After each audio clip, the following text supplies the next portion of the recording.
This story begins on a rainy night on a battlefield. On top of the mountain of corpses was Qin Feng, who despite being under the effect of accelerated aging 100 times, had still managed to clear the ruins of the ancient god. A woman holding a dagger praised Qin Feng for being impressive and decided to take the divine artifact called Eye of Judgment. Qin Feng, injured and on the brink of death, asked his sister Qin Xiaoyu why she was betraying him. Coldly, Qin Xiaoyu made it clear that Qin Feng was nothing more than an adopted child whom her parents took in. She did not consider him her brother since he did not share the same blood as her. A blonde man named Song Fei appeared and mentioned that Qin Feng had turned out to be useful. Resting his hand on her shoulder and holding the divine artifact, he smiled and thanked Qin Feng since without him, Qin Xiaoyu and he would never have obtained the divine artifact. To completely drain Qin Feng's lifespan in one go, he had worked hard to obtain the soul-stealing blade that was now embedded in his body. He asked if Qin Feng liked his farewell gift. Qin Feng had raised Qin Xiaoyu after their parents passed away, supporting her in school, and even after the game descended upon the world.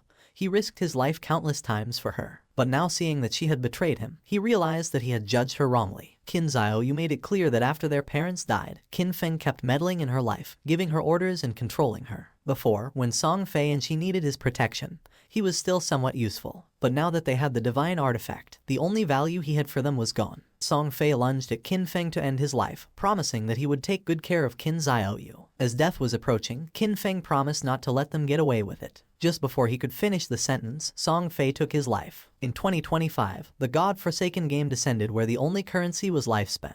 Dying caused a loss of lifespan, while killing monsters granted lifespan. Players could spend lifespan to bring their in-game abilities into the real world. The strong could crush tanks with their own hands, cut airplanes with a sword, and even withstand nuclear explosions with their own bodies. From that moment on, the world changed drastically, and chaos spread. He fought to survive with his sister, enduring countless hardships, barely managing to enter the top 100 of global powerhouses. After overcoming endless dangers and narrowly escaping death countless times, he finally managed to conquer the ruins of the ancient god and obtain the divine artifact called Eye of Judgment. At last, he had the qualifications to reach the top, but who would have thought that the price of his success would be betrayal by his only family? All his efforts in life were nothing more than an interference, and all his struggles only paved the way for another's success. If he could live again, he swore to fight only for himself. But then something happened, and Qin Feng opened his eyes. Surprisingly, he was in his room. He quickly sat up and realized that this was the real world. He was confused since he remembered having died, but once he turned on his phone he saw that it was the year 2025. When looking out the window, he saw the beautiful city, realizing that he had been reborn 9 years ago, the day the God-forsaken game descended to Earth. The next day, his sister, Qin Xiaoyu, kicked open the door and upon seeing that Qin Feng was at home drinking coffee, she got angry and asked why he wasn't answering her calls. She kicked the trash can. Qin Feng remembered that on the day the Forsaken game descended,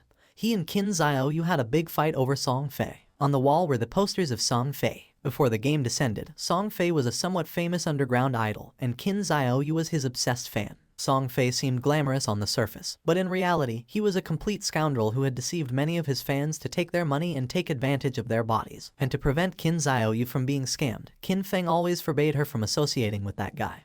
But in the end, our boy was accused of controlling her life. Pointing at Qin Feng with her finger, Xiaoyu asked if he was deaf, saying that it was his fault that Song Fei had lost first place this month, threatening him that if Qin Feng did not give her money to help Song Fei rise in rank, she would get angry. Just then, with a cold expression, Qin Feng gave her a strong slap on the face, making her fall to the ground. Her cheeks swelled, and blood began to flow from her nose, and her eyes filled with tears. She could not believe that Qin Feng had hit her. With a piercing gaze, Qin Feng made it clear that he neither had the desire nor the time to argue with her, warning that if she kept barking, he was going to break her mouth. He threw the credit card over her head and said that this was the money their parents had left behind.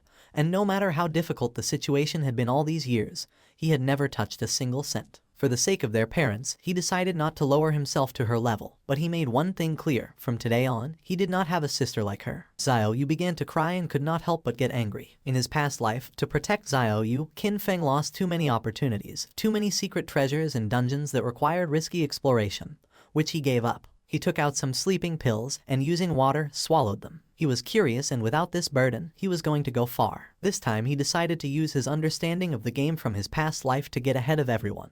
And from now on, Qin Xiaoyu was on her own. And as for Song Fei, our boy decided to take his head personally. Qin Feng fell asleep and appeared in the choice hall. He had missed this place since the first time he came here. He was so nervous that it took him several hours to complete his career choice and leave. But this time, he had to be faster. In his past life, he chose the warrior to protect Qin Xiaoyu. The warrior class was not weak, but it was no longer the right choice. Now, without the burden of Qin Xiaoyu, he was going to be able to clear solo much faster. Mobility and reaction were the most important things, so without hesitating for a second, Qin Feng chose the assassin class. But then something unexpected happened, and the system reported that the divine artifact Eye of Judgment had been successfully bound. The Eye of Judgment was activated. It had a passive authority. Upon entering the Forsaken game, Qin Feng was going to automatically obtain the highest ranking profession and talent. Our boy was in shock upon seeing that the Eye of Judgment had linked to him after his rebirth, realizing how it worked. As long as the artifact recognized its owner, and even if it was stolen, it would be useless, believing that perhaps this was the reason why he had been reborn. Just then, shadow began to enter his body, then his body started to change and his hair turned white, becoming a shadow. Qin Feng's appearance had changed. Shadow was the highest level hidden profession for assassins. It was completely different from the warrior profession he chose in his past life. Just obtaining this profession had already given him enormous power. Qin Feng's eyes widened in surprise when he remembered that each profession had a very small chance of unlocking its hidden higher tier profession, and the authority of judgment actually made this probability a certainty. The system activated, informing that the authority of judgment was the most genuine and ancient primordial authority in the universe. Its power surpassed rules and order. Temporarily, Qin Feng could not activate this authority actively since he did not possess divinity, but its passive effect was active. This revelation left our boy in shock. In his past life, it was not until the 7th year after the God-forsaken game descended that a powerful player managed to leave God's abandoned realm and reach the realm of order. Only then did humanity learn about the existence of the power of order. But in fact, even years later, no one obtained the power of order. Qin Feng never expected to achieve this. Now at the beginning of his journey, he had already obtained the primordial authority that surpassed order and rules. As long as he could leave God's abandoned realm and reach the realm of order to obtain divinity, he could activate this authority, now having another goal in this life. Now that the profession selection had been completed, the system asked him to enter his game alias. Qin Feng hesitated for a moment but then chose Shadow since his profession had been born from the Shadow. Qin Feng was teleported to the God's abandoned realm. This was a ruined land, full of countless monsters. He had to be careful since the monsters were ready to tear him apart and steal his lifespan. One could leave the town, kill monsters and earn tradable lifespan. But if they died in the game, they would lose half of their lifespan, both tradable and non-tradable. Qin Feng was in Shell Town, a safe zone. Here there were no monsters and players could not attack each other, and the lifespan loss speed was multiplied by 1. Many people were dragged into the game. Some had taken a nap after eating and some others had fallen asleep after a long workday, only to end up in this place. Everyone's attention was fixed on Qin Feng. No one knew what profession he had, nor why it looked so different from theirs. Seeing the dagger, some realized that he was an assassin. Soon, powerful figures from various countries were going to appear one after another, reconfiguring the order of this world. If Qin Feng wanted to get ahead of them, then he couldn't wait since practice waits for no one. Just then, 3 men and an archer were teleported back to the town. You see, if during the monster hunt players died, they would return to the town. The players were furious and panicked since the wild monsters were too strong. With one bite the monster had taken all their life. They had been fighting against a weak level 1 crawler. But even so, they had only managed to take away a third of its health together, and now that they had died, their lifespan had dropped to half. They asked the archer Lizzie what to do now. Qin Feng started observing her and remembered that archers started with short bows, realizing that she was also a hidden class. Lizzie noticed that Qin Feng was also a hidden class. With a kind smile, she asked if he wanted to team up with them. The monsters outside were really strong, and they couldn't handle them alone. Her team had already been annihilated once, so they had experience. Qin Feng refused and continued on his way. Lizzie's companions mocked him when they saw that he was pretending to be a pro. The 5 of them together had not been able to defeat the monster, so there was no way he could do it alone. According to them, Qin Feng was looking for death. Using the system, Lizzie saw that Qin Feng's alias was Shadow. While our boy was walking towards the exit of the town, Lizzie decided to follow him to see if they could find out what skills he had. She couldn't help but smile since maybe they could get new information about monsters and see how Qin Feng died.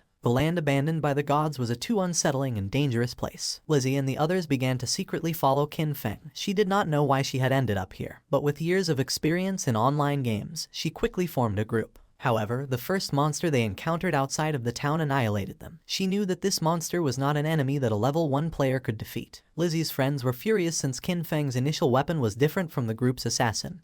He had a dagger, but Qin Feng had a short blade. The assassin felt envious since Qin Feng was even faster than him, but as an assassin, his agility should be the highest. Besides that, Qin Feng's clothing was different from his. Qin Feng seemed like an unusual player, so Lizzie decided to follow him as he might lead to crucial information. Qin Feng started staring at them, and upon feeling this, Lizzie quickly hid again without knowing if they had been noticed. Our boy used the shadow sneak technique and disappeared from the place without a trace, becoming a shadow. Lizzie and the others were somewhat confused to see that he had vanished into thin air. The assassin of the group realized that this was a stealth ability, an initial ability that granted invisibility. Qin Feng had become invisible. Lizzie decided to return to the town and look for ways to improve themselves. It was too dangerous to go out. They had already died once and their lifespan had already been reduced by half. They decided to look for NPCs to try to obtain hidden rewards like treasure chests. Shadow Sneak was a skill that allows the user to enter stealth for a duration. Attacking will reveal the user, and the first hit after breaking stealth deals increased damage. Stealth Mastery doubles the duration of stealth and increases the level of stealth by 1. As expected, the Shadow class was extraordinary. The stealth of a normal assassin at this level would be easy to detect, but the Shadow class had its own stealth mastery,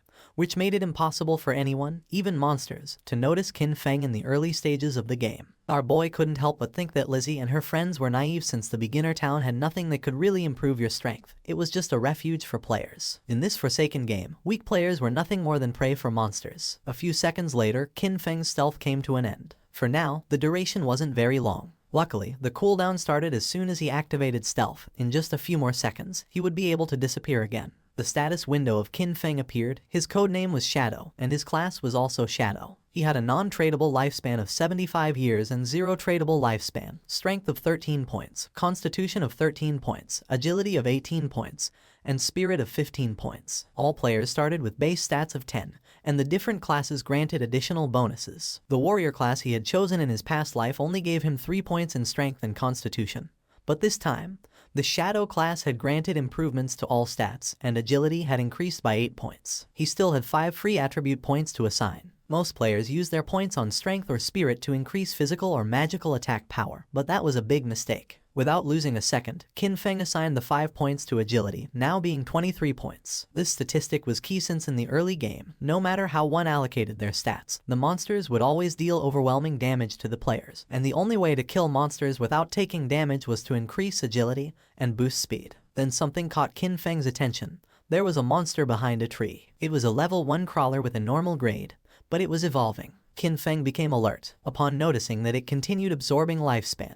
He quickly realized that this monster had been the one who had annihilated that group of 4 players. The crawler felt the presence of Qin Feng. It was somewhat injured because it had lost part of its HP. The monster attacked, but Qin Feng dodged it with a jump. When monsters killed players, they could obtain their lifespan, and if they absorbed enough, they could evolve. Qin Feng activated Shadow Sneak and unsheathed his short blade, and just before the crawler could get close, he disappeared into the air. While the crawler was trying to see where he had gone, Qin Feng appeared above and using Stealth Break Strike, landed on top of the monster and forcefully stabbed his short blade into its head, causing 174 damage, killing the monster and gaining 10 experience points. He did not expect to be able to kill the crawler in a single blow, but then he remembered that attacking the nape of a crawler triggered a critical hit. Just then, a system window appeared informing that the skill Backstab allowed doubling the damage if the attack came from outside the enemy's vision. This explained why the crawler had died in one hit. The skill Backstab had stacked with multiple abilities, creating a terrible damage multiplier. Qin Feng stared at the corpse in silence. He remembered when he played as a warrior. Even a critical hit barely did 40 damage, and he had to fight for centuries just to kill a crawler, almost dying in the process. Once the monster died, it dropped a shining orb that was the lifespan.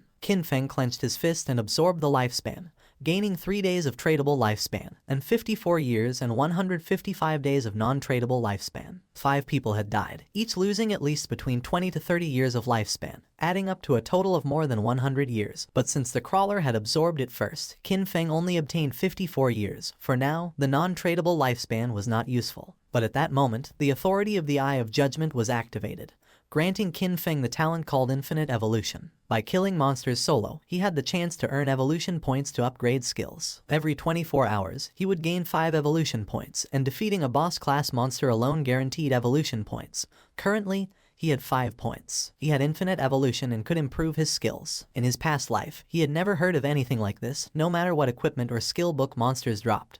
Its grade was fixed and there was no way to improve it. This was a power beyond rules and order. Our boy decided to try it out and upgrade Shadow Sneak and Backstab. He spent 4 evolution points and the skills were successfully improved. The starting skill Shadow Sneak went from normal to bronze, and the duration increased from 12 seconds to 16 seconds. The breaking stealth attack bonus increased from 60 to 90, and the cooldown time was reduced by 2 seconds. Backstab went from inferior to normal and the damage increased by 5%. The Shadow Sneak now lasted 16 seconds, and with Stealth Mastery it doubled to 32 seconds. With such an extended stealth duration, he could now remain invisible permanently, and if his abilities had been improved earlier, he would have been able to eliminate even a full HP crawler in a single strike. Just then, a boy who was accompanied by a woman mentioned that this game was easy since even a scrawny guy like Qin Feng had taken down a monster alone. The woman praised him, thinking that with his physique he would be able to face 10 people. The boy began to smile and promised to protect her. Qin Feng noticed that there was a monster hidden in the tree. With a confident smile, the boy asked if he wanted to team up with them. Qin Feng sensed danger and disappeared using the Shadow Sneak. Seeing this, the boy thought that his muscles had intimidated him. A spider descended to the ground, making them panic. This was the level 1 and bronze grade monster nurturer. It attacked, ending their lives. Qin Feng remembered that the nurturer was a beginner boss with 16 HP points. It was not something that a normal rookie could handle, and besides, it had many small spiders under its command. The nurturer began to feed and Qin Feng took advantage of this moment to check how strong his upgraded abilities were. Using the stealth break strike, Qin Feng stabbed his short blade into the spider's eye. It counterattacked, but Qin Feng reacted in time and after dodging the attack, he moved away and became invisible using Shadow Sneak. Our boy's attack caused 338 damage, and in the process, he received 9 damage. He had barely escaped thanks to his agility. Qin Feng had 130 HP points, and if the spider's attack had connected, he would have died instantly. He was impressed to see that his attack had dealt more than 300 damage to the boss. The nurturer enraged and in the process split the trees in the area in half. Qin Feng was aware that these monsters were intelligent, and that the spider would not just stand still taking hits. The spider was attacking indiscriminately to identify Qin Feng's location. Now even the small spiders were on alert, so he could not rush in recklessly. While the spider was distracted, Qin Feng took the opportunity to throw a rock, which hit its abdomen directly, causing 299 points of damage. Qin Feng grabbed another rock and his assumption was correct, realizing that his main source of damage came from the bonus of the skill Stealth Ambush Strike and the class skill Enhancement, so even by throwing rocks he could still deal solid damage. All he had to do now was wait for Shadow Sneak to come off cooldown, and then throw a rock. This way, the rock was going to activate the bonuses of Ambush Strike, Backstab, and Weak Point Attack. Once Shadow Sneak came off cooldown, Qin Feng threw another rock again,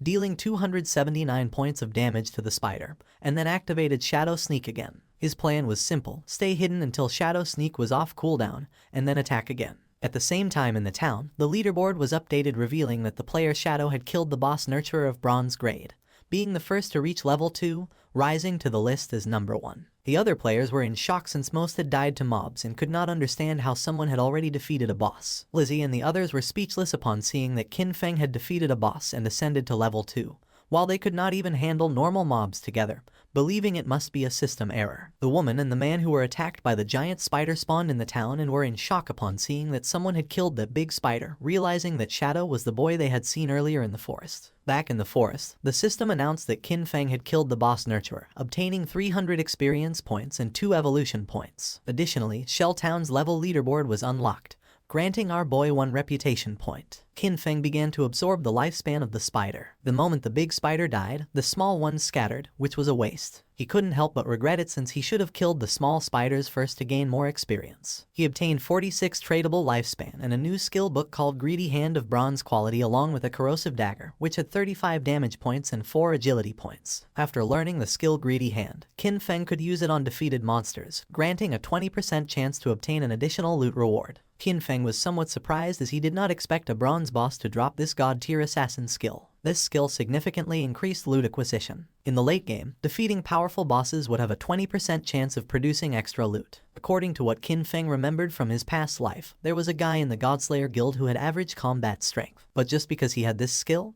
he became one of the most sought-after players. He even had a personal bodyguard who escorted him everywhere. Qin Feng's eyes widened in surprise, realizing that although the activation rate was only 20%, if he combined it with his unlimited evolution talent, he would be able to infinitely increase both the drop rate and the amount of loot. The next day, the students were on their way to school. Xiaoyu's friend asked if she was not going to call Qin Feng and apologize, reminding her that yesterday they had skipped the exam to secretly go and support Song Ye. She was sure that Qin Feng must be angry with her. Xiaoyu refused since she had done nothing wrong, and because of him, they had almost missed the entrance time. According to her, Qin Feng was the one who should apologize. Her friend tried to convince her since Qin Feng treated her very well and also asked what had happened to her face. Xiao Yu stood firm in her decision since all Qin Feng did was meddle in her affairs, and she made up an excuse, saying that she had tripped and hurt her face. Upon entering the school, they saw many students gathered in front of a classroom. The friend became curious and, making her way through the crowd, entered the classroom where she saw that Zhang Wei's body was becoming semi-transparent. One of Zhang Wei's friends explained that he wasn't very sure, but just now, Wei had said he was going to take a nap, and when they turned around, he was already like this. This was not an isolated case, it was all over the internet. People from all over the world were experiencing the same phenomenon, and some experts said that if one fell asleep,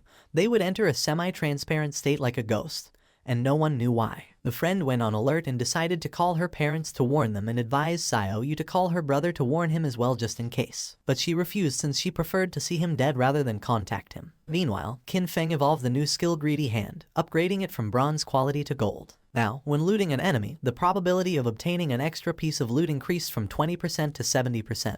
And thanks to this, our boy learned Greedy Hand and obtained 2 points. Qin Feng clenched his fist and activated the skill, obtaining 2 evolution points and 46 days of tradable lifespan. He was more than satisfied to have obtained 2 evolution points and knew that to upgrade Greedy Hand to level 3 he needed 3 points, and that soon he would have a 100% chance of obtaining extra loot. He knew that the governments of the world must have realized the situation by now, and more people were going to flood into the game, so he had to accelerate his progress and equip what he could use. Qin Feng equipped the corrosive dagger of bronze quality, gaining 35 attack points and 4 agility points. He activated the shadow stealth to avoid drawing attention from the monsters, knowing that it wouldn't be long before people realized that the skills and equipment from this game could be extracted into the real world.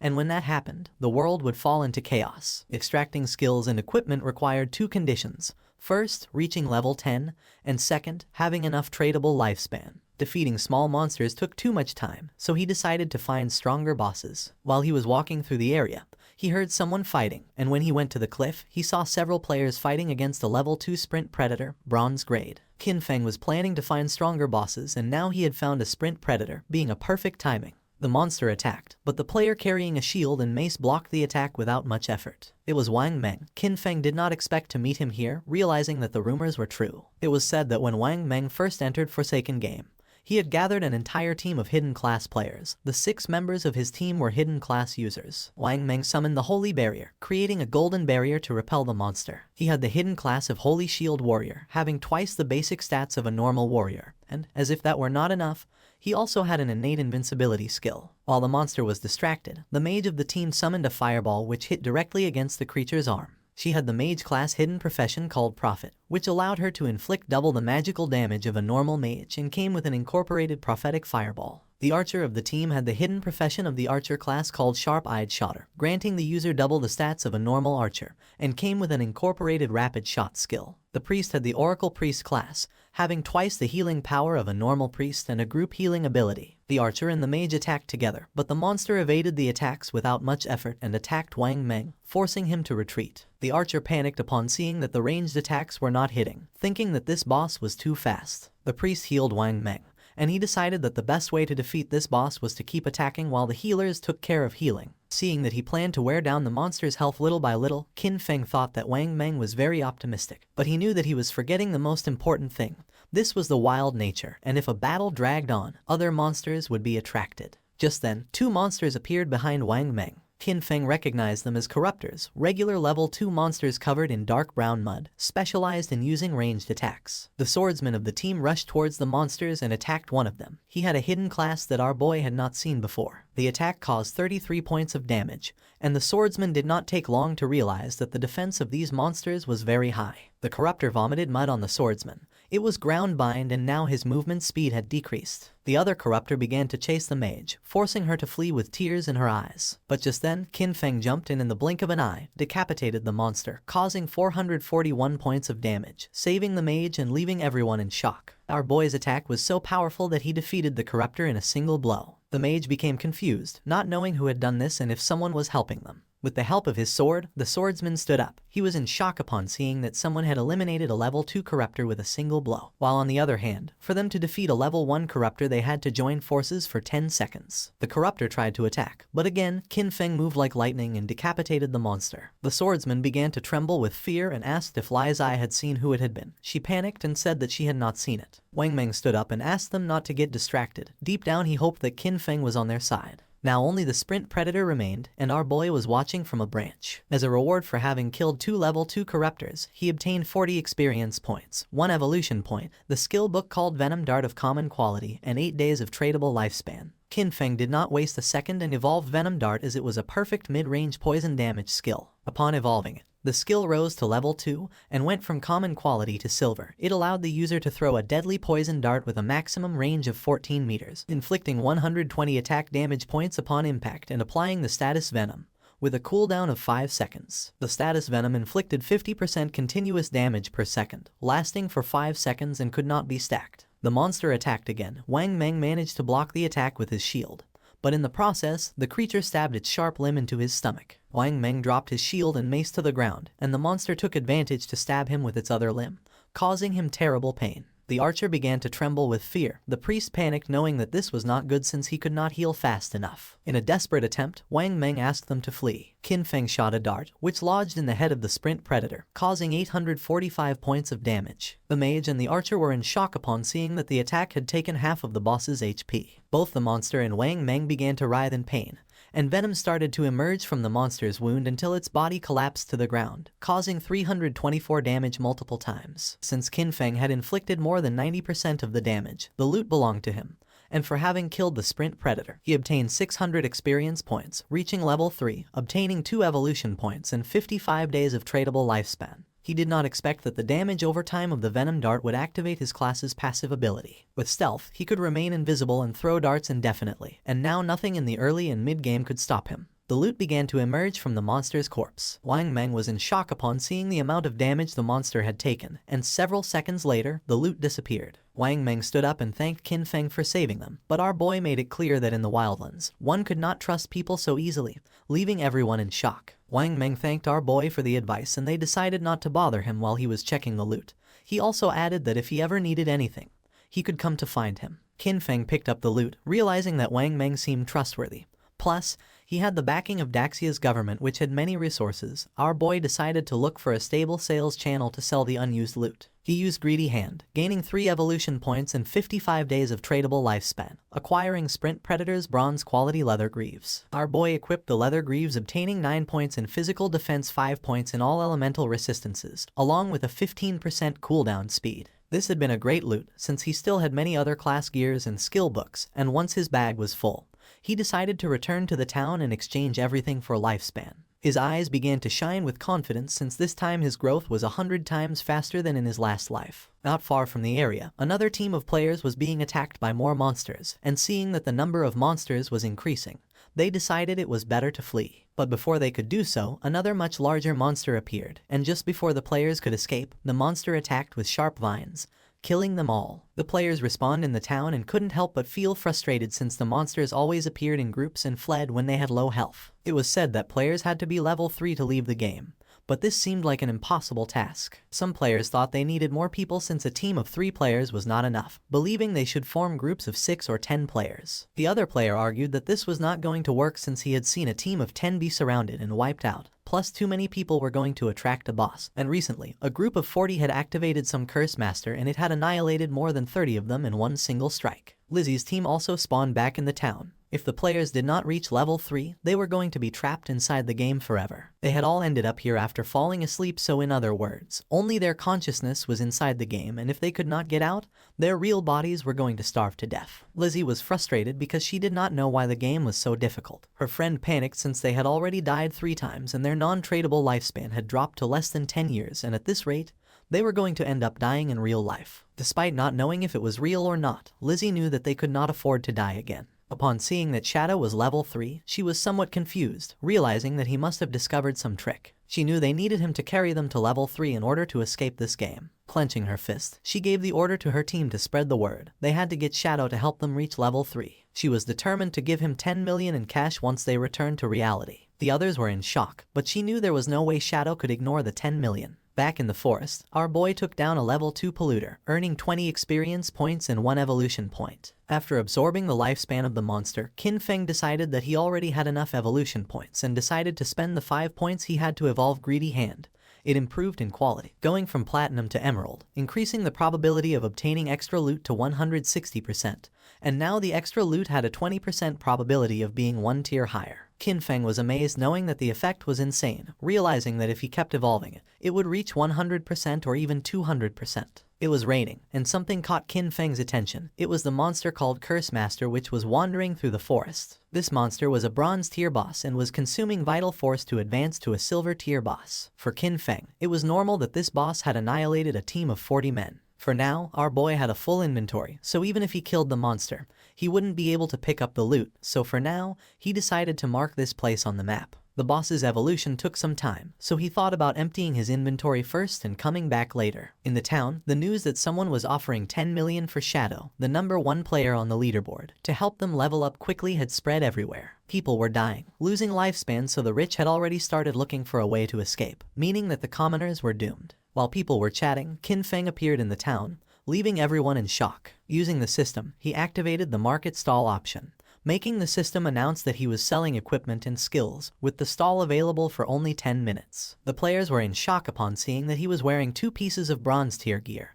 and furthermore was selling 2 more. They still couldn't believe that he had killed a bronze tier boss. One of the players asked why they couldn't see Qin Feng's face. Another player explained that he had enabled the face concealment function, making the in-game appearance match the real one, so for this reason he wanted to remain mysterious. A mage approached our boy's stall and with a curious gaze asked how much for the icicle spell, to which Qin Feng replied that it was 100 days of tradable lifespan. She was Grey Rose, currently ranked 11 in Shell Town, who also had face concealment activated. For Rose, 100 days of lifespan was a lot, so she asked if he could lower the price, to which Qin Feng explained that the common tier skill icicle spell increased a mage's early farming speed, and 100 days was already a bargain. Rose asked if she could use real-world money, but Qin Feng refused to accept it, advising her that if she had cash, she could first buy tradable lifespan and then exchange it with him, and if no one offered more, he was determined not to sell the skill until she had the lifespan. She started to ponder, and then using the team channel, she asked her teammates if this was a good offer. They had leveled up to level 2 so quickly thanks to her leadership, so they showed no objections. Moreover, with this skill, they would be able to reach level 3 even faster since the most important thing was escaping first. She asked them to transfer their tradable lifespan to her, promising to send them money when they returned. She handed over the 100 days of tradable lifespan to our boy. Seeing that all of her team members were level 2, Qin Feng realized that they must have killed at least 30 or 40 crawlers.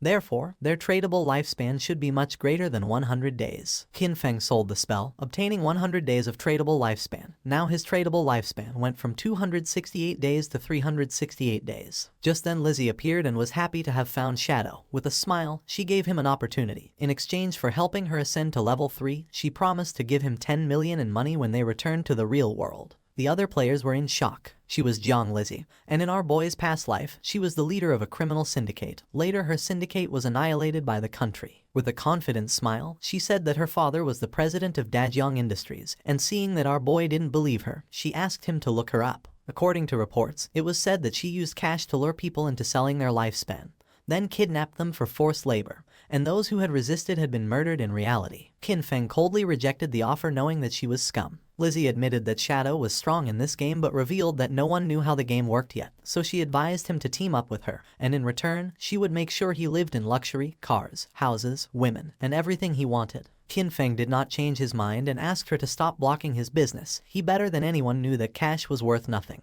And soon, the only universal currency was going to be the tradable lifespan. Lizzie became arrogant and made it clear that if this were the real world, she would have given him a good lesson. With a murderous look, Qin Feng made it clear that if she said another word, he was going to kill her until her lifespan reached 0. Lizzie and her friends felt the pressure and without losing a second, they ran away from the place. A few minutes later, our boy sold the last item from his stall, the Gleam Robe of Tier Bronze. Now he had a total of 546 days of tradable lifespan, now that he had sold everything. he decided it was time to go deal with the Curse Master. He became invisible. No one knew it yet, but the tradable lifespan could extract skills into reality, and soon this forsaken game was going to plunge the real world into chaos. Along with the real world backgrounds that people once took pride in, soon only personal strength would matter. Lizzie and her team moved away from the area. They're out of breath from running, and Lizzie shares that Shadow not only turned her down but also threatened her. She vows to find and kill him once she's in the real world. While she's thinking this, a man named Mao Li Jun, also known as Lao Mao, approaches her. Lao Mao says he's at level 2 and claims he knows some tricks to level up in the game. He asks if he can take the 10 million offer that Shadow turned down to help Lizzie and her team reach level 3. Lizzie, feeling cautious, asks what Lao Mao means by tricks. Lao Mao tells Lizzie that he normally keeps his tricks a secret, but he'll make an exception for her. He explains that to level up in this situation, you should quickly allocate all your attribute points to agility. Doing this will make your running speed faster than the monsters, helping you win without getting hurt. Lizzie is shocked because she had put all her points into strength. She agrees to Lao Mao's offer but says she'll only pay him 5 million since he's not as strong as Shadow. Lao Mao accepts, mentioning that while Shadow is strong, it was odd for him to turn down such a big amount of money. Meanwhile, Qin Feng arrived at the place he had marked earlier on the map. Still in stealth mode, he notes that the monster has advanced to the silver rank, and the gray fog around it shows it's still evolving. He activates his Venom Dart ability, knowing that the monster's evolution to gold rank will take 7 or 8 hours. Not wanting to wait, he launches the Poison Dart, which hits the monster for 659 damage due to his stealth strike. The poison then continues to harm the monster at 219 points per second. He quickly jumps at the monster, using his Shadow Sneak skill, understanding that the silver boss monster's health is 2 or 3 times that of a bronze level 1. Suddenly, the monster starts gathering a massive amount of magical energy in its hands, making it grow larger. Qin Feng figured he just needed to hit the monster with his Venom Dart skill 2 or 3 times. But suddenly, the monster unleashed a powerful attack, destroying the surrounding area. He explains that this monster is a magic-type boss, with skills that deal a lot of area damage at once. After launching the Venom Dart, he quickly retreated and barely escaped the attack's range. Still invisible, he realized that with his current health and defense,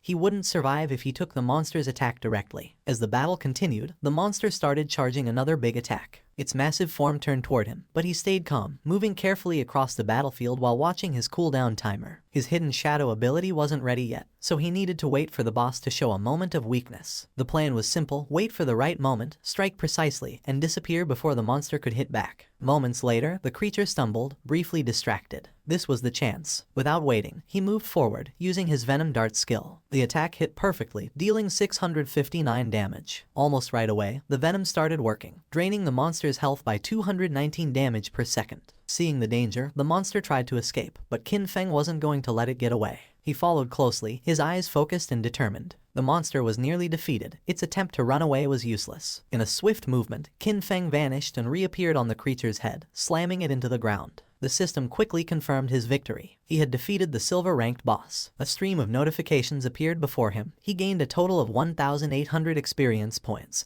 and leveled up from 3 to 5 instantly. He also received 4 evolution points and a surprising 124 days of tradable lifespan. He chuckled, noticing how a single boss kill boosted him 2 levels and gave him extra evolution points. As the monster's body turned into loot, he used his evolved skill, Greedy Hand. The air shimmered as a system screen confirmed the loot was collected. The rewards were even better than he expected, with another 4 evolution points and an extra 124 days of tradable lifespan, doubling his gains. The generous rewards made him smirk. 2 extra bonuses right away were impressive. He realized the silver-ranked boss had given him a total of 12 evolution points and 372 days of tradable lifespan. Just as he was taking in his rewards, another system prompt appeared, revealing an unexpected bonus. The secondary effect of Greedy Hand had kicked in, upgrading one of his looted items from silver to gold rarity. He looked at the notification with interest, a gold tier item. It made sense why Greedy Hand was considered a Jade level skill. It could enhance loot beyond its original quality. His focus then turned to the scattered loot. 7 or 8 pieces of gear had dropped, but he only had 10 slots left in his backpack. He sighed, realizing that running back each time he defeated a boss would waste a lot of time. He knew that a storage ring or something similar would have been perfect to solve this problem. Just as Qin Feng was about to check out a specific item among the loot, the scene suddenly shifted back to the shell town.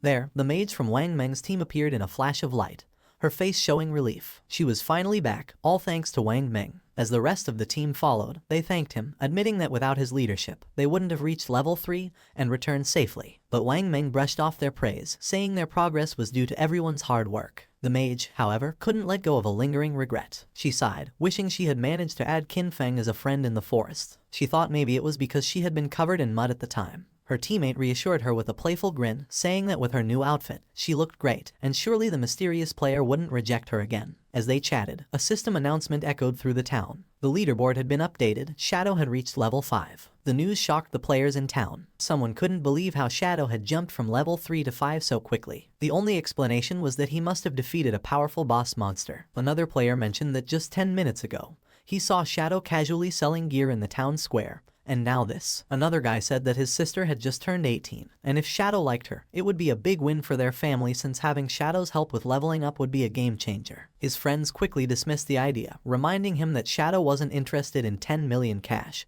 so he wouldn't be interested in a matchmaking proposal. Back at Wang Meng's camp, his team was starting to worry. They had just celebrated reaching level 3, only to find out that Shadow had already moved far ahead. But Wang Meng stayed calm. He told them to put their worries aside for now. They needed to log out, return to reality, and warn their families and friends about this dangerous game. As their bodies started to fade, the system confirmed their logout. Wang Meng's last words were serious. If the world was heading toward chaos, they had to prepare their loved ones. The scene shifted to the real world. Wang Meng's eyes opened, and a voice quickly called for the captain. He wasn't just any player. Wang Meng was a police officer. His fellow officers rushed to him, visibly worried. One admitted they were scared because his body had started to turn transparent while he was unconscious. The terrifying truth was clear. If a player died in the game or lost all their life, they didn't just log out, they disappeared from the real world. But there was no time to dwell on that horror. Wang Meng stood up and called for everyone to gather as something serious had happened. Someone asks Wang Meng about his report. Wang Meng explains that he and his team formed a party and each member had a hidden profession, which was a big advantage in the game. Yet, they were almost wiped out by a single monster. They were only saved at the last moment by an unknown player, Shadow. Wang Meng confirms that his report is accurate. He then describes Shadow's incredible progress. When Shadow helped them, he was at level 3. But by the time Wang Meng and his team reached that level, Shadow had already moved up to level 5, a huge jump of 2 levels. This news worries the higher-ranking officers. One of them asks the obvious question, does this mean Shadow is now the strongest player in the world? How did he level up so quickly? The speculation starts, and Wang Meng suggests that maybe Shadow defeated a high-level boss monster or did something equally impressive. Another officer, curious about the details, notices an inconsistency. According to Wang Meng, Shadow was already at level 3 when he saved them. If that was true, why didn't he log out like the rest of them? Could it be that Shadow had no close family or friends waiting for him in the real world? A female officer comes up with a daring idea. She thinks Shadow might be a transmigrator, someone who shows up suddenly and gets stronger fast, as if destined for power. She says that transmigrators are often orphans, which might explain why Shadow hasn't come back to reality. Her words make the room go silent, and realizing the weight of what she said, she blushes with embarrassment. A senior officer, not impressed, calls her NU and tells her to stop making jokes during a serious talk. He dismisses her idea, saying she's been reading too many novels. Then, shifting back to the main subject, the officer shares some crucial information. Secret reports from the higher-ups reveal that researchers are studying a worrying pattern. Many older people have been mysteriously dying in their sleep. When researchers compared this data with those who had returned from the forgotten game of the gods, they found something alarming. It turned out that those who died in their sleep had also died multiple times in the game. This shows a scary truth. If a player's lifespan hits 0 in the game, they don't just die there, they die in real life too. One officer shares his worry, saying the forgotten game of the gods is an anomaly, something way beyond what they understand. The head officer agrees, suggesting that they might be facing an invasion by unknown beings from higher dimensions. The room goes quiet as everyone takes in this heavy thought. Without delay, the head officer moves on to urgent matters. He tells everyone that the higher-ups, probably the government, have given an emergency order. All officers must form vanguard teams based on their locations, enter the forgotten game of the gods, and gather as much information as they can. This is no longer just a police issue. The government is setting up a special force to handle this unique crisis. He highlights the global scale of the problem. Every nation is rushing to explore and understand this new reality, and falling behind would mean losing international standing. For national security, they must gather information at all costs. The head officer then announces his decision. NU will be the captain of Team 1. She accepts the role without hesitation. Wang Meng is appointed as her vice captain, and they are given the power to pick their team members. Wang Meng nods, understanding how important their mission is. The head officer then turns his attention to Shadow, the mysterious player Wang Meng met. Based on Wang Meng's story, Shadow doesn't seem to have bad intentions. Because of this, the head officer orders Niu and Wang Meng to try and befriend him. Their goal is to find out who Shadow really is and work with him. He explains why Niu is in charge. Her deep knowledge of games and stories makes her the best choice to investigate someone like Shadow, whose abilities and actions seem almost like those in myths. The head officer hopes that Niu and Wang Meng can make Shadow an ally, someone who could represent them in the game. If they succeed, they will get access to vital information that could give them a strategic edge. The other police officers are tasked with keeping public order and stopping any mass panic. With that, the meeting ends. As the sun sets and casts a golden glow over the city, the officers get ready for the challenges ahead. The next day, the scene shifts to a high school where the protagonist's younger sister sits at her desk, lost in thought. Around her, students chat excitedly about recent news. A small group nearby talks about a surprising discovery. Chang Wai, the student whose body had started to vanish, has reached level 3 in the game and logged out safely. One of the girls shares that Chang Wai revealed something important. If several people from the same district fall asleep at the same time, they will all end up in the same starter village in the game. This news stirs both excitement and worry among the students. Another girl, alarmed, insists that this won't work. She feels she must bring her parents into the game. They have no gaming experience, and she's scared something might happen to them if they enter unprepared. But another student disagrees, saying they shouldn't rush to involve their parents yet. They should focus on getting stronger first, so they can protect their families when needed. Meanwhile, the protagonist's younger sister looks at her phone, deep in thought. A nagging frustration grows inside her. Why hasn't her brother reached out to her yet? With something as big as the forgotten game of the gods happening, she expected at least one message from him. But there's been nothing. He hasn't checked on her or even apologized for hitting her earlier. That was completely unlike him. In the past, whenever they argued or she upset him, he would always find a way to make peace. But today, there was only silence. No apologies, no attempts to make things right. Even their parents had never laid a finger on her, yet he, her brother, had struck her. Still upset, she tries to justify her actions. All she did was skip class to see Song Fi's concert. Was that really such a big deal? She pouts, deciding that unless her brother calls and apologizes at least 1,000 times, she will never forgive him. Her annoyance quickly turns into excitement as she starts talking about Song Fi. Looking back, she's glad she went to see him yesterday. Once the forgotten game of the gods takes over, she might not have many chances to go to his concerts. A dreamy look appears on her face as she remembers last night, thinking about how close she was to him during the show. She pictures Song Fi on stage and can't help but gush over how amazing he was. Then, she realizes something. If everyone enters the game world while sleeping, that means Song Fi will too. Her face turns red as she imagines meeting him in the game. Could this be her chance? Is fate finally bringing them together? Her heart beats faster at the thought. As she gets ready to sleep, she suddenly remembers something. Chang Wai had reached level 3 really fast. That meant he was probably already an expert. If she wanted to do well in the game, she needed some good advice. So, without hesitating, she sends Chang Wai a message, asking if he has any helpful tips before she enters the game world. Meanwhile, Chang Wai is with his classmates when he gets her message. He looks at his phone and smiles. He's amazed by the situation. Who would have thought that someone like the protagonist's younger sister would ask him for advice? He sees this as a great opportunity. This was his chance, whatever that meant. Chang Wai quickly replies, saying she's asked the right person. He shares an important game secret. At the start, she should put all her attribute points into agility. If she doesn't, she won't be fast enough to escape monsters and will keep dying. She asks if this is true even if she chooses a mage class. Chang Wai assures her it is. Agility is useful for mages too, he explains, because it boosts casting speed, which is key early on. Still unsure, she asks what if she still can't win after improving her agility. Chang Wai confidently tells her not to worry. As long as someone in their village reaches level 5, the village's teleportation formation will activate, connecting all the starter villages. Once that happens, she can just join a random party to help her level up, and he will come find her when the teleportation circle is active. Hearing this, she feels very happy. Lying on her bed, she smiles to herself, thinking how handy people like Chang Wai are. Just like that, she's found someone to help her out. As she starts to fall asleep, another thought pops up. This is great. She'll get into the game before her brother, level up quickly, and become strong. When her brother finally joins, she'll make sure he has a tough time. No help, no support, he'll have to manage on his own. Happy with her plan, she drifts into sleep, excited for the adventure ahead. The scene shifts back to the game where the protagonist stands over the loot from a defeated boss monster. Among the treasures, a glowing orb catches his attention. As he picks it up, a system notification pops up, saying he has obtained the curse ring, a gold tier item.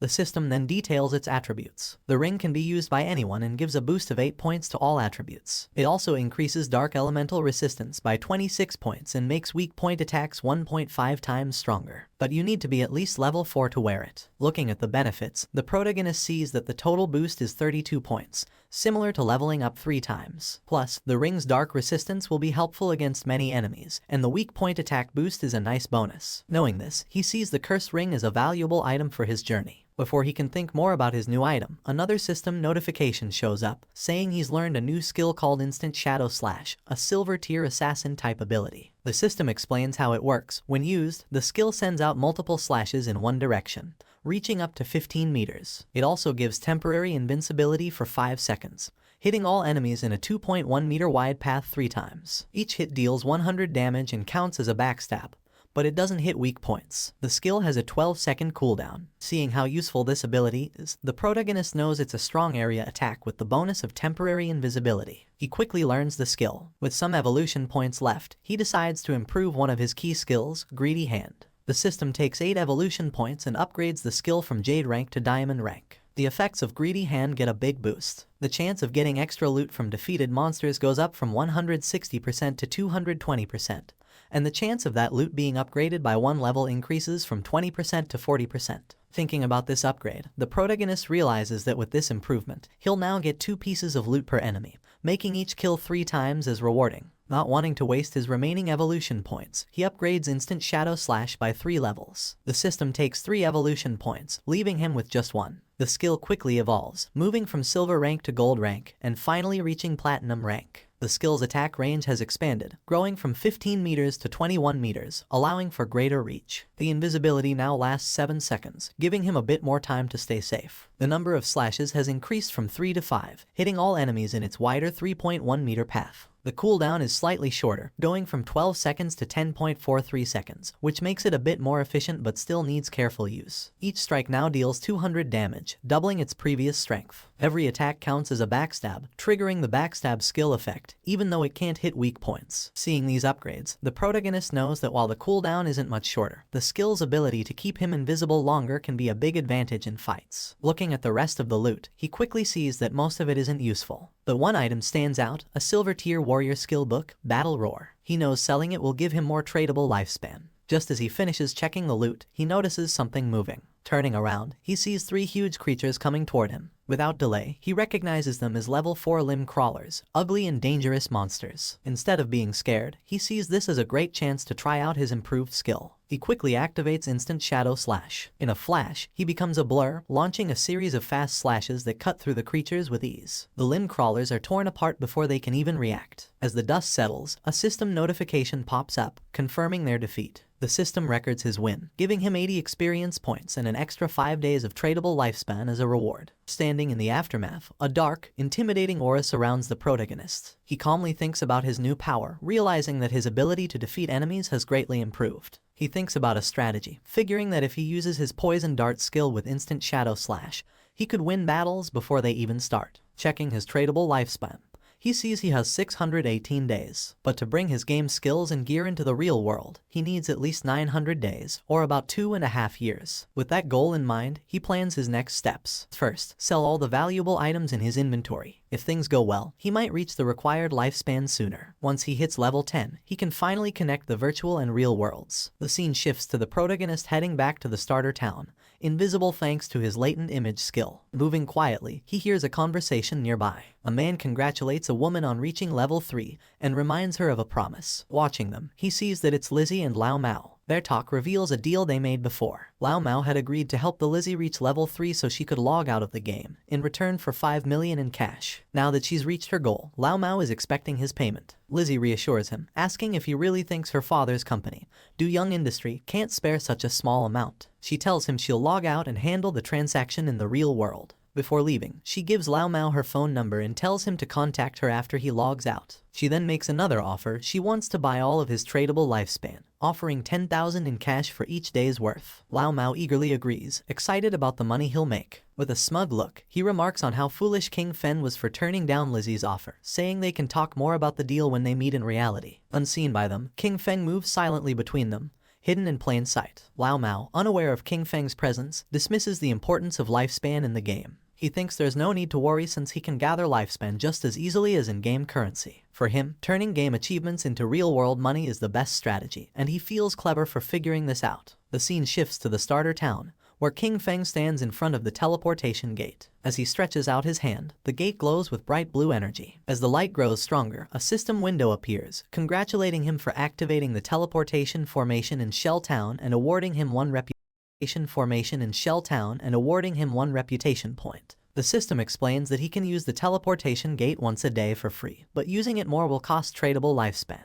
However, since no other teleportation gates in the game are active yet, it's not useful right now. King Feng thinks about the teleportation system, knowing it's a two-way setup. Just activating one side doesn't help. Another player in a different starter town needs to reach level 5 and activate their gate for it to work. He remembers that in his past life, Song Fi was in Firefly Town. To stay ahead, he sets up an altar that will alert him as soon as someone activates the Firefly Town gate. He's not just waiting, he's getting ready. The moment that gate is active, he'll be prepared to face Song Fi. As he moves deeper into the city, his thoughts are on his main goal. While teleporting between towns is important to most players, he knows the real challenge is still ahead. His true aim is to reach level 10 and enter the God's Abandoned Realm, where he can finally activate his authority. Only then will the real challenge of the God-forsaken game begin. A bit later, he sets up his shop, and a system notification appears, letting all nearby players know that he's selling equipment and skills, but only for 10 seconds. It's a first-come, first-served chance. The reaction is immediate. Players get excited, rushing toward him and calling him an expert. Some say they've been waiting for this moment, saving up tradable lifespan just for this. One player proudly mentions he has saved up 150 days worth, while another remembers that the last time King Feng set up shop, he sold an icicle spell, which helped Gray, the buyer, climb to second place in the rankings. Another player, thrilled, discovers a silver tier skill book called Battle Roar, a warrior-only ability, and decides to buy it without a second thought. A system notification pops up, confirming the Battle Roar skill book has been sold for a huge 300 days worth of tradable lifespan. The players around are stunned. One questions if a single skill book is really worth that much. Another player dismisses him, explaining that Battle Roar greatly increases a warrior's ability to farm monsters. With this skill, the 300 days of tradable lifespan can be earned back in less than 2 days, making it a very smart buy. Understanding the value of what King Feng offers, the rest of the players rush forward, desperate to buy anything before it's gone. In just a few seconds, everything is sold out. Looking at his system window, King Feng checks his earnings. In just 1 minute, he gathered 650 days of tradable lifespan, bringing his total to 2,174 days. But he's still not satisfied. To bring his attributes, skills, and equipment into the real world, he needs much more lifespan. Meanwhile, some players complain about not getting a chance to buy anything.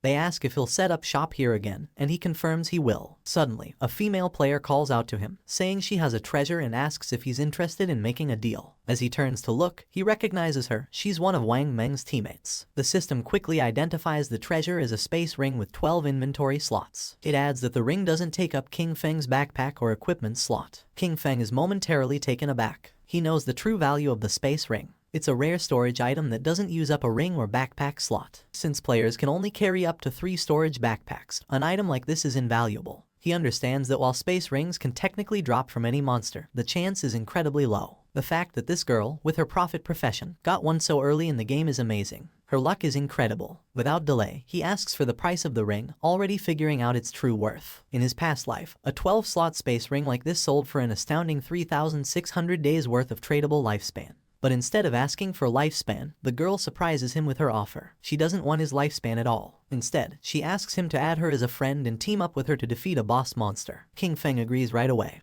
and a system notification pops up, confirming that player Big Plum has accepted his friend request. As they leave Shell Town, King Feng asks Plum about the boss monster she needs help with. Plum explains it's a gold tier boss, but she didn't catch its name because it was too far away. She says it's located on a worn-out boat in the swamp. King Feng is surprised. Could it be the Golden Ghost ship? He knows this ship is a rare special boss that can show up at any level. Its appearance rate is very low, but when it appeared in the past, it caused big guilds to fight fiercely over the strong gear it dropped. Just spotting this monster could start a big battle. But from what Plum says, he thinks this version of the Golden Ghost ship is probably around level 5, making it the easiest to beat. Still, he wonders how Plum found such a rare boss so near the starting town. His mind races as he tries to figure it out. The space ring, her link to Wang Meng's team, a gold tier boss showing up as if by luck. A thought hits him, could she be the rumored koi fish from his past life? He recalls whispers from before. People said someone in Wang Meng's team had crazy luck, finding rare bosses, treasure chests, hidden palaces, and ancient temples just by wandering. He used to think it was just a cover-up to hide their real info. But now, looking at Plum, he realizes the rumors were true, and she's right in front of him. Deep in thought, he stares at her, trying to understand what it all means. Plum notices his gaze, blushes, and asks why he's looking at her like that. Snapping back, King Feng tells her it's nothing and focuses back on their journey. As they step past the main gate of the starting town, they don't notice a figure lurking nearby. A bald player hides behind a tree, watching their every move. The scene shifts to a group of tough-looking players, where a long-haired man stands in front of a bunch of bald players, speaking with authority. He talks about his past victories, like leading his team to conquer the overlord of Sand City. With confidence, he tells the bald players that if they follow him, he will make sure they succeed in the game. Before he can say more, the bald player who is watching King Feng runs back and reports that the target has left town with a girl. The boss smirks. He laughs at the news, thinking King Feng is just another young guy, easily distracted by a pretty face. Without delay, he gathers his group and orders them to move out. It's time to make their move. Meanwhile, outside the town, as they continue their journey, King Feng talks about his conditions for helping Plum's party. He says that if the boss drops equipment or skill books Plum can use, they will go to her, but the rest will be his. Plum thinks about this for a moment and then asks what the other party members, like Wang Meng, will get from this deal. King Feng explains that since the party has different roles, there's no promise that gear for an assassin will drop. If that happens, he would have fought for nothing, which wouldn't be fair. Understanding his point, Plum agrees to his terms but has a small request. If any gear drops for her captain or other party members, she asks if he would sell it to her at a discount. King Feng agrees. With the terms set, Plum says they will go to the boss's location once Wang Meng and the rest of her party log back into the game. But after walking for a while, she realizes she doesn't know where they're going. It's only when King Feng finally tells her their destination that she understands. They are going to fight the gold tier boss monster now. Plum is shocked. The idea seems crazy. King Feng is an assassin, and she is a mage. He might turn invisible, but she can't take a hit from such a strong enemy. Facing a gold tier boss this early with just the two of them sounds like a death wish. But King Feng stays calm and confident. He doesn't plan for her to fight at all. His plan is to tackle the boss alone while she watches from a safe distance. Even with his confidence, Plum finds it hard to believe. She knows he's strong, but beating a gold tier boss solo is unheard of. Just as she gets ready to question him more, King Feng suddenly stops, sensing something. Without a word, he uses his latent image skill, and he disappears into thin air. Plum is left there, stunned. She looks around, trying to understand what just happened. Moments ago, he was next to her, and now there's only empty space. Confused, she calls out for him, but there's no answer, just silence. Meanwhile, hidden behind a tree, the group of bald-headed players keeps watching King Feng and Plum from afar. Their leader smirks, sure they have the upper hand. But then one of the players notices something odd. King Feng has vanished. Confused, they look to their boss for what to do. Without a second thought, he dismisses it, thinking King Feng must have tricked Plum and left her alone. Grinning wickedly, he orders his men to move in, planning to capture Plum first and have some fun before anything else. As they rush forward, their boss reminds them of his promise that sticking with him means a good life. Now, he claims, even women are falling into their laps. But just as they get close, a shadowy figure appears right in front of them. The leader stops, his grin fading as he looks into the swirling dark aura before him. Confusion flashes in his eyes. What is this? Before he can react, King Feng uses his instant shadow slash skill, and in a blink, it's over. A cold gleam slices through the air, and the group falls, lifeless. Their bodies drop, torn apart before they even know what's happening. King Feng, as if stepping back into the shadows, disappears without a trace. A system notification pops up, confirming his kills. 5 players down, earning him 12 days of tradable lifespan. He glances at the bodies but doesn't give them much thought. Their loot is worthless, barely worth noting. To him, killing them was like taking down 2 low-level monsters. Without a trace of what just happened, King Feng reappears next to Plum, looking indifferent. Plum, still in the dark about what occurred, immediately asks about his sudden disappearance. King Feng shrugs, saying a few people were following them, so he sent them back to town. Plum seems satisfied at first, but her curiosity kicks in, and she starts asking questions. She jokes that she thought he left to relieve himself and muses about how handy his invisibility must be. With it, she jokes he could do his business without being seen. King Feng cuts her off, clearly not amused by the odd turn in the conversation. He tells her to focus and hurry up. They need to get to the gold tier boss monster. At the same time in Shell Town, the ground began to shine. And just then, King Feng's sister spawned as a healer, Her eyes widened in surprise upon seeing a magic staff. She picked up the staff, realizing that everything was real, so much so that she could even feel things. The player's attention was fixed on her, realizing that she was another newcomer. She was happy since she had obtained the hidden class sacrifice, thinking that it must be very powerful. She firmly believed that with this class she was going to capture Song Fei's attention. She was worried about knowing where Song Fei was right now and if he knew the secret about the starting points. Her eyes began to shine with rage at the thought of where Qin Feng might have gone. He was always looking after her all day, but when the critical moment arrived, he couldn't be trusted at all. She decided to stop thinking about it since she now had a hidden class and Jiang Wei had promised to help her level up. From now on, King Feng would have to manage on his own because she was not going to worry about him. Her attention fixed on the leaderboard, leaving her in shock upon seeing that rank 1, Shadow, was level 6. She was furious because Jiang Wei was only level 3, and yet dared to boast about how powerful he was. Realizing that Shadow was the true expert, she thought that if she could stick close to Shadow, she would be able to level up faster than with Jiang Wei.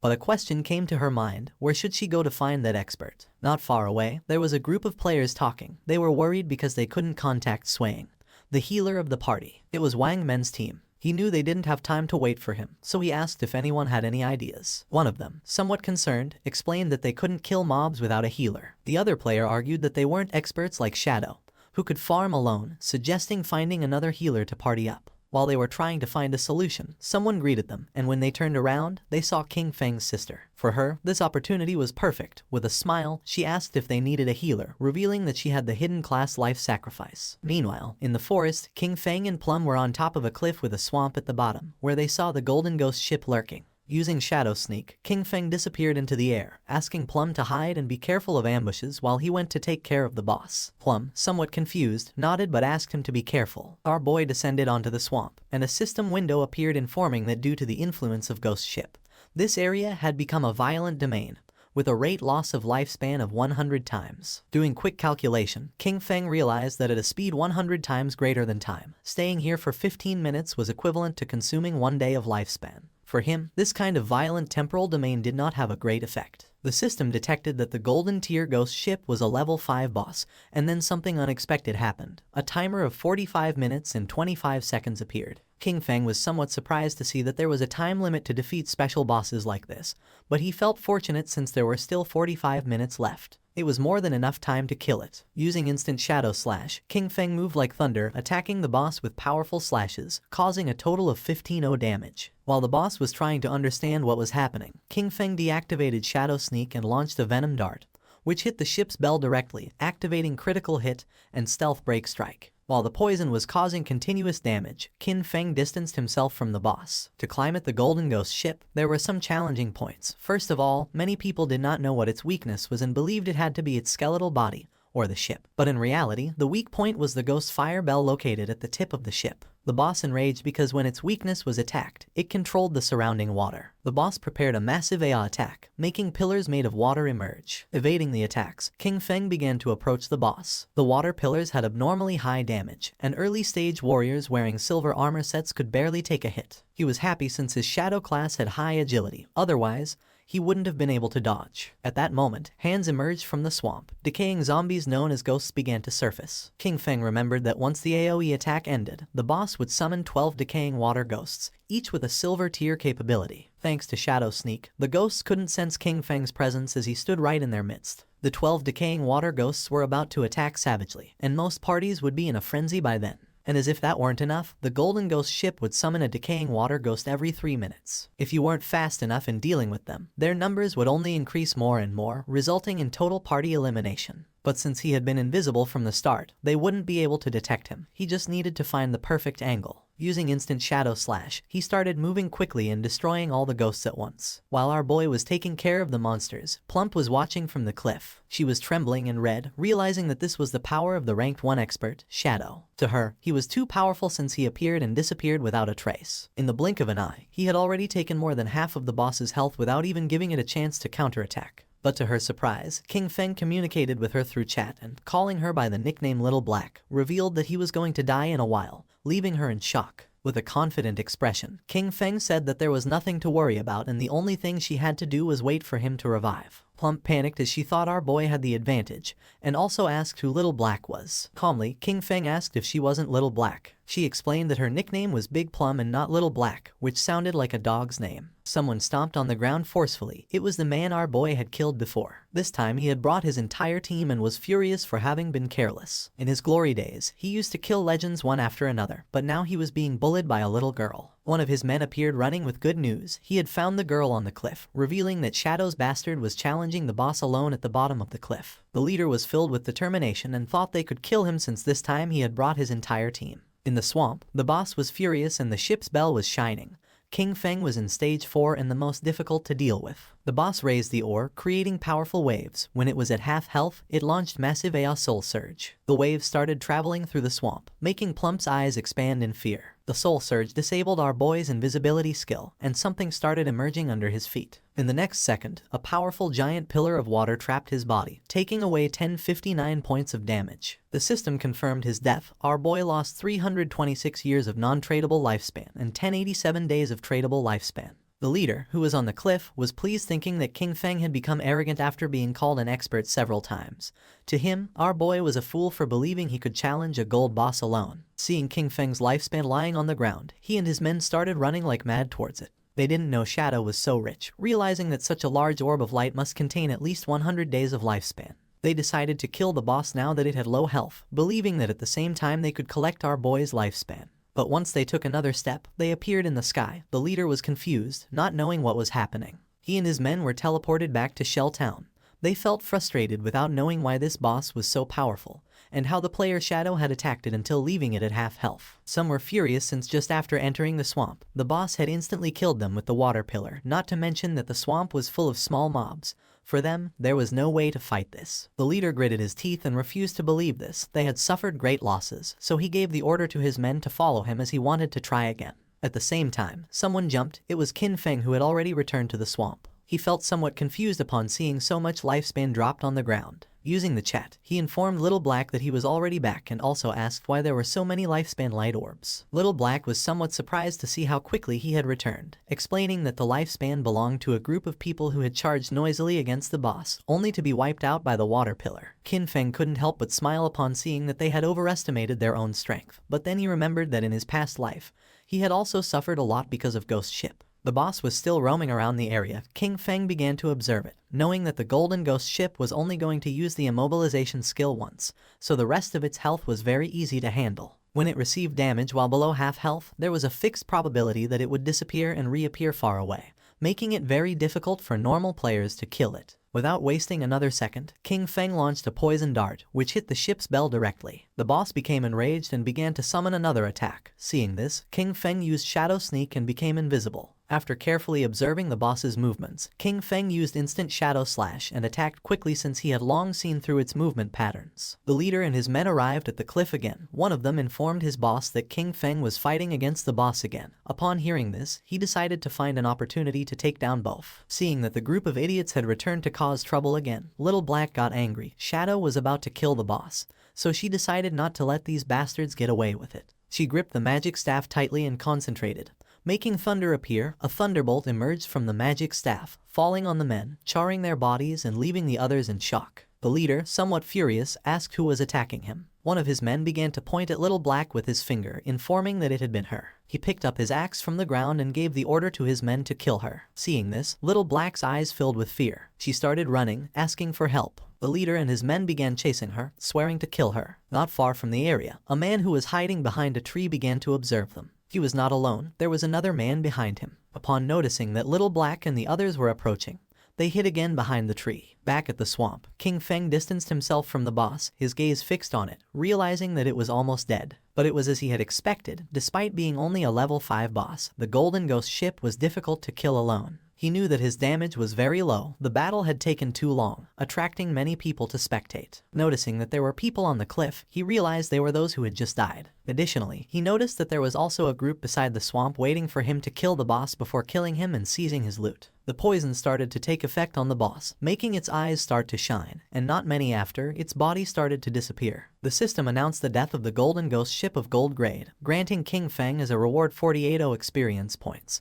He ascended to level 8, obtaining 7 evolution points and 216 days of tradable lifespan. Our boy activated Shadow Sneak. It had been a good dream, but it was a shame that it had miscalculated. A general system notification sounded everywhere, revealing that the player Shadow from Shell Town had been the first on the server to kill a gold grade boss, receiving 3 reputation points. The notification caught the attention of all the players in the area. No one knew who Shadow was or why he was so strong. Others were furious since the first person to kill the gold grade boss had to be from Han City. In Shell Town, Wang Men looked at the system notification with confusion, as it had only been a short time since Shadow was fighting against the bronze boss by himself. Only a short time had passed and he had already killed a gold boss solo. He did not know why the difference between Shadow and the others was so great. King Feng's sister's eyes began to shine with determination. Realizing that Shadow really was the strongest, she thought that if Shadow helped her level up, then she would be able to see Brother Song Fei. The body of the boss disappeared, leaving lifespan and loot on the ground. The boss of the group that was hiding behind the tree couldn't help but smile upon seeing that the boss had dropped so much loot. With a wicked expression, he realized that Shadow had hidden using invisibility without taking the loot, realizing that he must be wary of them. He gave Guang the order to release his skill and find Shadow. They were going to kill King Feng and take the gold boss's loot for themselves. Guang nodded his head, then drew his bow, used the skill called Phantom Horned Eagle, and shot an arrow toward the swamp, which transformed into the ghost of an eagle. The eagle flew until it exploded, causing its feathers to start falling over the swamp. King Feng began observing them carefully. He did not expect this hunter to learn this anti-invisibility ability so quickly. For him, it was no surprise that they were so confident in killing him and seizing his loot, but it was a pity that his assassin class came with an extra point in invisibility level. Guang's skill was level 1, so it could not break his skill. Confident, Guang turned to the boss, informing that Shadow must have fled after seeing so many of them. The boss and his men began to advance towards the loot.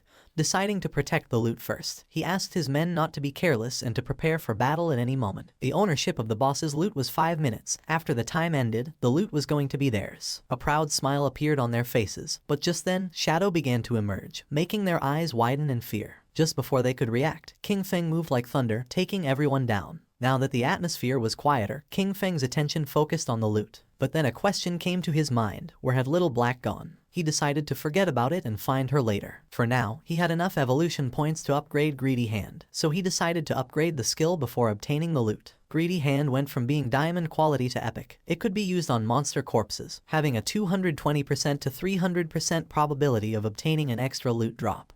The extra loot had a 100% probability of being 1 tier higher. Our boy picked up the loot. He was determined to use the 100% chance to gather all the light together and squeeze them. Greedy Hand started to absorb the loot, making a smile appear on King Feng's face. A bright light began to emerge from the forest, and after using Greedy Hand, he obtained 21 evolution points, 648 days of tradable lifespan, and 2 special items called Ghostfire Bell. King Feng's eyes widened in surprise upon seeing that he had obtained 2 Ghostfire Bells. It was a special item. After equipping it, King Feng would not lose lifespan upon dying, with a cooldown time of 1560 seconds. It had 2 skills, 1 passive and 1 active. Soul Absorption was passive. When killing monsters, the amount of dropped lifespan would increase by 20%, and having 2 Ghostfire Bells at the same time would double this effect. Soul Shock was an active skill. He could shake the bell to immobilize all enemies within a 100-meter radius for 3 seconds, with a cooldown of 512 seconds. The Ghostfire Bell was not considered equipment. It was an item. It did not take up 2 equipment slots, and 2 Ghostfire Bells only occupied 1 inventory slot, making it very convenient. While he was distracted, Little Black contacted him through chat asking him to come save her. Shadow became alert and asked with a worried expression where she was. King Feng, somewhat worried about knowing where Little Black was, the only thing he heard through the voice chat were her screams asking them not to come near her. Little Black was very scared since the leader and his men had already cornered her. They praised her for having strong resistance, but revealed that there was nowhere to escape, advising her to come over calmly, promising that they were going to make her feel so good that she would ascend to heaven. She clenched her fist, and when she looked back she saw that she was at the edge of the cliff, determined not to give these bastards the kill. Without thinking too much about it, she threw herself backward off the cliff, leaving the leader and the others in shock. Her body began to descend rapidly until it forcefully hit the ground, causing her terrible pain and making a pool of blood appear. Her body began to disappear and turn into lifespan. The leader peeked over the cliff and felt somewhat confused upon seeing that she had really jumped, thinking that she was quite resolute. Little Black informed our boy that he no longer needed to save her, since she had died and returned to the town. She felt relieved, as it was good that the tradable lifespans of their party were all on Captain Wang Meng. King Feng felt relieved and asked Little Black to wait for him there, as he was going to pass the stuff to her. She felt happy and praised our boy for having worked hard. He collected all the lifespan that was in the area. This time he had one big. His tradable lifespan had reached 3115 days, and he even had 21 evolution points. He decided to use the points and evolve Greedy Hand. A system window appeared, informing that the skill Greedy Hand had already reached epic. It required 10 times the evolution points to keep evolving. The system asked if he wanted to spend 210 evolution points to evolve this skill. King Feng was not surprised. For him this was to be expected. It was not so simple. The higher the level of the skill, the more evolution points it consumed to evolve. He decided to forget about it and first raise his attack skills, since the higher his damage, the stronger the boss he could face would be, and in this way, he would be able to receive better loot. He concentrated and instant Shadow Slash went directly from Platinum to Diamond. The attack range of the skill increased from 21 meters to 27. The duration of invisibility stayed increased from 7 seconds to 9. Now he could perform 7 slashes on all enemies along the way instead of 5 slashes, with a total duration of 10 seconds. The length of the slash increased from 3.1 meters to 4.1 meters, and now each slash would cause 300 additional damage instead of 200. He used 10 evolution points and now only had 3 points left. The initial skill backstab enhancement went from normal to gold, skipping bronze and silver. When using backstab, damage would increase by 30% instead of 15%.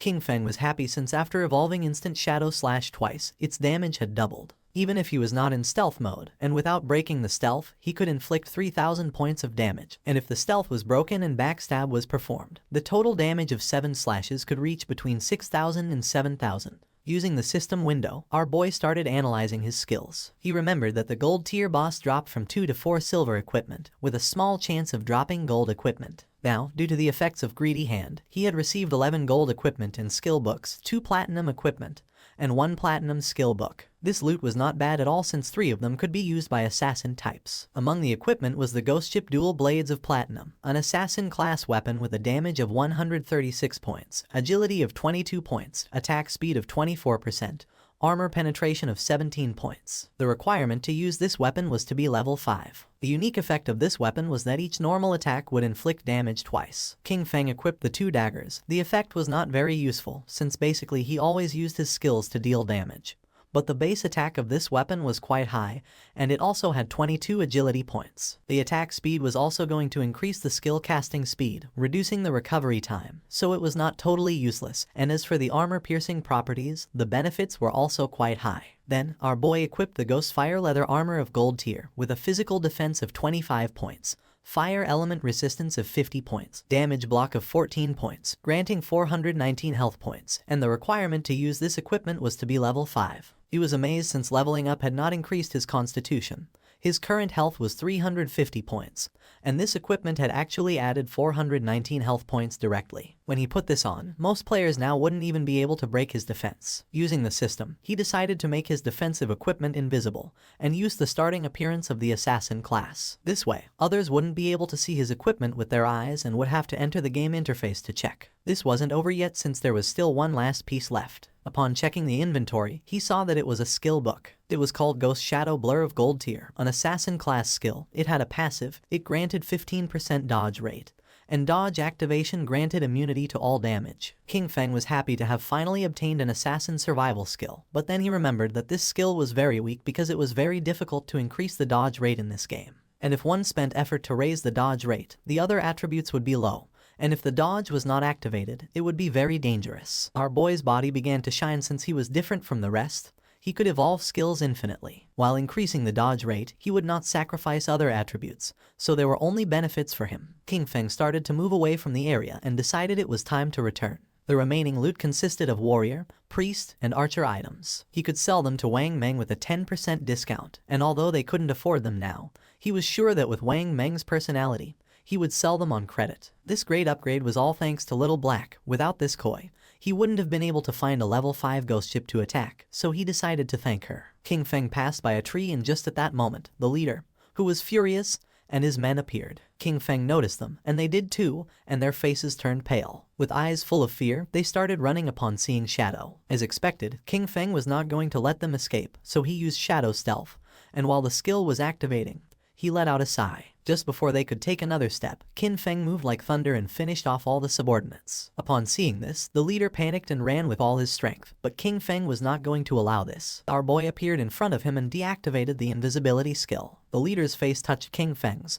his eyes filled with tears and fear. He admitted he was wrong and promised not to do it again, begging our boy to please let him go since he had less than 1 year of lifespan left. With a cold gaze, Qin Feng asked if he had first thought about his own fate when attacking others. Without remorse, Qin Feng attacked with a poison dart, and while the leader was writhing in pain, he turned his back and left. Since he had killed too many players, he received a layer of status called Killer. Currently in the first layer of the Killer status, he was going to lose 75% of his current lifespan upon death. Qin Feng was calm since he had the Ghost Fire Bell. If he was careless and died once, he would not lose any lifespan. Qin Feng returned to Shell Town and everyone's gaze fixed on him. People started talking among themselves since he had killed a gold tier boss. Everyone was in shock. Seeing that he was not wearing any equipment, some thought that he must have exploited bugs to defeat the boss. While our boy was walking through the area, a man approached and asked him to please wait. Qin Feng turned curious. Showing a skill book with a smile, the man mentioned that they had mistakenly bought this assassin's skill book, asking him to please accept it and take it as if nothing had happened between them. The system identified the skill book. It was a common tier called Impale. It was a single target skill. Upon hitting, it added 20 attack points and caused stun for 2 seconds, with a cooldown of 22 seconds. Qin Feng took the skill book and his eyes widened in surprise since it was a control skill. After taking the book, he went on his way, and the man and the others on theirs. One of the men, furious, told Xian Shao that they had been killed by Qin Feng. For him, it was too cowardly to have to give a skill book to him. The other man nodded since no one treated them like that. The other man decided to use each of their connections to gather people, with everyone contributing. Even a single spit from each of them could drown Qin Feng, so there was no reason to fear him. With a serious gaze, Xian Shao made it clear that Shadow was growing so fast and leveling up by himself, so he must have a great secret. He wanted to find him in real life and kidnap him since not only would they learn his secret, but they could even make him their slave to collect lifespan for them. The man praised Xiao Shao for this great plan. Xian Shao decided to have the family send a woman to try to extract information from Qin Feng. When he had heard Shadow's voice just now, it sounded very foreign. He knew he was not within their circle, which meant that he was very poor. They decided to find a professional beauty as they were sure that Qin Feng would fall into the trap. Qin Feng met with Little Black and asked her to accept the trade since he wanted to give her some things. Upon hearing this, her eyes filled with excitement, but she explained that her name was not Little Black but Big Plum. Qin Feng gave her a powerful skill and a necklace, and upon using them, fire began to emerge from her magic staff. She was happy because with this skill and the necklace, her damage had multiplied several times. Moreover, her mana regeneration had more than doubled. She thanked him from the bottom of her heart. Our boy said there was no need, explaining that he was just following their agreement, asking her to give him the space ring. With a smile, she took the space ring out of the inventory and said that he could keep it. With her face blushing, she revealed that when she was escaping in the forest, she had discovered an underground cave that seemed to be the entrance to a ruin, asking if he was interested. Qin Feng was somewhat surprised since first it had been the Golden Ghost ship and now it was a ruin entrance, realizing that it was really beneficial to be friends with this girl. The sincerity was mutual. If he had not given her 2 equipment of gold, maybe she would not have told him this information. With this space ring, his inventory had finally reached 27 slots. Qin Feng asked where Wang Meng was, promising that once he sold them the things, he would go to the ruins she had mentioned to take a look. She extended her hand, revealing that the captain and the others had gone to train the new priest, so they were not going to return soon. Using the map, she marked the entrance of the ruins, explaining that there was a stone slab on the ground behind the bushes. She moved the slab aside and hid inside while fleeing, but she had only walked a few steps in when she heard screams from within. She was so terrified that she ran out, otherwise, those guys would not have caught her. Qin Feng disappeared and decided to head to the ruins right now and trade with Wang Meng when he returned. Little Black was somewhat confused. Our boy left Shell Town and entered the forest. Originally, he wanted to find some place to grind to level 10. But since there was a ruin, there was no need to grind. Mainly, there were 3 types of ruins that appeared in a beginner's town. They were tombs, cursed ruins, and temples of faith. No matter what type of ruin it was, the small mobs were all bronze tier. There might even be some silver tier monsters. For him, they were a sea of lifespan and evolution points. Following the location that Little Black had marked on the map, Qin Feng arrived at the entrance of the ruin. Without wasting time, our boy entered, remembering that there were mainly 3 types of ruins that appeared in a beginner's town: tombs, cursed ruins, and temples of faith. There was not much to say about the tombs. They were inhabited by a lot of monsters and it was very difficult to kill them all, and also there was almost always going to be a golden boss at the end. The monsters in the cursed ruins were all cursed by ancient gods and evil gods. They could have been humans in the past, but some went mad and others became ghosts after death. The monsters in the temple were all believers of ancient gods and evil gods. Moreover, the layout of the temple was very complex. The walls were filled with ancient murals. If one managed to get past the last two, they would receive a special item or a skill book. Upon observing the murals on the walls, our boy realized that this was a temple of faith. He began to observe the murals carefully as they were very familiar. At that moment, roars began to be heard. Our boy started walking down the hallway, realizing that this was the faith temple of the ancient god of judgment. It had the same origins as his eye of judgment. At the same time, in the forest was Wang Meng and his party fighting against a monster. Wang Meng drew his shield and blocked the monster's attacks. But then, the monster lunged at him, and just before he had time to react, it attacked with its fierce claw, causing Wang Meng's body to fly through the air, inflicting terrible damage on him. Seeing that the captain was injured, the party's archer panicked and gave the order to the healer to heal. King Feng's sister was paralyzed with fear, not knowing what to do. With tears in her eyes, she tightly grabbed the magic staff and asked how to do that. While they were distracted, the monster jumped and prepared to attack. Seeing this, the party's swordsman drew his sword and gave King Feng's sister the order to use her skill. But instead of obeying, she fell to her knees on the ground, dropped her magic staff, and began crying in fear. The monster attacked again, and Wang Meng's party was eliminated and they were teleported to Shell Town. Wang Meng and his men were furious. Little Black, who was in the area, greeted them and with a smile asked why they were back so soon, explaining that the expert Shadow was still not back, so they couldn't buy equipment now. The archer, who was furious, started pointing at King Feng's sister and said he had never seen someone as stupid as her. She didn't know how to dodge monster attacks, nor how to use her skills. Xiao Yu started to cry, not knowing what to do. Little Black stood in front of her and with a confused expression asked the archer why he was so fierce, explaining that she was a beginner, and it was her first time playing the game, so it was normal to die once. With eyes full of rage, the archer asked Little Black to move away since he was going to scold her to death. The swordsman explained to Little Black that they had not died once, they had died 3 times in less than an hour. Upon hearing this, Little Black's eyes widened in surprise. With a smile, she began to show the necklace that King Feng had given her. She decided to go with them, revealing that she had just received 2 good things from the expert. She was very powerful now, and believed they were not going to die once she was there. Wang Meng stepped forward and gave the order to everyone to stop arguing. For him, Little Black's suggestion was not bad, since with her joining them this time, things should go well, and maybe when they were back they would be able to meet Shadow. Although deep down Xiao Yu was furious, she pretended to be grateful, apologized, and promised to work hard. She could not believe that they themselves could not do the job and still dared to blame her. If it weren't for the connections they had with Shadow, she wouldn't bother with all of them. She was very angry. At the same time, our boy entered a room and something caught his attention. 2 monsters knelt before him, and the system identified them as devout followers of the ancient god. Called the Judged, they were level 10 monsters and silver tier. King Feng's eyes began to shine with suspicion. Without wasting another second, with a determined expression, he attacked the monsters using instant shadow slash. Our boy became invisible, and when he turned around he saw that he hadn't taken much health from them. Even after breaking his stealth and backstabbing them, they had only lost a small portion of their health. For him, this was to be expected. They were level 10 silver bosses, and the health of these 2 devout followers together was already greater than that of the gold tier Golden Ghost ship. Just then, something caught our boy's attention, making him turn curious. The monsters knelt before him again. He was somewhat confused since the monsters were kneeling once more in his direction. It was strange since he was still in stealth. He didn't know if they had sensed the Eye of Judgment on him, nor if this was the reason why they weren't attacking him. King Feng questioned whether they knew the way and asked them to guide him. The monsters raised their heads and began to roar. King Feng realized that they had been corrupted, decomposed, and had gone completely mad. They had turned into wild beasts that only knew how to steal lifespan from humans. At that moment, the eyes of the monsters began to shine, and not long after, they turned their backs on our boy and ran off. Right at the door of the room there was a group of players. The monsters felt their presence and began to charge at them. The players realized that these bosses were silver tier. They could not face one, so they decided to flee from this place. Just before they could do it, the monsters attacked and toxic mist began to melt their bodies. Their bodies disappeared, dropping lifespan orbs. They were the team of the girl who had bought Ice Spike from our boy, called Grey Rose. He never thought that they would also find this ruin. Judging by the current players' equipment levels, King Feng came to the conclusion that no one was equipped to go deep yet. Our boy deactivated stealth and decided to pick up the lifespan. The monsters knelt before him again.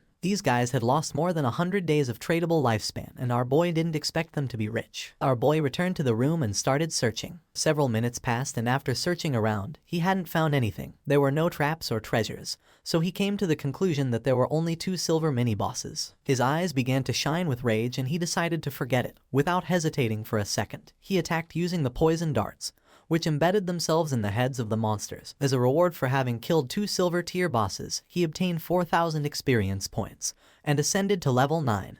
obtaining 4 evolution points in 188 days of tradable lifespan. King Feng used Greedy Hand and the bodies of the monsters began to disappear. He felt happy since the epic tier Greedy Hand was absolutely insane.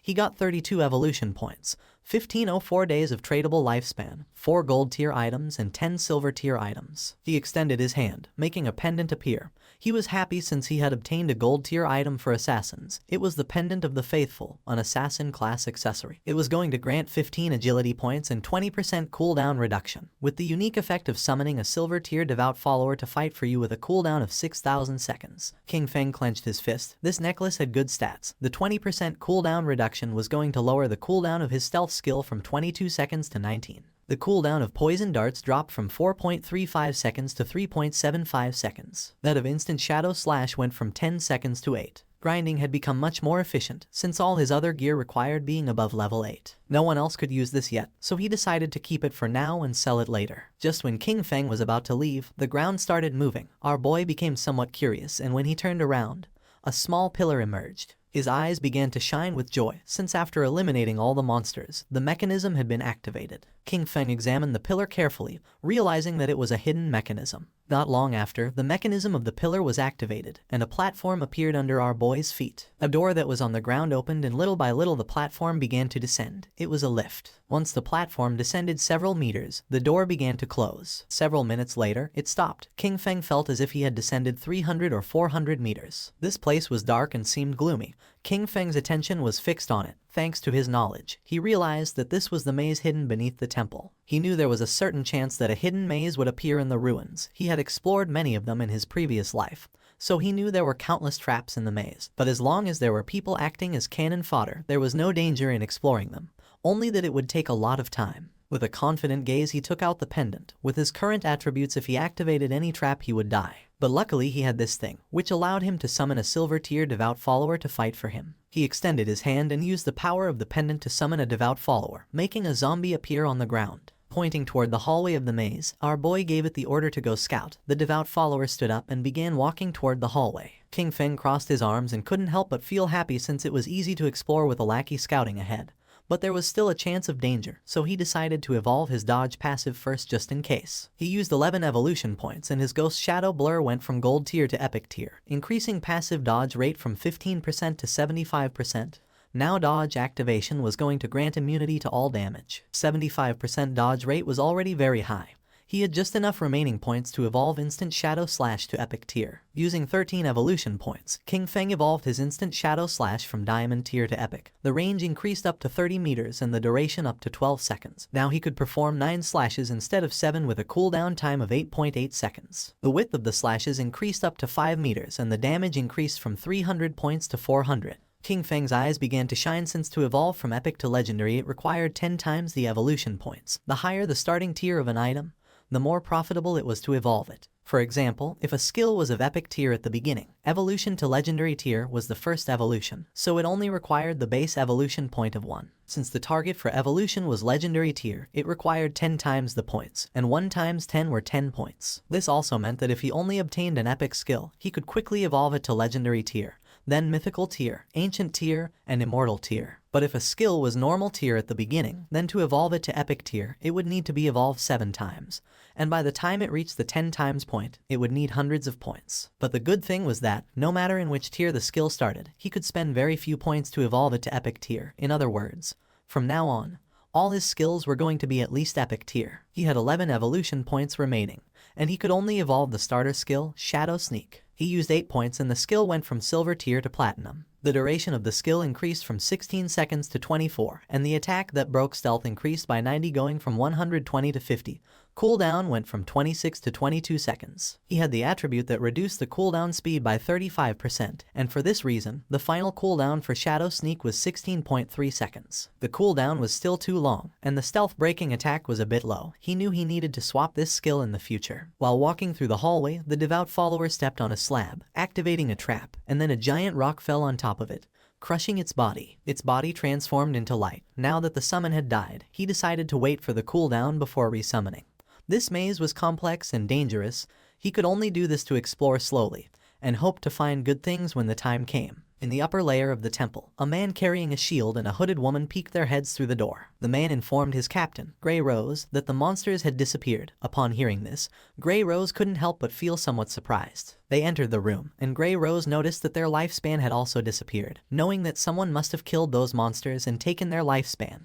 But she didn't know who. The man mentioned that only the expert Shadow could kill 2 silver tier bosses. Grey Rose thought he was right but felt relieved since they wouldn't have to die again. She put her hand on her chin and remembered that when they had come here, they had seen a person who seemed to be communicating with the monsters. She didn't know if it was Shadow, nor if he had a skill that could enchant the bosses. If that was the case, he had an incomprehensible and terrifying power. At the same time, in the second layer of the temple, King Feng's devout follower died again by activating another trap. In front of our boy there was a long path leading to a door King Feng had explored for 3 hours, and this should be the end of the maze. And based on his previous life experience, using human lives to explore would kill at least hundreds. Using the pendant, King Feng summoned another devout follower again. It started walking ahead and King Feng began following closely behind. King Feng gave it the order to open the door. Following our boy's command, the monster began to use all its strength but was unable to open it. It got to the point where its body began to tremble. King Feng's eyes filled with suspicion upon seeing that the monster could not open the door. Then, he approached and touched it with his hand. By doing this, little by little the door began to open, leaving King Feng in shock. A wave and a curtain of smoke began to emerge from the other side of the door. Our boy began to sweat, knowing that this was not good. On the other side of the door, there was a room full of pillars, and in the center there was a chest covered with thorny vines. King Feng entered the room, and upon observing carefully he noticed that the chest was full of thorns. It was locked, and next to it there was an NPC. The NPC was a woman who had the lower part of her face bandaged. The system tried to detect her stats, but it was unable. King Feng's eyes widened in surprise when he saw that there was no information about her. It was the first time he met such a mysterious NPC. The woman began to whisper in a strange language, and then she knelt down and her body transformed into light and began to disappear. King Feng started to observe her closely, not knowing why she had disappeared. Then, the thorns that were on the treasure chest also began to disappear. King Feng did not lower his guard, since even though he could not see the information of that mysterious woman, he knew that she must be related to the Eye of Judgment. The chest began to shine golden, and our boy noticed that it contained epic tier items, but he knew he had to be careful since there was a chance he would encounter a mimic or a trap. Pointing at the chest, King Feng gave the order to his summon to go open it. Following the order, the monster opened the chest and a bright light began to emerge from it. King Feng's eyes widened in surprise as he realized it was a skill book, a godly skill for assassins containing passive and active effects. The chest contained an assassin-type skill book of epic tier called the Stole of Mercy. It had the passive effect of 100% weak point hit correction, and weak point damage multiplier doubled. The chest also contained an active skill called Slit Throat. Shadow's next attack was going to inflict Slit Throat, causing 100% of that attack's damage per second for 3 seconds, with a cooldown time of 60 seconds, but thanks to his skill the cooldown dropped to 44.4 seconds. King Feng noticed that the passive ability doubled the hitbox for the enemy's weak spots, but the most ridiculous part was the active skill, Slit Throat. If his next attack dealt 300 damage, the debuff would cause 300 damage per second for 35 seconds. The total damage would be 12 points, which is 3 times the original damage. King Feng began to read carefully. Skills like Instant Shadow Slash landed multiple hits, but Slit Throat only counted the first strike. Also, this skill was only of epic tier, so it only needed 10 evolution points to upgrade it to legendary. This loot had been a great harvest since his burst damage had just increased several times. King Feng began to move toward the exit. Knowing that it was all thanks to Little Black, he decided that it was time to return and sell the leftovers to her party. Using the chat, he asked Little Black to tell Wang Meng to return to town, since he had items to sell him. Upon knowing that Shadow had finished exploring the ruins, they decided to return now. Once King Feng arrived back at the starter town, his eyes widened in surprise. A crowd of players were waiting for his arrival. All wanted to add him as their friend. Some even offered to be his followers, promising to cheer him on. The chairman of the Runding group from the city of Zhonghai had come to formally invite Shadow to join their corporation. King Feng even had fans from Firefly Town who had come to greet him. Players from different towns had come to form teams with King Feng. Seeing this, he realized that the teleportation gates from other towns had started activating. Finally, he could go to Songfei's Firefly Town. Without wasting another second, King Feng disappeared without a trace, becoming a shadow. Using his invisibility skill, King Feng began to move away from the area, and the players started fighting among themselves, thinking that he had left because they kept bothering him. King Feng reached Little Black and caught her attention. Raising her hand, she informed her captain that the expert Shadow had arrived. Something caught King Feng's attention. It was none other than his sister, Qin Xiaoyu. She began to show a kind smile. Many questions came to King Feng's mind. He didn't know how she had managed to get into Wang Meng's team, knowing that Wang Meng's crew could be destroyed because of her. He knew he had to be careful, since everyone knew that Shadow existed now. He couldn't reveal his true identity. He still couldn't use his powers in real life, and with so many eyes on him, even a kitchen knife could kill him right now. Xiaoyu couldn't help but blush as she could tell how powerful he was just by looking at him, realizing that compared to him, Wang Meng's party was like trash. She thought that if he carried her, then she could reunite with Song Fei in a matter of days. Using the system, Qin Feng explained to the captain that this equipment was perfect for their party's classes. Moreover, the skill books could increase their combat power. Our boy set an initial price of 22 days of lifespan.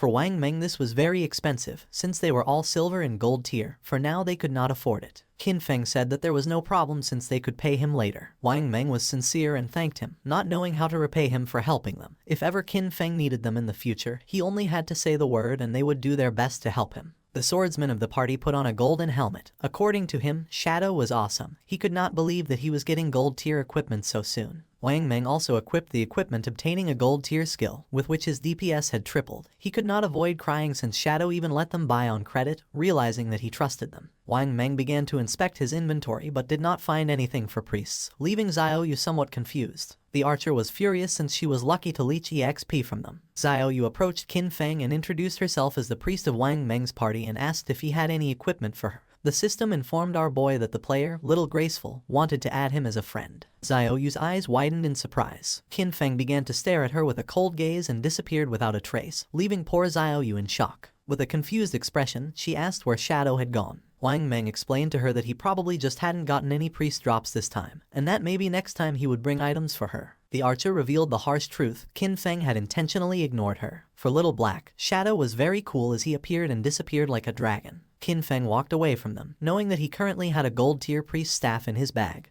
and also a gold tier priest skill book. But there was no reason why he would give such precious things to Qin Xiaoyu. As he progressed, he would have tons of unused equipment and skill books. Selling them individually wasted too much time.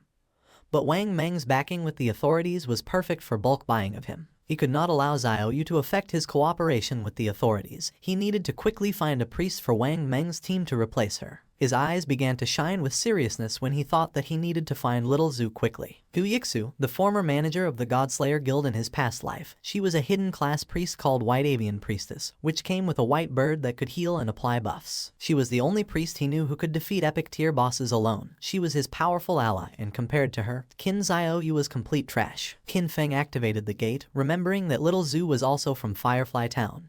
Just like Song Fei, being perfect. If Qin Feng could find Little Zhu, he was going to put her on Wang Meng's team. Using the gate, he traveled to Firefly Town. Qin Feng arrived at Firefly Town, a place very different from Starter Town. While he was walking through the area, he heard two players who wanted to hurry back. Since the silver boss was below half health, they couldn't let someone steal it, as they would have died in vain. One of them cursed Song Fei since that bastard brought many fangirls with him, knowing there was no way to compete with him. Nor did he know how some minor celebrity had so many brainless fans. Qin Feng had just arrived and had already found clues about Song Fei. Following the players, he reached a valley. This was the level 5 area, called Wailing Valley. The monsters in this place were Emberfiends and the Shackles. After walking a bit, he started to hear players fighting. When peeking his head out, he saw a group of players attacking a two-headed monster with its body surrounded by flames. Qin Feng knew that this twin-headed Emberfiend was a silver tier boss, and noticed that the situation was somewhat chaotic since many players were attacking each other. When observing closely, Qin Feng saw a group of players, and among them was the bastard Song Fei. Two players stood in front of Song Fei's team and drew their weapons. One of them had been ambushed by Song Fei, and his lifespan had been stolen by him. He swore to kill him. With a smile, the player carrying a shield asked if Song Fei thought that hiding behind his mage girls made him safe, revealing that he had the godly anti-mage skill. Just before he could take a step, one of Song Fei's mages crushed his head using the magic staff. Qin Feng remembered that Song Fei, with the title Heaven-Defying Mage God, had the mage class. In his past life, this bastard tricked a bunch of fans into choosing the mage class, only to take all their equipment and skills to strengthen himself quickly. But a team couldn't be made up of only mages, so his fangirls came up with a solution. Some put their attribute points into intelligence to become glass cannon mages. Some put their points into agility to become disruption mages. Others used their points on health to become meat shields, and some chose strength to become battle mages who attacked using their staff. In the early stages, Song Fei's team was extremely dominant, stealing lifespan from players everywhere without anyone being able to stop them. And as expected, as the game went on, most of his fangirls died pretty quickly. Pointing at the boss with his finger, Song Fei made up a lie saying that his fans were working so hard that now his heart hurt. He hoped the boss would die soon so everyone could rest, and also that the world would be full of love and free of violence. The twin-headed Emberfiend began to advance towards Song Fei's group. One of Song Fei's fans explained that this was not hard for them since the one who was trying the hardest was him. According to her, he worked so much that he shouldn't have to endure all this. She started pointing at the monster and decided to kill it so it wouldn't hurt their beloved Song Fei. Song Fei's fans began attacking the monster by casting spells. They were willing to defeat it so that Song Fei would become king, swearing to follow him no matter where he went. The monster opened its mouth and launched a burst of fire towards Song Fei, putting him on alert. But just before the burst of fire could get close, one of his fans stepped in the way, taking the attack fully. Song Fei took the girl's hand and began to show a sad gaze, while the woman's body was disappearing. With tears in her eyes, she swore to do anything for him. The chubby girl tightly grabbed her magic staff and told the others to get angry since if they killed this ugly monster, brother Song Fei would be able to ascend to first place in the ranking. He had to surpass Shadow. This made the others excited. Raising their weapons, they swore to conquer the world, dominate the heavens and fight alongside Song Fei. They summoned several powerful spells, causing thunderbolts to strike the monster. Song Fei realized that it was going to die, knowing that this silver tier boss was hard to kill. He couldn't help but wonder how someone had been able to defeat a gold tier boss alone. He was sure that Shadow had used a bug. Song Fei had many fans helping him and was only level 7. He didn't know how Shadow leveled up so fast. A smile spread across his face since once he defeated this silver tier boss, he was going to level up to 8. He knew that Shadow had been stuck at level 9 for a long time, so he decided to take the opportunity to surpass him and become the #1 player of the God-forsaken game. Just then, a hand surrounded by Shadow grabbed Song Fei by the mouth. In the blink of an eye, Qin Feng decapitated Song Fei, and using instant Shadow Slash, cut his body into pieces. Blood began to emerge from the mouth of the bastard Song Fei. His fans went into shock, and just before they could take another breath, Qin Feng attacked again. Moving like thunder, he cut the bodies of the fans and of the boss into pieces. A system window appeared, informing that the boss had been defeated and granting him 15 experience points. The boss fell to the ground and its body began to transform into lifespan. The players were in shock since they couldn't believe that Shadow had killed the boss with a single strike. A single attack from Shadow did thousands of points of damage, while theirs only did 100 points of damage. Shadow was 10 times stronger than them. The corpse of the boss transformed into orbs of lifespan, and Qin Feng deactivated his stealth skill. The smartest players realized that it had been an AoE attack. They couldn't believe that a single attack had killed Song Fei and all his gang of fans. Upon observing closely, they saw Shadow and remembered that he was the one who had achieved the first global kill of the gold tier boss. They decided to leave and let Shadow have the loot. They began to cheer for Shadow for having avenged them by killing Song Fei's gang. Qin Feng knew that they were only afraid of being attacked, and that's why they could only join forces to attack him. In his past life, he would not have hesitated to kill them. At the same time, Song Fei respawned again in Firefly Town. The system reported that he had been killed by Shadow, and he lost 1106 days of tradable lifespan, and 18 years and 113 days of non-tradable lifespan. Song Fei panicked and realized that Shadow had come to Firefly Town. He couldn't believe that out of the hundreds of starter towns in Zhonghai City, he had come to his to steal the kill. His fans also respawned again. The chubby girl felt confused to see that Song Fei had also died. The other girl was furious since she didn't know why Shadow had killed them. The other thought that Shadow wanted to steal the silver tier boss. According to them, he was evil for taking advantage of Song Fei being distracted to launch a surprise attack. Just then, an archer approached Song Fei and with a nervous expression asked if she could join his team, revealing that she had the skill called Eagle Eye, and she could detect invisible enemies. Song Fei's fans told the girl to get lost since he had said he only wanted mages in his party. The chubby girl thought her efficiency at killing monsters was too low, and she would only affect Song Fei's progress in the ranking. Song Fei extended his arms and explained that although she was an archer, she could be part of his family since he believed that love could fill everything. He took the woman's hand and with a kind expression mentioned that he had felt her strong emotions. It didn't matter if she was an archer. He decided to let her join his team, swearing they would strive together to level up. Having Song Fei so close made her blush and tears of joy began to flow from her eyes. An assassin appeared and mentioned that she could also become invisible, swearing that she was going to make Shadow pay for having killed him. The mage revealed that she had learned a new AoE skill and could freeze Shadow. Song Fei extended his arms, making it clear that his family was full of love. Any girl who wanted to join his team was welcome. The girls began to cry with joy and swore to stand by Song Fei forever. According to them, Shadow had no honor for having attacked their beloved Song Fei by surprise. They promised that he was going to pay the price. As soon as they found Shadow, they were going to let Song Fei kill him so that he could learn what happened when someone messed with Song Fei. The attention of two players focused on them. They didn't know what Song Fei wanted to do now, but they were aware that someone had killed him out there, being very satisfying. They remembered that there were many girls protecting Song Fei, so they didn't know how he had been killed. But then they realized it must have been Shadow. According to them, Shadow was incredible. And seeing the girls crying for Song Fei, they thought these girls were not right in the head. A smile spread across Song Fei's face as he was confident that with so many people as witnesses, when he defeated Shadow, everyone would know that it was useless to be strong if one fought alone, especially being an assassin. According to him, Shadow was a soft assassin who had dared to challenge a great and noble mage like him. At the same time, Qin Feng picked up the loot using Greedy Hand, obtaining 16 evolution points, 217 days of tradable lifespan, 6 pieces of silver tier loot, and 1 piece of golden tier loot. Qin Feng decided to evolve the skill Graceful Liberation, consuming 10 out of 19 points. The skill went from epic to legendary. The passive effect Weak Point Attack Correction went from 100% to 200%, and the weak point attack multiplier was doubled. The active effect also improved. The next attack was going to trigger Throat Slit effect, causing 150% attack damage per second instead of 100%. With a duration of 3 seconds, the cooldown of the skill went from 30 seconds to 18.5. The weak point hit correction had increased by 100%, reaching 200%, which equaled doubling the target's weak point. If it was amplified even more, half of the enemy's body would be considered a weak point. He feared that even his Shadow Slash could deal weak point damage. The initial epic level skill, with 0 evolution points, could evolve to legendary. However, to evolve it from legendary to mythical, it required 100 times more evolution points. It needed 200 points to evolve from legendary to mythical. According to this pattern, the epic level Greedy Hand was going to require 210 evolution points to evolve, and when it reached legendary, evolving it was going to require 34 points. He had 9 evolution points left, so he decided to evolve Backstab Enhancement. Qin Feng spent 8 points and the skill Backstab Enhancement went from gold to platinum, and the damage of the passive effect increased from 30% to 40%. A silver tier boss, plus the group of players, had given him a total of more than 14 days of tradable lifespan.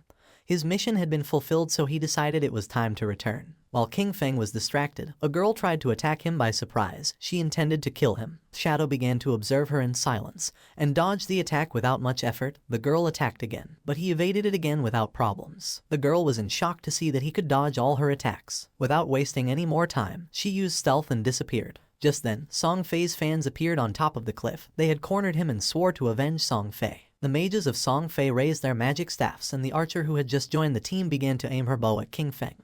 They were furious and swore to avenge Song Fei. Qin Feng used stealth and disappeared into the air, becoming a shadow. Upon seeing this, the archer used her skill called Eagle Eye and made it clear that Qin Feng's invisibility was useless. Her arrow transformed into a ghost eagle until several seconds later it exploded and its feathers began to descend from the sky like drops of rain. The feathers began to fall on the assassin from Song Fei's party and her stealth was deactivated, making her visible. The chubby girl clenched her fist and felt happy, believing they had detected Qin Feng. She gave the order to the others to use their most powerful skills and attack with everything. Following her order, Song Fei's fans used their most powerful skills to attack. A rain of powerful spells began to descend upon the assassin. Seeing this, she panicked and tried to tell them that she was not Qin Feng. It was already too late, as the spells hit her body directly, creating a great explosion. Instead of feeling sad, the chubby girl felt furious since she didn't care about this anyway because she wasn't a mage, and that showed that she didn't sincerely love Song Fei. According to her, this was a punishment from heaven for her falseness. She gave the order to the archer to launch the eagle again to find Shadow. The archer nodded with her head, but at that moment, Qin Feng took out the Ghostfire Bell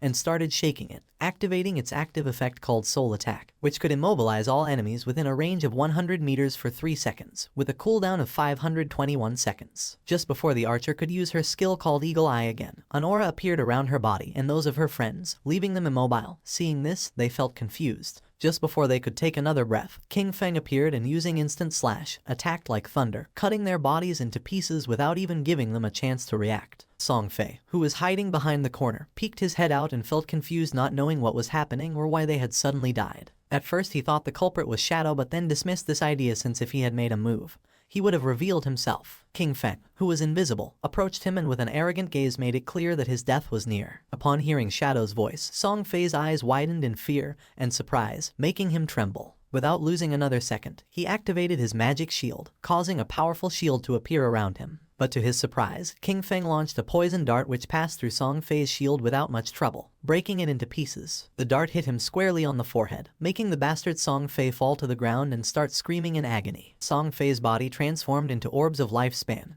King Feng deactivated stealth, and upon seeing that Song Fei had so much remaining lifespan, he realized that originally he had more than 2,000 days of tradable lifespan. Song Fei's body disappeared, leaving only lifespan.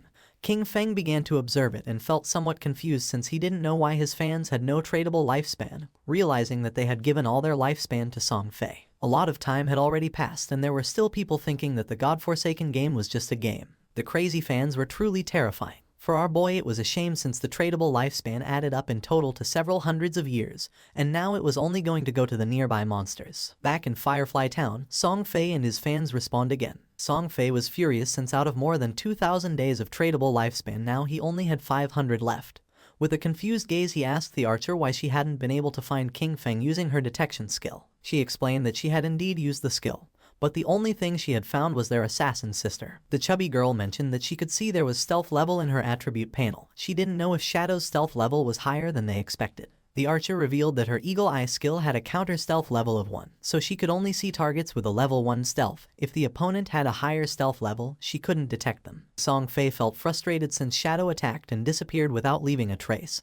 He didn't know how to defend against that. Touching his face, Song Fei thought that he had not offended Shadow, and now that he had also taken the boss kill, Shadow had no reason to come after him again.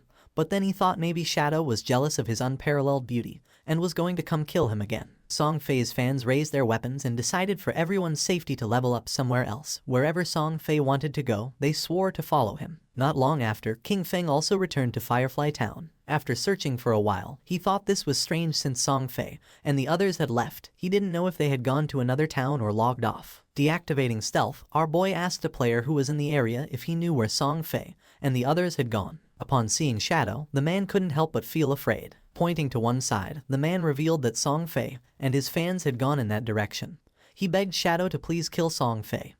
He also had a request. After killing Song Fei, he asked King Feng if he could spare the life of his girlfriend, a female hunter named One Flying Treasure Cat. Our boy advised the man to look for another girlfriend, realizing that his girlfriend was the hunter who could detect invisibility. Using stealth, our boy disappeared again. The man began to beg, saying that he had worked very hard to find her. Although King Feng knew the direction in which they had gone, he had no idea where they were heading, and searching everywhere was going to take too much time. The man put his hand near his mouth and started calling Shadow. Our boy knew that things would be much easier if he could find Gu Yixu. At that moment, a woman passed by his side, and his attention fixed on her, leaving him somewhat surprised. This girl was none other than Gu Yixu. Our boy deactivated stealth, and with a cheerful gaze called her beautiful and asked if she could help him. Upon seeing Shadow, she couldn't help but feel surprised. King Feng took out the golden grade staff from his inventory and mentioned that he had heard that her class could search for targets in a wide area. He promised that if she could find Song Fei, as a reward he would sell her the staff at a bargain price. Seeing this, Gu Yixu's eyes began to shine with excitement. She opened her system window and asked how he knew that she could search over a wide area. She remembered never having told anyone about it. King Feng asked if she wanted this golden grade weapon, and she said yes, even though she didn't know if she could afford it. With a confused expression, King Feng asked if she didn't even have 500 days of tradable lifespan,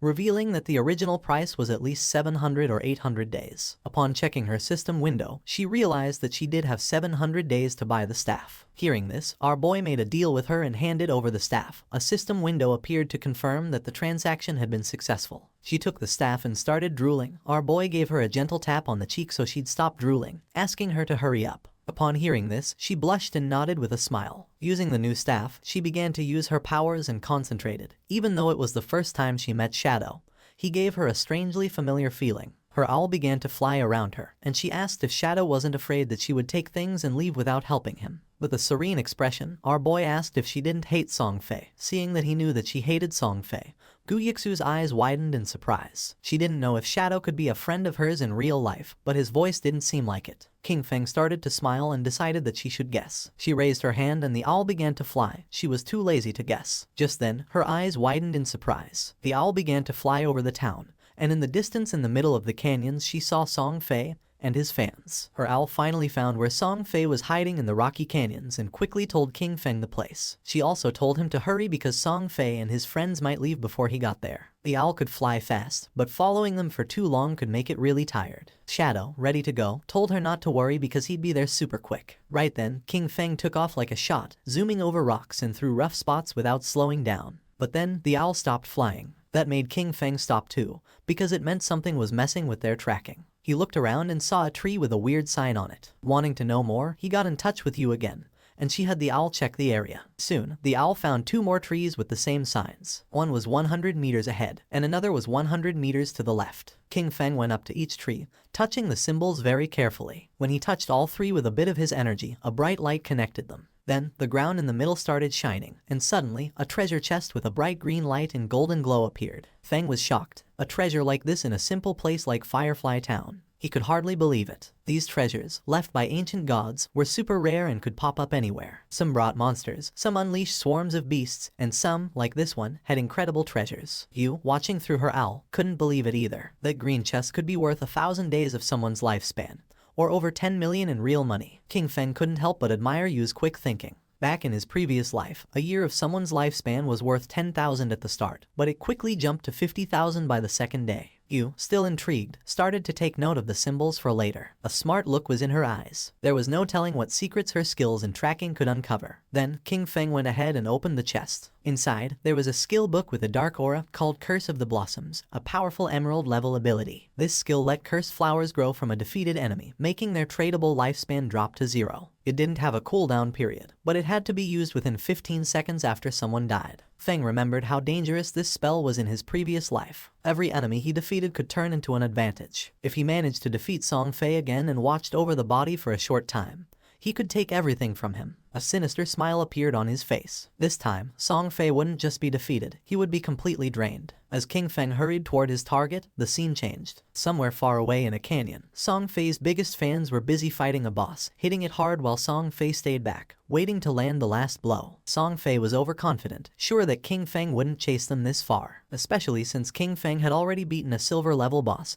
and embarrassed him twice. That should have been the end of it. But Song Fei was mistaken. Right when the boss was about to go down, the girl who was a bit heavier noticed another group fighting a different boss nearby. Song Fei, smooth as ever, convinced his fans once more. He said the other group were fans of a rival idol, trying to make him look bad. The faces of his fans twisted with anger. No one was going to outdo their dear Song Fei. Without a second thought, they charged at the other group. The other team, thinking they were about to get some help, welcomed them. But before they could even say hello, the heavy girl slammed her staff down, knocking out their leader in one hit. The rest of the team was shocked as Song Fei's fans turned on them, madly talking about idols and fate. When one of the enemy tried to ask what was going on, they were quickly shut down by a spell. Then, in a strange turn, the fans started spouting odd poems, talking up Song Fei like he was some kind of god. After they took out the other team, the girls made way for their golden prince Song Fei to finish off the boss. Song Fei kept up his act, pretending to be grateful and showering them with thanks that didn't mean a thing. He made up stories about almost getting caught in an ambush and called them heroes. His words made them all blush and giggle. They were totally caught up in his make-believe world. But that was the end of it. At the same time, Shadow appeared at the edge of the canyon. Song Fei felt something wasn't right and got a cold feeling down his back. But by the time he turned around, it was too late. Feng's sword moved through the air like it was meant to punish, striking in an instant. Song Fei's head was cut off in one smooth motion,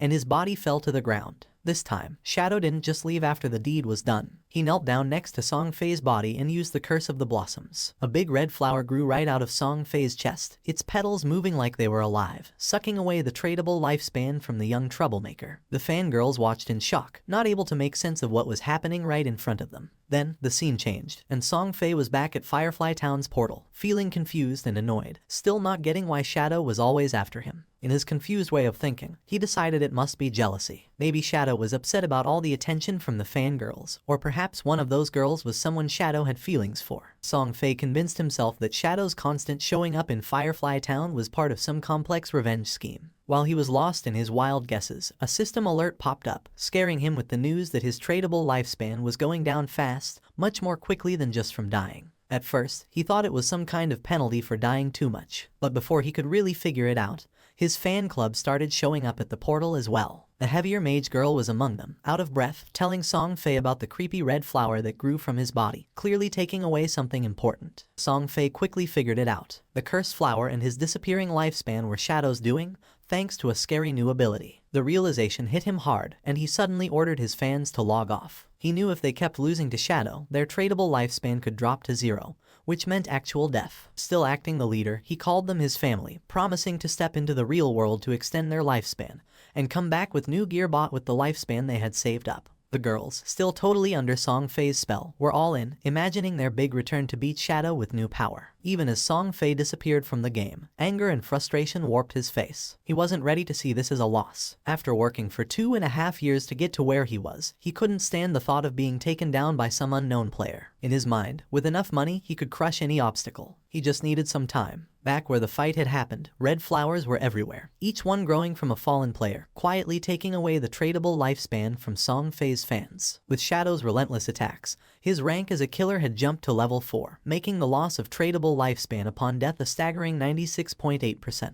But Shadow wasn't bothered by this at all. Shadow figured out that this surprise attack had just added about 1,000 days to his lifespan.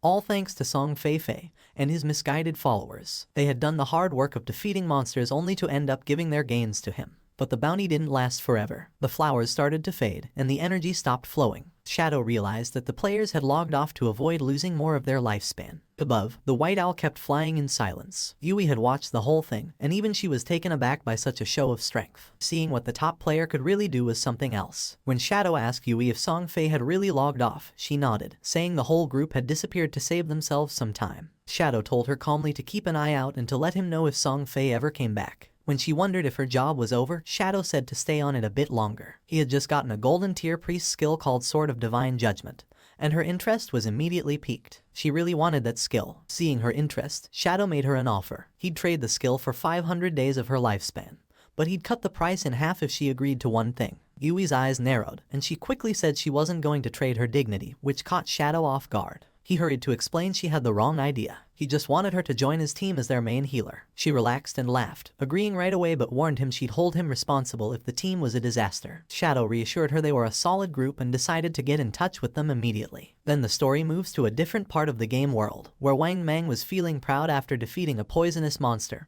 happy about the experience points. He called over to Ju for a heal and something to counter the poison, but Ju was stuck, not knowing what to do. Wang tried to remind her again about her priest class's ability to remove toxins. But before she really got what he was saying, she accidentally used the skill on a tree instead of helping Wang, who needed it. As time ran out, Wang fell to the ground, succumbing to the poison, his victory over the monster wasted. The team was left in shock, frustration simmering as they looked at Feng's sister, unable to believe how useless she had been. Standing near the teleportation stone later, the team leader faced a tough decision. He knew they needed a new healer since every skilled hidden class priest was already taken. But they couldn't continue like this. Zhao, on the other hand, was blissfully ignorant of her failure, lost in fantasies of being the chosen one, a goddess in this new realm. She believed her quick leveling was a sign of her destined greatness and anticipated joining her brother, Song Fei, in glory. But at that moment, news from Shadow reached Wang Mang, bringing a surge of excitement. A hidden class healer, a white bird priest, had agreed to join their team. She was also strong in other roles. This was the chance they were waiting for, and the leader immediately asked Shadow for her location. Shadow told them the new healer was in Firefly Town. It wasn't the best place for leveling up, but it was important to get together and start moving as a team. Wang agreed and got ready to head there, but he knew he had to address the issue with Zhao first. He carefully told her they were moving to a zone with higher levels because Shell Town was too crowded.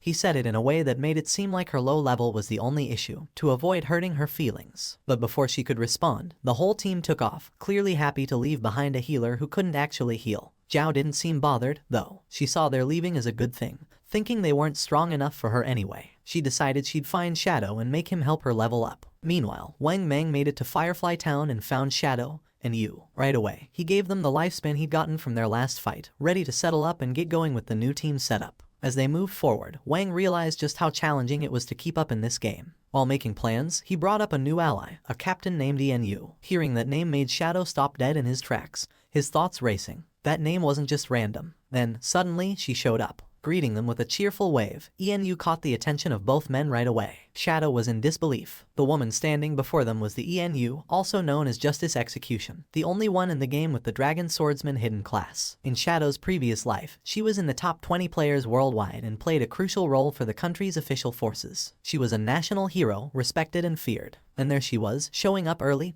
glowing, and looking at Shadow with clear admiration. Yu introduced herself with a warm smile, admitting her admiration for Shadow. She even half joked about him being a time traveler or a reincarnated hero because of how quickly he was advancing. Shadow stayed quiet, his mind wandering back pre-his past there where their paths had crossed later, and under much grimmer conditions. She hadn't been part of Wang's team back then, which made this early encounter quite the surprise. She likely had a good amount of tradable lifespan already, probably gathered for government groups. As a dragon swordsman, known for their toughness, she was an ideal candidate to hold such power. Shadow saw the wisdom in the government's choice and respected it. Yu was straightforward, too. She told him if he had any gear to sell, she and her group were interested in buying. She sweetly but firmly reminded him of the responsibility she carried for her city. Shadow saw no benefit in opposing her, and they both understood that. He agreed, mentioning it would be short-sighted to pass up a chance for such a beneficial deal. Though Yu appeared cheerful and unthreatening, King Feng knew well there was much more beneath the surface. The fans of Song Fei logged out of the game. They had seen the official announcement that left them in shock. Lifespan in God-forsaken game was real,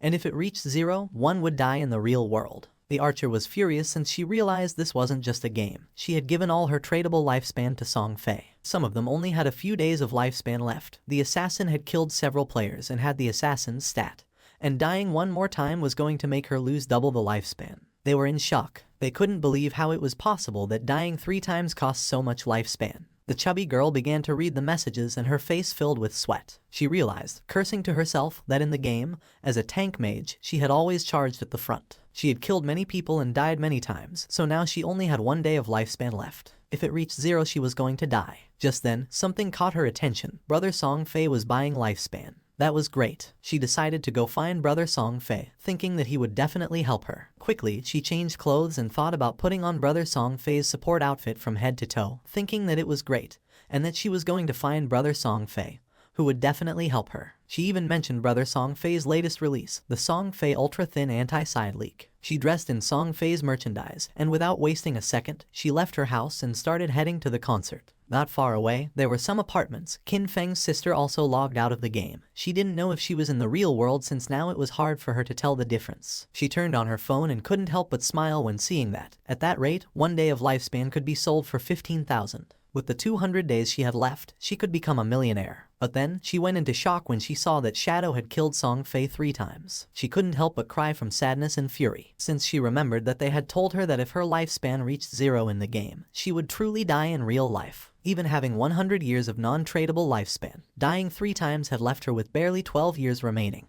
Then she remembered Brother Song Fei and wondered why Shadow had killed him. According to the group chats, Shadow, despite being surrounded by dozens of people, had managed to kill Song Fei 3 times. To her he was something so terrifying and incredibly strong. The chubby girl started sending messages through the chat, saying that Brother Song Fei needed help at this moment. She asked any sister in Zhonghai City to go find her to sell their tradable lifespan to her. She also revealed that Song Fei was at Dajiang Plaza at that moment and that the exchange rate for lifespan was 1 to 10,000.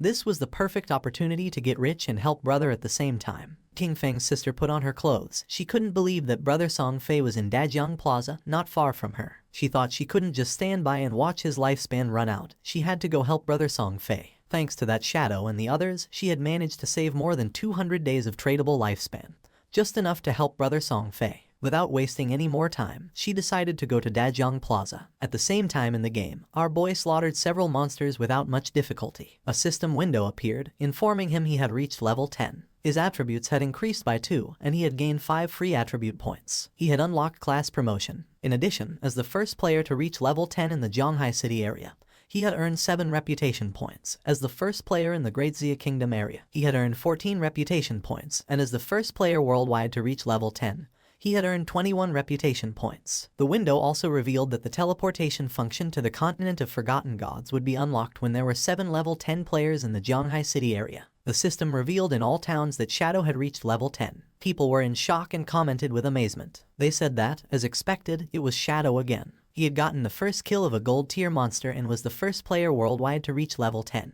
They thought Shadow was simply too strong. They had also heard that the big shot had even killed a small celebrity several times recently. According to them, Song Fei deserved it. Other players were expressing their frustration. They cursed, surprised that Shadow was from Grand Xia, and compared their own progress, pointing out that their hidden smith class was only at level 8, while wondering what was going on with Shadow. No one knew if among the 1.5 billion people in Tianju, there really wouldn't be anyone who could catch up to him. Our boy was near a shore, and decided to use the points he had obtained. He consumed 13 evolution points, leaving him with 0 points. His initial skill, Backstab Enhancement, evolved from Platinum to Emerald, increasing its passive effect from 40% to 50%.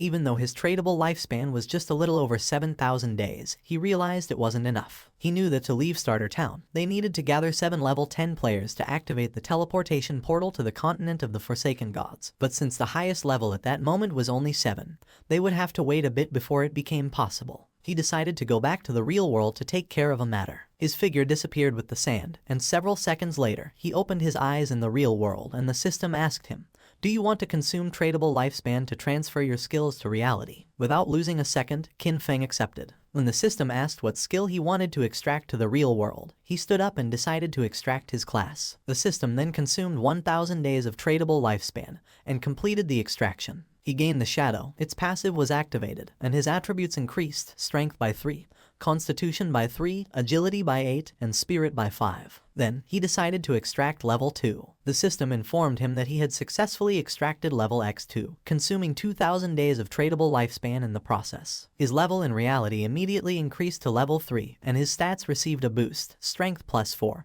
constitution plus 4, agility plus 14, and spirit plus 4. The system reported that he had consumed 900 days of tradable lifespan and extracted the skill Shadow Step of Platinum tier. It also informed him that he had consumed 2262 days of tradable lifespan and extracted the skill Venomous Dagger of Silver tier. He was happy since he still had 1292 days of lifespan left and for now could not extract other skills. He had only paid the price to extract a low tier skill, but had obtained the Shadow Step of Platinum tier, being a beneficial deal. He couldn't help clenching his fist and feeling furious when thinking about Song Fei. Now his base stats were double those of an average person, and his agility had reached 32 points, surpassing the human limit. With unlimited invisibility and the poisonous dagger that could be thrown up to 14 meters, he could definitely find an opportunity to finish off Song Fei. King Feng started browsing on his phone and was surprised to see that Song Fei was aggressively buying lifespan. He wondered if Song Fei planned to enter the game and then go after him. He saw that this bastard was in Dajiang Plaza and calculated that being about 7 or 8 kilometers away,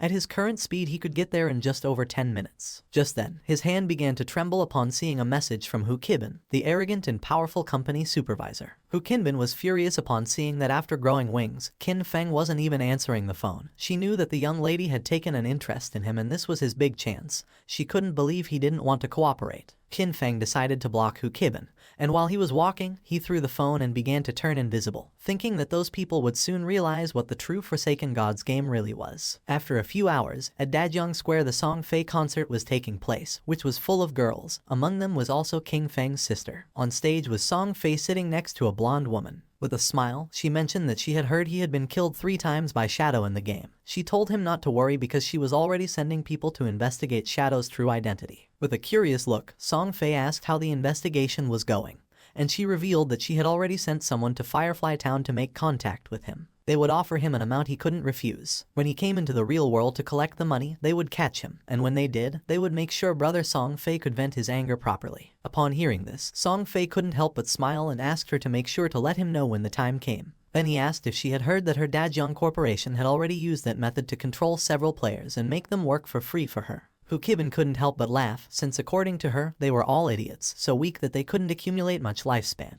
For her it was much better to be on Song Fei's side, since so many women voluntarily gave him their lifespan, and were even willing to die for him. Song Fei started laughing maliciously. A man who was among the audience began shouting and demanded that they all stop recklessly selling their lifespan to others. Turning to Song Fei, he added that Song Fei knew full well that lifespan was tied to life and death, yet he was still brainwashing his fans and aggressively buying up their lifespan. He accused Song Fei of endangering lives and declared that they were going to report him. Song Fei couldn't help but smile, thinking that there was always a fool who showed up to cause trouble. He stood up and made a public statement, saying that he had noticed some of the recent debates. He stated that his actions in acquiring lifespan had occupied certain public resources and caused inconvenience to the public, and for that reason, he felt deeply regretful and offered his most sincere apologies. His fans said that he didn't have to apologize since he hadn't done anything wrong. With a sincere smile, Song Fei admitted that he was truly grateful for all the support and affection from his fans. At the same time, he sincerely urged everyone to remember that all love should be positive and uplifting. He hoped everyone could follow their idols with rationality. During that special moment in the game, while ensuring their personal safety, they also needed to work together in a more positive way to contribute to society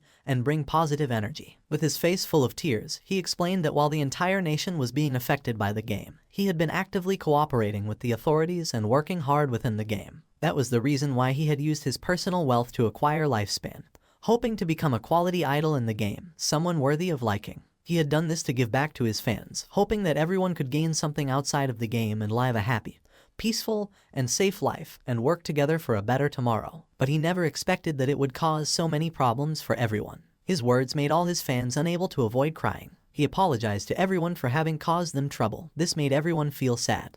They started shouting, saying that he had not done anything wrong. They got angry with the man, calling him a bunch of savages and telling him to leave from there, since they were voluntarily helping the brother, and told him not to insult their genuine intentions. The chubby girl went up on stage and asked everyone not to listen to those ridiculous rumors from outside. She didn't know how they dared question the brother, since only fools with pig brains believed everything, asking how the lifespan of the game could possibly affect the real world. She put her hand over her chest and declared that she was the one who was willing to die for the brother. She said that when she logged out, it showed her that she had less than a day of lifespan left, but she was perfectly fine. Even if the rumors were true, if even they didn't have the resolve to die for the brother, then they didn't deserve to say that they loved him. His words made the other fans feel excited, and they decided to give all the lifespan they had to Song Fei. He was happy to see the enthusiasm of his fans. He extended his hand toward the chubby girl and mentioned that being loved by someone like her made him feel truly honored. The chubby girl, in turn, was crying and willing to die for him. Just then, something flew out and went through Song Fei's head, leaving everyone in shock. Song Fei began bleeding from the mouth and his hair started falling like leaves. Song Fei's body fell on the shoulder of the chubby girl, making her eyes fill with fear. She fell on her butt to the ground and started screaming. She didn't know what was happening.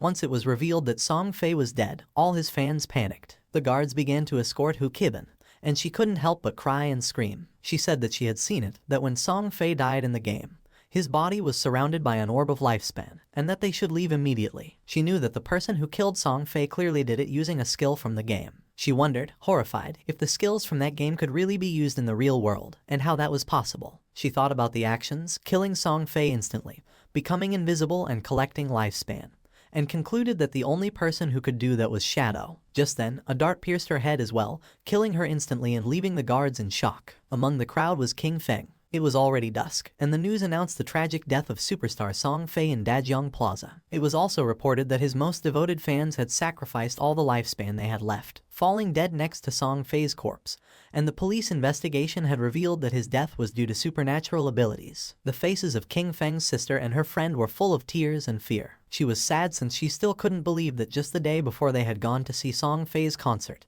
and now he was already dead. The friend wasn't dumb at all and realized that the throwing knives and invisibility must be abilities from the godforsaken game. She wondered if Shadow had been the one who killed Song Fei, since she had heard that Shadow had killed him 3 times in the game. Xiaoyu was confused as she wondered how the game's skills could appear in reality. She couldn't believe that Shadow had killed Song Fei. She remembered that Shadow had killed him several times in the game and came to the conclusion that, in reality, the only one who would kill Song Fei would be Shadow. The throwing knives and invisibility weren't those an assassin's skills. It had to be. The killer was Shadow. Her brother had been killed by Shadow and her world was already left without light. If Shadow could find a way to use the game's skills in reality, then she would get close to him, approach him. No matter what it cost, she would become stronger. From that day on, she would have only one goal. They stopped the taxi and got out. Her friend was somewhat confused and asked if she was okay. Xiaoyu's eyes were full of rage because all she wanted was to kill Shadow and avenge her brother Song Fei. At the same time, our boy was quietly eating noodles in a restaurant. In the godforsaken game, although players were invincible in reality, they still consumed energy, and if they got hungry,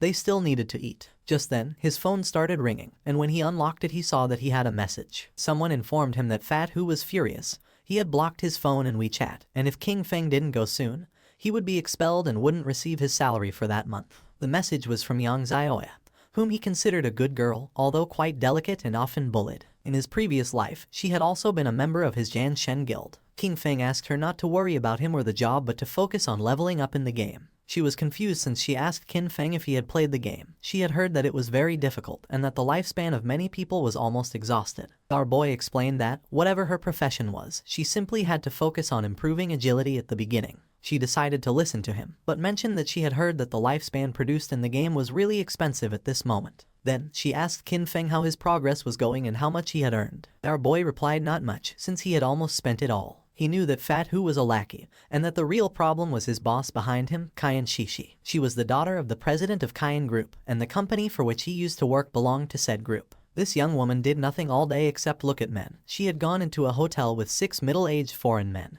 had driven a sports car with 3 African men for fun, and now she was even taking an interest in him. Kyan Shishi was obsessed with foreign culture. After the arrival of the game, she had left Great Zia and gone to North America, where she led the formation of North America's top 3 guild, Alice's Wonderland. She had specifically opposed Great Zia. In his previous life, she had caused endless trouble for Great Zia and its Jan Shen guild. Our boy thought he needed to find a way to deal with her before she went abroad. Otherwise, once she was in North America, it wouldn't be so easy to handle her. If Kyan Shishi died, the guild Alice's Wonderland might never get established. It was rumored that all the key founders of the Alice Guild had some kind of connection with Kyan Shishi, and as soon as that woman disappeared, the bond between those founders would naturally break. His phone started ringing again. Now it was a call from Xiao Yu. She was somewhat confused to see that Qin Feng was still answering calls, as she thought he had died in the game. Now that he was still alive, she let him know that she had earned enough money to buy a house, so he no longer needed to worry about her. Our boy decided to play along and asked if she had anything else to say. She asked him not to bother her anymore and said that she would not look for him either. She also asked him not even to try finding out where she lived, since from now on, she had cut ties with him. Our boy hung up the call and couldn't help but feel happy. He decided it was time to return and continue leveling up, since it wouldn't be long before someone reached level 10 and learned that skills could be transferred into reality. By then, the world would no longer know peace. Not long after, Xiao Yu and her friend also logged back into the game. The friend was somewhat confused and asked if it wasn't too harsh to cut ties with her brother and advised her to make peace. Xiao Yu stood firm and refused, revealing that she had sold her lifespan to the Kyan group, sold for a full value of 2 million. This left the friend in shock. Xiao Yu also mentioned that she had bought a house and that they would live together. She added that soon she would meet Shadow, and by then, King Feng would no longer matter. Just then, a player who was passing through the area caught her attention. With a smile, the man handed her a book and mentioned that this was the assassin skill book she wanted. He also reminded her not to forget what she had promised him. With a cheerful expression, she nodded and said that once everything was done, she would indulge his little wishes. Although inwardly she called him a flatterer and thought that once she met Shadow, no one would care about a worthless piece of trash like him. She informed Wang Meng that she had an assassin skill book, a control skill. She asked him to check with Shadow if he needed it, since she could give it to him. A smile spread across her face. According to her, Zhang Wei, that flatterer, was still somewhat useful since he actually had such a good skill book. This skill book would be the red thread between her and Shadow. She would approach Shadow soon, stay quietly by his side, heal him, help him kill enemies, and level up with him. She would make sure he felt every bit of her help so that he gradually trusted her, so that he saw her as his other half. But when she became strong enough and he no longer served any purpose, she would kill him with her own hands and rip out his eyes, all to avenge her brother Song Fei. But to her surprise, Wang Meng said that Shadow said this skill was trash. He didn't need it. She could keep it and sell it herself for money. A while later, Shadow also logged into the game, and just then, he heard someone fighting a boss that didn't seem ordinary. Following the sound of battle, King Feng saw a man carrying a shield fighting against a multi-armed boss. The man started running, but it was in vain since the monster cut him into pieces. Our boy realized that this boss was a golden arachnid, a level 8 gold tier boss. This boss possessed a level 2 anti-stealth ability. That meant that, in front of it, his invisibility would be completely ineffective. The monster began to roar. King Feng gathered momentum and came out of his hiding place, and attacked quickly, using Shadow Slash, causing it several thousand points of damage. He had the buff, damage doubles when attacking outside the target's sight. He knew this effect, in a situation where the enemy could see through invisibility, wouldn't activate, which significantly reduced his damage. However, the legendary effect of Graceful Liberation amplified the head and heart weak points of the golden arachnid by 200%. Out of the 9 strikes of Shadow Slash, 3 were judged to have hit the target's weak points, dealing 3 times the weak point damage, which directly made up for the lost damage. It was truly a legendary skill, and he had to thank Xiao Hai for that, as she had helped him find that Faith Temple. A mage was watching the battle. According to her, Shadow's damage was insane since a single skill had reduced Golden Arachnid's health bar by 1/6. King Feng attacked with a venomous throwing knife, which stuck into the monster's head, causing 1,783 points of damage. Venomous throwing knife was still only silver tier, and its damage was already falling behind. He still needed to advance his profession to gain a higher level of invisibility. To King Feng's surprise, the monster lunged at him and prepared to attack. Seeing this, the mage panicked, but King Feng's eyes began to shine with confidence. The monster attacked, but he dodged the attacks without much effort. The mage and her friend were in shock, wondering what kind of speed this was. They noticed it wasn't just the speed. His reaction was incredibly fast, and he seemed to know the boss's attack patterns too well. In terms of speed, he was almost on par with the boss. He dodged each one of its attacks as if he had fought against this boss countless times. In his previous life, he had been with Qin Xiaoyu, and she couldn't even protect herself, much less heal him. Over time, he had developed this skill, since a warrior not only needed to withstand blows, agile movement and evasion skills were also essential. His eyes began to shine with fury, as that was also the reason why he had been able to reach the world top 100 with just an ordinary warrior class. He attacked the boss with a series of slashes, and now its life had dropped to less than half. Our boy became invisible, and thought that compared to special bosses like the Golden Ghost ship, which had unavoidable attacks, dealing with the Golden Arachnid was much easier. The mage was in shock to see that the boss was fleeing. King Feng was not going to let this happen, so he drew his dagger and slit the monster's throat. A system window appeared informing that he had killed the level 8 gold tier boss and obtained 64 experience points, 7 evolution points and 497 days of tradable lifespan. King Feng used Greedy Hang and obtained 21 evolution points and 497 days of tradable lifespan. He was happy to see that a gold tier boss had given him 28 evolution points and almost 2,000 days of tradable lifespan.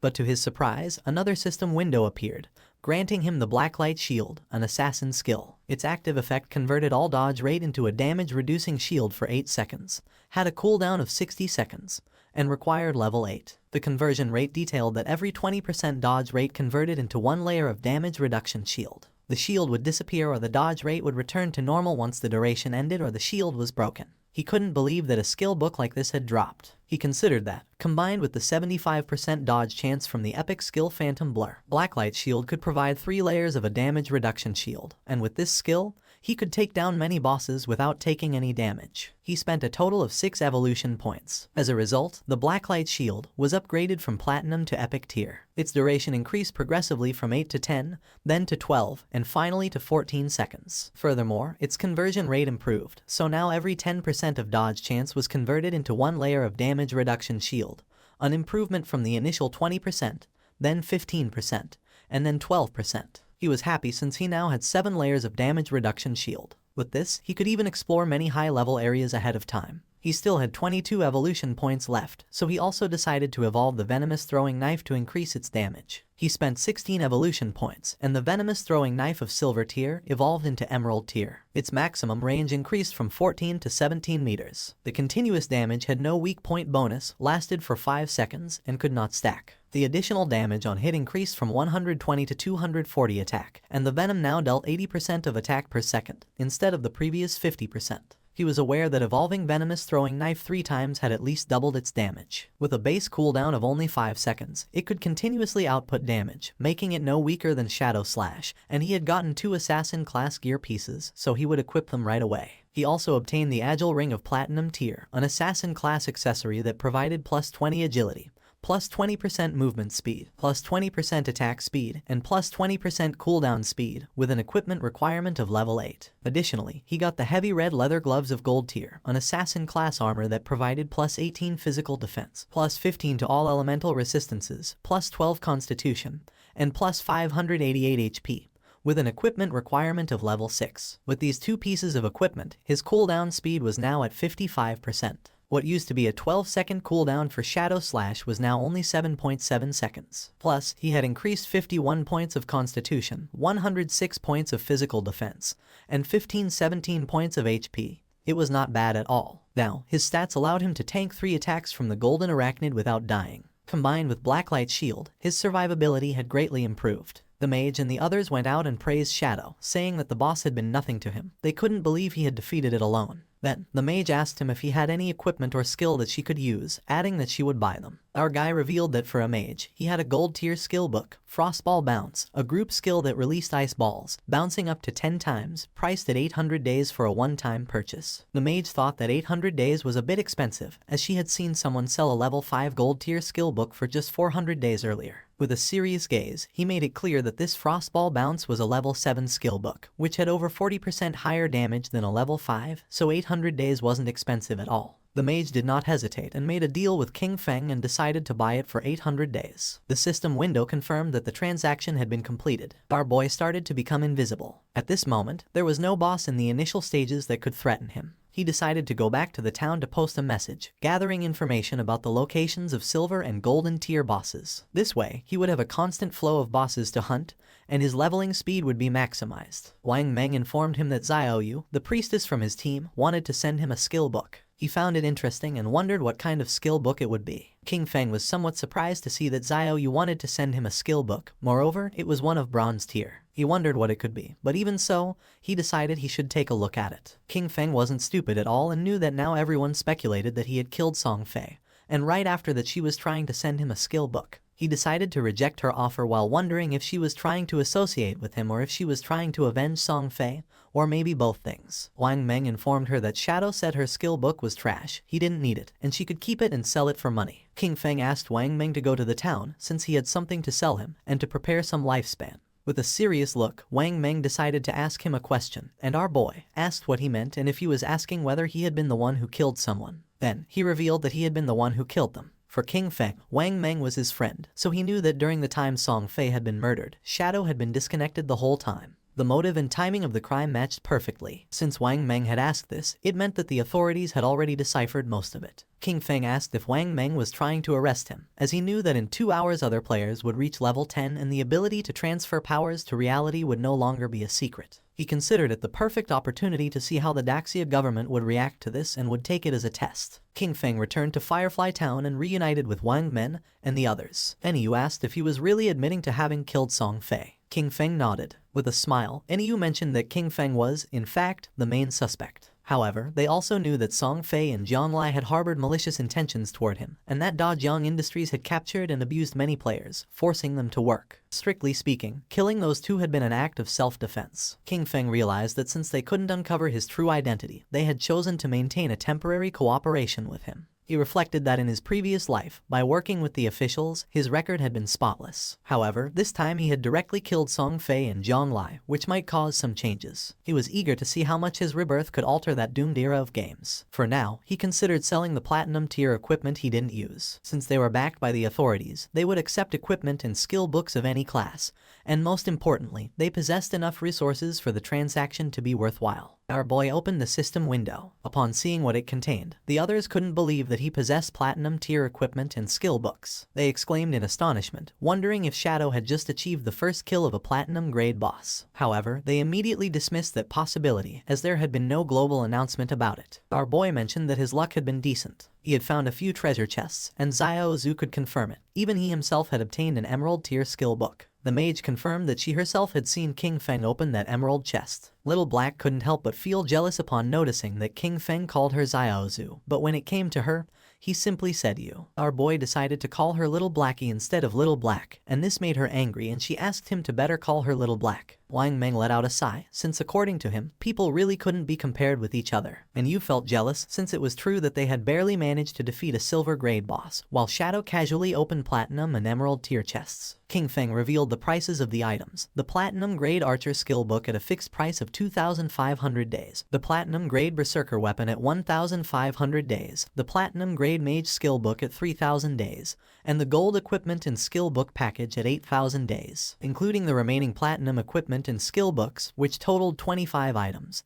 He offered a discount, setting the total price at 16,000 days. Wang Meng was in shock and asked Enyu to pay whatever he said. Then he asked if she wasn't going to try bargaining. With a smile, she mentioned that she thought the price was quite fair. She would also include what Xiao Zhu and Wang Meng owed her from before in the deal. The transaction was completed and King Feng praised her, calling her a true heroine, direct and decisive. Deep down, King Feng knew that once the tradable lifespan exceeded 10,000 days, the unit would change to years. 60 years converted to days were approximately 22,000 days. At the current exchange rate, that equaled 400 million in cash. Even for the officials of Jianghai City, it was a huge expense, but the benefits for them far outweighed the money. After all, with this batch of equipment and skill books, many teams under the tutelage of Jianghai City officials could develop ahead of schedule. He was aware that the stronger the authorities became, the more unnecessary problems could be avoided in the future, and they could even gain an advantage in international confrontations. Enyu informed King Feng that several players had been imprisoned at Dajiang Industries. They were planning a rescue mission and asked if he wanted to join them. King Feng felt somewhat confused since he didn't know whether the authorities were trying to recruit him or just trying to whitewash the fact that he had killed Song Fei. He said he wouldn't go but that he could tell them something in advance. Their suspicions were correct. He had indeed used game skills to kill those two, leaving everyone in shock. King Feng made it clear that, while in the game they reach level 10, they could consume lifespan to extract skills from the game into reality. NEU realized that for this reason, Dajiang Industries was also buying lifespan at that time. Once their people reached level 10 and extracted skills from the game, their rescue mission would face even greater resistance. King Feng was glad that she had understood and decided it was time to leave. Not long after, he transformed into shadow and disappeared from the place. With a serious look, NEU gave Wang Meng the order. From that moment on, they should level up separately. She explained that their 6-person team already had high levels, and when they stayed together, they defeated small monsters with a single blow due to excessive damage. However, if they separated, each leading a team, they could greatly improve their overall leveling efficiency. Wang Meng nodded his head, and NEU mentioned that everyone should reach level 10 first. Then, she told him to log off for a moment to report that intel. 2 players who were in the town noticed that Shadow was setting up a stall again.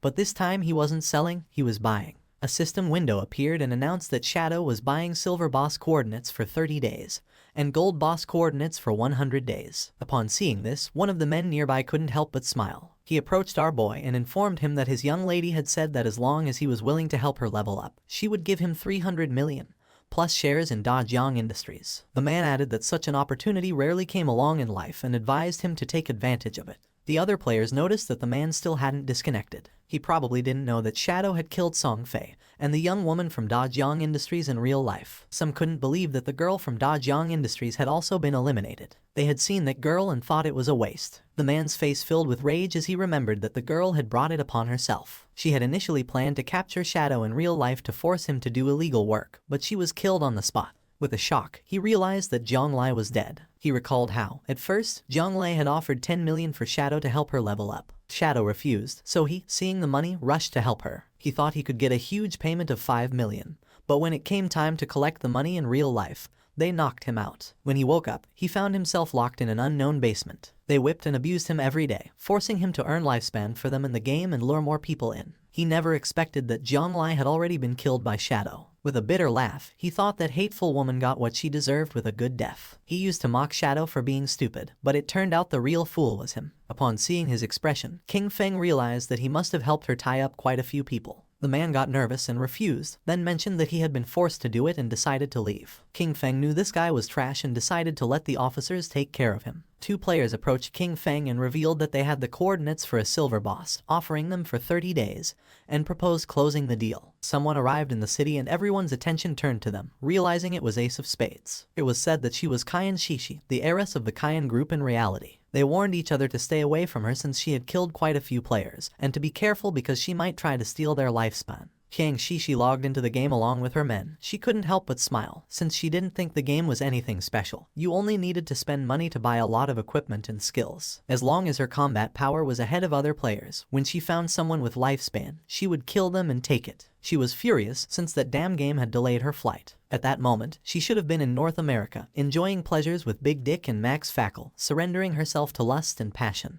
Her attention focused on 2 players who were trembling with fear. She was trapped in Daxia's magic city, unable to leave the country. She looked at those men from Daxia, each one as weak as an insect. According to her, Tony's men were still more attractive. With a smile, Tony mentioned that she had good taste. They were naturally much stronger than those men from Daxia, being superior in that aspect. He added that, once they returned to reality, she could experience it for herself. Upon hearing this, she couldn't help but blush like a tomato. She had heard that the useless Song Fei had died. She had played against him once and he disappeared in a minute. According to her, he was a waste. She felt excited since it was said that the person who had killed him was named Shadow. Although he was a man from Daxia, he was still number 1 in the world. Maybe she could get to know him. Upon learning that Shadow had been capable of killing Song Fei, she deduced that murdering an ordinary person would be even easier for him. She believed this was a good opportunity to get to know him. She informed her men that she would disconnect to make a call and send someone to contact Shadow. She claimed that although Shadow might not be interested in cash, he definitely wouldn't reject 3,000 days of lifespan. To obtain this, all she would need was to kill an ordinary person with a simple flick of the finger. Internally, she chuckled softly, promising never to forget the expression on Qin Feng's face when he rejected her, and stated that soon, Qin Feng would die. At the same time, in the forest, a player killed a monster and its body transformed into lifespan, while a healer was healing him from the monster's attacks. The man was exhausted and asked Xiaoyu that next time she healed him, not to be so extreme, since he was about to meet his great-grandmother. Xiaoyu turned her back on him and asked why he was being so fierce, adding that he wasn't dead. With a confused look, the man replied that he hadn't meant to be fierce. He was just reminding her. She mentioned that the system had warned her that her hunger level had reached 90%. She decided to log off along with her friend Yan Yan to eat. They disappeared and the man felt somewhat confused. He was furious, cursing internally, because before she used to call him boss, but after seeing Shadow once, she had started giving him dirty looks. He promised himself that, sooner or later, he would tear her clothes off. At the same time, Xiaoyu logged out of the game and woke up in her new house with an empty stomach. Upon checking her phone, she was in shock, as all delivery places were closed and no delivery person was accepting orders. She wondered if everyone had gotten into the godforsaken game. She remembered that at home Qin Feng always prepared delicious food for her. She never had to lift a finger or use her brain. Her eyes began to shine with rage, and she decided not to think about it anymore and be more ambitious. She thought that it was just eating. Compared to freedom, that wasn't a problem at all. Clenching her fist, she thought she was the best and that she had to keep going, that she was the best and could achieve it. Without Qin Feng, she would definitely live better. At the same time, in the game, near the shore there was a small cave, and a monster was fleeing. It was a crab. When the crab came out of the cave, someone cut it in half. It was Shadow, he sighed, as he had killed 4 silver bosses in just over an hour, and overall efficiency was quite good.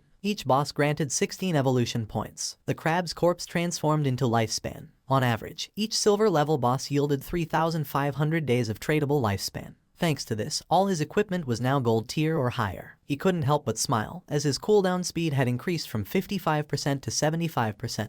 The Shadow Slash, which originally had a 12-second cooldown, now only took 6.8 seconds, greatly boosting his output power. There were no platinum-level bosses around the outskirts of the safe town, so gold-level equipment was the highest for now. To improve further, the only way was to advance his profession. He knew that the platinum-level bosses he would face in the future each had at least level 2 anti-stealth. He had to advance his profession quickly to reach level 3 stealth, as he was still over 20,000 experience points short. Only with stealth at level 3 or above could he minimize the chance of accidents when facing platinum bosses. After all, in his previous life, defeating a platinum boss had required a tightly coordinated team of 20 people. With that in mind, he decided he would head back to the town first and contact the officials to sell all his stuff. He started to become invisible, since he wanted to be ahead of everyone and claim the first kill of a platinum-level boss by himself. Qin Feng returned to the town, for now he had 105 years of tradable lifespan. While he was walking through the area, a player asked him that next time he had more equipment, to sell it to them. Qin Feng had almost 40,000 days of tradable lifespan, and knew that it would allow him to extract quite a few skills. A man who was hiding behind a pillar peeked out and, with a smile, realized that he was Shadow. He approached and offered him an assassination contract, asking if he would take it. He asked him to kill someone in reality, assuring him that the payment would not be less than what he deserved. Our boy ignored the man and left. Seeing this, the man panicked and stood in front of Qin Feng, asking him to stop. He explained that it was just about killing an ordinary person named Qin Feng.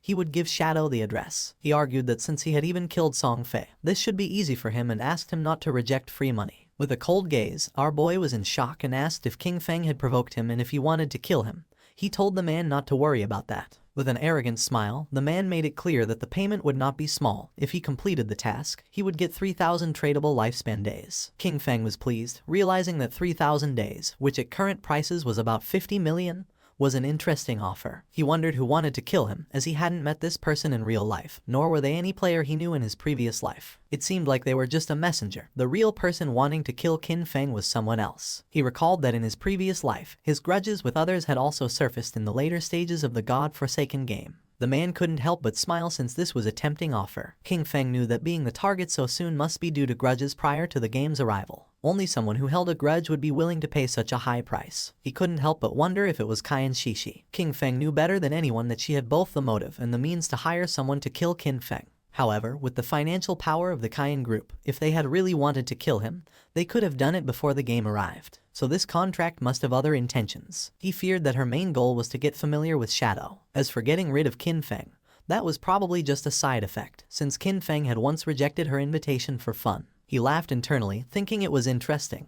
He hadn't looked for her yet, but she had already found him. With a smile, he mentioned that he would accept the job. He demanded half of the deposit up front and also made it clear that he would decide when to make his move. The man panicked upon hearing this and asked him to wait a moment, as he needed to inform his superiors first. After consulting with his superiors, the man decided to pay half of the deposit first. He would transfer the amount directly, and once the transaction was completed, he would receive 1,500 days of tradable lifespan. King Feng was happy, as he would take the deposit first, considering it as interest. Then, internally, with a snort, he told Kyan Shishi to wait because he would soon come for her. The man gave our boy the address and information of the target. According to him, with his skills, finding him wouldn't be a problem. King Feng was in shock upon seeing that the information was correct. Shadow decided to leave and asked the man to wait. The man was furious upon noticing that he was acting all arrogant, and thought, "Aren't you working for Miss Kyan just like me?" Just then, someone asked our boy to wait. It was a woman who had heard that he was collecting coordinates of bosses. She asked if he was interested, as she had a coordinate of a gold boss. With a smile, she said the price was 100 days.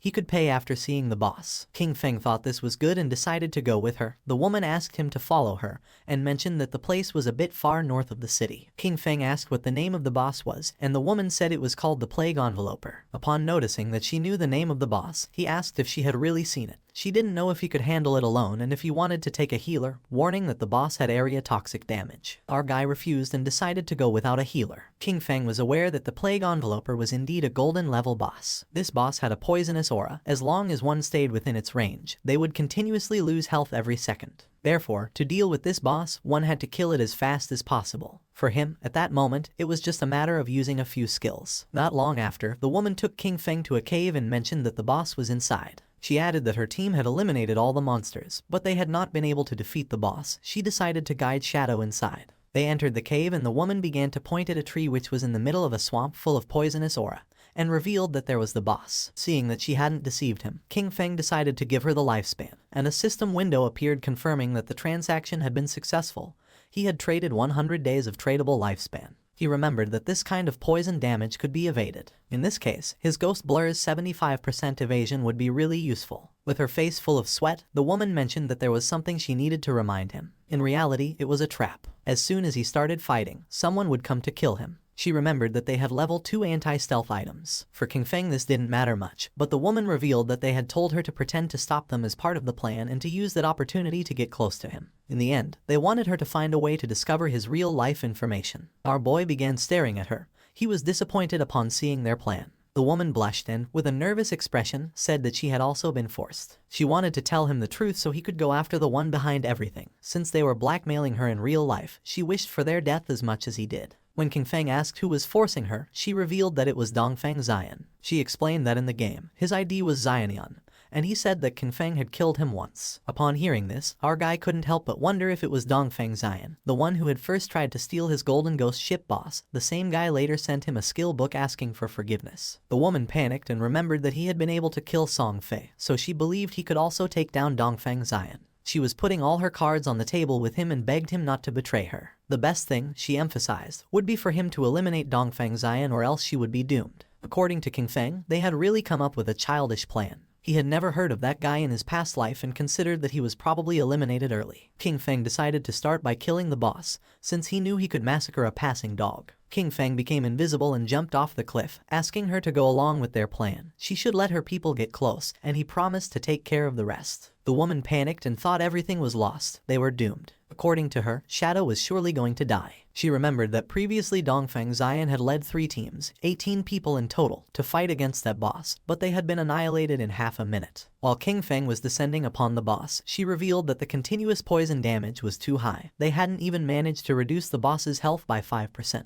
No matter how strong that Shadow was, when facing indiscriminate poison attacks, death would be the only outcome. Therefore, they had to find a way to escape. King Feng first used Blessed Release, and while the boss was preparing to attack, our boy activated the Weakness Amplification effect, and then the Throat Slash effect. His eyes began to shine with determination. King Feng attacked quickly, taking several thousand HP points from the boss. In an instant, its HP bar dropped to less than half. The woman was in shock, since she realized that a single skill had annihilated 2/3 of the HP of the gold tier boss, inflicting more than 80,000 points of damage. She wondered if King Feng was even human. Our boy disappeared and appeared behind her. Luckily for him, the active effect of Blessed Release had a 25-second cooldown. With a 75% cooldown speed boost, the final cooldown was 14.3 seconds. He decided he wouldn't kill the boss yet. He would wait for Dongfeng Xian's people to come and die, and meanwhile, wait for his skills to cool down. Not long after, Dongfeng Xian and his men entered the cave with the intention of killing Shadow. With an angry gaze, the leader made it clear that if anyone tried to stop them, they were going to kill them mercilessly. The woman drew her sword. King Feng was somewhat annoyed, since out of all the people, it was this guy again,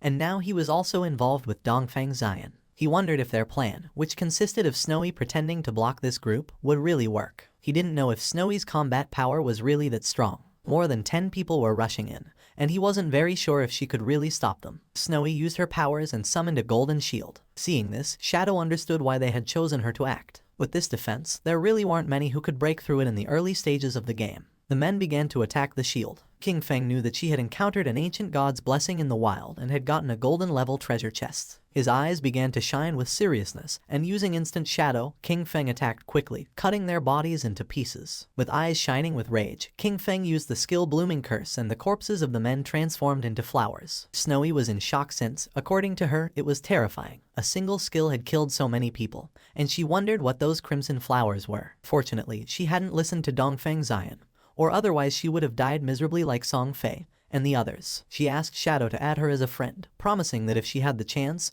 she would tell him Dongfeng Xian's location in real life. King Feng decided to listen to her. Snowy couldn't help but blush and asked him that if he ever needed any special service, he should come to her, assuring him that for him they would always be free. King Feng realized that was how it was, and it was no wonder it burned so much. Then he jumped and began descending the cliff. He attacked the boss quickly using powerful slashes. According to King Feng, the lifespan that had been absorbed from more than a dozen people did not even compare with what the boss had granted. He remembered that after all that, instead of dedicating themselves to farming safely, they went out to cause trouble, and therefore deserved to die. He turned around towards Snowy and asked if there was any problem. She said no and decided to leave. King Feng used Greedy Hand and felt happy, since it had been a long time since he had seen an assassin's skill book. Finally, another one had appeared. This skill book was called Darkest Hour of Platinum Level. It was an assassin-type skill that unleashed a burst of dark light from his blade, blinding all enemies within range. It had a cooldown of 60 seconds, required level 10, a range of 20 meters, and a base duration of 10 seconds. The higher the target's spirit stat, the shorter the duration. King Feng clenched his fist and decided to learn it. He unsheathed his dagger as he knew that as long as he blinded the enemy,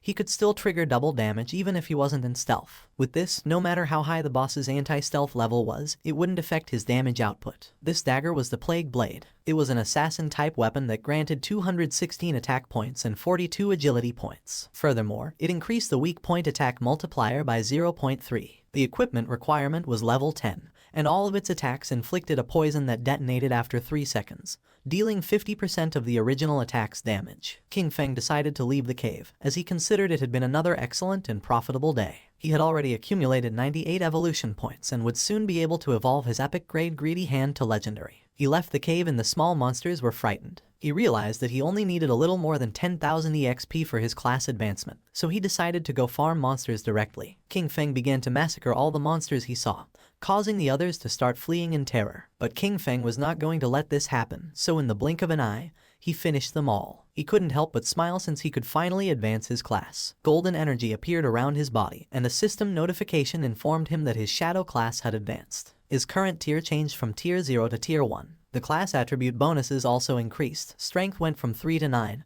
Constitution from 3 to 9, Agility from 8 to 24, and Spirit from 5 to 15. His class passive 1 now doubled stealth duration and, as a new feature, allowed him to use stealth skills while in stealth mode. Class passive 2 increased his stealth level from +1 to +2. Finally, class passive 3 improved his damage when attacking from outside the enemy's line of sight, increasing it from double to triple. Our boy started to look at his hand as he realized that with the class advancement to tier 1, the attribute bonuses had tripled. He understood that he could even activate stealth while already in stealth, which meant, as long as his cooldowns were short enough, he could stay permanently hidden. Not only that, the damage dealt from attacks launched outside the enemy's line of sight had increased from double to triple. He mused that this was just tier 1, no wonder it was the strongest stealth class. At that moment, the system announced that there were already 7 players who had reached level 10 in Zhonghai City. It also informed that the teleportation matrix to the abandoned Divine Continent would be activated in 10 minutes, and urged players who met the requirements to prepare to depart. A table appeared, showing Shadow in first place,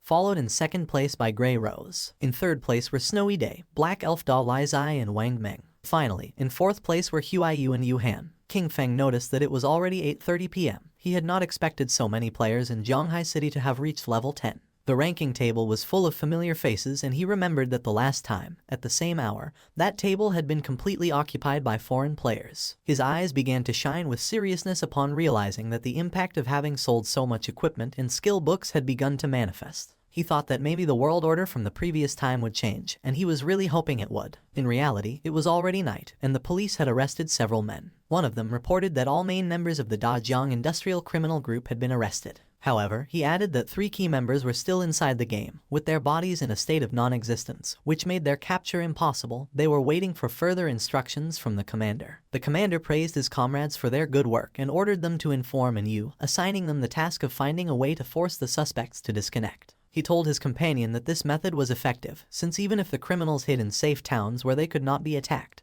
their bodies would still feel hunger in reality. He nodded and mentioned that when they got hungry, they would have to disconnect to eat, and as soon as they disconnected, they could be captured. They were happy since this time everything had gone very well, and all thanks to Shadow. He had not only provided them with criminal intelligence about Dajiang Industrial, but had also warned them in advance that the skills from the game could be extracted into reality. If he had been a little later, the leaders headed by Jiang Lai would have soon reached level 10. By then, they would have already extracted their skills, and any attempt to capture them would have resulted in numerous casualties. Several countries had already experienced small-scale uprisings, with thousands of deaths. The squads they had sent into the game had gradually reached level 10, largely thanks to the equipment and skills provided by Shadow. They knew that Shadow was an indispensable talent for Great Xia, and that they needed to find a way to fully bind him to their warship. At the same time, our boy returned to Firefly Town, and Snowy mentioned that she didn't expect him to be a great hero who would free the town from evil. She admired him. King Feng asked what she was rambling about and told her that if she had something to say, just say it. She stuck out her tongue and, with a smile, told King Feng that he didn't need to be modest, since the authorities had already made the news public. She explained that Dajiang Industrial, along with Song Fei, had orchestrated the kidnapping, detention and murder of players, and that the reason he had to kill Song Fei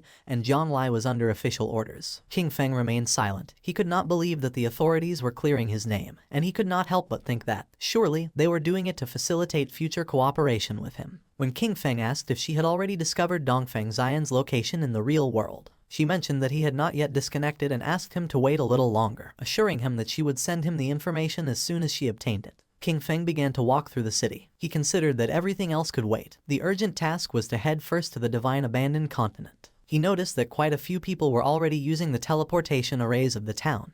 However, no one had yet been able to use the continent's teleportation array. Using the teleportation matrix of the town, he decided to go to the Divine Abandoned Continent, since he considered that the current areas of the town were only beginner zones and that the real game began upon arriving at the Divine Abandoned Continent. The players who were nearby went into shock. They couldn't see anyone and wondered who had just teleported. One of them exclaimed that it obviously had to be Shadow. Another, confused, commented that he possessed level 2 anti-stealth and questioned how it was possible that he couldn't see him. Quickly, someone else snapped at him that he was an idiot, explaining that it simply meant Shadow's stealth level was higher than 2. Several seconds later, our boy appeared in the Divine Abandoned Continent, and just as he expected, everything was exactly like in his past life. This place was empty. There wasn't a single player in sight. While our boy was exploring the area, a monster with glowing eyes started staring at him intently. They were the familiar ruins of Zhanghai City. When players from different cities arrived at the abandoned Divine Continent for the first time, they appeared in the ruins of their own cities. The location of these urban ruins matched perfectly with their real-world geography, and the reason for this had always been a mystery. The monster emerged from its hiding place, and upon noticing this, King Feng turned around. A worm-shaped monster appeared and began to roar. The monster attacked fiercely, destroying the ground. Using Shadow Blur, our boy dodged the attack, and then using Instant Shadow Slash, he cut the monster in half. A system window appeared informing that he had killed a level 11 Earthshaker. Just then, more Earthshakers appeared and tried to attack King Feng, but he jumped and dodged the attacks. With his eyes shining, he used Bless Release, and then activated Instant Shadow Slash and cut the monsters into pieces. The bodies transformed into Lifespan, and he knew that there were no longer safe zones like in the towns. The monsters lurked from all directions, ready to attack at any moment. But he was aware that, as long as one could find the refuge hidden in the ruins, a fortress could be established and dominate the area. He remembered that the best refuge in the ruins of Zhanghai City was located in the northwest. It was exactly the refuge of the Godslayer Guild from his previous life. At the same time, in the Divine Abandoned Continent, another group of players also arrived. It was Wang Meng's party. Little Black was somewhat surprised. while Wang Meng did not know why this place looked like the ruins of a modern city. For them, this place was very familiar. Little Black began to point toward the tower and asked if these were not the ruins of Jiangnan City. Du Yixu replied that yes, and confirmed that she was right, adding that the towers of Jiangnan City were still standing. Little Black began to look around the area, since she had heard that someone had said they had seen Shadow teleport here, and she was insistently wondering where he was. Du Yixu asked her to stop searching, adding that he could turn invisible. At that moment, 2 Earthshakers emerged from the ground. Seeing this, Wang Meng drew his shield and warned everyone that they were being attacked by monsters. Du Yixu used her skill called Elven Blessing.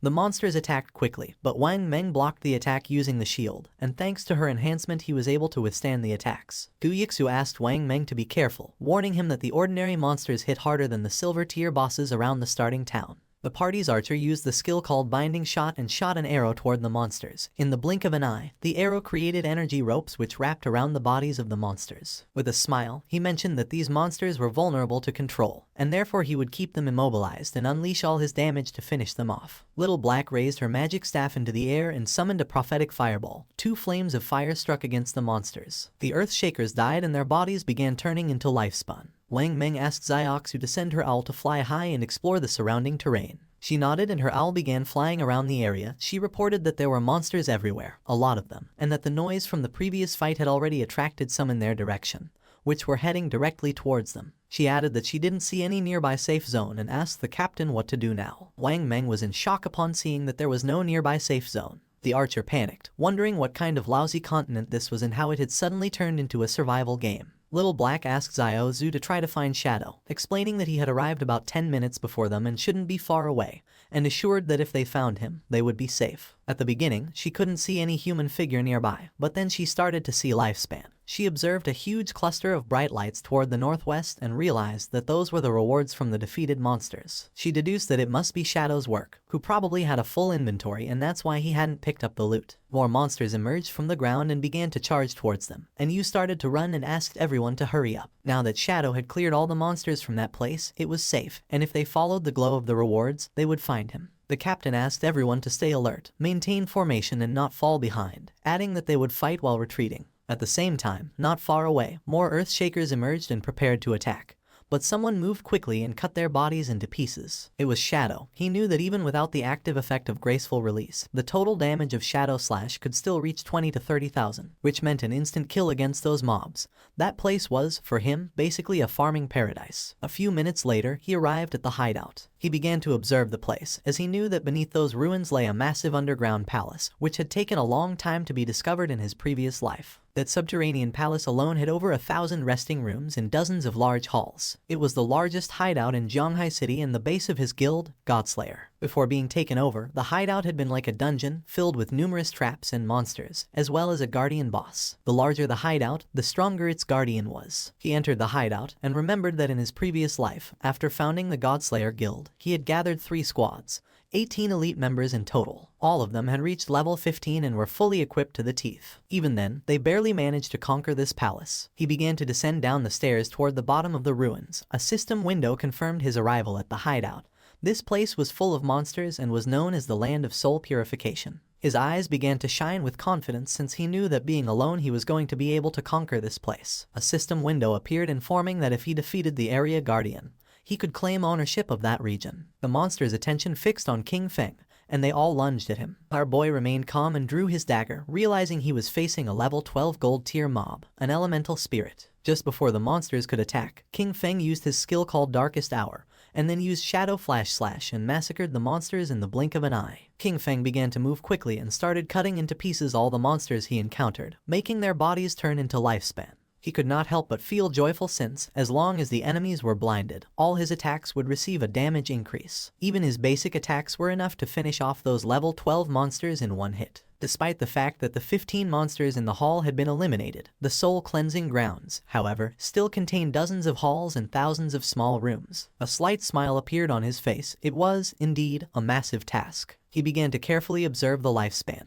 and judging by the number of monsters in the hideout, he realized that after eliminating all the monsters, it would be enough to evolve Greedy Hand once more. King Feng began to look toward the ground and his eyes started to shine with seriousness. He knew that after clearing all the monsters from each area, the Guardian would appear. Not long after, 2 players who were in a bookstore teleported to the Divine Abandoned Continent. The man was somewhat confused since he didn't know if this place was real. He wondered if they were really on the divine abandoned continent. For the girl this was strange, and she wondered why this place felt so familiar. Upon observing closely, they realized that these ruins were simply Chaoyu. When exploring the place they arrived at the ruins of Mountain City, and a few hours later they arrived at the ruins of London. The man was in shock, and he wondered if it could be that people from different regions were all transported to the ruins of the city they originally came from. According to the girl, this was strange, and she wondered if it could be that the geographical locations of the cities corresponded exactly to the real world. While they were distracted, something began to approach them, making them go on alert, and when they turned around, they saw several Earthshakers staring at them with glowing eyes. They panicked and decided to flee. The monsters began to attack and they began to flee the area. At the same time in the Zhonghai ruins the ground was filled with lifespan, and not far away were Wang Meng and his team hidden under some rubble. Wang Meng stuck out his head and, seeing that there were no monsters nearby, suggested that they first take a moment to recover. And you couldn't help but blush, since for her shadow was impressive. She had believed that they were strong enough, but in the end, they could only cower trembling under the shadow of the boss. Wang Meng coughed and asked her to watch her words. She felt somewhat confused and asked if that wasn't an accurate description. Little Black stuck out her head and mentioned that, fortunately, Shadow had cleared that area, since otherwise, with so many monsters, they probably all would have died. She added that she was a little curious about where exactly they would reappear if they died in this place. While Giyixu was controlling the owl to explore the area, Wang Meng reached out to Yu and suggested that the six of them should postpone exploration for the moment, proposing that they wait until all members of their team reached level 10 before moving forward together. She nodded her head. Yixu's owl was flying over the area and she observed that the monsters were really falling like flies. But she wondered why Shadow had stopped there, since it was as if he had disappeared right in that place. She also noticed that there was a lot of loot, and part of it was gold tier. She really wanted to go pick it up. With a serious look, Wang Meng decided to contact Shadow to see if he still wanted those things. At the same time, our boy cut one of the monsters into pieces. The area was filled with lifespan orbs.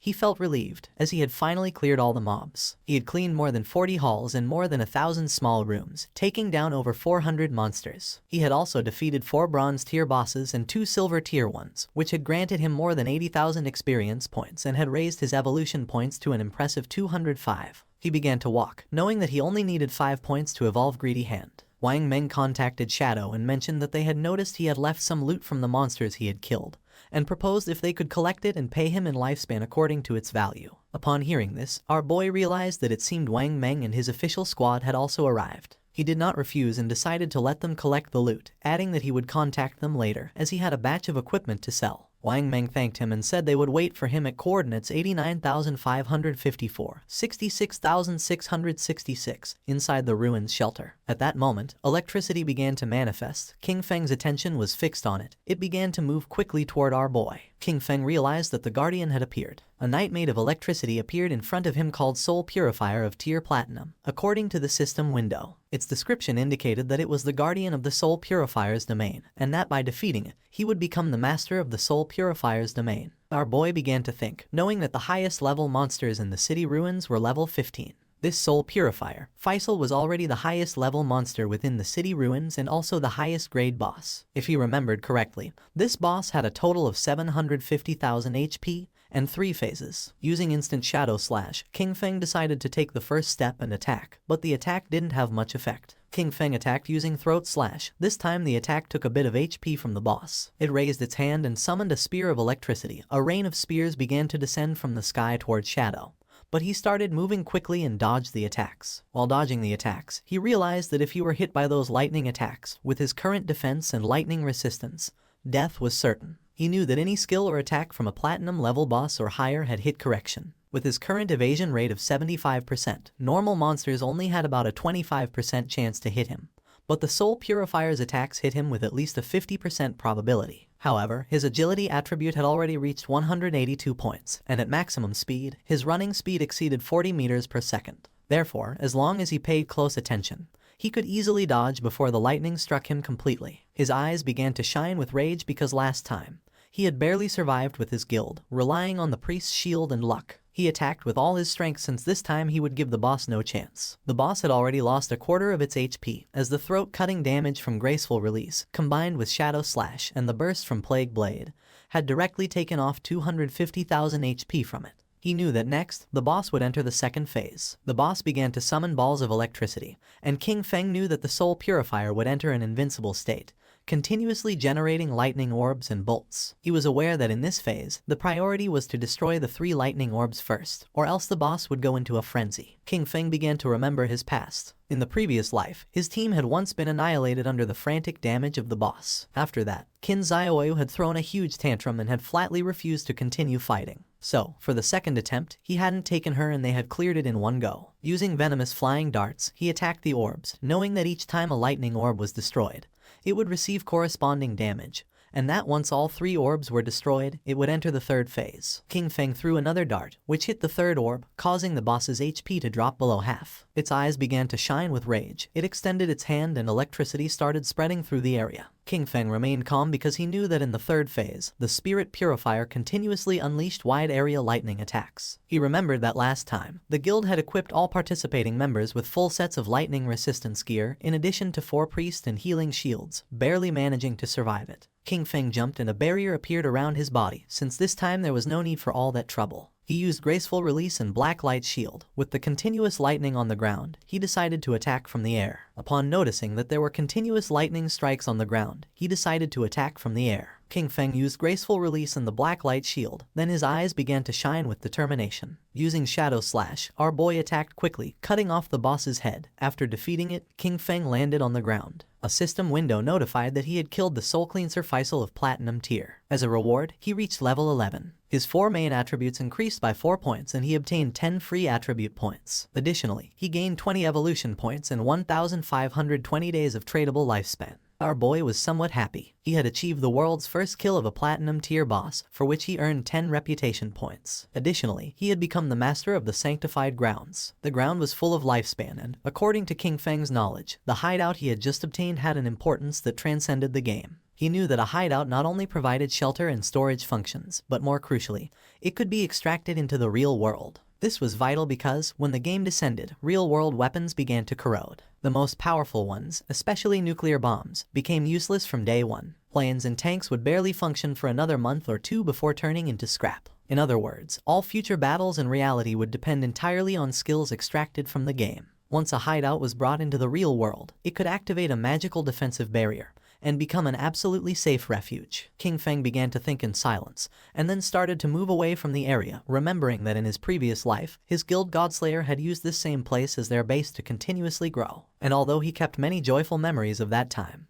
he had also witnessed how countless people came and went, full of intrigues and deceit. His eyes began to shine with determination. This time he was not going to choose the same path, he was going to become stronger on his own, until reaching the top. Outside it began to rain, and a monster swung its axe forcefully. Xiaoyu's friend fell to the ground and dodged the attack. Asking her to step aside, she began screaming for help. She didn't react in time and the axe cut her body in half. She respawned back in the town, and the system informed her that she had died, losing 14 years of non-tradable lifespan and 2 days of tradable lifespan. She went into shock upon seeing that she had died again. Her friend was furious. He called her an idiot and scolded her, asking how it was possible that she hadn't dodged the big axe wielded by the boss. She got angry and asked him who he thought he was insulting. She scolded him, saying he was the tank and if he didn't attract the boss's attention properly, how was she supposed to dodge the skills? He got even angrier and, calling her an idiot, asked her how he was supposed to attract the boss with an AoE skill. After arguing, he left the party. Xiaoyu's friend panicked when she saw that the tank had fled and started asking for help since she was being attacked by the boss. The boss attacked with its axe, and not long after, the friend also respawned back in town. With a worried expression, she suggested to Xiaoyu that they better focus on killing small monsters to level up first, explaining that she was uneasy because they didn't have much lifespan left. Xiaoyu began to ponder in silence. At that moment, the system revealed that the player Shadow from Jianghai City had achieved the world's first kill of a platinum level boss, gaining 10 reputation points. Everyone's attention was fixed on the system window. People couldn't believe what they were reading. It seemed crazy to them that someone had managed to solo kill a platinum level boss. Many commented in amazement that they had barely made it to the continent, while Shadow was already farming there alone. The name Shadow echoed once again, and everyone wondered about his true identity. The feat was incredible, considering that most players hadn't even seen a gold tier monster yet. It was evident that this was someone immensely powerful. Xiaoyu was somewhat confused since she did not know why the other players were so weak. She knew that they fought simply to kill a silver tier boss, and she wondered how the hell it was possible that Shadow had achieved the first kill of a platinum tier boss. Back at the hideout, our boy began collecting the lifespan orbs. After killing the Soul Purger, he had reached level 11. He knew that after level 10, each level up granted +4 to all attributes and 10 free attribute points, so he continued assigning all his points to agility. His reasoning was that with high enough agility combined with his infinite invisibility, he could kill many bosses without taking any damage. He was in shock, as he did not expect the boss kill to grant him 20 evolution points immediately. This meant that he could evolve his skill Greedy Hand once more. He could not help but feel happy, since the additional loot rewards had increased from 3 to 5. Moreover, he had obtained an extra storage space of 100 slots. He spent 210 evolution points, which left him with 15 remaining. As a result, his Greedy Hand skill evolved from epic to legendary. The assassin skill now granted a 500% chance to get an extra loot reward, and that extra loot had a 100% chance to increase by 1 tier. Additionally, he gained a new passive effect, 100 slots of greedy space for item storage. King Feng decided to use his legendary tier Greedy Hand skill to collect the loot, and as a result, he obtained 5 extra loot drops. Additionally, he gained 100 evolution points, bringing his total to 115 remaining points. While observing the system window, King Feng noticed that 2 pieces of assassin gear and a book of assassin skills had dropped. However, since his level was still not high enough to use them, he decided to store them for the moment in the safe house warehouse. King Feng summoned a devout believer and gave it the order to collect all the loot from the palace and pile it up. The devout believer got to work. King Feng was happy because he knew that the 115 evolution points he had left could be used to upgrade those skills that had not yet reached the epic level. He consumed 42 evolution points to evolve Shadow Stealth 3 times to epic level. As a result, its stealth duration increased from 36 to 60 seconds. The attack that broke the stealth now dealt 300-500 damage, and its cooldown was reduced from 22 to 15 seconds. Next, he used 34 evolution points to evolve Backstab Enhancement twice, bringing it to epic level, and increasing its backstab damage bonus from 50% to 75%.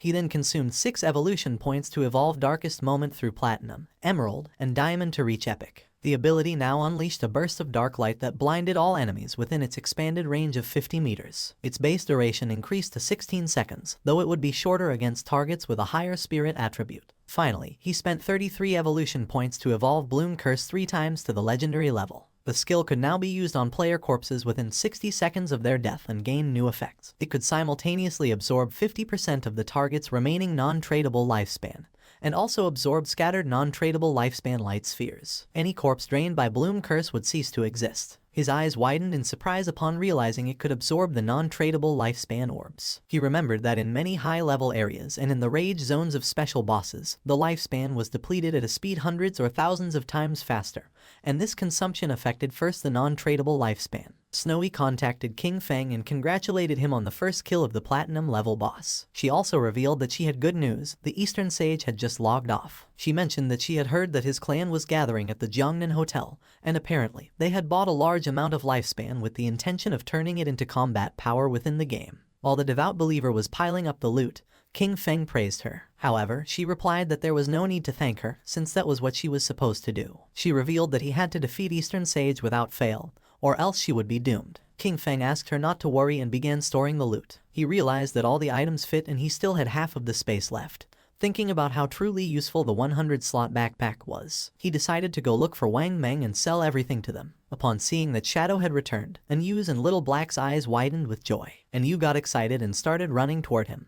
But just before she could give him a hug, King Feng stopped her with his hand and got straight to the point. He made it clear that, as usual, he set the price and if they didn't accept it, they could pass. He explained that more than 30 items were common grade and bronze junk, so he would give them a discount, a single price of 950 days of lifespan. With the mark of King Feng's hand on her face, and with a smile, Anyu mentioned that she agreed. They had already calculated the value of the items they collected earlier, which was approximately 1,000 days, so to simplify everything, they would give 2,000 days for the entire batch. King Feng felt somewhat confused and mentioned that this batch consisted of silver level, gold level, and platinum level items, with a total value reaching 18,000 days of tradable lifespan. She opened the system window and, while browsing through the contents, was visibly surprised. She couldn't believe there was platinum level equipment. She herself only had one piece of gold level equipment and thought that only a true boss would be willing to sell items of that caliber. Excitedly, she realized this would undoubtedly accelerate Zhonghai City's development, and thanked Shadow profusely. Our boy said that there was no problem, since they were helping each other. With a nervous gaze, Little Black asked Shadow how it was possible for him to have so many inventory slots and if by any chance he was Doryman.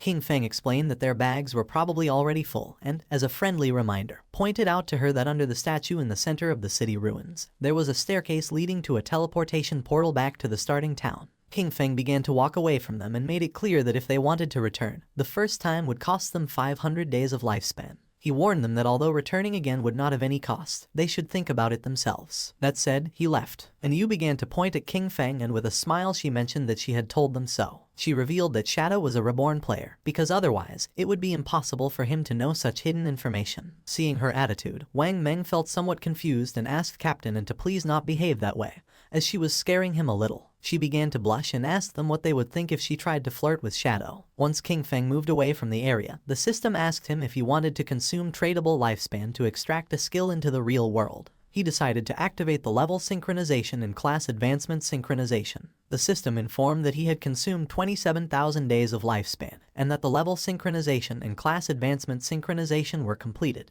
King Feng felt excited, as the next step was the extraction of skills. He remembered that he had previously extracted Shadow Meld, but it was only at level 1. This time, he not only planned to raise the level of Shadow Meld in reality, but also to extract even more skills. He consumed 1,946 days to improve Shadow Meld to level 10. Then, he extracted a series of skills: Backstab Enhancement for 900 days, Greedy Hand for 1,000, Shadow Flash Slash for 3,200, Ghost Blur for 5,366, Curse of Blooming for 16,099, and Blacklight Shield for 11,313. Once the synchronization of the extraction was completed, he had 7,480 days of tradable lifespan left. Finally, he invested 3,600 days in extracting the Boots of Concealment of Gold Grade and another 3,394 days in the Pendant of the Devout, also Gold Grade. Now the time had come to extract the equipment. He began navigating through the system window, realizing that the Pendant of the Devout not only reduced cooldown time, but more importantly, the silver tier follower it summoned was nearly invincible in the real world. After spending it all at once, he was left with only 486 days of tradable lifespan.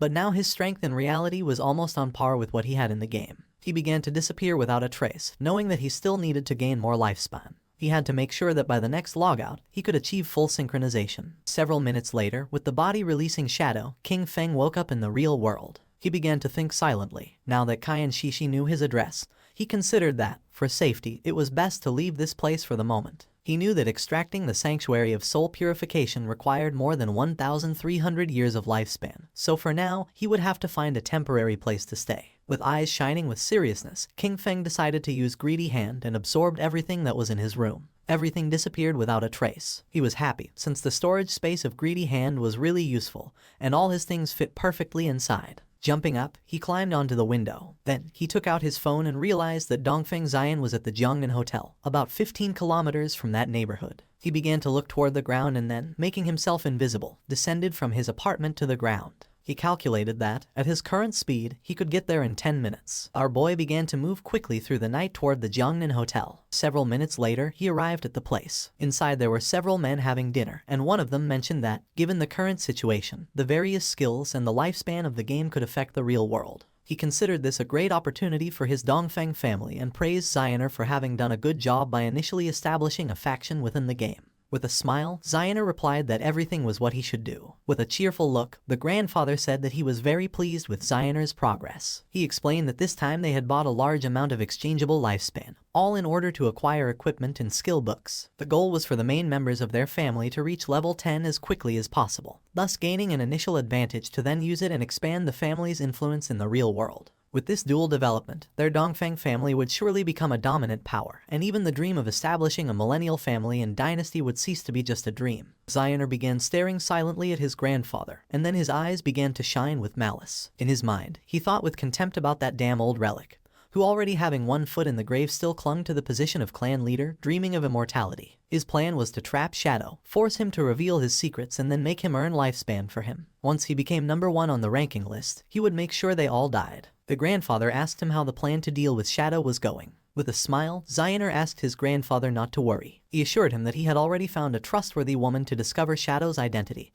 and that they would have news soon. The grandfather asked him to capture him alive and make shadow work for the Dongfeng family, since that was the way they would bring enormous benefits to the clan. Meanwhile, King Feng had already killed the guards who were watching the entrance of the hotel. They decided to toast together for the resurgence of the Dongfeng family, and then chanted in unison, "Long live the Dongfeng family." His eyes began to shine with seriousness, since he did not expect these noble families to have weapons. He knew that his skills Ghostly Blur and Blacklight Shield could not guarantee a 100% evasion, and furthermore, he had not extracted any armor into the real world. He was aware that if a bullet hit him in the heart or head, it would mean instant death without a doubt. Considering that it was better to be cautious, he extended his hand and using his faithful pendant summoned one of the followers, a devout faithful, equipped with sharp claws for melee combat, and green flames for ranged attacks. Our boy gave the order to it to go in and leave no one alive. He knew that, being a silver level boss, the devout faithful had strong resistance to damage and that, even against firearms, it could withstand quite some time. While everyone was distracted, the devout faithful opened the door, it started roaring, and upon seeing this, everyone panicked since they didn't know where this monster had come from. With its eyes shining, it began to charge towards them. Seeing this, with a serious gaze, Xioner stood up and began to point at the monster, causing the guards to aim at it with their guns.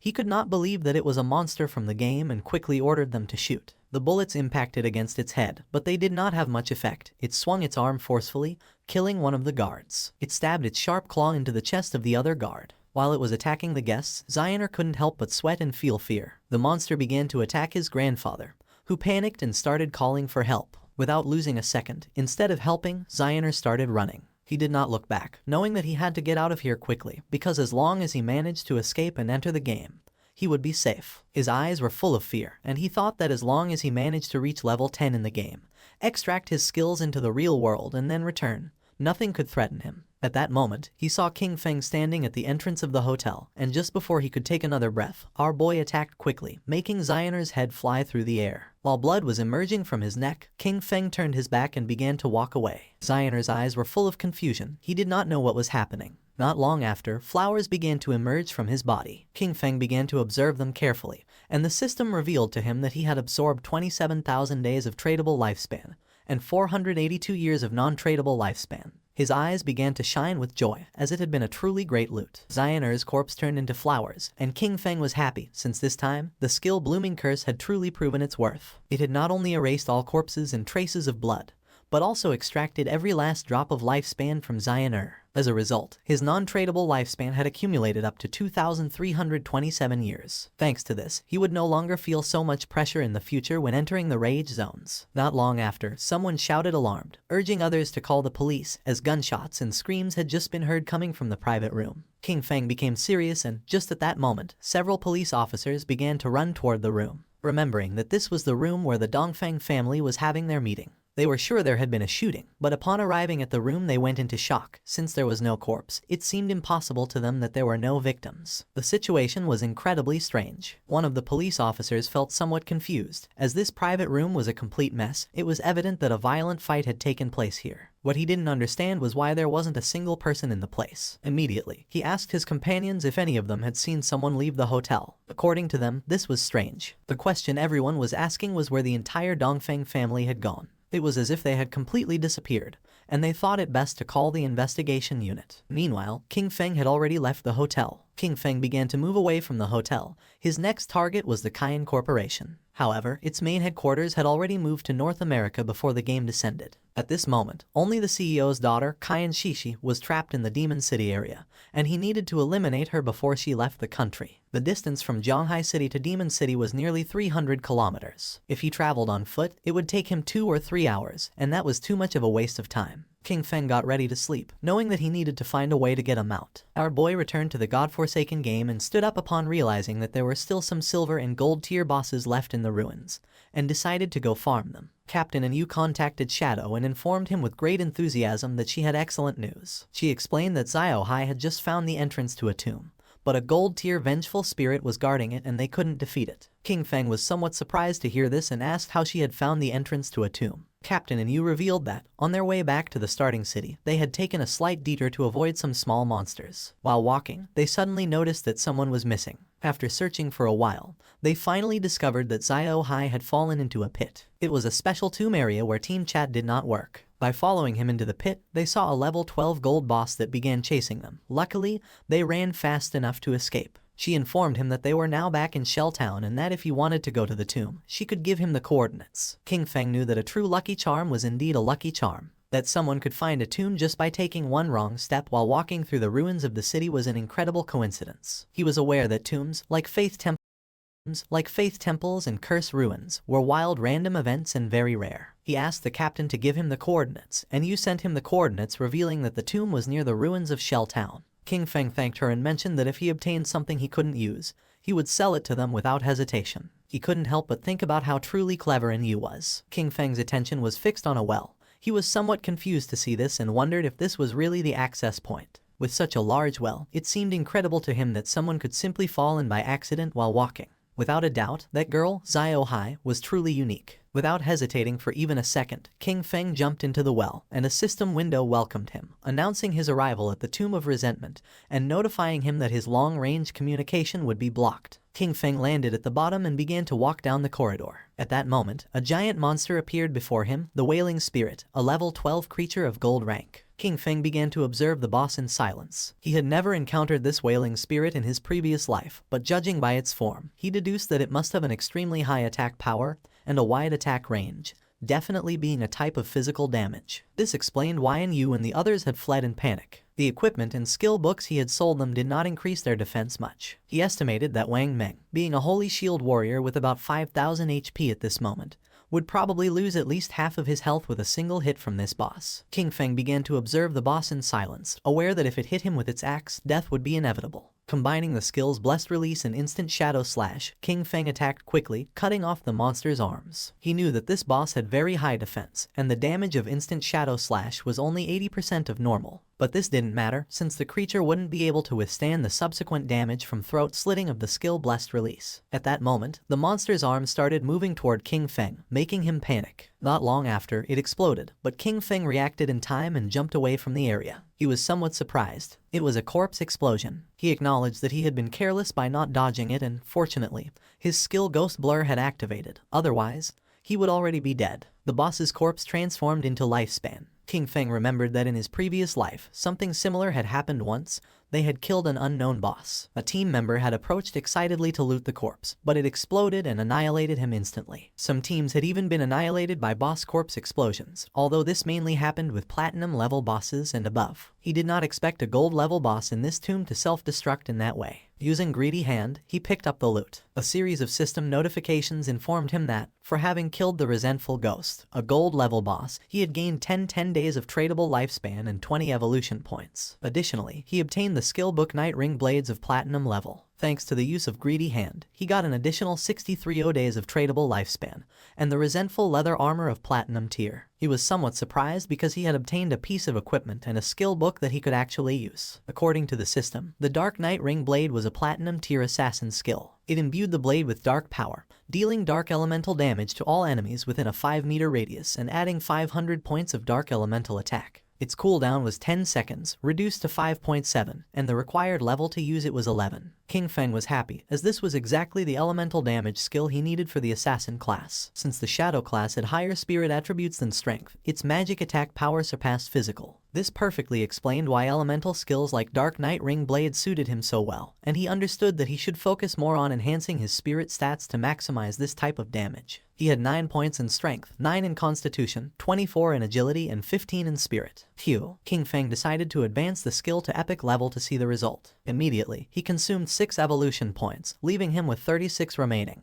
The skill Dark Night Ring Blade evolved from Platinum to Emerald, then to Diamond and finally to Epic. As a result, the radius of effective dark elemental damage increased from 5 to 12 meters, and the added dark elemental attack rose from 500 to 13 points. Our boy thought that, after the evolution of the skill, the range had expanded from 5 to 12 meters and the additional attack had increased from 500 to 13 points. His eyes filled with seriousness, as he knew better than anyone that, being an area attack, the additional attack power was not so strong and the total damage per use could not be compared to that of Shadow Slash. However, it was a divine skill for eliminating groups of small enemies. Shadow Slash had a cutting range of 5 meters, but ultimately it was a linear skill. In contrast, the Dark Knight Ring Blade was an area skill, so its effectiveness was much greater when surrounded. The system informed him that the Resentment Leather Armor of Platinum level granted plus 55 physical defense, plus 45 to all elemental resistances, plus 42 damage block and 777 points of health. The level requirement to equip it was 11. Additionally, it possessed the Resentment effect, which granted him 30 points of base attack power after being attacked. King Feng began advancing toward a giant door, knowing that the Resentment effect did not have much impact. However, the base defense, resistances, and block on this leather armor were very high, so he could replace the Golden Ghostfire leather armor level 5 he wore. In total, the rest of the loot added up to about 20 items, and selling them all would bring him more than 10,000 days of lifespan. Now that he could enter the tomb, he hoped to find good material inside it, and if he managed to get a mount, that would be best. At the same time, a goblin swung with force its sword, cutting Xiaoyu and her friend in half. She and her party respawned back in the town. The man was so furious that he started shouting like a madman. Then, he grabbed Qin Xiaoyu by the collar and made it clear to her that she was a useless person who grew in height but not in brain. He scolded her that it was always because of her that the team ended up being annihilated, and that, because of this, he only had 2 years of non-tradable lifespan left. He threw her to the ground with force and threatened her, warning her not to even think about looking for him at school, or he would definitely take care of her. The friend approached her to help her and the man disconnected from the game. The friend asked Qin Xiaoyu to go with her to her parents' small town. She explained that she had heard that there was a community support group there that specifically helped the elderly and people like them, who didn't know how to play the game. She clenched her fists tightly and couldn't help feeling furious. She disconnected from the game and rejected her friend's offer, telling Yanyan to go alone. Furious, she woke up in her bed and, using her phone, asked Hanhan if he could help her level up. With a smile, Hanhan did not refuse, but he set a condition. In exchange for raising her 1 level, she would have to accompany him for 1 night, as he wanted to see how the popular goddess of the school behaved in bed. She was furious and called him an ugly monster. She scolded him for thinking himself capable enough to try to take advantage of her and ordered him to leave. Then, a smile spread across her face. She told Hanhan that, actually, she had always liked him too, but that she hadn't accepted his confession earlier because her brother, Qin Feng, was controlling her. Now that she had cut ties with him, they could finally be together openly and without worries. He didn't fall into her trap. He called her an idiot and asked if she was trying to kill him with laughter. He pointed out that, if she had already cut ties with her own brother, who knows what she could do to him next. Finally, he ordered her to get out. She started contacting everyone. First, she reached out to Sharp Young Master, inviting him to her house to keep her company and, by the way, help her level up. However, he recognized her immediately and mocked her, boasting that he was now a platinum-level talent and had plenty of women, before ordering her to get lost. Then, she tried her luck with brother Xiao Ma, telling him that she was bored and waiting for him in Shell Town. The response was just as curt. He reminded her that everyone knew how she had deceived Jiang Wei and threatened to hit her with his new skill. She was sad and desperate. She cursed those men, thinking that not one could be trusted when it really mattered. In her desperation, she lamented that she only had 2.5 years of non-tradable lifespan left and didn't know what she was supposed to do. Her eyes were full of tears. She felt alone. She thought of King Feng and then remembered that he definitely would not ignore her. He must have a way to solve this, and she had to go back and find him to confirm it. It was night and, several hours later, she arrived at King Feng's apartment. For a moment, she thought that once inside she would find Qin Feng, apologize with some kind words, and that he would definitely forgive her. However, almost immediately she rebelled against this idea. She had done nothing wrong. Why should she apologize? She prepared herself to knock on the door and decided that she could not think in that way. She convinced herself that lowering her head was only something temporary. First, she would pretend submission so he could help her level up, and she was sure he would accept because he was the person who had cared for her the most since childhood. A smile appeared on her face. Once she leveled up and no longer faced the crisis of lifespan scarcity, she would completely cut ties with him. This was the plan, and Xiaoyu thought she was truly a genius. Satisfied, she knocked on the door, asking Qin Feng to open. She started knocking on the door, calling for Qin Feng to open it. She insisted, wondering aloud if he might be asleep, and then announced that she had returned. Her tone became increasingly pleading, begging him to please open the door. Furious, she kicked the door open but went into shock upon seeing that there was no one inside. She wondered where Qin Feng was, only to discover with greater astonishment that the bed, table, clothes, everything had disappeared. She turned on her mobile phone and tried to call King Feng, but there was no answer. She didn't know where our boy had gone. At the same time, in the depths of the grudge tomb, King Feng was massacring all the monsters. Not long after, he realized that he had reached the end of the tomb. King Feng summoned a devout follower, remembering that along the way he had annihilated more than 200 minor monsters and several bronze and silver level bosses. Thanks to this, he was about to reach level 12. In front of him was the final coffin, and knowing that once opened, the ultimate boss of the tomb would appear, he hoped it would be platinum level. It began to push the coffin. King Feng's attention was fixed on it, and not long after, something strange happened. Evil energy began to enter its body through the eyes and mouth. The system informed our boy that his devout follower had been annihilated. King Feng realized that this was Death Miasma, a gold-level boss. He cursed his luck for having run into this disgusting thing, as he knew that this boss had no physical form, which made it completely immune to physical attacks. He remembered that in his previous life, someone released this boss, and it ended up spreading to a nearby base. Countless unsuspecting civilians were killed or injured. Being possessed by this was practically a death sentence unless a teammate helped dispel it or one belonged to one of the few classes that could use special invincibility-type skills to survive. The eyes of our boy began to shine with seriousness, and he decided to use the Dark Knight Ring blade. Shadow began to spin around his body. Thanks to this, he was able to see the true body of it, which was hidden inside the miasma. Using the dagger, King Feng attacked the true body and a system window appeared, informing that he had killed the gold tier boss, Death Miasma. King Feng knew that the strength of this boss was clearly above platinum level, even though it was classified as gold tier, and its drops were only of gold grade. Fortunately, the skill he had recently learned, Dark Knight Ring Blade, was one of magic damage. The corpse transformed into Lifespan Orb, and using Greedy Hand,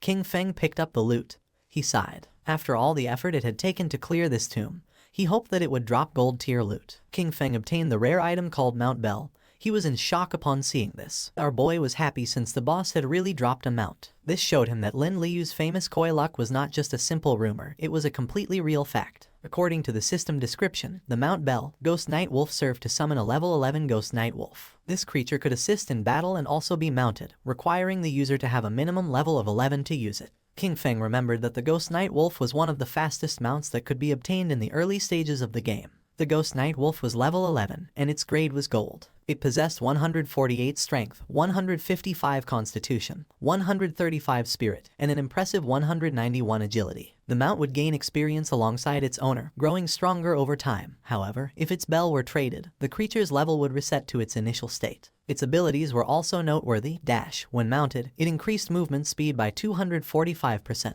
Nightwalk. At night, it allowed the mount to remain permanently in level 1 stealth. Attacking would break this effect but added 120 reveal damage, and it took 60 seconds to re-enter stealth. Pounce. It allowed the mount to pounce on a single target 3 times in succession, with each hit dealing an additional 267 physical damage on a 12-second cooldown. Wolf Howl. It granted allied units a bonus of plus 35 attack, plus 35 physical defense, and plus 35 all-element resistance for 18 seconds, with a 600-second cooldown. King Feng knew that it was not just a mount, but also a battle pet. The fact that it also included a stealth skill made it an immense gain. It was night, and mounted on the Ghost Night Wolf, King Feng emerged from the ruins and began heading to his next destination. His plan was clear: reach level 15 and accumulate enough lifespan to be able to extract the mount. Once he disconnected from the game, he would go directly to Magic City to eliminate Kai and Shishi, cutting off any future threat at its root. King Feng passed by Zhanghai Coliseum and remembered that it covered an immense area and had 2 additional underground levels, forming a complex labyrinth. The place was full of monsters, which made it the perfect site for him to level up quickly. Taking small jumps, the Ghost Night Wolf climbed on top of the Zhanghai Coliseum wall, which was full of powerful monsters, who began to stare at our boy. The Ghost Night Wolf made a jump. King Feng and his beast began to descend from the sky towards the monsters. King Feng's eyes began to shine with determination. Using Shadow Instant Slash, our boy began to massacre the monsters. At the same time, somewhere else in the ruins, there was an Yu, who using her sword, killed one of the monsters that was in the area. The monster's corpse transformed into Lifespan, and she felt relieved. Her teammate, Manhwa Brust, son of a department head in Zhanghai City, began to applaud while mentioning that, as expected from Captain N, her damage was insane. He remarked how powerful the hidden class dragon swordsman was and stated that Yu was undoubtedly the woman he had set his sights on. She mentioned that this golden boss was only level 8, and even so, they had been fighting it for more than 10 minutes. Because of this, she really didn't understand how Shadow had managed to solo kill a platinum boss. Manhwa praised her but dismissed Shadow's achievement, stating that he was simply a stealthy assassin who relied on stealth to slowly wear down the boss. According to him, someone with this playstyle would never truly become great. He felt happy, since he knew that, luckily, Yu didn't have any influential backing. With his status as the son of an official, subduing her would be a piece of cake. And you asked if a mediocre archer like him wouldn't be even more suitable for the task of slowly wearing down a boss. Manhwa fell on his butt to the ground and explained that he was an upright person and wouldn't stoop to doing something like this. With a serious expression, he revealed that he had heard that Shadow had a terrible character and was a ruthless killer in the real world. He also mentioned that he knew a hunter from the Metropolitan Police who already possessed level 3 anti-stealth skills. He suggested finding a way to set him up, discover Shadow's identity in the real world, and afterwards, take control over him. He argued that someone like Shadow could only be trusted if he worked for his organization. Otherwise, incidents like those of Song Fei and Zhang Lai would keep happening. He was tired of cleaning up Shadow's messes. And Yu and Wang Meng looked at each other and started laughing at Manhwa. They asked him if he really hadn't understood it. They explained that the situation wasn't that Shadow begged them to clean up his messes, but quite the opposite. It was they who had to clean up what he left behind. Only in this way could they ensure their interests were aligned with his, thus allowing cooperation. They reminded him of Shadow's achievements, the first global kill of a golden boss and the first kill of a platinum boss, both solo. With a furious expression, Manhwa made it clear that, to him, Shadow was nothing more than a fragile assassin. He rhetorically asked how they couldn't control him, as long as their anti-stealth level remained on par. Calling them a bunch of nobodies, he scolded them for daring to reprimand him. He then turned to Yu, declaring that she should watch closely because he would ruin Shadow's reputation and capture him. He stated that when this happened, she would be on her knees before him, apologizing and begging for his forgiveness. Wang Meng asked Yu what loot the boss had dropped. She replied that it had dropped a piece of gold tier equipment for a priest, a silver tier equipment, and a silver tier skill book. She started touching her chin and remembered that Shadow usually sold them several pieces of gold and even platinum equipment. This made her wonder how many bosses he had actually killed, or if his talent was treasure hunting and all these items came from opening chests. With a serious look, Wang Meng revealed that he was a little worried, and Yu couldn't help but feel somewhat confused. Wang revealed his concern, bringing up the case of the Jiangnan restaurant, the incident in which the entire Dongfang family was murdered during a gathering. Then, he raised an unsettling hypothesis. If Shadow had been responsible for this, were they still supposed to clean up his messes? Wang admitted that he still didn't understand Shadow's personality, and expressed his fear that he might actually be a ruthless serial killer in real life. She knew about this case. The superiors were taking it very seriously, and everyone was speculating whether it was related to Shadow. With a confident smile, she explained that, even if this case had really been the work of Shadow, she would still choose to cooperate with him. She stated that, although the superiors refused to clean up his messes, she would personally support him. Wang Meng was somewhat confused, and when he asked the reason, she simply replied that the real question was who wouldn't want to support Shadow. Their subordinate appeared and reported that in the area ahead they had found a place similar to an arena, but all the monsters inside were already dead. With a serious gaze, he revealed that there were bodies everywhere. He didn't know which party had been strong enough to clear all the monsters from the arena. Then Yu felt happy and decided to go to the arena. Upon seeing her behavior, Wang Meng felt even more confused. They arrived at the Zhanghai Coliseum and saw a lot of lifespan lying on the ground. They were in shock as they realized the incredible amount of loot. There must have been hundreds of minor creatures there, and this led them to wonder which party was so strong to have achieved such a feat. Captain Yu was confident that Shadow had been here. With this in mind, she suggested they search the surroundings, as they might run into him. Manhwa questioned why she was so sure it had been Shadow. Captain Yu responded that the reason was simple. He was number 1 on the leaderboard. Their party was right behind on the leaderboard, and since they couldn't achieve something like this, it had to have been Shadow. Manhwa was furious and revealed that he also had invisibility, and could do the same. It would just take him more time. That's all. With a smile, Captain Yu communicated with Shadow, and upon noticing that he had cleared so many monsters, she thought that he surely had a lot of gear and skill books that he didn't need, so she proposed that he sell them to them. At that moment, Manhwa's eyes widened in surprise. King Feng mounted on the wolf appeared behind him. He fell on his butt to the ground upon seeing the wolf, while on the other side, Captain Yu felt excited and asked where King Feng had gotten a mount. King Feng revealed that thanks to the coordinates Little Black had given him, he had obtained the mount. Upon hearing this, Little Black couldn't help but blush and she said there was no need to mention it. King Feng decided to make a deal with Captain Yu. He proposed that she take all these items from the ground as part of a package, clarifying that the conditions would be the same as always. She mentioned that she understood, if she wasn't satisfied, she didn't have to buy. She already knew it. Shadow's prices were always fair. While they were talking, Manhwa couldn't help but feel furious. His eyes widened with rage. He felt humiliated by Shadow, and swore internally that he would make them pay. Mounted on the wolf, King Feng began to advance through the ruins. According to the system chart, he had already reached level 13. Below him, at level 10, were Justice Enforcement and Wang Meng. Black Goblin Big Lie's Eye also appeared at level 10. Our boy had 245 years of tradable lifespan and 255 evolution points. King Feng was happy because this time, after clearing the arena ruins, he had obtained a pretty good grade gold skill book. The skill book was called Silent Concealment. It was grade gold and allowed the user to enter stealth without moving. As long as they did not attack or move, they would remain permanently invisible. Attacking from this state added 300 detection penetration damage points. It had a cooldown of 120 seconds and required level 13 to be used. King Feng realized that this skill not only strengthened his stealth, its true power lay in the fact that, if he used it in reality and combined it with the invincible state from the game, he could make himself disappear completely in the real world. He decided to evolve this skill book to Epic, for which he consumed 11 evolution points. The skill was improved, going from gold to platinum, then to emerald, diamond, and finally to epic. With this, the additional damage per stealth penetration attack increased from 300 to 800 points. In turn, the cooldown was reduced from 120 to 60 seconds. He decided to evolve other skills as well. First, he consumed 34 evolution points to bring Venomous Dart to the epic level. The skill progressed from emerald to diamond and finally to epic, improving its attributes. Its maximum range grew to 20 meters, its on-hit attack damage increased to 400, and it applied the venom status. This status now dealt 100% damage per second for 5 seconds, with no weakness bonus,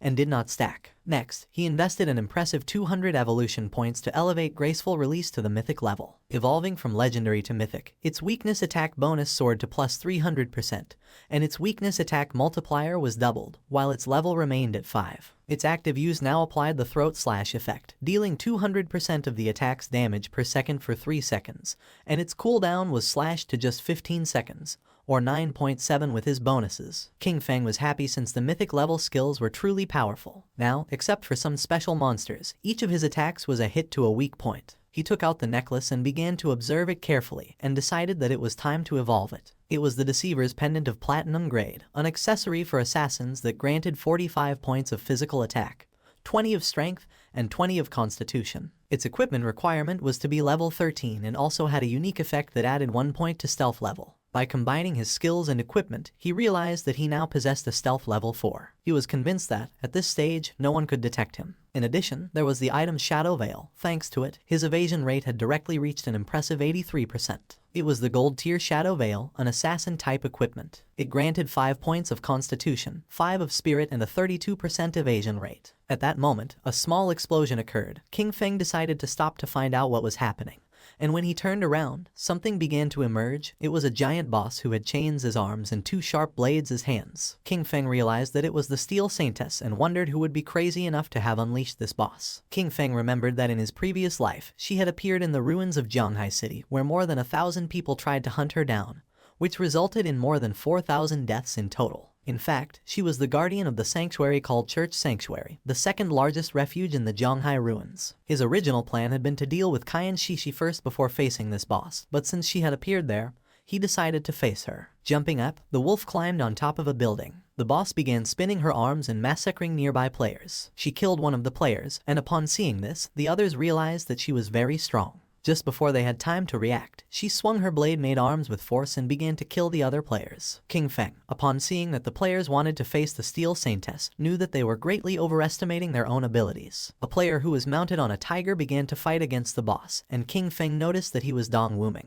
also known as Chen Wuming, possessor of the hidden class Paladin. It was about an old friend of King Feng, with whom he had fought for 9 years in his previous life without a clear winner. This man was cunning and deceitful. Whenever he was about to lose, he managed to escape with some dirty trick. King Feng remembered that in the past life, the Steel Saintess was defeated by Chen Wuming's guild, the Knight's Sanctuary. This gave rise to the saying, West/God, East Sanctuary, since each one controlled respectively the western and eastern regions of Zhanghai City ruins. The guild Knight's Sanctuary, when recruiting its first members, made them sign a very harsh contract that guaranteed their safety but with a tax rate on their lifespan of up to 50%. Most of the members became black slaves, basically forced to work for the higher tier players of the guild. King Feng's eyes widened with joy. For him, this was simply perfect. He made the firm promise that, this time, Chen Wuming would not escape. The boss began to spin her arms forcefully in circles, and while she was distracted, King Feng, using invisibility, landed near her. His eyes began to shine with evil intent, and without wasting time, he used the Dark Knight Ring blade and in the blink of an eye killed the players who were nearby. Wrapped in red aura, our boy began to spin quickly,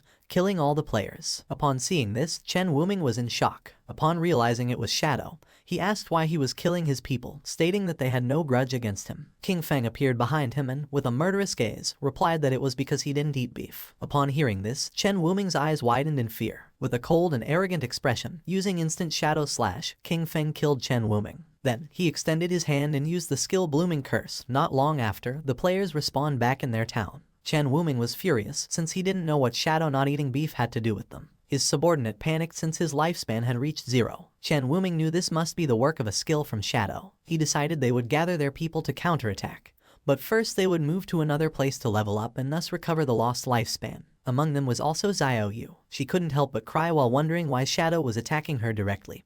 Her lifespan was about to run out completely. The system informed King Feng that his skill, the Flower Bloom Curse, had absorbed from Xiao Yaoya 4 days of tradable lifespan and 1 year of non-tradable lifespan. King Feng couldn't help but feel happy upon realizing that she was also in Chen Wuming's party. His eyes widened with excitement. She had just absorbed this small amount of lifespan, a clear sign that she was already desperate. Because of this, she had chosen to join the Knight's Sanctuary Guild as a black slave. For him, this was something she well deserved. At that moment, the boss tried to attack Shadow, creating a smoke screen. Once the smoke cleared, it could be seen that he had dodged the attack using ghostly blur. He knew that in the first phase this boss wasn't very difficult to deal with. The boss was somewhat confused. The chains that formed her arms began to tense. Not long after, her arms began to spin. She didn't know what was happening. King Feng's eyes began to shine with seriousness. He knew that she only limited herself to swinging her chain swords repeatedly, performing some directed or area physical attacks. King Feng appeared above her and decided to use a combination of Blessed Release and Plague Blade. After an attack, Blessed Release applied the effect Throat Slash, which triggered a burst that caused massive damage. Plague Blade, in turn, would cause an explosion of toxin damage 3 seconds after impact. King Feng attacked quickly, causing several thousand points of damage to the boss. Then, he used Throat Slash, causing a deep cut in her throat. In the blink of an eye, her HP bar had dropped to less than half. Her eyes began to shine with rage. King Feng remained calm, knowing that the reason she had become the Guardian lay in her terrifying second phase. After losing half of her health, the demon sealed within her would awaken. All damage received was then equally reflected back at the attacker. There was also a legend that claimed there was a portal inside the demon's belly. Anyone swallowed by it would be transported to an unknown place, rumored to be the bottom of a volcano. However, in his previous life, no one had achieved this. He suspected that some fools had simply confused this with mechanics from other games. A group of players was watching the battle. According to them, Shadow was ruthless. The Platinum tier boss had been summoned by the Knight's Sanctum Guild, but Shadow suddenly appeared and annihilated them all. Right after that, he used a single skill that took away half of the boss's health in an instant, pushing it directly into its second phase. While they were talking, King Feng's attention, who was using invisibility, focused on them.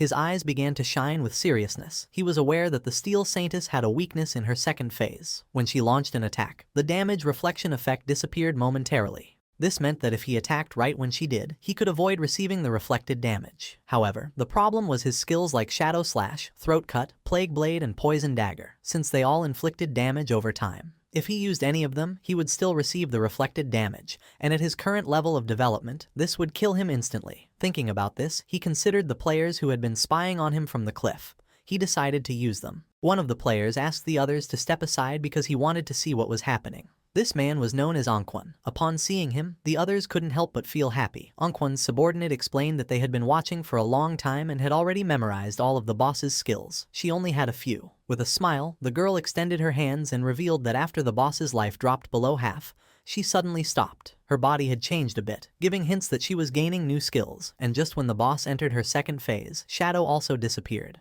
Anquan couldn't believe that Shadow had been fighting this boss alone. His eyes began to shine with rage. He gave the order to his subordinate, Xiao Tu, to activate Red Eye and check if Shadow was still there. She nodded her head and began to use her powers. A small rabbit manifested and ran near the boss without attracting her attention.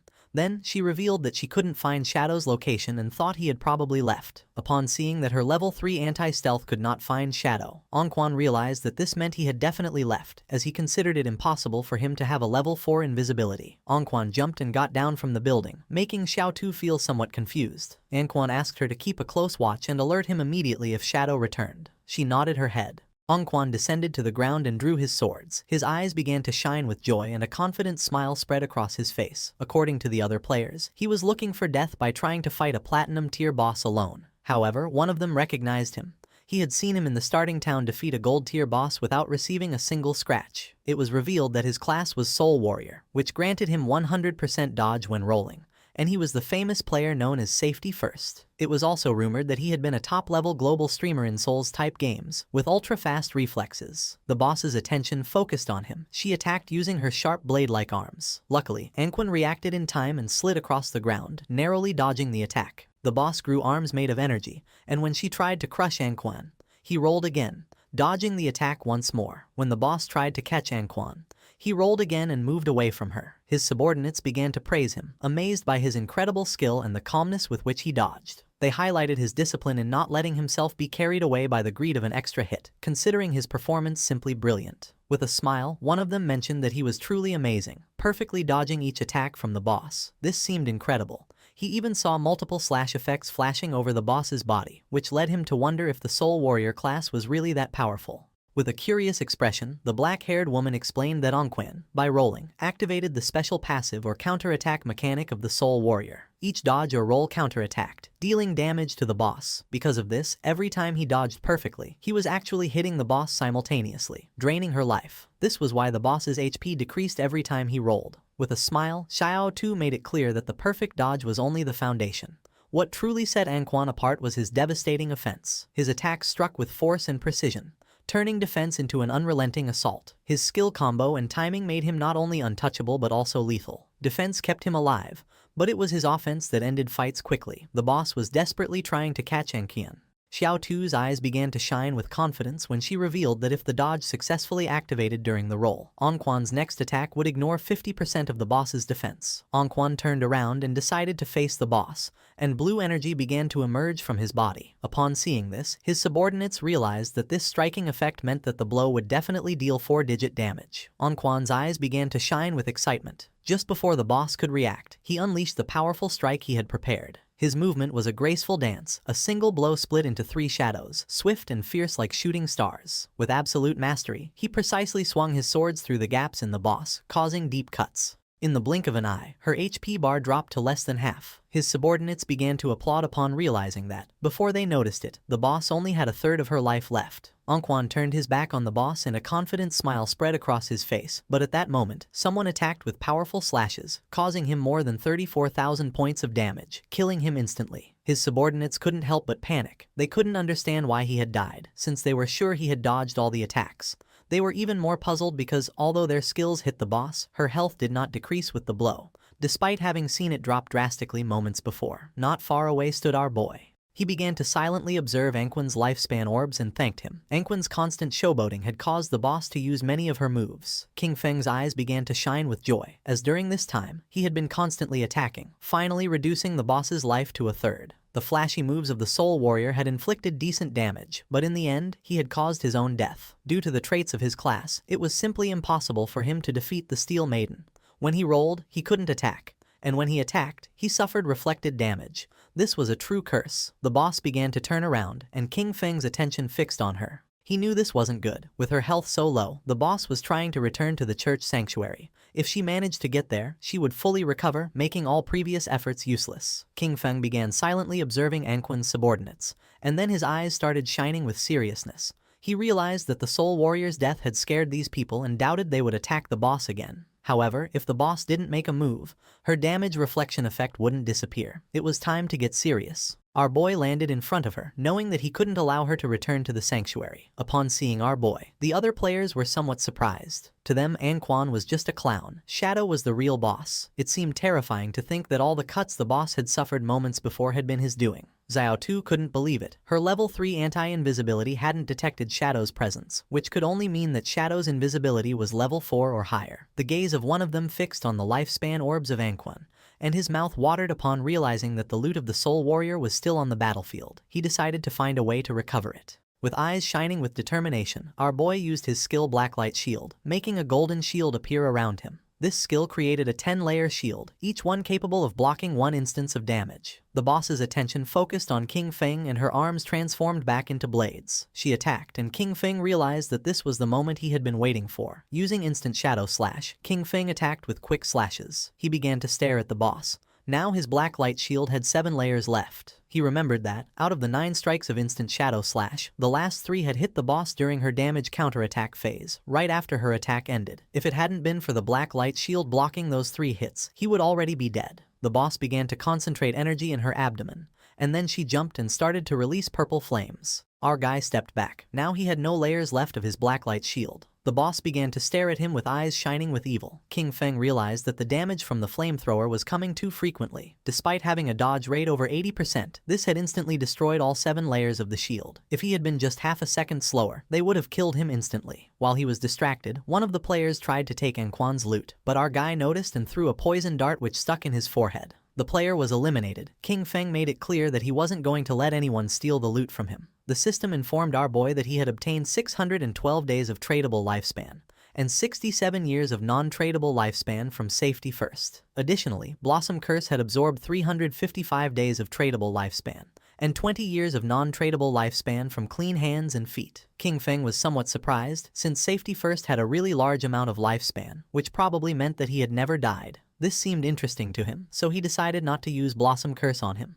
The boss started roaring, but King Feng remained calm. He knew that he would have to rely on the black light shield and the normal shadow slash to slowly wear her down. She attacked with force, but King Feng moved out of the range of the attack, causing her hand to hit the ground. Although the efficiency was low, it was relatively safe. While King Feng and the boss were fighting, Xiao Tu was watching the battle. She was somewhat surprised by Shadow's incredible ferocity. She wondered what kind of skills he possessed. Before, she hadn't understood how he had gotten the first kills, but now, seeing him in action, she was completely convinced of his power. Our boy's eyes began to shine with determination and he decided to give the final strike. King Feng moved quickly, cutting the boss's body into pieces as if it were nothing. The system confirmed that he had killed the Steel Maiden, granting him 48,000 experience points, 120 evolution points and the Church Sanctuary key. The other players were in shock. They couldn't believe that Shadow had really soloed the boss. For them, this was precisely the reason why he was number 1 on the leaderboard. King Feng picked up the loot using Greedy Hand. He obtained a piece of assassin-type leather armor of emerald level, the Black Flames gift-piercing leather armor. It granted 95 points of physical defense, 120 points to all elemental resistances, 77 points of damage reduction, and 77 points of constitution. Its special effect, Black Flame's Gift, applied a stack of the Black Flame status when attacking or being attacked, up to a maximum of 5. Each stack reduced the target's defense and elemental resistance by 7%, although a note clarified that the weakening effect was lower against bosses of emerald level or higher. Our boy felt happy since this single piece of emerald tier equipment provided better defense than what others got with a full set of armor. Additionally, it came with the Black Flame's Gift effect, which weakened the target's defense and elemental resistance. This made it much more useful than what had been dropped by the Soul Purifier earlier. He also obtained the skill Assassin's Instinct of Emerald tier. It granted him the ability to partially perceive the silhouette of invisible units and gave him 2 points to the anti-invisibility level. King Feng decided to upgrade the skill. The process consumed a total of 33 evolution points, leaving him with 97 remaining. As a result, his skill Assassin's Instinct evolved through the Emerald, Diamond, and Epic tiers until reaching Legendary tier. With this, his anti-invisibility level bonus progressively increased from 2 points to 5. Additionally, the legendary effect added the ability to more sensitively detect weak points of the target, granting him a 50% modifier to critical hit damage. It was an anti-invisibility skill, upgraded to legendary tier, with a level 5 anti-invisibility and a 50% increase in critical hit damage, combined with the passive of Graceful Deliverance. This added up to a total of 350%. Now, he could strike his enemies' weak points even with his eyes closed. King Feng had 97 evolution points remaining and decided to evolve his Ghostly Blur skill to legendary tier first. It consumed 80 of his points, leaving him with 17. As a result, Ghostly Blur evolved from Epic to Legendary, increasing its passive evasion rate from 75% to 85% and granting full immunity to damage each time the evasion activated. At that moment, Captain Anyu and the others appeared. She began greeting our boy and asked if any good loot had dropped. King Feng was confused, not knowing what was wrong with Anyu. With a smile, Captain Anyu mentioned that she hadn't checked the leaderboard before and didn't expect him to reach level 13 in a single night. According to her, this was crazy. Wang Meng mentioned that they had been grinding all night and hadn't even reached half of level 11. His speed was simply unreal. Captain Anyu hit Wang Meng on the head, telling him not to talk nonsense. She knew that men leveled up faster. King Feng felt somewhat confused, but then he explained to her that he had gotten some loot. He had already appraised it at 45,000 days of lifespan, all together in a single package. She decided to give him the lifespan, and the system confirmed that the transaction was completed. With a serious look, King Feng revealed that he also had another good item for sale and asked if she knew about the hideout. Captain Anyu began to show a smile and mentioned that they had already heard about the hideouts. She explained that in the ruins of Zhanghai City there were no safe zones, but player groups could occupy hideouts as bases, In them, they could store supplies and activate magical defensive barriers at critical moments to block external water invasions. King Feng knew that what she had probably heard about was the small hideout dropped by the Golden Boss. She nodded her head and explained that Zhonghai City's officials still hadn't found any hideout. She added that in Modu, officials had already taken control of a medium-sized hideout, and that's how they knew of its existence. King Feng took a golden key out of his inventory. Now that she understood the value of a hideout, he revealed that it was the Sanctuary hideout key, which had been dropped by the boss he had just defeated. He informed them that this hideout covered more than 800 meters of land and proposed that they return and discuss the price they were willing to offer. After this, he would consider whether or not to sell it. Captain Anyu and Wang Meng were in shock, as they knew that the larger the hideout was, the stronger its defensive capabilities and the more solid its internal infrastructure. A hideout covering 800 meters was more than enough for each member of Zhonghai City's official forces to have their own private room inside.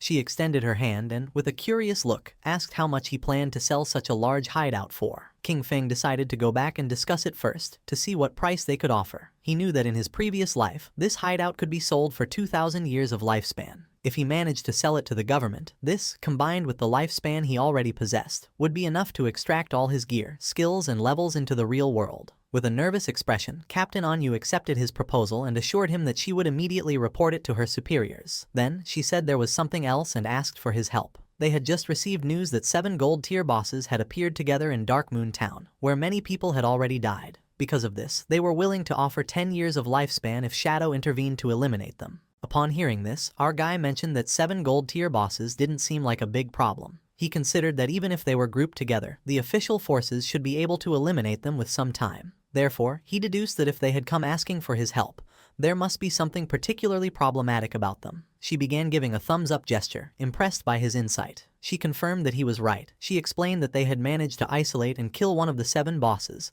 but it came back to life. And not only that, suddenly the stats of all 7 bosses skyrocketed, instantly annihilating her entire team. King Feng's eyes widened in surprise. He remembered the existence of group-type bosses that could resurrect. This led him to suspect that they might be puppets created by the Cursed Slate, one of the ancient god slates. If it really was an ancient god slate, then it was something he couldn't let go. He decided to go now and asked her to send him the coordinates. She wished him good luck. According to our guy, Anyu was quite genuine. The loot from 7 gold-tier bosses could be sold for 40 or 50 years of lifespan, and she had even offered him an additional 10 years as a reward. Honestly, this was very generous. Mounted on the Ghost Knight Wolf, King Feng began to move through the ruins, passing by a statue, and his eyes widened in surprise. Not far away, there was a group of players hitting a girl. It was Xiao Yu, King Feng's sister. With a smile, the woman gave her a strong slap on the face, accusing her of being a slut who tried to seduce the guild leader even though she had just joined. Xiao Yu, whose face was full of bruises, began to cry. With an angry gaze, the woman made it clear that this was a warning. She should stay away from the guild leader or she would destroy that pretty face. They continued beating up Xiao Yu. King Feng, who was watching from the top of a building, realized that Xiao Yu had gotten involved in internal drama after joining the Knight's Sanctuary. These insignificant power games were nothing new to him, but in his past life, he had always been the one to resolve them for her. He descended to the ground and asked her to simply enjoy life being alone. Xiao Yu began to cry, begging them to stop hitting her, as it hurt a lot and she thought she was going to die. The women did not stop and swore they would kill her, accusing her of being a damn slut. They didn't know how many men she had seduced. King Feng entered the statue, remembering that beneath the enormous statue in the center of Zhonghai City's ruins, there was a hidden chamber that allowed returning to the starter town. Information that very few people knew. In front of our boy, a magic circle appeared. He knew that teleportation wasn't free. The first trip cost 500 days of lifespan, the second 1,000 and the third 2,000, doubling with each use. Over time, the starter town would evolve into a higher level zone where minor monsters would transform into bosses and hidden treasures would appear. An example of this was the ancient god slate on this occasion, an item he couldn't let slip away. The system asked if he wished to teleport back to the abandoned land of the gods, Dark Moon Town. King Feng remembered that Dark Moon Town was a town that appeared in later stages which he had never heard about in his previous life. Without hesitation, he chose to teleport. The system consumed 500 days of lifespan and King Feng was teleported to the Dark Moon Town. This town was full of elders chatting with each other. King Feng felt somewhat surprised, as he did not expect the place to be so lively and wondered why most of the people were elders. Not far away there were several players. One of them helped the elder woman to stand up. She felt relieved to have returned to the safe zone. The players reminded her that, as they promised, they had leveled her up to level 3. During this process, she had received 72 days of lifespan and now only needed to give them the tradable lifespan. The old woman got angry and refused, asking why they wanted money if they were supposed to be a charity organization that helped her level up. With a kind smile, one of them explained that they weren't asking her for money. When they partied before, part of the lifespan dropped by the monsters they defeated was shared with her. The other guy mentioned that she only needed to give them that portion, as had been agreed from the beginning. The old woman became even more furious, making it clear that she didn't know what damn agreement they were talking about. It seemed shameless to her that some young people had the nerve to ask an old lady like her for money. The players tried to calm her down, explaining that she was mistaken. They were helping her level up for free and only asked in return for the lifespan dropped by the monsters.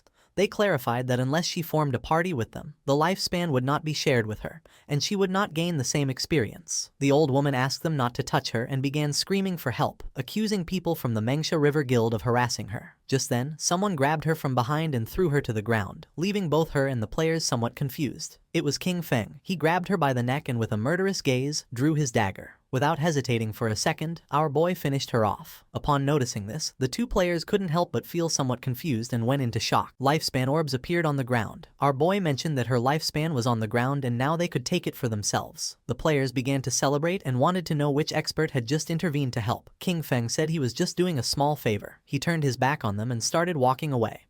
The players picked up the lifespan. They were happy since they had obtained 72 days, and thanked our boy. For King Feng, it was really inconvenient that fights were not allowed inside the town. He began thinking about the Manhwa River Guild, realizing that their origin was Dark Moon Town. He remembered that this guild was founded with a focus on charity work, helping the elderly survive in the abandoned land of the gods for free. Later, it gained official recognition and strong support. In terms of numbers alone, Manhwa River was considered the largest guild in Huaxia. King Feng's eyes began to shine. According to him, in this chaotic apocalypse, it was precisely when more people like these were needed. It was night, and somewhere in the forest, someone was fighting against a monster made of mud. They were two mages. One of them asked her friend called Mother to use lightning strike. She obeyed and began to charge her magic staff. Not long after, a thunderbolt descended from the ground and struck the monster. The swordsman of the party decided to take advantage of this opportunity and cut the monster in half. Its corpse began to transform into orbs of lifespan. He felt relieved for having defeated the monster. The girl praised them, saying they were the best. The player named Mother mentioned that if they listened carefully to other people's tutorials, they could also defeat small monsters. They started walking through the forest, and the boy asked Yanyan if her good friend Xiaoyu had really joined the Guild Knight's Sanctuary, since he had heard that it had very high membership fees. She nodded her head and added that she had invited Xiaoyu to join the Guild Manhwa River with them. With a sincere gaze, she explained that she had told her that Manhwa River was a charity guild, where many people like them who were not good at games helped each other, and there were even experienced players guiding them.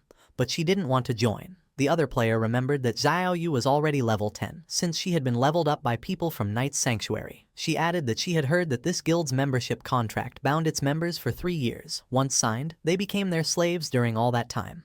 The boy knew that, even if they had raised her to level 10, they were only treating her as a tool, nothing more. According to the player, if one didn't have skills, the best thing was to kill small monsters in silence and slowly accumulate lifespan and experience. Just like they did, limiting themselves to killing small monsters, retreating to ask for help when encountering a boss. Yanyan let out a sigh. She knew that Xiaoyu believed herself special, since after all, she had a hidden class and, in that sense, was certainly stronger than them. At that moment, a rain of invisible arrows began to descend upon them. They didn't have time to react, and the arrows pierced through the player's body, taking away 1200 HP points. The man's corpse transformed into lifespan. Yanyan panicked since this man was her father, and her mother couldn't help but cry. The archer who had shot the arrows couldn't help but smile, as he had eliminated him instantly with a single skill. The masked men asked him to stop talking nonsense, claiming that it was impossible for the Manhwa River Guild to have experts, since they were just trash. They wondered what kind of player with skill would want to carry those elders, insisting that they were all scum. They approached Yanyan and her mother. With a smile, the archer asked them to hand over all the lifespan they were carrying. Yanyan could not help feeling afraid. She knew that the authorities had officially forbidden killing people in-game and remembered that the attackers were risking becoming wanted criminals. The archer began to point at her with his finger and a smile, making it clear he didn't give a damn about the authorities. He decided to stop chatting and gave them 3 seconds to hand over the lifespan. The player named Mother obeyed. Yanyan, however, stood firm, telling her mother not to even think about it. She asked her to quickly ask for help on the guild channel while she held them off. Upon seeing this, the archer gave the order to his men to attack. They had to kill the older one and keep the young one alive for fun. The masked men rushed at her, but just at that moment, a wolf appeared and bit them. Yanyan felt somewhat confused as she didn't know what was happening. The archer's eyes filled with confusion. Just before he could take another breath, someone attacked quickly, cutting off his head. It was none other than King Feng. While the wolf was devouring his subordinates, our boy began to observe the archer's head in silence. He soon realized that he was Shadow. The archer and his subordinates respawned back in the town. He was furious, and his men too. They wondered if the cause was the killer status, but even with it, there was no way that their lifespan could be completely drained. They were in shock, not understanding how all their lifespan had disappeared and why such a large amount had dropped, ready to be traded. They started running toward the forest, knowing that if this continued, they were going to die. They had to kill monsters quickly to get some lifespan. At that moment, a strange energy appeared, and not long after, a sword made of energy descended upon them. The energy made them unable to move. Someone approached them. They knew they had finally been caught for having been wandering around and attacking other players. They were two priests. The man who was holding the skill book revealed that they were official bounty hunters and that, according to the law, they were going to arrest them, for which he asked them to provide their real-world information. The other man began staring at them with a serious gaze and made it clear that if they resisted, they would immediately end their lifespan. Back in the forest, flowers began to emerge from the archer's corpse. Yan felt happy and thanked our boy, knowing that without his help, she and her mother would have been doomed. King Feng started looking down at the ground. He did not expect Chuyen to be so good. Kind-hearted and brave, she was completely different from Qin Xiaoyu. He didn't know how they had become best friends, but fortunately, they had taken separate paths. King Feng disappeared without a trace, and upon noticing it, Yan and her mother felt somewhat confused. Yan picked up the lifespan orb and her eyes filled with confusion since she didn't know if it was her father's lifespan. The mother was somewhat confused since she didn't know where the others were. She asked her daughter how Shadow had suddenly disappeared. Yan said that she didn't know. The only thing she knew was that he was the #1 shadow boss in the world. Somewhere else in the forest, there was another group of players. They remembered that Captain and Yu had said that Shadow would arrive in a few minutes, but almost half an hour had already passed and they wondered what he was doing. With a curious expression, one of them asked the other if Shadow could defeat the bosses that were inside. The other player said he doubted it, since, after all, these bosses could revive. He found it incredible that he had dared to accept the mission, considering they were bosses that revived infinitely. Our boy, who was invisible, passed between them. King Feng began to move away from them. He was aware that the ancient god slate added 1 positive and 1 negative affix to equipment. With luck, these affixes could even alter class traits. Some had even seen the 7th player in the world ranking summon the ghost of an ancient god using 7 of these slates to destroy a legendary level boss. Sometimes, these bosses were invisible with extremely high stealth levels, so players passing nearby were eliminated without even knowing what had hit them. The group-type bosses created by the ancient god slate contained unique mechanics, and each possessed different skills. King Feng saw several monsters with eyes shining with malice standing. Sometimes, these bosses were invisible, with extremely high stealth levels, and players were eliminated without even realizing what had happened. Other times, the real boss was actually a summoner-type sorcerer, hidden somewhere nearby. In these cases, the boss that players faced simply respawned endlessly. According to current information, once killed, the bosses would revive, and each time, all of them would gain a stackable berserk attribute. Official sources said that killing even just one triggered resurrection and berserk state. But what if they were all killed at the same time? Would they still revive? It was something worth trying. King Feng decided first to equip the follower's pendant and use a devout follower to make a test. Our boy summoned a devout follower. It started to charge towards the bosses and attacked, taking more than 1400 points of HP from them. The eyes of one of the bosses began to shine with rage. It turned around and not long after, the body of the devout follower exploded. The bosses didn't even pay attention to the poor devout follower. King Feng's eyes widened with seriousness, realizing that all of them were level 10. They had no damage reflection and their stats were only about twice as strong as those of regular golden tier bosses. He used Shadow Ring Blade. A strange red energy began to spread throughout the area. Then, King Feng used the poison darts, which embedded themselves in the throats of the bosses. The corpses of the bosses began to disappear. Our boy felt somewhat confused upon seeing that they hadn't dropped loot. At that moment, the bosses began to merge into a much more powerful monster. It was gigantic. The boss began to charge toward King Feng. He went on alert, knowing that eliminating them simultaneously had been the right move and that now they had entered the next phase. Then, he noticed the symbols covering this giant boss's body. The boss attacked, but our guy dodged the attack. He immediately recognized the symbols on its body as ancient god script. By deciphering the individual words, disaster, sky, ancient, tuo, wu, god, sea, and reorganizing them, He translated them to reveal the true name of the boss, Uthos, the Calamity Ancient God. As little by little the boss was getting closer, King Feng became confused because he didn't know how to proceed. Then he wondered if he should attack different parts of the boss in order of the characters. After all, it wasn't for nothing that he had invested a great amount of personnel and resources studying Ancient God script to overcome the Ancient God ruins. King Feng slipped and attacked the symbol that the boss had on its leg, then attacked the symbol on the arm and then the one on the chest. Poison began to attack the symbol on the arm and then the one on the chest. Poison began to emerge from the body of the boss. It opened its mouth and began to roar in agony. Its body began to fall apart and fell into the water. Our boy became alert, not knowing what was happening. Then, coffins emerged from the water and the boss began to float and change shape. Its body began to mutate, and not long after, several monsters began to emerge from its body and roar. King Feng noticed that the embossed inscriptions on the coffins matched one by one with the monsters. Apparently, at this stage, he needed to kill them near their respective coffins. He could already see the Ancient God's slate. This seemed like its final phase. The monsters began to charge toward our boy.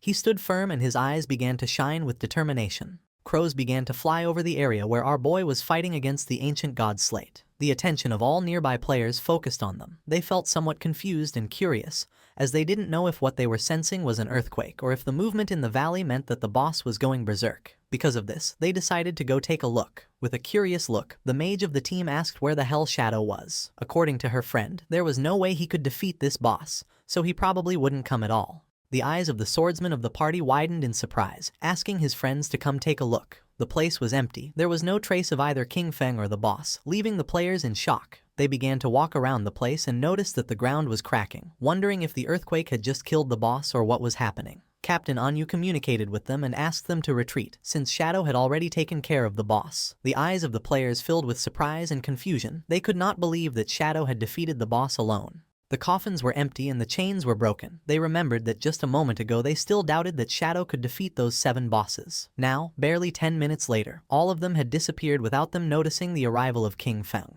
They wondered how he had done it, especially because the bosses were supposed to respawn. It was then that they began to understand their leader's decisions. Meanwhile, under the moonlight was walking King Feng with a slate in his hand. According to him, this time's haul hadn't been bad at all. His eyes began to shine with joy. He had leveled up to level 14. Thanks to the 7 bosses and the use of Greedy Hand, he had gained a total of 294 evolution points. Most importantly, however, was that he had obtained this Ancient God slate. Given its mechanics, the authorities wouldn't decipher it in less than a month, and the losses would be catastrophic. He spent 210 evolution points, leaving him with 115.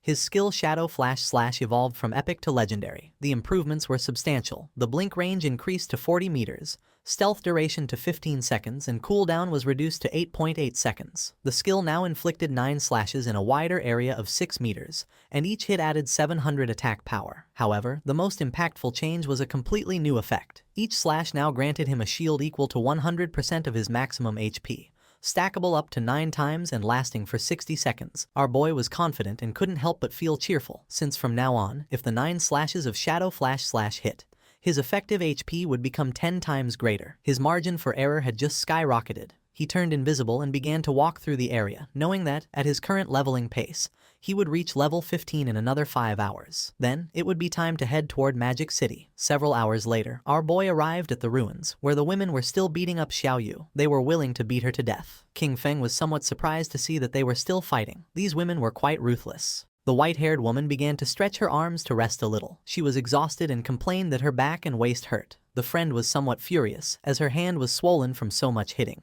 and she complained that her hands were practically smoking from the fight. They spat on Xiaoyu and decided that it was enough for today. This beating should serve as a lesson. Xiaoyu, whose body was full of bruises and wounds, began to sit up. She couldn't help but cry. According to her, everything was King Feng's fault. She had told him to cut ties and he had really ignored her, not understanding that when girls say something, they often mean the opposite. Using the magic staff, she stood up. Fortunately, she had signed a contract with the Knight's Sanctuary, so she wouldn't have to worry about her survival for the next 3 years. Although she had to give up 50% of her lifespan, she would still have some left for herself, ensuring that she would grow faster than Chu Yan and the others. She used the skill Holy Healing, which allowed her to restore all of the target's life. She was certain that once she became stronger, she would make sure that all those who had looked down on her wouldn't get away with it so easily. Neither King Feng nor those crazy women were going to escape. To everyone's surprise, the spell began healing King Feng, who was invisible. Poor Xiao Yu fell to her knees on the ground, thinking that she had failed casting again and wondering, puzzled, where the healing had gone. At the same time, in the Magic City ruins, several players were facing a boss made of rock. The boss attacked, but the party's tank blocked the attack using his shield. Not far away there were 3 players hiding and watching the fight. Among them was also Qiang Shishi. According to her, Daxia's men were really weak since they had sent 18 people for a single boss and were too afraid to fight. Her friend winked at her and asked her not to say that, since they were working hard for their benefit, so they should be grateful to them. She blew him a kiss and, laughingly, mentioned that he was very polite, but those pigs from Daxia had such low damage that it took them too long to defeat a miserable gold-tier boss. The players continued attacking and the boss's HP bar had already dropped to less than half. With an excited smile, the team's mage encouraged everyone to give it their all, as it only had a little life left, and they needed to keep going for the final blow. At that moment, a spear pierced through his chest, killing him instantly and turning his body into lifespan. The one who killed him was King Shishi's subordinate. With a smile, he thanked him for his hard work and for the offerings of weaklings. Noticing this, the players panicked upon realizing they were facing the Spade Gang, a band of thieves made up of mysterious women from Daxia and foreigners. They couldn't understand how such beasts could exist, capable of guiding outsiders to massacre their own people. They began to charge at them, and the leader asked his men not to be afraid and to attack all together, since they were only a few people. Noticing that they were trying to resist, Qiang Shishi promised to massacre all the pigs of Daxia and warned them to prepare to die. Her subordinate drew his double hammers and used the skill called Thunderous Tremor, creating a small earthquake which caused the players to become trapped in the ground. She drew her daggers, moved like thunder, and in the blink of an eye, killed the players. She couldn't help but mock them. As for her, Daxia's men really were just a bunch of useless fools. Her eyes began to shine with malice, realizing that Daxia's authorities had already reported their information. However, this was useless, as in her view, all of Daxia was nothing more than a garbage dump full of filth. Her friend mentioned that they were just ordinary players, so there was no way they could compete against them, being backed by capital. While the corpses were transforming into lifespan orbs, she explained that although their true identities had not been exposed, for safety, they should leave Daxia as soon as possible and head to North America. She began looking at the ground and decided that then they would form a guild dedicated to hunting the Daxia pigs. The black man thought this was a good idea, but the other man questioned what name they would give to the guild. She began to show her dagger and decided to call their guild Alice. She fell to the ground and began imagining herself surrounded by black men. She decided that it was enough for today. It was time to disconnect and celebrate the founding of Guild Alice with a big party. With a smile, Captain Enyu began to wave at our boy and proposed to discuss together the prices of the hideout, informing him that they had already arrived. King Feng asked how much, and she mentioned that 1,500. According to our boy, this was too low. Captain Enyu admitted that she knew that 1,500 was too low, so she had fiercely debated and managed to get the big boss to raise the price to 2,000. King Feng agreed to make the deal for the statue in the center of the ruins. He knew that Enyu was smart, even so she tried to offer him a low price. A while later, our boy arrived at the statue and saw Captain Enyu along with several knights. She blushed and with a smile mentioned that she had too much lifespan on her, so the high command didn't feel safe and had organized a military escort for her. King Feng's eyes began to shine seriously. He knew this was nothing, since the authorities still didn't know his true strength and those guys only knew 1 or 2 moves. King Feng handed over the key, and the system informed him that the transaction had been successful. He had lost the church sanctuary hideout key, and in exchange had gained 2,000 years of tradable lifespan. After making the deal, King Feng decided to leave, and Captain Enyu said goodbye to him. The knights were somewhat confused upon noticing that she was willing to pay 2,000 years of lifespan just for this. She clarified to them that they didn't understand. This was a hideout that could house hundreds, even thousands of people, and no one but Shadow would be generous enough to give it up. The timely gift of lifespan from Enyu was perfect. This meant that he could fully equip himself before heading to Magic City. King Feng immediately invested the tradable lifespan he had obtained. He consumed 71.2 years to reach level 15. Then, he acquired a series of new skills, the mythic level 1, Blessed Liberation, for 161.7 years, the legendary one, Assassin's Instinct, for 71.12 years, and 3 epic level 1s, Shadow Ring Blade, Silent Concealment, and Darkest Hour, for 36.35, 23.71 and 34.65 years respectively. Finally, he spent 113.89 years on the item Mount Bell. Except for the equipment, everything else, skills and level, had been completely synchronized. His strength in the real world was now almost the same as in the game. The system alerted him that his hunger level had reached 90%. He hadn't eaten in a long time, so he decided to disconnect to take care of his hunger first. King Feng disconnected from the game and woke up in a cage at the Hoi Lun Hotel. The men noticed that our boy was awake. They drew their weapons, asking him to hand over the lifespan he carried or he would end up like the others in this motel. One of them mocked, celebrating that the apocalypse was great because it meant he could kill whoever he wanted. King Feng began to look at them with a penetrating gaze. Seeing this, one of the men furiously demanded that he hurry up and hand over his lifespan. The other man begged his boss to let him tear him apart. The man carrying the bat thought that King Feng was so scared that he had become paralyzed, and decided it was better to simply kill him. Just before they could take another breath, a strange energy began to spread through the air. Our boy used the skill Shadow Ring Blade, and not long after, the whole hotel started collapsing into pieces. King Feng took a pack of instant noodles, realizing that the more power he drew into the real world, the more energy his body needed. At his current strength level, ordinary food simply was no longer enough. Our boy started eating the instant noodles, knowing that once he dealt with Qiang Shishi and her guild called Alice, he would need to find a way to obtain the divine gifted book. Riding on his wolf, King Feng set off. He knew that she was incredibly cunning, much harder to track than Song Fei. However, he could use the mission Kill King Feng that he had previously accepted as bait to lure her. Hungry, he headed toward Magic City, intending to find something to eat along the way. At the same time in Magic City, Qiang Shishi was throwing a big party. According to her, her men were amazing. She hugged the two black men and mentioned that for her, the feeling of falling asleep and entering the game after their epic and exciting battle was simply incredible. The men praised her, declaring that her skills were absolutely unmatched. Amid laughter, they called her a crazy hot chicken.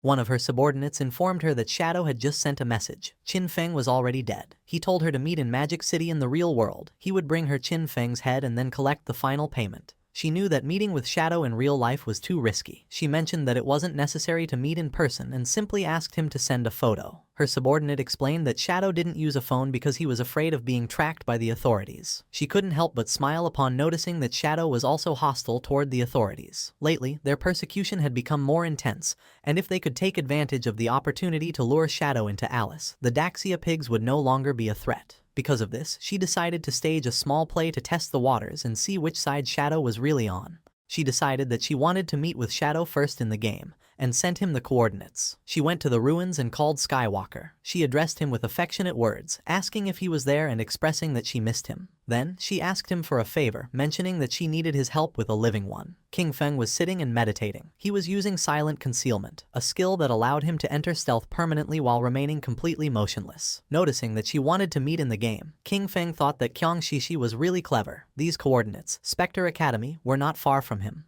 He logged into the game and decided to see what kind of tricks she had up her sleeve. A few hours later, King Feng went to the Magic City ruins, Spectre Academy. King Feng, still using invisibility, got off his mount. At that moment, some government agents appeared in front of King Shishi. They announced that the authorities had located her Spade Gang, identified her as Spade A, and advised her to surrender immediately and stop resisting. Otherwise, they would be forced to take military action. With a smile, she asked Tian Xingjian to go back and tell his men from Daxia to remember this well. They were no longer the Spade Gang, now they were the Alice Guild. Showing off her melons, she made it clear that they, the Alice Guild, specialized in killing Xiaoguo's men. Tian Xingjian and his men couldn't help but blush. Furious, they cursed Spade A, promising that Great Zia's officers would bring her to justice, calling her audacity shameless. With an expression full of excitement, she provoked the Daxia pigs to face her. She hinted that if they performed well in this show, she might become even bolder with them that night. King Feng was watching everything. Tian Xingjian clenched his fist upon noticing that she was as stubborn as ever and swore to arrest her. King Feng remembered that he was Chu Haonan, with the code name Tian Xingjian. He was a well-known informant who had provided intelligence to the Alice Guild, and who had only fallen in the 7th year since the start of the game. He found it interesting that Qiang Shishi and Qiu Haonan were conspiring so early. He understood that both had orchestrated all this to test him. If he intervened to help Qiang Shishi, he would become an enemy of the authorities. If he didn't, Qiang Shishi probably wouldn't meet Shadow in the real world. Our boy jumped and began descending from the sky. He used the skill Shadow Ring Blade and decided that this was the moment to show his sincerity. A strange red aura enveloped Tian Xingjian and his men, slowly taking away their HP. The system confirmed that he had slain Tian Xingjian and his men. Qiang Shishi and the others were somewhat confused. Once the corpses transformed into lifespan, King Feng appeared in front of them and introduced himself as Shadow. King Feng approached her and greeted her, introducing himself as Shadow. Qiang Shishi's eyes widened with love, and she couldn't help but feel excited and blush. To her, he was just too cool. She simply adored this kind of powerful man. She began to cry. According to her, it was a shame that Shadow was a pig from Daxia. She couldn't understand why such a powerful man had to be from Daxia and cursed the nation because she felt they didn't deserve him. Her subordinates were surprised to notice that King Feng had dealt more than 40,000 damage. They acknowledged that this was the power of the number one in the world and quickly greeted him. Our boy moved like thunder, killing the two men in an instant and causing their corpses to transform into orbs of lifespan. With a cold expression, he made up an excuse, saying that he didn't understand what they were saying, but assumed that they were definitely insulting him. Qiang Shishi was in shock. She clarified that they weren't insulting him, but simply greeting him. King Feng played dumb and offered an apology, recommending that to avoid future misunderstandings, it was better to speak the Daxia language in this place. Our boy decided it was time to begin the exchange, but before that, he ordered her to put on clothes. With a smile, she covered her melons and asked about King Feng's head. Deep down, she thought Shadow was a weirdo, but she really liked him. Shadow revealed that he had King Feng's head with him. He explained that he couldn't bring it into the game, but he could show it to her in real life if she was willing. Qiang Shishi opened the system window and with a confident expression decided to believe him. She had already witnessed Shadow's strength and believed he wouldn't lie to her. Shadow obtained 1,500 days of tradable lifespan.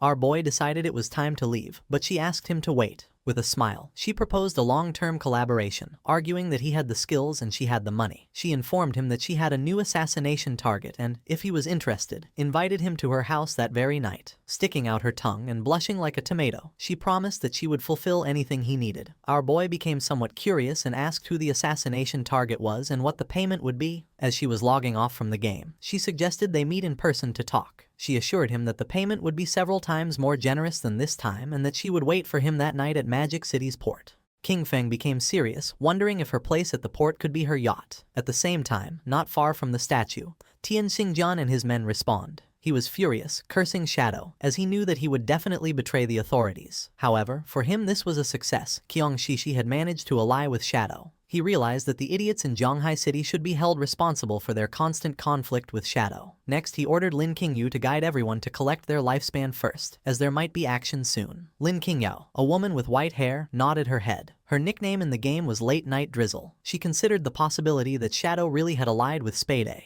If this were true, they needed to find a way to eliminate Shadow, even if it meant death. She began to gaze at her hand and sank into her thoughts. She was aware that the gap between Shadow and herself was really big. She hadn't even managed to see his silhouette before everything ended. A few hours later, in the middle of the night, a hooded man arrived at Qiang Shishi's yacht. He introduced himself as Shadow and mentioned that he had come to find Spade. Upon noticing that Shadow had arrived, the guards recognized him. They informed him that they had been waiting for him and were ready to set sail, inviting him to come aboard. Shadow remained silent. It was nighttime and the yacht was sailing in the middle of the sea, far from the cities. While Shadow was distracted, Qiang Shishi appeared with a glass of wine. She wore an elegant red dress and offered him a glass, commenting that they were finally meeting. She didn't expect him to be so mysterious even in real life. Shadow got straight to the point and asked her who she wanted to kill. She approached Shadow and with a mischievous smile told him there was no fun in getting straight to the point. She suggested that with such a beautiful night and such pleasant company, they should leave boring matters for later. Instead, she invited him to have a drink and toast to the lovely evening they were spending together. Shadow took the glass of wine and without hesitating for even a second, took a sip. Qiang Shishi couldn't help but feel cheerful, and not long after, Shadow sat on the sofa. Qiang Shishi sat next to him and grabbed his arm, smiling as she questioned whether he was already feeling the effects, revealing that the drink contained her special secret recipe. She began to get aroused and revealed that anyone who drank would obediently follow her orders. She thought with euphoria that, just as she had imagined, even Shadow was just a man after all. However, her excitement turned into astonishment upon witnessing such a powerful reaction. Drooling, she sat in front of Shadow and asked him not to be nervous, to relax and enjoy. She explained her plan. When they both reached the highest wave, she would lift her hood so she could clearly see his face, as she was sure he must be incredibly handsome. However, for now, she wanted to keep the mystery. She began having fun with Shadow, completely amazed that Daxia had such a magnificent man. This made her understand why he was Shadow. A burning heat overwhelmed her as she marveled at the incredible experience. Feeling how a scorching heat consumed her, she urged him to continue, shouting that she was ready and for him to come out until finally reaching climax. At that moment, something strange happened and green flames emerged from Shadow's body, burning Qiang Shishi. She went into shock, feeling a scorching heat as she wondered if this was fire. Someone appeared next to her and grabbed the protective crystal pendant that she wore around her neck. They did not expect her to have such a good item that had saved her life. It was the protective crystal pendant of gold tier, universal accessory, whose unique effect granted the wearer a shield layer of damage immunity every 300 seconds. It was none other than Qin Feng, with his body emitting a suffocating aura and a penetrating gaze. He began to stare at her. Kang Shishi was in shock. She wondered why he was here, since she remembered that Shadow had killed him. Our boy decided to reveal the truth. There was only one reason. He was Shadow. She moved away from the supposed Shadow who was sitting on the couch, and her eyes widened in fear. The hooded man was none other than a devout follower that our boy had summoned so that it would pretend to be him. It was very happy since it had had a lot of fun with Qiang Shishi. The formerly arrogant Qiang Shishi now knelt before King Feng. Banging her head against the ground, she begged him to spare her life, admitting that she was wrong. She offered him all of her lifespan and pledged to be his slave, telling him he could do with her whatever he wanted. King Feng asked about the 5 foreigners who were with her. With her eyes full of tears, she began to bark like a little dog, asking her daddy if he would let her go in exchange for the information. Just before she could finish the sentence, King Feng broke her neck, and while she writhed in pain, he grabbed her phone, realizing that the 5 guys were not on the yacht. King Feng obtained 659 years of tradable lifespan. He wanted to catch them all at once, which was a shame. He decided that the first thing would be to use Qiang Shishi's phone to call the authorities. Not far from Qiang Shishi's luxurious yacht, police boats began speeding toward it. A large-scale murder case had been reported on the yacht, where one of the victims was the heiress of the president of Qian Group. According to the informant, the skills used by the killer closely matched those of Shadow from the game, making their identity almost certain. The investigation team was immediately dispatched to the crime scene. On the boats was also Tian Xingjian. He knew that Shadow lacked all law. He considered that such a gratuitous murder was a direct provocation against the laws of his country. Once on the boat, he would use search skills on the corpses, and as soon as Shadow's location was confirmed, they would open fire with full force to ensure that the target was eliminated. He would definitely avenge his Shishi. The police boats surrounded the yacht in a matter of seconds. They began to investigate Qiang Shishi's corpse. The preliminary autopsy showed that the cause of death was a fracture of the cervical spine. Unidentified DNA samples were found in her mouth, along with burn marks. Tian Xingjin cursed Shadow, for he not only killed, but also insulted the dead. He touched her corpse and used the skill called Last Words of the Deceased. By touching the body, the skill allowed him to obtain the location of the killer for 5 minutes. He, Tian Xingjian Qiu Haonan, swore that he would make sure that the culprit was brought to justice. His eyes widened in surprise. He went on alert, drew his pistol, and warned his men to be careful, since Shadow was right there. He began to order an all-out attack towards 6 o'clock. Just before he could turn around, a powerful venom dart pierced his head, leaving the others in shock. His corpse fell next to Qiang Shishi's. Lin Qingyu did not lose her composure. With an expression full of determination, she summoned a group shield and began shooting, accusing Shadow of having killed the investigator, and asking him if with that he was trying to become an enemy of the authorities. King Feng asked them not to be nervous. He explained that the reason he had killed Qiu Haonan was because he was a traitor who leaked official information to Qiang Shishi in exchange for benefits. As for the evidence, he indicated that it should be on his phone. They were free to investigate thoroughly. One of the police officers turned on Qiu Haonan's phone and informed Captain Lin that, indeed, they had found communication records between Captain Qiu and Qiang Shishi on their phones. It was then revealed that Qian Shishi was the player known in the game as Black Ace. Captain Lin Qingyu did not believe it and decided to see it for herself. She grabbed the phone, but the officer panicked, asking her to wait a moment. She felt confused and wondered what this was that she wasn't allowed to see. Her eyes widened in surprise when she saw a photograph of Qiu Haonan and Qiang Shishi kissing. She couldn't help but blush like a tomato when she opened the photo gallery and saw all the private photographs of Qiu Haonan and Qiang Shishi. The police officer got nervous, saying that he had already warned her. She realized that Shadow's words were all true. She finally understood. The last time Shadow had killed them in the game, it had only been a show for Qiang Shishi to see. Shadow had gained Qiang Shishi's trust in order to later find her and take care of her in real life. Afterwards, he informed the authorities, luring and killing Qiu Haonan. With one move, he had helped the officers solve 2 big problems. The police officer asked her why she kept staring at the photos so intently. She realized how terrifying Shadow was. She understood that, if he were hostile to the authorities, the consequences would be unimaginable. She remembered that just a few moments ago she had shot him. Although he probably wouldn't care or hold a grudge, she was worried that this could cause problems between him and the authorities. With a grateful expression, she thanked him for his help and apologized for having shot him earlier. Without hesitating for even a second, she shot herself in her own leg, causing the police officers to panic, but she asked them not to worry. With eyes full of tears, she told Shadow that she had returned the favor and asked him to please continue cooperating with the authorities. One of the police officers decided to help her stand up and told her there was no need to be so cautious. She mentioned that they didn't know Shadow's personality, and that, in any case, it was better to be safe than sorry. King Feng was using his invisibility skill and observing everything. He recognized Late Night Drizzle, whose real name was Lin Qingyu. She had shot herself to avoid becoming his enemy. This was what one would expect from the future leading figure of Magic City's official forces. At the same time, in the game, not far from the ruins, several monsters appeared. The player carrying the shield began fighting them and asked Xiao Yu to heal him. She raised her friendly staff and activated a healing skill, but she was so clumsy that she healed one of the monsters instead of her own ally. The monster bit the player, and he, in shock upon seeing that she had healed the wrong target again, called her as useless as always. Her skill began to heal the monster, while the other devoured her friend. Not long after, both were eliminated. Both respawned again, and with tears in her eyes, Xiao Yu wondered how it had happened since she hadn't seen anyone. She concluded it must have been Shadow and questioned whether the reason he always attacked her was because he had discovered that she wanted to avenge brother Song Fei. He gave her a hard blow to the head, calling her an idiot and asking why Shadow would waste time attacking her. He explained that they had been annihilated by the Platinum Boss, Headless Assassin, Shero, and questioned whether she had even noticed the system notifications. Xiao Yu now had a bump on her head. With a furious expression, the man revealed that the boss had been provoked by her misdirected healing skill. Then he swore that if the guild leader assigned her to his group again, he would kill himself on the spot. At that moment, the boss descended near them, causing the man to panic. While a strange aura was emerging from its body, the man turned his back on Xiao Yu and began to flee from the place, realizing that the boss had followed them. Xiao Yu's eyes widened in fear, realizing this was not good. It was night and somewhere in the city there was a mansion. Someone threw a plate with fruits to the floor. It was a red-haired woman, who was on a call.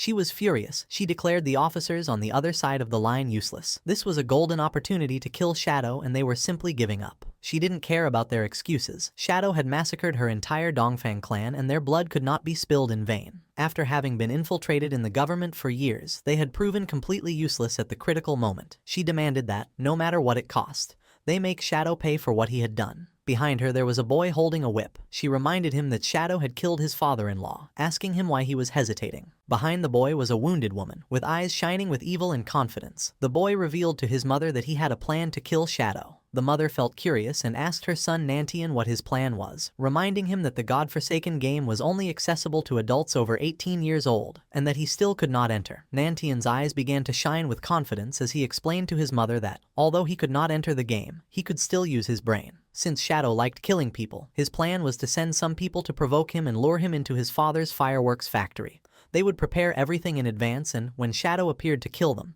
they would detonate the entire factory. In this way, tens of thousands of fireworks would become his funeral pyre, allowing the whole world to witness his death.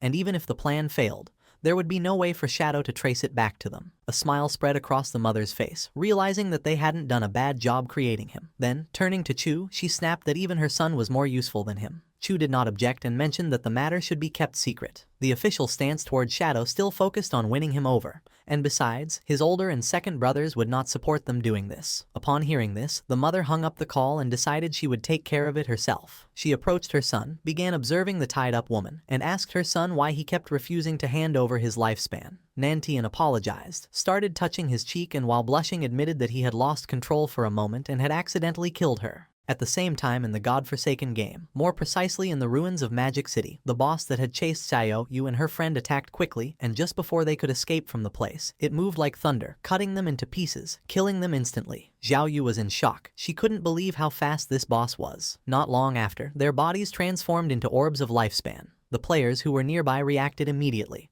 pointing out how the players had suddenly died. They realized that someone invisible had killed them instantly, and came to the conclusion that it had to be Shadow. Just before they could take another breath, the boss attacked again, killing them and turning their bodies into orbs of lifespan. Noticing this, the remaining players began to flee from the place, thinking that Shadow had gone crazy and was massacring innocents everywhere. At the same time, King Feng was standing over the sea, whistling and enjoying the views. He was far from town and thought this was a good place to extract the hideout. The system asked our boy if he wished to consume 1,315.2 years of lifespan to extract the soul-cleansing land, hideout, into reality. This hideout was an underground structure and King Feng had to mark the location on the map. Finally, before proceeding, it warned him that all materials overlapping with the hideout would be obliterated and asked him to confirm the action. King Feng began looking toward the bottom of the sea and confirmed. Not long after, a magic circle appeared in the water. The sea split in half and the soul-cleansing land was successfully extracted into reality. With a serene expression, King Feng decided that now was the time to go search for the divine book. Our boy logged into the game and Wang Meng informed him that someone had reported him for killing players indiscriminately. However, Wang Meng knew it wasn't him since he hadn't been online. Upon investigating, he discovered it was a platinum tier boss attacking players named Headless Assassin Xiaoluo. Her stealth level was extremely high, no one could see her. Because of this, Wang Meng asked if he could take care of the situation. In the ruins of Magic City, the boss was massacring all the players in the area, leaving only lifespan orbs. Onquin, who was hiding behind the rubble, couldn't help but feel fear, wondering what kind of divine boss she was, since not even his level 3 anti-stealth could detect her. Last time, the Iron Saintess had been overshadowed by Shadow, and he was very upset. With a confident smile, he revealed that the only problem was that he couldn't see the boss. Otherwise, he could have contained her by himself. He claimed that even if Shadow appeared, he would be powerless against this headless assassin, Xiaoluo. Yanyan panicked and asked Anquan to lower his voice so as not to attract the boss. Then she suggested heading first to higher ground since the view would be better from there. Anquan began to move stealthily, but in the process he stepped on a banana peel lying on the ground. Poor Anquan slipped and fell to the ground, not knowing who had thrown that banana peel.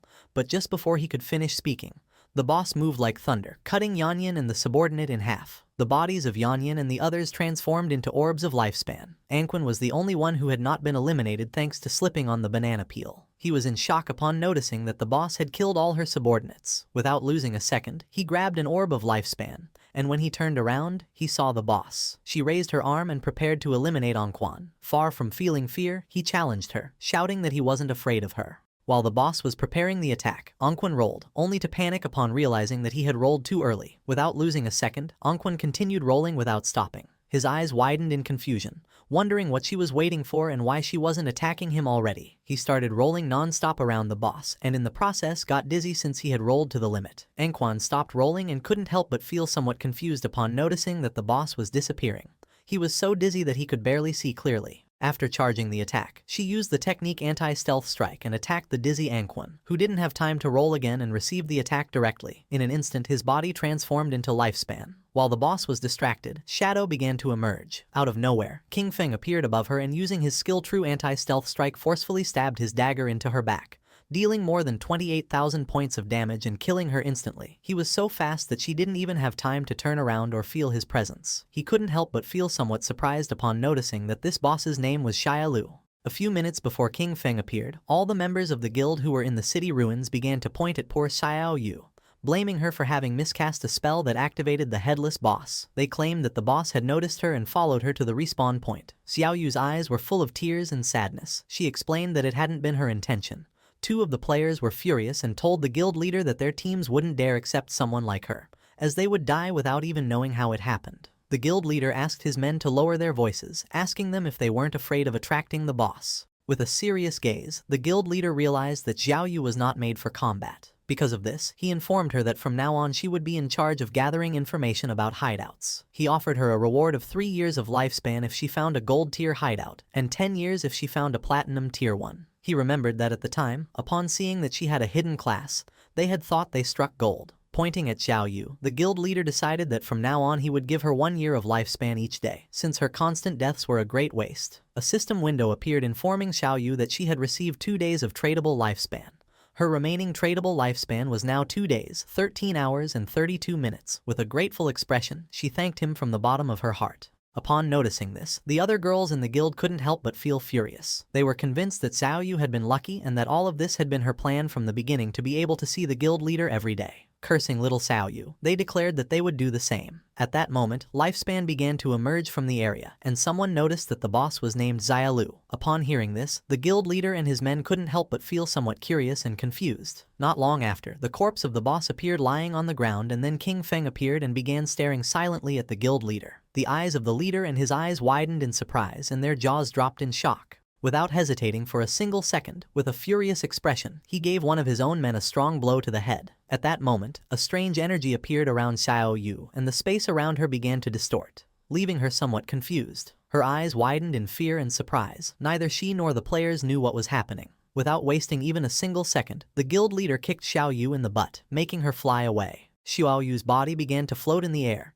She couldn't help but scream and ask for help. At that moment, 3 headless bosses appeared around her. Upon noticing this, King Feng's attention was fixed on her. Anquan and the others, who were watching from a corner, panicked when they noticed 3 bosses. They soon realized that there were actually 4, and then 5, as one of them had just been instantly eliminated by Shadow. This made them understand why they felt like they were everywhere. There were many clones. With eyes full of tears and a desperate expression, Xiaoyu began to ask for help.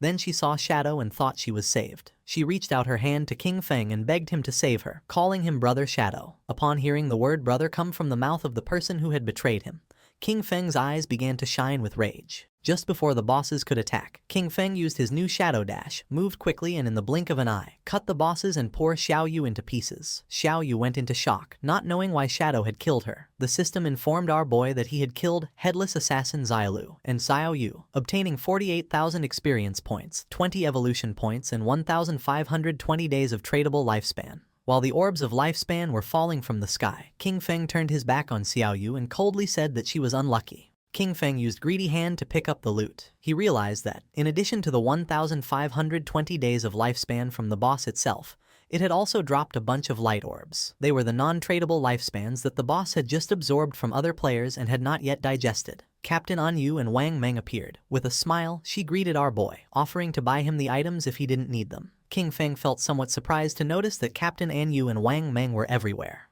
With a serene gaze, our boy mentioned that they had arrived just in time, as he knew another place with good loot. If the price was right, he could take them. He told Wang Meng and the others to go with him, but Anyu could not go. Captain Anyu felt somewhat furious and confused, asking why she couldn't come with them. Shadow began pointing at Wang Meng with his finger and clarified that, to be precise, women could not go. She began to blush and, showing her sensual body, asked the boss why. Accusing him of being discriminatory, she expressed a feigned sadness, admitting that she had even planned to seduce him, but did not expect that he actually liked men. King Feng gave her a gentle knock on the head and then revealed that outside the ruins of the city's north gate, there was a tower of divine authority. He explained that after completing the challenge, valuable rewards could be obtained. However, the NPCs inside despised women. If there were women in the team, the difficulty would increase tenfold. Little Black said goodbye to King Feng with a smile and wished him good luck, while her friend began to show a smile full of admiration. Furious, Captain Anyu turned her back on them, declaring that the NPCs were sexist and trash,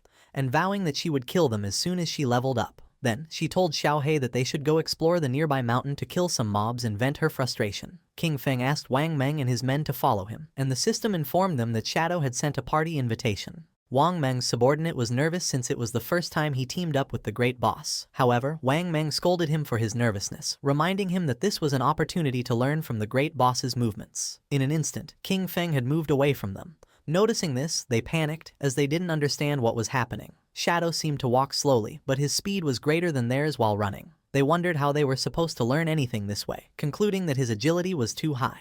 When examining his system inventory, King Feng noticed that more than 20 items had dropped, and 2 of them were usable by assassins. The first item was the Forest Bone Blade of Tier Emerald, an assassin weapon. It offered an attack power of 388,125 with armor penetration, and increased strength by 39 and agility by 48. The requirement to equip it was to be level 15. Its unique effect doubled movement speed for 5 seconds upon dealing damage, and while this effect was active, it granted a 30% evasion rate. King Feng unsheathed his new Forest Bone Blade, and his eyes widened with joy upon noticing that the attack power was almost 80% higher than the 216 points of the Plague Blade. Additionally, it added armor penetration, strength and agility. This weapon was not bad at all, definitely worth equipping. The second item was the skill Shadow Blade, of Platinum tier. It launched a Shadow Blade condensed from dark elements, inflicting dark element damage to a single target within a range of 20 meters, with an additional 600 points of dark elemental attack. Upon impact, it dispelled a random buff, up to Platinum tier. Its cooldown was 12 seconds, reduced to 6.49,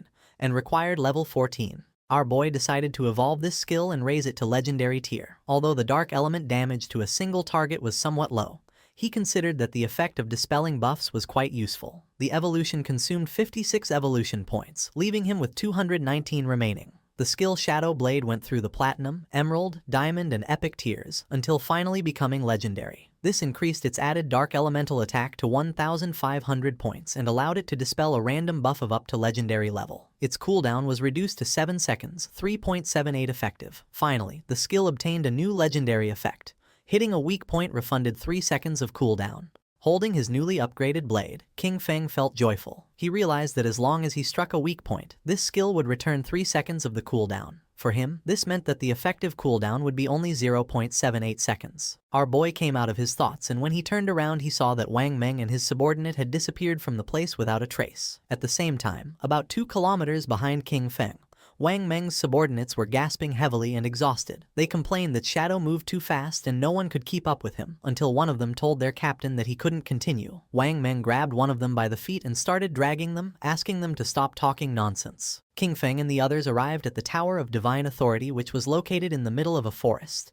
It was so tall that you couldn't see the top from the ground. Our boy informed Wang Meng and his men that this was the place. Once inside, an NPC would present them with a challenge. He warned them that this NPC was really despicable, because the better their performance, the more expensive his items would become. With a serene expression, he advised them to only use 1% of their strength. He told them to do their best, since they only needed to defeat a gold-tier boss. When our boy turned around, he saw Wang Meng and his men lying on the ground and trembling from exhaustion. No one could keep up with King Feng.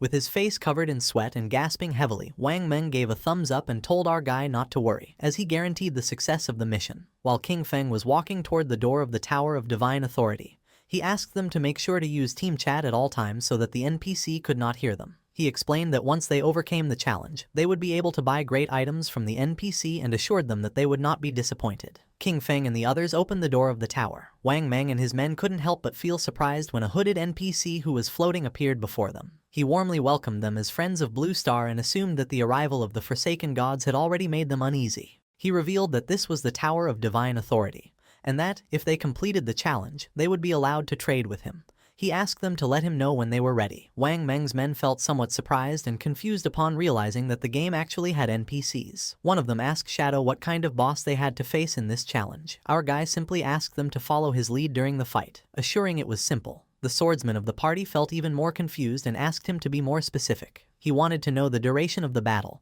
how many phases the boss had, what skills it used, and whether the combat focused more on mechanics or pure stats. He didn't stop asking questions. He wanted to know if the boss had any movement skill, if there were instant death attacks, if it targeted specific players with its skills, where its weak points were, and how long the fight would last. Wang Meng asked King Feng not to pay attention to this guy.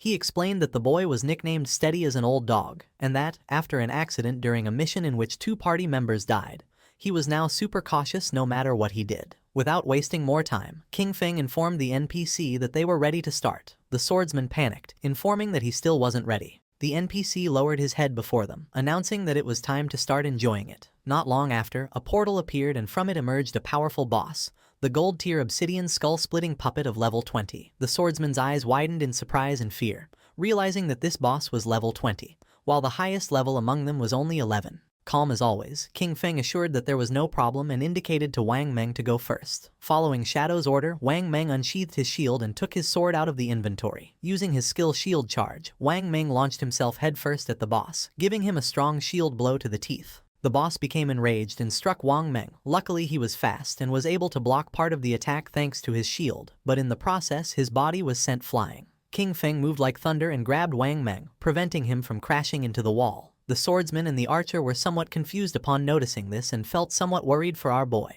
King Feng began staring at the boss. He told the archer not to worry about it and to use the skill Starshine Shot. Then, he ordered the swordsman to use Triple Ground Slash. Both nodded their heads. The archer fired a rain of arrows at the boss, causing him terrible pain. And taking advantage of its lowered guard, the swordsman moved like wind and attacked with precise yet powerful slashes. The boss opened its mouth and started to bleed, then it became enraged and struck the ground forcefully. A powerful aura appeared around its body and then a strange black energy began to form around the swordsman. Noticing this, King Feng realized that the boss had entered berserk mode. He warned them that he would take care of it and that everyone should stay away from the black oil. The swordsman began to crawl away from the energy, while on the other side, the archer narrowly dodged one of the attacks. King Feng jumped into the air and threw his shadow blade at the monster. The attack was so fast that the boss had no time to react, and the blade hit him right in the face, causing more than 4,500 points of damage. Far from calming down, it started to roar, but King Feng used a skill to dispel the berserk state. Wang Meng couldn't help but smile, commenting that the damage inflicted didn't match his status. It was as if the boss had taken off his gear. With an expression full of joy, the swordsman mentioned that Shadow was really good at acting, having stayed in the corner the whole time. The NPC must have thought he was a complete noob. The archer became somewhat curious and asked our boy how he had found out that the NPC's items were more expensive the stronger the players were. He was even more curious to know how King Feng had discovered this. King Feng began to ponder and then explained that the game held many secrets, with much information buried in the depths of the ruins. He told them they should often ask themselves if they had made an effort to explore and if their knowledge base had grown. The archer and the swordsman remained silent, not knowing what to say. While they were distracted, the boss opened its mouth and began to charge a fireball. As little by little the fireball summoned by the boss became more powerful and large. King Feng warned them that the boss was about to spin clockwise and spit fire. He ordered them to make sure to dodge it, explaining that the black oil on the ground, combined with flames, could burn them to death in just 3 seconds. Wang Meng and the others began to disperse, and then Wang Meng warned Old Dog that he was running in the wrong direction. King Feng did not take long to realize that it was too late to dodge, so he ordered Wang Meng to activate invincibility and block the attack for him. Wang Meng obeyed and blocked the attack using his shield. King Feng congratulated him and ordered them that, once the flames subsided, they should use their highest damage skills and attack with everything. The archer unleashed a rain of arrows. The swordsman jumped and prepared to attack, with Wang Meng closely following to block any attack from the boss. The combined attack worked, and just before the boss could take another breath, Wang Meng and the others dealt more than 25,000 points of damage, killing it instantly. The system congratulated them for having defeated the level 20 Obsidian Skull Splitter Golem. Wang Meng and the others felt somewhat relieved and happy. King Feng did not lower his guard, remembering that the complicated part of this boss was that, once its HP fell below 70%, it entered a berserk state. While the effect dissipated, its strength was approximately the same as that of a silver-tier boss. The NPC reappeared in the sky and congratulated them, informing them that they were the first players from Blue Star to overcome his trial. While the items were materializing, the NPC began to laugh, revealing that now, as long as they offered their lifespan, they could trade with him for the divine gifted tome. The NPC used his powers and his name appeared above his head. He was called Vickley. Upon noticing this, the swordsman couldn't help but feel somewhat surprised, as the man actually had 6 fingers. The eyes of the NPC began to shine and his gaze fixed on the swordsman. Without wasting another second, he summoned a thunderbolt which descended upon the swordsman, causing him more than 99,000 points of damage and killing him instantly. His body transformed into orbs of lifespan and Wang Meng panicked, not understanding why the NPC had suddenly attacked him. Calm as always, King Feng mentioned that the taboo established by this NPC was related to his fingers. He clarified that NPCs and players could not attack each other unless the player first broke the taboo set by the NPC. Because of this, as long as they didn't mention his fingers again, they would be safe. A question came to Wang Meng's mind. He didn't know if King Feng could defeat this NPC. Our boy revealed that for now he couldn't. The system revealed the reality about these NPCs. They were powerful beings from other timelines who had obtained divinity. Bound by ancient and eternal rules, they arrived at Blue Star disguised as NPCs to collect the lifespan of players. With an arrogant expression, Vickley asked them to choose the divine skill book they needed, exchange their lifespan for it, and get lost. Upon seeing the skills books, Wang Meng went into shock. He discovered that it was possible to spend lifespan to create daily necessities in reality, like all kinds of food, water, and drinks. He understood that with these divine books, even if a disaster occurred, they would be completely supplied. As expected from King Feng, he had really led them to obtain something good. Wang Meng and the archer were surprised. They were certain that King Feng never let them down. Their astonishment grew even more when the archer discovered the existence of the divine book, Mechanical Maid, and instantly wanted to buy it. King Feng spent 9,000 days of tradable lifespan and, in return, obtained the complete set of the 9 Zhonghai City divine books. These divine books would meet his daily needs, but there was also another reason. The Tower of Divine Authority offered an achievement that granted reputation rewards, and he was determined to claim it. King Feng informed the NPC that he wanted to challenge the highest difficulty alone. Vickley felt somewhat confused and made it clear that, with the performance he had just shown, King Feng wouldn't be able to finish even the first level, yet still dared to dream of challenging the highest difficulty. King Feng felt curious and decided to ask what exactly was involved in the highest difficulty. Vickley revealed that the difficulty was divided into 5 levels, with the 5th being the highest. The boss was still the Obsidian Skullbreaker Golem of Golden Grade, but its attack, health, defense, and cooldown speed were increased by 500%. The jaws of Wang Meng and the archer dropped in shock. A 500% increase. It had already taken them great effort to dodge its skills, so they doubted that Shadow could manage it. Moreover, with 5 times more health and defense, they wondered how long it would take to defeat it, knowing there was no room for a single mistake during combat. Vickley began staring at King Feng. He warned him that if he died during the challenge, the lifespan he dropped would belong to him, and asked if he was sure he wanted to accept it. King Feng ignored the warnings and nodded his head, making clear that he wanted to accept it. Vickley began to summon a ball of magic, gladly accepting what he considered a gift. For Vickley, the players from Blue Star had already become too arrogant so early in the game.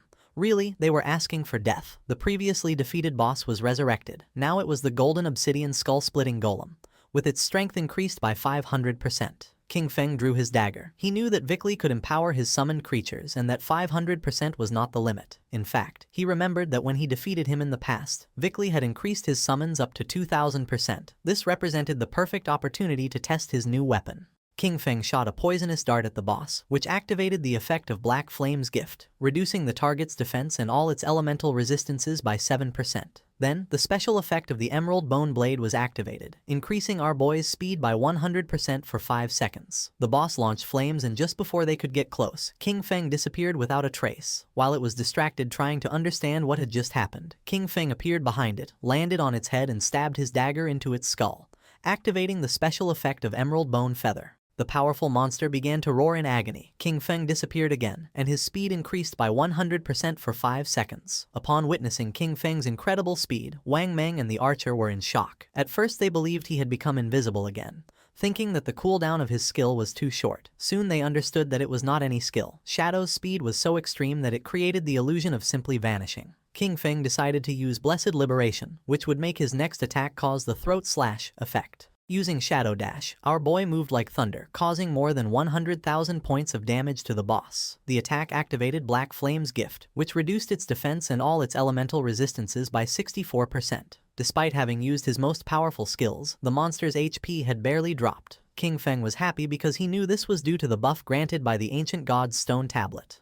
Without this item increasing the stacking limit of Black Flame's gift, each hit from Shadow Dash would have only inflicted, at most, about 18,000 points of damage. Wang Meng was in shock upon noticing that a single strike had taken away a third of the boss's health and wondered what skill King Feng had used. It was the first time that the archer clearly saw King Feng's attack. It seemed like an instant shadow slash to him, but the version he knew of this skill only had 3 strikes. Meanwhile, Vickley was watching the battle in silence, wondering how someone could be so strong if the game in Blue Star had just begun and what level of talent he possessed. The eyes of our boy were shining with joy. It was time to activate Throat Slash, a skill that inflicted 200% of the damage of the last attack per second. Blood began to emerge from the boss's body. It began to roar in agony as its HP bar dropped. In a matter of seconds, the monster lost its life and its body transformed into orbs of lifespan. The system congratulated our boy for completing the achievement, Challenge of the 5th level difficulty of the Divine Authority Tower, granting him a total of 15 reputation points for surpassing all levels. Additionally, for being the first time in the world that someone cleared the tower solo,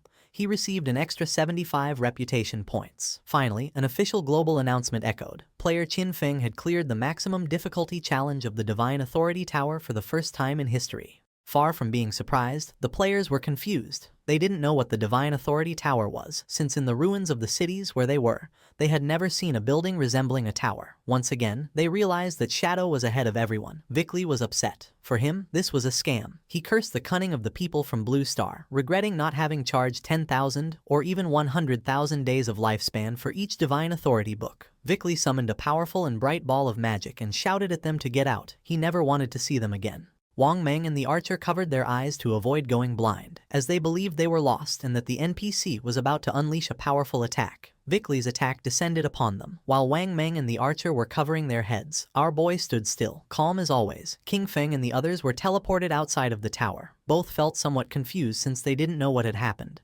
They immediately panicked, only to realize that they hadn't died. They had simply been teleported out of the Tower of Divine Authority. King Feng reminded them that they had no reason to worry, since, as he had told them, the NPCs could not attack them. Now that he had gotten what they wanted, King Feng decided it was time to finish and mentioned that he was going to log off to eat. Wang Meng thanked King Feng for having guided them and asked him to take them with him if another opportunity like this came up. Our boy nodded and the archer said goodbye to him. King Feng woke up in reality, in his hideout. The system extracted the 9 divine gift books, a process that consumed 90 days of his tradable lifespan. Our boy decided to consume 106 years of lifespan to buy luxury furniture, daily necessities, cooking ingredients, and a multi-purpose mechanical maid. A maid with dog ears appeared in front of him. After introducing herself, she informed him that she could help take care of everything in the house and that she was there to serve him in anything he needed. Lying down on the luxury sofa, our boy gave the order to immediately begin a complete cleaning of the hideout. The maid began to clean the floor and decided that afterwards she would prepare a sumptuous feast. At the same time, in the real world, more precisely in Jianghai City, the authorities were investigating several murder cases. The officer who was investigating the case informed his superior that this was the third female corpse discovered in the week. Just like the two previous victims, all her limbs had been severed and her eyes extracted, which made it very likely that the killer was the same person. The superior asked if investigators had found any clues. The officer reported that the killer knew well about investigators. The timing of abandoning bodies was just outside of their skill's effective duration. Upon hearing this, the superior gave them the order to ask Anu how much time was left for the researchers' professional advancement.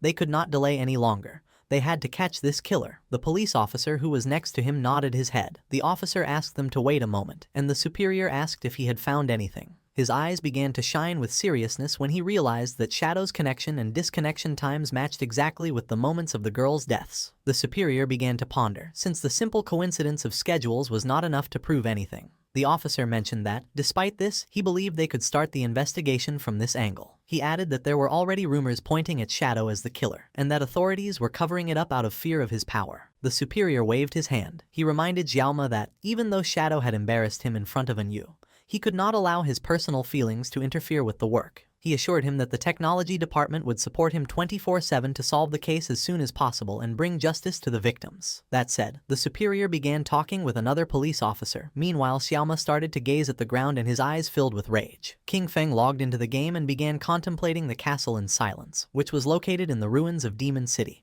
He remembered that this place was the Academy of Evil Spirits, a platinum-tier hideout. Although it wasn't very hidden, it was said that its protective barrier was the strongest in all Huaxia.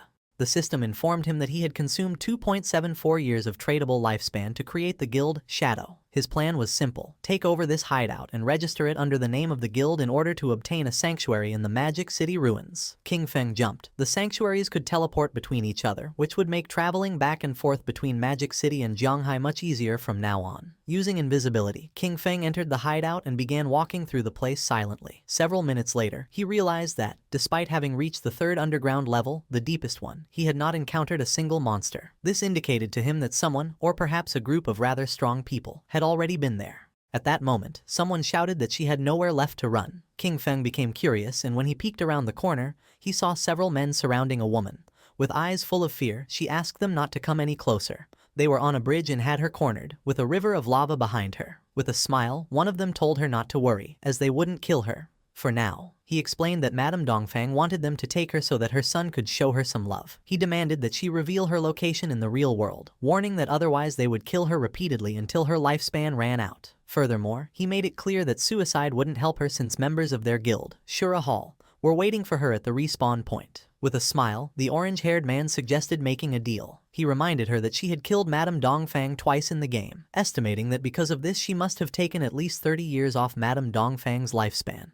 The woman remained silent, lost in her thoughts. He advised her to give them those 30 years of lifespan and then play with the three of them for a while, promising that in return they would let her go. With eyes full of tears from fear, she asked what exactly it was that they wanted to do. They began to smile, and then one of them pulled down his pants, causing the poor woman to panic. With a mischievous smile, the man with orange hair revealed that this was how they played.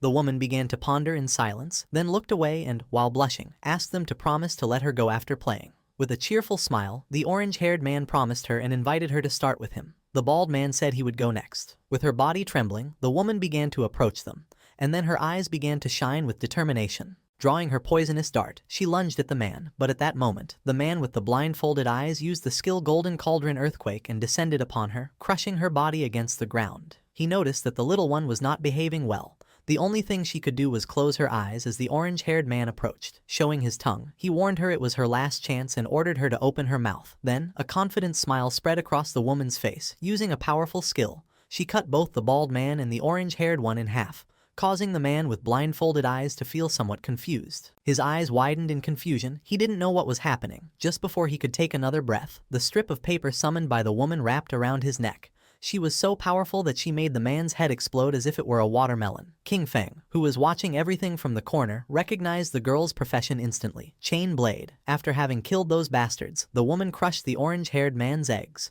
Their bodies turned into orbs of lifespan. With an expression full of hatred, she mocked them. And then our boy realized that she possessed the blade of the underworld. With a gaze full of determination, she swore that she would definitely kill Dongfang Ming. The girl had the class blade of the underworld, with the nickname Ghost Spirit. Our boy came out of his hiding place and started walking toward her. Her class, just like Shadow's, was the only hidden class in the assassin branch. He remembered that in his previous life, she had ranked among the 10 greatest powers in the world. But after becoming an enemy of the Chu family from Demon City, her true identity was exposed and she was besieged by many forces. Even so, she massacred thousands of enemies before finally dying from exhaustion. He remembered the deep sorrow felt by her guild members upon hearing the news. He never expected to meet her here. However, there was something he didn't understand. Who was this Dongfang Ming that she had mentioned? Supposedly, he himself had annihilated the entire Dongfang family. King Feng deactivated his invisibility skill and drew her attention. Her reaction wasn't kind. She prepared to attack, thinking our boy was a friend of those bastards she had just killed.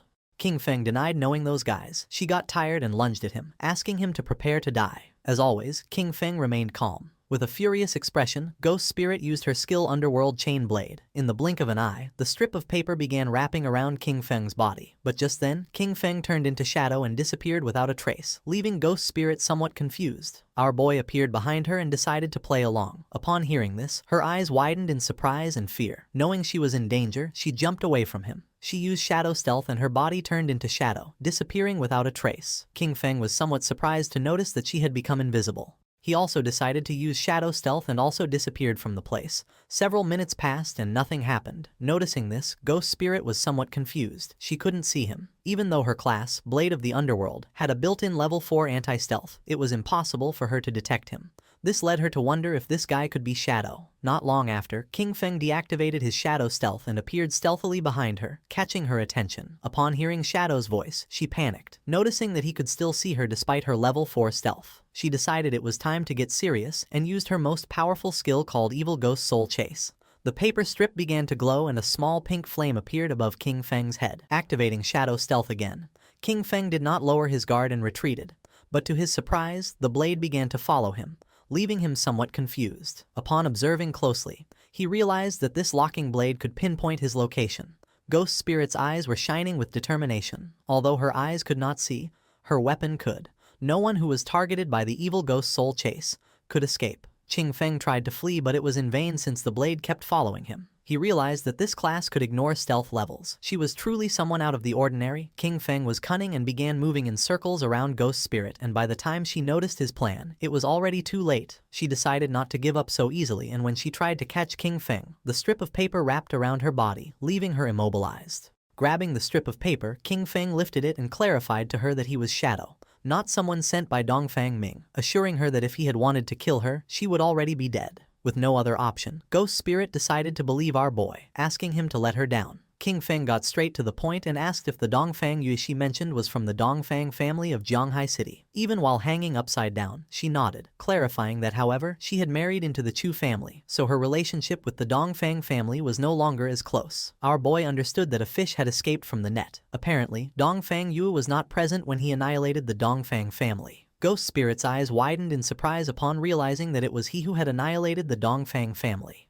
She felt excited and joyful, as this meant that Dongfang Yue and Shadow were also enemies. She asked him to put her down immediately, declaring that the enemy of her enemy is her friend and that they could cooperate. King Feng released the strip of paper, causing her to fall to the ground. He decided that cooperation could wait. First, he asked why she wanted to kill Dongfang Yue. Ghost Spirit clenched her teeth tightly and revealed that she wanted to avenge the murder of her family. She decided to tell the dark and sad story. Before the arrival of the God-forsaken game, Dongfang Yue had killed her mother in a traffic accident while driving drunk. However, she got away with it because the Chu family found someone else to take the blame for her. Her father, unable to accept it, found evidence to convict Dongfang Ming.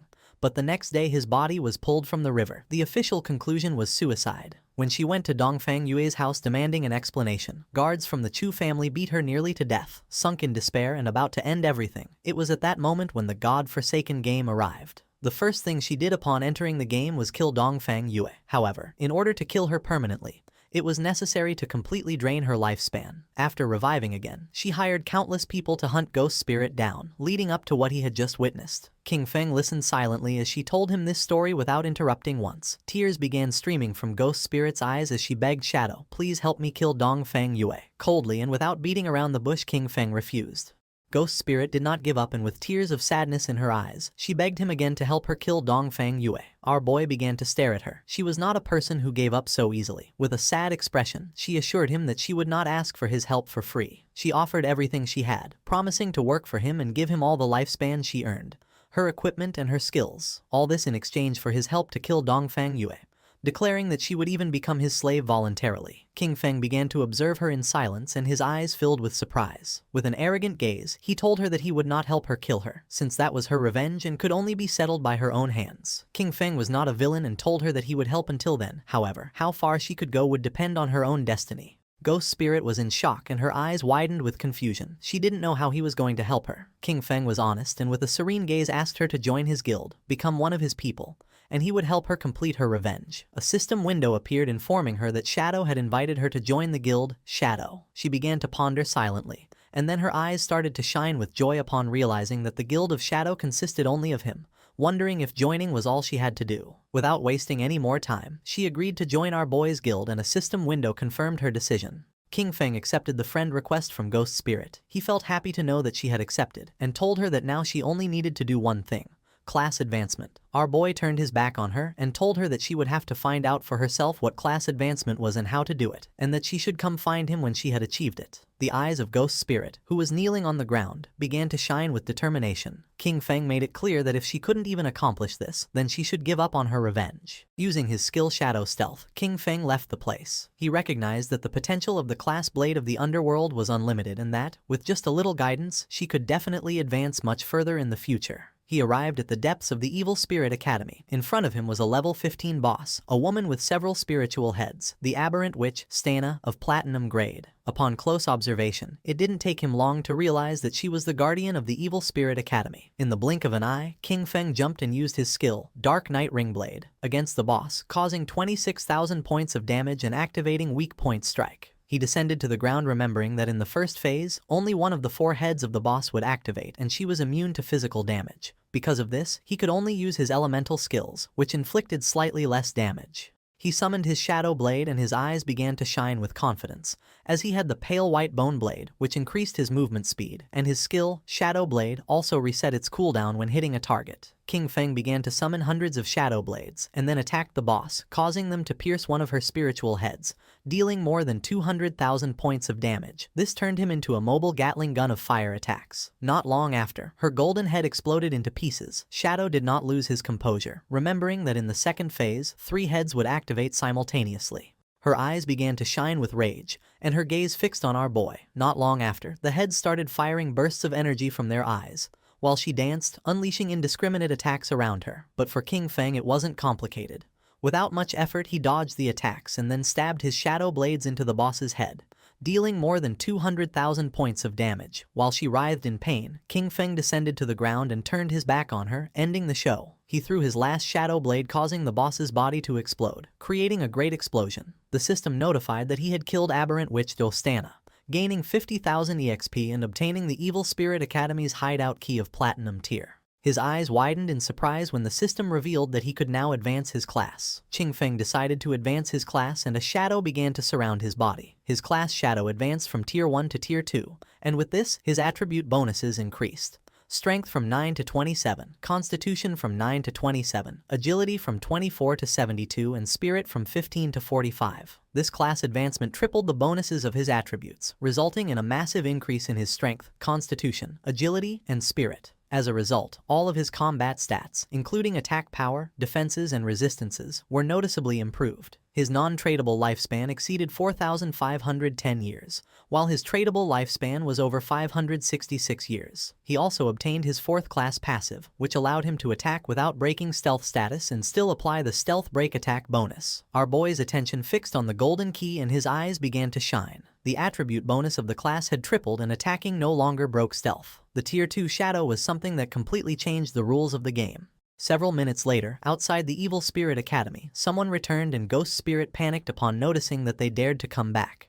They were the same men she had eliminated before. Now there weren't just 3. They had brought all the members of their guild. With a smile, the bald man mentioned that last time he was careless because he didn't know she had a chain blade. With a confident gaze, the orange-haired man revealed that this time he had called everyone from his guild, the Shura Palace, to see where she could run now. The bald man lunged at her, ready to attack, making it clear that he wouldn't be as soft as last time. Ghost Spirit panicked, knowing this wasn't good. Using his skill Earth Slash, the bald man descended to the ground and tried to attack using his axe, but luckily she reacted in time and dodged the attack. With a confident gaze, she used Shadow Stealth, but right at that moment someone threw a flash grenade which exploded in front of her, creating an intense and blinding flash, forcing her to stop using the skill and cover her eyes. Taking advantage of the moment, the bald man gave her a kick. Stepping on her head, with an arrogant smile, he made it clear that he was going to give her a real lesson. Ghost Spirit was not going to give up. She took out a small green vial, but just before she could use it, the orange-haired man stepped on her hand and caught it. Upon observing closely, he noticed that it was suicide poison. Its effect consisted of losing half of the lifespan and returning to the respawn point. The man was amused that she had such a fierce personality. He began to show his tongue and couldn't help but feel excited, since he liked her personality too much. Ghost Spirit's eyes widened in fear.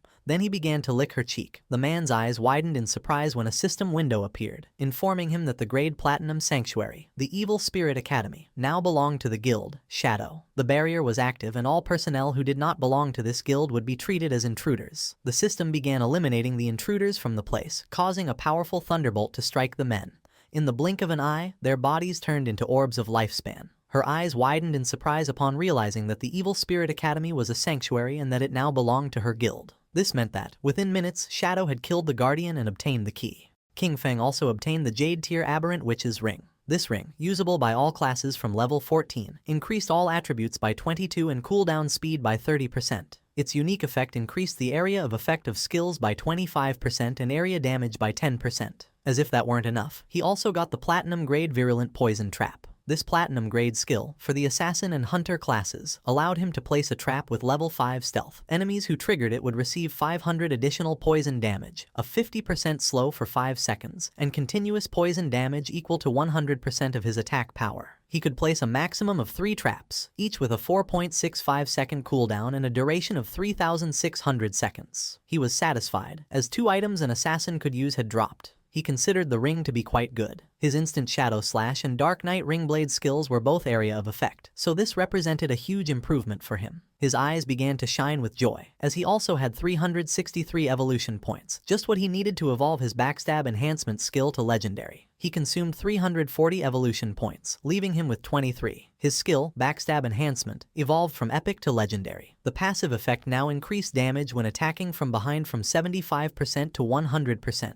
Furthermore, the legendary effect made it so that while in stealth, all his damage was considered a backstab attack. King Feng was pleased as the combination of the constant backstab damage bonus and the permanent stealth from his advanced class massively improved both his damage output and survivability. Just then, Little Black contacted our boy, informing him that she had found other ruins and asking if he wanted to go take a look. When King Feng asked where she was, she replied that she was in the Zhanghai City ruins. She explained that on the stones around the temple entrance, there were murals very similar to those in the ruins of the beginner's village. Shadow became a bit confused, asking why they hadn't explored it themselves. With the progress they had made, they should already be able to face a platinum grade boss. She was honest, admitting that they had wanted to, but after clearing all the enemies to the end, a teleportation orb appeared. When they touched it, nothing happened. A system message indicated that only a fated person could enter, so she wondered if her boss might be that person. King Feng decided to go take a look. He told her to wait for him and to prepare her lifespan, as he would bring her the new equipment he had obtained. Besides, teleporting between the 2 shrines made the journey from the Magic City ruins to the Zhanghai ones much more convenient. Little Black also reported that the officials on the Zhanghai side didn't have enough lifespan, so he could sell it directly to the ones in Magic City. At the same time, she was on the outskirts of the Zhanghai City ruins. She was riding a white llama, which was eating grass. Not long after, King Feng appeared behind her, asking where the ruins were. Suddenly hearing our boy's voice, she and the llama were startled, and Little Black asked him not to scare her like that.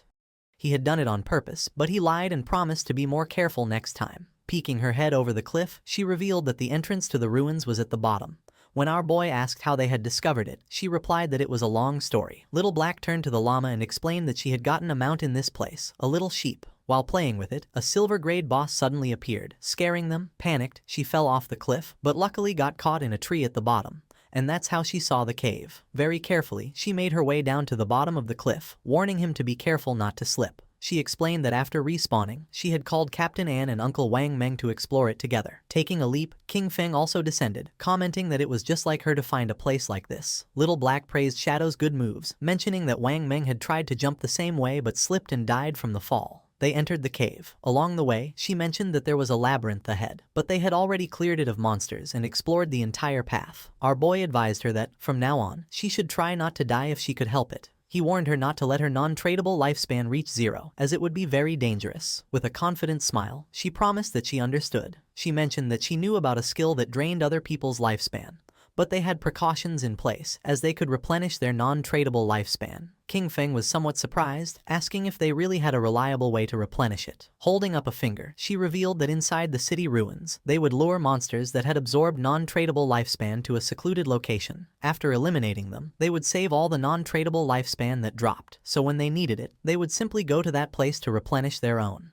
King Feng grew curious, commenting that it was a good method and asking if Anu had come up with the idea. Little Black was in shock, as King Feng had guessed correctly. Our boy remembered that, in his past life, it was Anu who had devised this method and that, over time, everyone ended up using it. Not long after, they came across a teleportation orb. Little Black brought her hand to the orb, and the system informed her that she was not the fated person, and the mechanism would not activate. She asked Shadow to try, explaining that everyone assumed this temple might be connected to the one in the beginner's town. King Feng grew curious and began to observe the orb in silence. He decided to reach for it, and at that moment, the orb began to glow as an intense energy started to emerge from it. Little Black covered her eyes in confusion, not knowing what was happening. To her surprise, our boy disappeared without a trace. Realizing that both her boss and the orb were gone, she confirmed what she had suspected. He really was the fated person. Meanwhile, King Feng found himself in the cave of the Ice Tide, where his remote communications were blocked. King Feng didn't let his guard down and activated his invisibility skill. The system assigned him a new mission: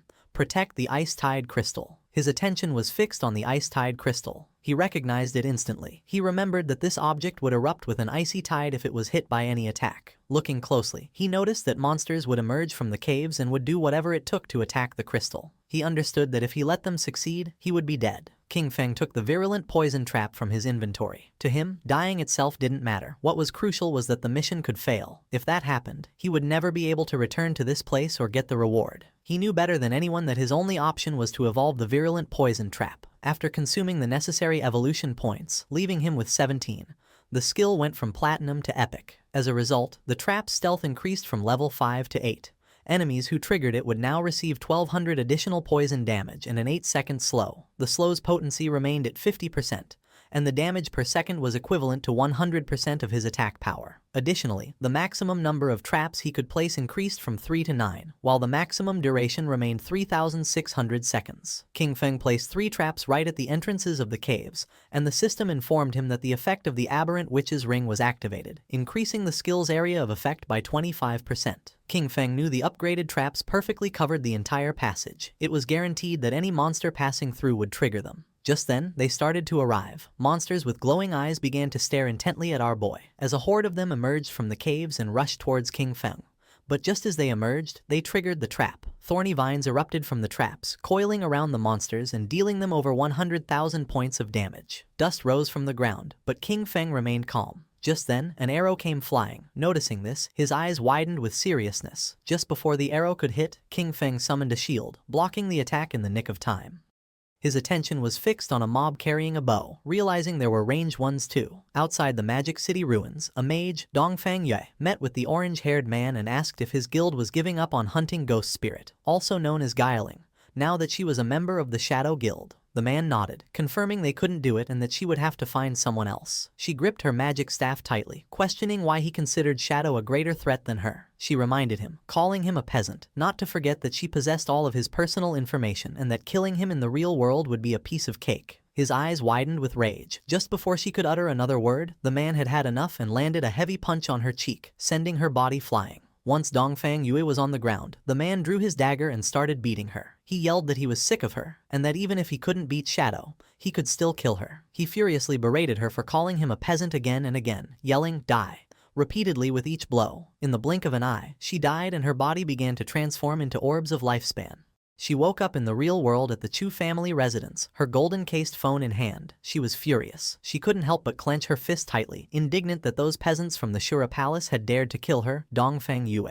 Immediately, she demanded her husband send people to catch them all. Her husband was somewhat confused and asked if she meant the Shura palace, the group she had hired to capture Ghost Spirit. With a furious expression, she explained that Ghost Spirit had now joined Shadow, and that those people didn't dare to continue for fear of his retaliation. Her husband explained that they would deal with those peasants after eliminating Shadow. He informed her that he had already arranged for men from the Black Dragon Hall of Magic City to go after him, assuring her that the plan was already in motion and that she could soon avenge her family. Her eyes widened with rage, a fury directed at both Shadow and those peasants. Her mind filled with excitement, and with a confident expression, she swore she would avenge the Dongfang family and slaughter each and every one of them. In the cave of the Ice Tide, King Feng threw his short blade, which embedded itself in the eye of the bow-wielding monster, killing it instantly. To him, it didn't matter that they were ranged mobs, as his Shadow Blade skill reset its cooldown upon hitting a weak point, making it a simple matter of 1 slash per kill. The Ice Tide crystal was full of cracks and about to shatter when the system announced that the guard mission was complete and that he should claim his reward. This took him by surprise, wondering if it was already over.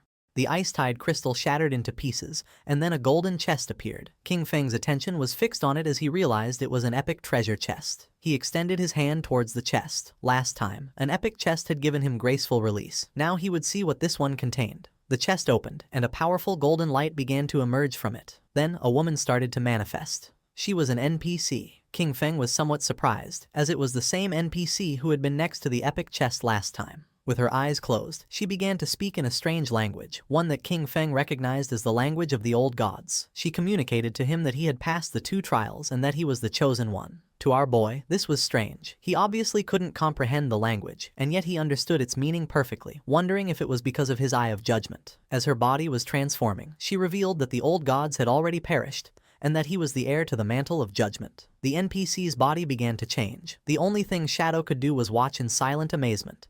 Little by little, the NPC's body began to change. The third eye on her forehead opened as a powerful aura emerged from her body, and she informed King Feng that her name was Asathis, that she would follow him and witness him become the true god of judgment.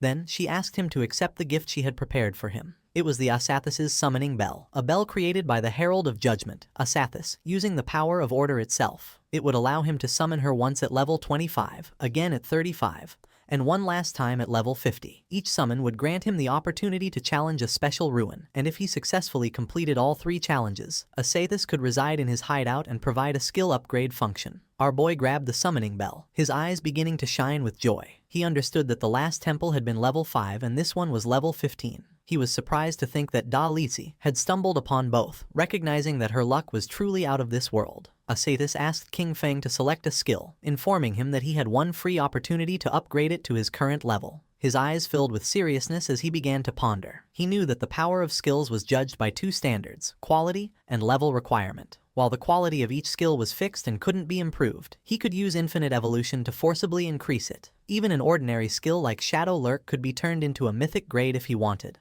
On the other hand, the level requirement not only defined when a skill could be used, but also determined its overall power. In terms of stats, a level 5 Shadow Lurk and a level 51 were worlds apart. Obtaining high-quality, high-level skills was extremely difficult, but in the future, none of this would be a problem for him. All he had to do was consume lifespan to increase the level of any skill. With a confident gaze, he chose to upgrade his highest grade skill, Graceful Release. Asathis kissed King Feng's hand, fulfilling his wish. As a result, his mythic skill Graceful Release was upgraded from level 10 to 16. The weak point attack correction increased from plus 300% to plus 410%, and the attack multiplier on these points was doubled. Furthermore, its active use now applied a throat slit effect, inflicting 310% of the initial attack's damage per second for 3 seconds, with a cooldown of 6.97 seconds. Asathis began to disappear, saying she looked forward to seeing him again. Then, a blue portal appeared in front of our boy. It was the portal to leave. Before leaving, King Feng turned around and reached out, noticing that there was still something left in the chest. He obtained the Epic Tier Baffich's equivalent exchange agreement. It was a pair of epic grade leg armor for the assassin class, requiring level 15. It granted 198 physical defense, all elemental resistance and damage block, along with 19.8% damage reduction and plus 19.8 whispering resistance. Its unique ability, Art of Equivalent Exchange, allowed him to sacrifice a piece of equipment or a skill book of up to epic grade to randomly receive another of the same level and grade for his class, with a 1-hour cooldown. He grabbed the skill book and his eyes began to shine with joy. He realized he could use it for the equivalent exchange to get good items. He still had a bunch of Jade-grade equipment and skill books in his inventory, and all of them could now be converted into items for an assassin. He decided it was time to head back, as the loot had been incredible and he really had to thank Little Black for this. While Little Black was waiting at the cave entrance with her llama, King Feng came out. He was a bit surprised to notice that she hadn't used the last hour to level up and had instead stayed there waiting for him. Noticing that King Feng was back, Little Black was glad, as she had been keeping watch at the exit in case someone tried to ambush him. As a reward, King Feng gave her a skill book he had found in the ruins. Little Black was in shock, as this was for the level 13 Platinum Magic Shield skill. She thanked her boss, aware that this would greatly improve her survivability. Riding the small llama, Little Black said goodbye to him and left. King Feng's body began to disappear, as he decided he would also log off to fill his stomach. Meanwhile, in the Zhanghai City ruins, stood the Silver Grade Guild sanctuary of the Knights Templar. A smile spread across the guild leader's face, as he announced that this was a great day, for the Knights Templar Guild finally had a home of its own. Everyone grew excited as the leader mentioned that, although this home wasn't large, it was a wonderful start. With this, they would no longer have to worry about being slaughtered by a suddenly appearing boss and would have a safe haven to rest when they were tired of leveling up. For all of this, there was one person to thank, Xiao Yu. She was the one who found the place first, and the leader asked them to welcome her to the stage with the warmest of applause. Everyone began to praise Xiao Yu, making her feel happy. She stood on the platform and first thanked her master, who had tirelessly taught her. Then, her friends, for extending a helping hand in her times of difficulty. She also thanked the people who hated her, as their mockery and contempt had motivated her to become even stronger. Hearing this, the women couldn't help but feel proud of Xiao Yu. With tears in her eyes, she finally thanked her father and mother. She wished they hadn't died, so they could see the excellent person she had become. She would definitely make them very proud. The leader cut Xiao Yu's speech short, asking her to tell everyone what kind of difficulties and obstacles she overcame to find this hideout. Xiao Yu was honest and revealed that a while ago she'd had a dream. In it, a very powerful warrior guided her,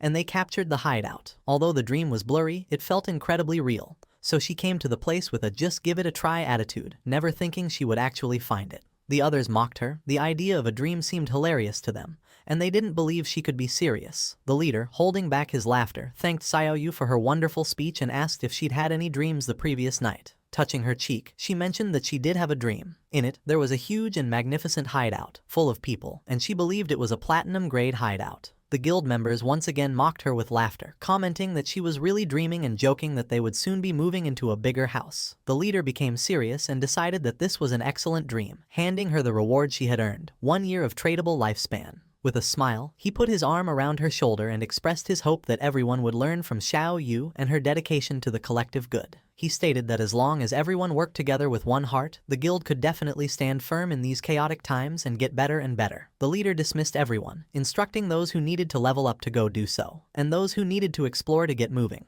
He entrusted Xiao Yu with continuing her search for hideouts, encouraging her to keep up the good work, as he was counting on her. Xiao Yu's eyes began to shine with joy, and with a smile, she nodded. Several hours later, with her magic staff in hand, Xiao Yu was inside the Zhanghai City ruins. Her eyes were shining with worry, as she was following the feeling from her dream but couldn't find the place that was supposed to be in the area. Meanwhile, members of the guild were secretly following her. They realized she had gone straight to this area after the meeting and wondered if she was really looking for the platinum-grade hideout from her dream. Seeing her enter the building, they decided to follow. Xiao Yu went into a building and began to cross through a tunnel. The place scared her. It was like in her dream, but at the same time, very different. Besides, she had the feeling that someone was following her.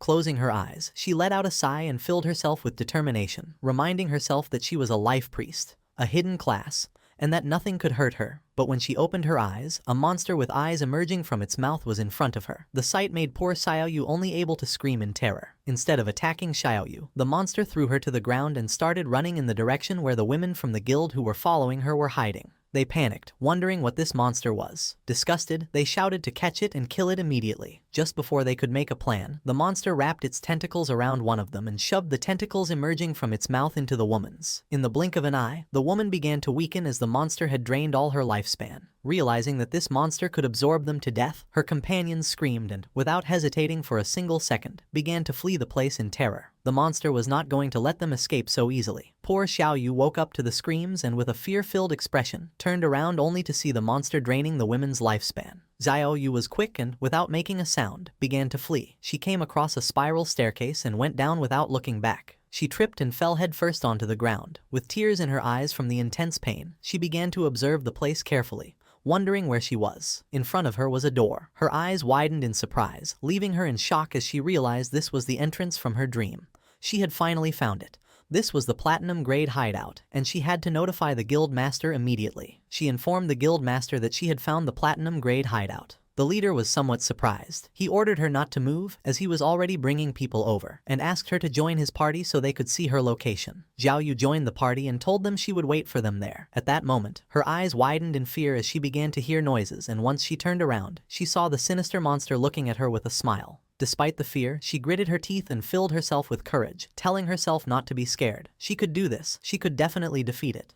While the sinister monster was watching her, Xiaoyu stood up and grabbed her magic staff, convincing herself she could defeat it, as she was no longer the same person she used to be. As a powerful aura surged from her body, with a confident smile, she reminded herself that she was the noble hidden class, the Life Priest. Raising her magic staff, Xiaoyu activated her most powerful skill, Venomous Vines. Vines emerged from her staff and coiled around the monster, draining it of more than 500 hit points. Super excited, she celebrated that the attack had hit.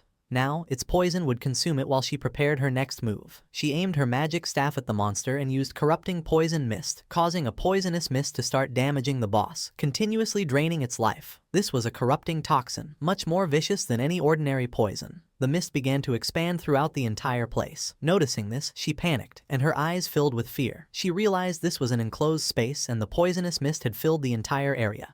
This was very bad. She started to fan the smoke away with her hands, as she couldn't hold her breath any longer. Xiaoyu couldn't hold her breath anymore, but at that moment she remembered that, as a life priest, she had an antidote spell. Raising her magic staff, she used the antidote, causing the poisonous mist to slowly begin to disappear. This also stopped it from affecting the monster. Its attention became fixed on her, and a smile spread across its face. Xiaoyu's eyes were filled with tears and, unintentionally, she inhaled a bit of the mist. The effect was instant, and she died, causing her body to turn into lifespan. The system notified that the player, Xiaoyu Ya, had committed suicide. She respawned in her guild's hideout. Just then, the guild leader contacted her through chat, asking why she had returned. She explained that a monster inside the place had killed her. The leader and his men had already killed the monster. He asked if she meant the soul-sucking hag, the silver-grade monster they had just defeated. However, this didn't make sense to him. The soul-sucking hag was slow and had low attack power, but it completely drained the lifespan of anyone it caught. Because of this, he didn't understand how she had managed to survive. Hearing this, a smile spread across her face. She explained to the guild master that she had committed suicide in a moment of desperation,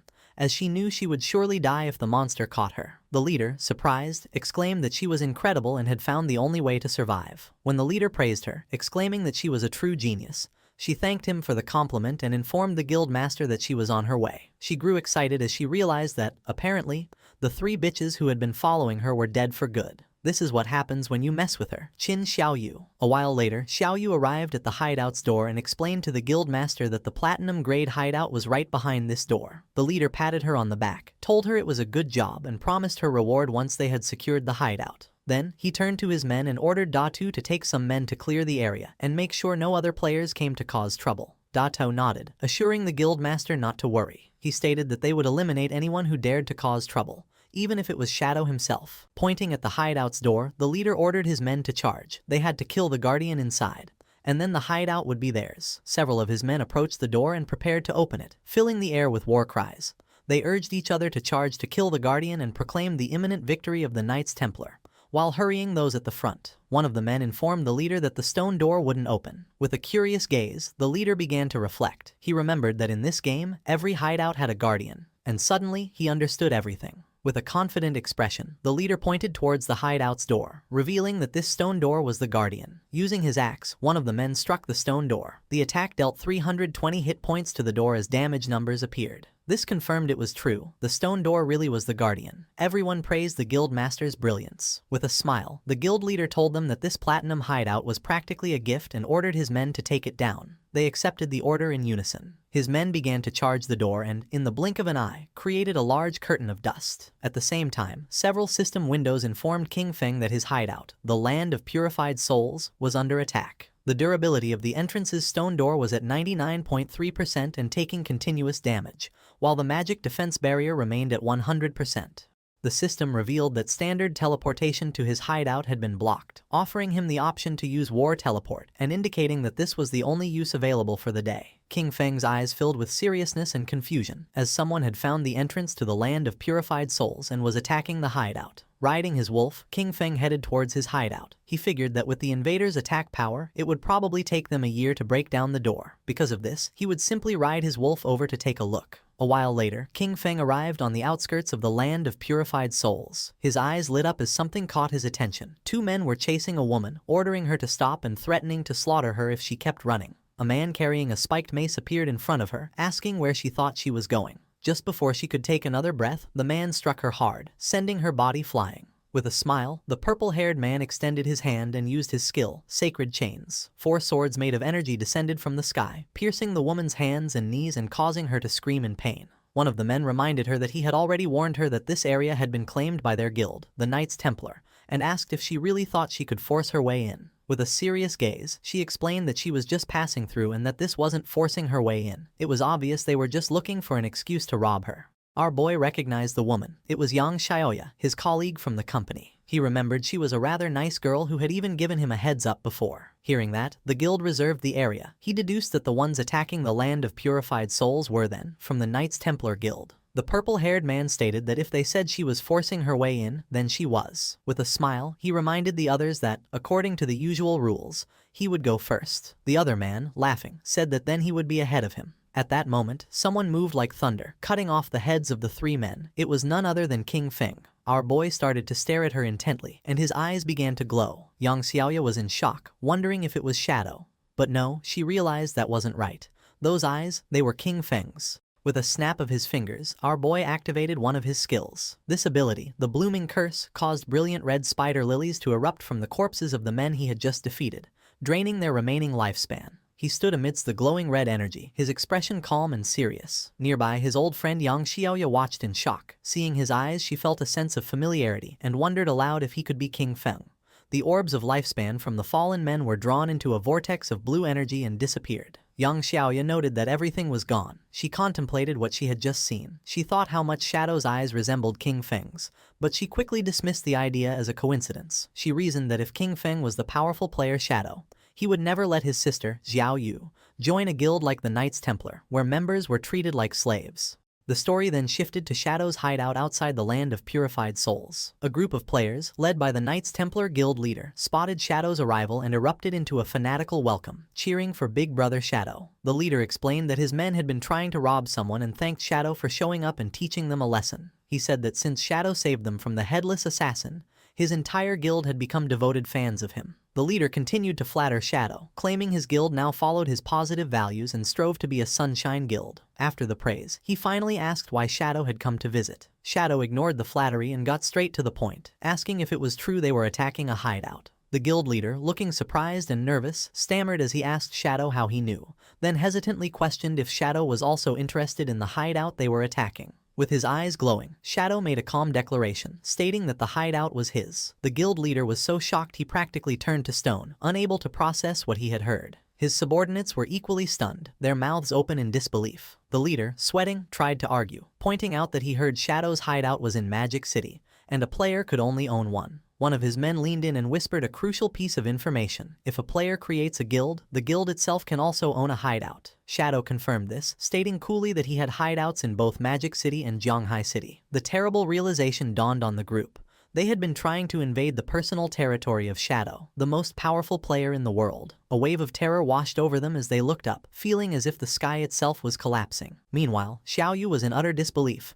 With tears in her eyes, she couldn't understand how the hideout could belong to Shadow when he had never appeared in the dream that supposedly led her to it. The Knights Templar Guild leader, now faced with the hideout's owner, immediately began to grovel. He bowed deeply before King Feng, frantically explaining they had no idea the place belonged to him and begged to know how they could make amends. Shadow, looking at a holographic panel showing his hideout status, coolly pointed out that they had been attacking his gate for some time and the repairs would be expensive. With a cold look, Shadow stated his price: 500 years of lifespan. The guild leader screamed in shock at the astronomical figure, the stress causing him to faint dramatically as his subordinates cried out his name. One of the men cradled his unconscious leader and pleaded with King Feng, asking if he could reduce the price. Looming over them, King Feng coldly asked if the man knew the cost of repairing such a gate. When the subordinate admitted he didn't, King Feng told him to shut his mouth. A moment later, the guild leader woke up with a dazed expression. He muttered to himself about the outrageous cost, wondering what he had done to deserve this. Suddenly, his despair turned to rage. He lunged at Xiao Yu, grabbing her by the front of her robes. He furiously blamed her for the entire situation, shouting that she was trying to destroy him and their entire Knights Templar Guild. With a look of shame, Xiao Yu accepted the blame, quietly admitting it was all her fault and that she had dragged everyone into this. Turning to King Feng, she bravely took full responsibility. She told him to punish her instead, offering to do anything he commanded. Pledging her life to him, she swore to become his servant and give him all the lifespan she earned until the debt was repaid. Facing King Feng, Xiao Yu continued her plea, offering herself for any punishment he saw fit: beating, cursing, or abuse, as long as he spared her guild. The Knights Templar Guild leader and his men looked on, moved by her self-sacrifice. Ignoring her completely, King Feng's glowing eyes fixed on the guild leader. He spoke a single name: Chen Wuming. The leader, whose real name is Chen Wuming, was struck with pure terror. He stammered in disbelief, shocked that King Feng somehow knew his true identity. King Feng then posed a cold question to Chen Wuming, asking if he truly believed Xiao Yu was worth the 500 years of lifespan. At this, a twisted manic grin spread across Chen Wuming's face. In a shocking turn, he launched himself at Xiao Yu, unleashing a furious punch and screaming at her to die. As his fist sent her flying, he angrily accused her of causing them to invade King Feng's hideout and then having the nerve to play the hero. He revealed his jealous motive, screaming that she was just trying to get close to King Feng and become his servant, something she didn't deserve. With Xiao Yu lying unconscious, Chen Wuming got on his knees and resumed begging. He lamented that his plan to get close to King Feng had failed and pleaded for mercy, explaining his guild was small and could not afford 500 years of lifespan.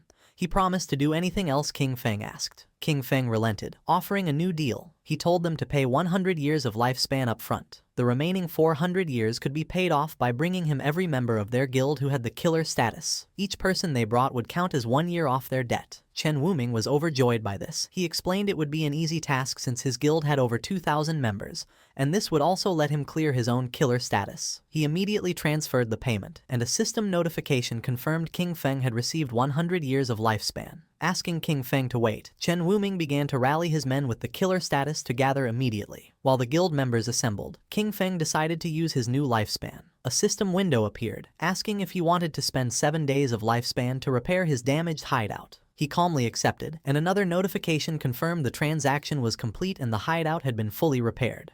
Once Chen Wuming's guild members with the killer status were gathered, Shadow unleashed a devastating attack, a swirling vortex of dark energy that sliced through all 400 of them at once. A system notification confirmed the kills, and the ground became littered with glowing orbs of lifespan. Killing so many players with the killer status also reduced Shadow's own, lowering its level from 4 to 3. Chen Wuming, the Knights Templar Guild leader, clapped enthusiastically, praising Shadow's efficiency. He callously remarked that the men who died were just troublemakers who had violated guild rules and deserved the lesson Shadow had taught them. Shadow then turned to the leader with a new proposition, telling him that his guild would now be responsible for guarding this hideout. Shadow explained this would be a perfect way to keep the guild's unruly members in line. He ordered them to guard the place in shifts, warning Chen Wuming he would be held personally responsible for any future attacks. Though he agreed, the leader cursed Shadow internally, realizing he was being forced to use his men as security guards. Just then, a new system notification appeared. His other hideout, the Evil Spirit Academy, was under attack. With its defensive barrier taking damage, he was prompted to use his single daily war teleport. Annoyed, King Feng decided to use the teleport to deal with this new threat. As he was enveloped in blue light, he wondered aloud who would be foolish enough to provoke him, especially since everyone knew the Evil Spirit Academy was his. Seeing Shadow disappear, Chen Wuming ordered his guild to pack up and leave. When a subordinate reminded him of King Feng's orders, the leader pointed to Xiao Yu,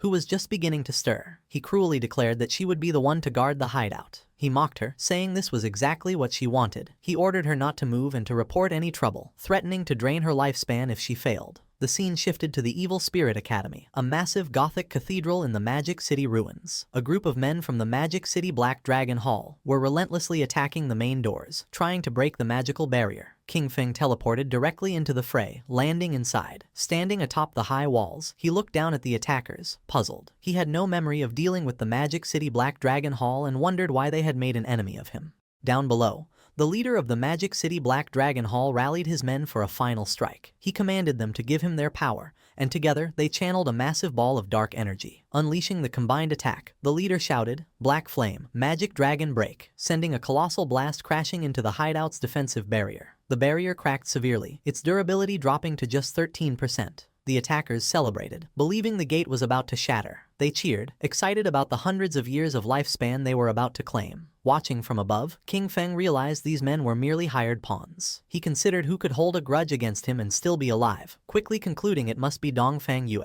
Suddenly, the attackers were startled by a strange sound. Looking up, they saw a massive, ethereal dragon descending from the sky. A wave of energy washed over them, and they were paralyzed with fear. Their eyes swirling in a hypnotic daze. Unable to move, they could only watch as another guild member pointed frantically towards the sky. A massive fiery meteor was plummeting directly towards them. The celestial body crashed into the ground, engulfing the helpless men in a massive explosion. One of the men braced for impact, but was surprised to find himself unharmed after the flames subsided. He laughed with relief, gloating that the meteor had only dealt 3,000 damage and his high health build had saved him. His celebration was cut short as his head was severed, and his body was consumed by dark tendrils before disintegrating. In the aftermath, a new group of players arrived. They were shocked to find the members of the Magic City Black Dragon Hall dead, wondering who could have done it. A young woman with pink hair and a witch's hat immediately suspected it was the legendary player, King Feng. Her companions were doubtful, as they saw no one, but she insisted Shadow's power couldn't be judged by ordinary standards and he might even be permanently invisible. From his unseen vantage point, King Feng observed them, recognizing them as members of the Sky Dome Guild. He identified the pink-haired woman as Zhang Yaoying, a player with the unique hidden class of Soul Painter. King Feng now understood the source of the dragon and meteor attacks. They had been painted into existence by her magical brush. He recalled the Soul Painter class was incredibly powerful in large-scale battles, but vulnerable to surprise attacks. Knowing he was nearby, Zhang Yaoying called out, asking to speak with Senior Shadow. To the shock of her and her companions, King Feng's voice answered out of thin air, asking what she wanted. Flushing slightly, she explained she needed to enter his hideout to find something for her class advancement, promising she would pay him well. Shadow pieced everything together. In his past life, the Sky Dome Guild had controlled this hideout, and now he understood why. Zhang Yaoying must have discovered it during this quest. He mused that his actions had once again altered history. He fondly remembered watching her and her grandfather's popular gaming streams. Her grandfather, Old Man Zhang, founded the Sky Dome Guild, which became one of the top guilds in the nation. Blushing under his mask, King Feng admitted to himself he knew so much because he used to be a fan. Putting his memories aside, King Feng made a decision. He told them to come inside so they could talk. As he spoke, the massive sealed doors of the Evil Spirit Academy swung open, revealing a dark, cavernous entrance. Inside the Gothic halls of the Evil Spirit Academy, King Feng sat on a massive throne with dark energy swirling around him. He addressed the members of the Sky Dome Guild, asking them to state their business. Zhang Yaoying stepped forward and explained that her Soul Painter class required special materials for its advancement, materials only found in the Evil Spirit Academy. Stating they had heard he had sold a previous hideout for a high price, she offered to buy this one from him. She explained that her class required a large quantity of the material, making ownership the most practical solution. King Feng was impressed, wondering how the Sky Dome Guild had accumulated so much lifespan. He credited her grandfather,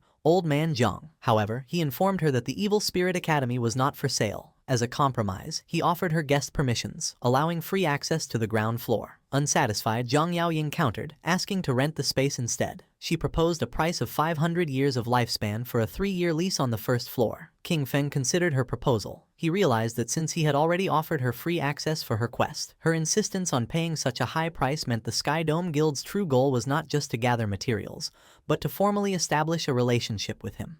As if reading his thoughts, Zhang Yaoying offered another term to sweeten the deal. With a devious grin, she promised that if he agreed, her guild would take care of the Magic City Black Dragon Hall, the group that had just attacked his hideout, and wipe them out completely. King Feng was taken aback by her audacity, asking if she could really make a decision that would lead to war without first consulting her grandfather. Zhang Yaoying laughed, surprised he knew her grandfather. She confidently assured him that old man Zhang always listened to her, and that crushing a small guild like the Black Dragon Hall would be easy. Admiring her decisive nature, King Feng agreed to the deal and tossed the rental contract to her. A system notification confirmed the transaction, informing Shadow he had received 500 years of lifespan. He told them they could use the first floor as they wished and not to worry about the defensive barrier, as the lava in the lower levels would automatically repair any damage. With the deal done, Zhang Yaoying and her guild celebrated. After the Sky Dome Guild members entered his hideout, Shadow allowed himself a small smile. He thought to himself that Zhang Yaoying was even more energetic in person than on her streams. Blushing under his mask, he shook off the thought and reminded himself to get back to business. He went to his hideout's warehouse. He had used his equivalent exchange skill several times already with good results. Seeing the skill's cooldown was over, he decided to use it again. Activating Baffich's equivalent exchange, golden energy swirled around his hand as he sacrificed a low-value item. The system announced he had lost a wisdom training scroll but gained the Scarlet Blade, a powerful Jade-tier assassin finisher skill. The blade was a high-damage melee attack that also healed him for a large percentage of the damage dealt. King Feng was pleasantly surprised. Obtaining a limit break finisher skill was a significant power boost. These ultimate abilities were known for being strong enough to turn the tide of a battle. He noted the base damage of the new Jade tier skill was more than double that of his most powerful legendary skill. Seeing its potential, King Feng immediately spent evolution points to upgrade the Scarlet Blade to legendary tier. The skill's damage and healing grew, and he calculated that with his buffs, a single strike could now inflict over 100,000 points of damage. With plenty of evolution points left, he decided to upgrade another core skill. He invested 500 points into his passive stealth ability, evolving it to Mythic. This upgrade not only increased his stealth level but also granted him a new passive effect. While in stealth, the rate his lifespan drained in dangerous areas was reduced by 90%. King Feng's eyes glowed with satisfaction. This would make exploring high-level rage zones much safer. At level 17, Shadow could finally equip the new Jade tier gear he had acquired. He equipped a new veil, gloves, boots, and a ring, each providing significant stat boosts. With his new gear, almost his entire set was now Jade tier. However, he looked at his new mismatched appearance with disgust, remarking on how ugly low-level equipment was. He promptly switched his appearance back to his default, all-black Shadow outfit. Now fully upgraded, King Feng declared it was time to conquer the next hideout. The scene shifted to the real world, in the suburbs of Magic City, where an armored vehicle pulled up to a grand mansion. An armed guard asked his colleague how many people they had brought back, and the other replied they had only found 4. The first guard expressed disappointment, and his colleague explained that fewer people were willing to sell their lifespan these days before telling the new arrivals to get out. A group of 4 disembarked: a large muscular man, a man in a long coat, another man in a suit, and a young hooded woman. The man in the coat looked at the impressive mansion and remarked that the buyers must be rich. A guard told them to wait outside while he informed Madame Dongfang. The muscular man complained about not being invited inside, and the hooded woman impatiently told them to hurry up. Watching them, the guard scoffed, thinking the group of idiots would soon get what was coming to them. Inside the mansion's hall, Dongfang Yue appeared with her young son, Nantian. She coldly confirmed they were the ones selling lifespan and ordered them to convert it into light orbs and throw them on the floor. The muscular man smirked, asking if she was joking and pointing out that they had not seen any money. Dongfang Yue's expression darkened, her eye glowing menacingly as she repeated her command, warning them to hand over the lifespan if they did not want to die. Suddenly, more armed guards emerged, surrounding the 4 sellers with their guns. The man in the suit raised his hands in mock surrender, asking what she meant. Then, a sinister grin spread across his face as he asked if she intended to rob them, just as they did to others. Before he could finish, one of the mansion's guards lunged forward. But Dongfang Yue was shocked by the turn of events. The man in the long coat revealed his insect manipulator class and summoned a swarm of glowing insects, gloating that he had found a fat sheep. At the same time, the hooded woman's eyes glowed as she ordered her companions to wash this beauty clean, preparing to rob Dongfang Yue and her people. The battle erupted as Dongfang Yue's guards opened fire. The muscular man from the sellers group summoned a massive golden shield, a platinum tier ability called Golden Round Wall, which completely blocked the bullets. The guards were frustrated, unable to penetrate his defense. The man then leapt into the air and smashed the shield into the ground, unleashing a powerful shockwave. At the same time, the man in the suit displayed incredible agility, effortlessly dodging a hail of bullets. He slid gracefully across the ground, pointed his finger like a gun, and fired a powerful energy beam that killed a guard in a fiery explosion. He possessed a hidden class, the one-handed gunman, allowing him to fire different ammunition from his fingers. The fight quickly moved inside the mansion. The hooded woman leapt through the air with incredible speed, unleashing a swirling blue energy attack that cut down several guards at once as one of them called for backup. With a manic grin, she flew directly towards Dongfang Yue, screaming for her to die. Just as her attack was about to connect, she was suddenly kicked out of the air. A new figure, a large muscular bodyguard with a bandaged face, intervened, creating an energy vortex to protect his mistress. He warned Dongfang Yue to be careful, as they faced a player with a hidden class. Enraged, Dongfang Yue ordered him to capture them alive, intending to enslave them and force them to earn lifespan for her son. The bodyguard grimly noted their opponents were very strong and their chance of success was only 50%. The muscular man with the golden shield noted their opponents also had players with special classes. As the insect manipulator's mechanical bug buzzed in the air, Dongfang Yu's formidable bodyguard stood amidst a swirling purple miasma, the remains of fallen guards at his feet. He calmly assessed the four sellers, identifying them as a team that preys on the wealthy, equipped with one-hit kill skills and bulletproof gear. He seemed pleased, remarking that they had likely succeeded many times before. The man in the long coat, the insect manipulator, smiled confidently and faced the bodyguard, hoping they had extracted enough levels and gear from the game to make the fight exciting. Surrounded by his ominous purple aura, the bodyguard stood his ground, unfazed. He scoffed at them, calling them arrogant kids. The insect manipulator declared the battle had begun and commanded his insect to attack, shouting for the bodyguard to die. The mechanical bug shot a brilliant beam of yellow energy, but the bodyguard evaded it with impossible speed. In a stunning display, he reached up and snatched the fast-moving insect right out of the air. The sellers were in complete shock. The insect manipulator cried out in disbelief, stating his insect could fly at 200 kilometers per hour, and questioning how he could have caught it. With a grunt, the bodyguard expelled a strange purple gas from his rear and then crushed the insect in his powerful grip, leaving the sellers stunned. He casually dropped the remains to the ground and stomped on them. He then revealed he had already set up a barrier around the area. Surrounded by a surging purple aura, the bodyguard announced his unique hidden class, Fart Master, the source of the plague. He declared his purpose was to spread his pestilence in a way that surpassed humanity, before ominously stating, "Well then, I'm coming." With a menacing glow in his eyes, Dongfang Yu's bodyguard, the Fart Master, announced his attack. He leapt into the air with astonishing speed, surprising the muscular man from the opposing group. The bodyguard aimed a powerful high kick. The muscular man taunted him, daring him to test his iron wall defense. As he braced himself, the bodyguard's buttocks released a devastating air cannon that shattered the man's golden shield and sent him crashing to the ground.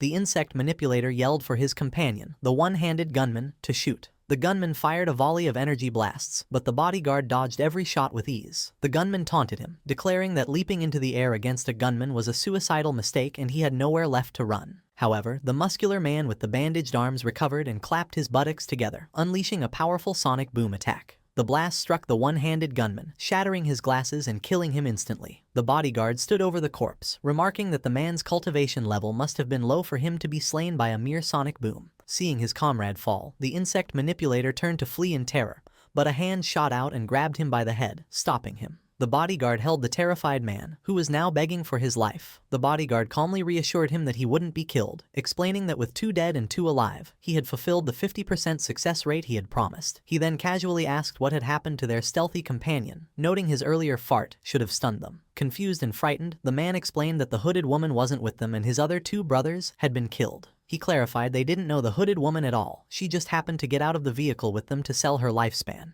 The scene shifted to the Magic Leaning Tower, a landmark resembling the Leaning Tower of Pisa on the outskirts of the Magic City ruins. A glowing purple magic circle hovered above its peak. Shadow materialized as a semi-transparent, ghostly figure in the ruined cityscape. He went to the tower's entrance, noting the guardian monster was missing. He concluded someone had beaten him to it. He entered through a large, frozen doorway. Inside, Shadow observed his surroundings. He knew the Magic Leaning Tower was a vast, multi-storied library, a giant maze filled with traps. He recalled the legend of a terrible monster sealed deep inside, a princess transformed by an evil white dragon. As he floated through the library, he saw signs of looting.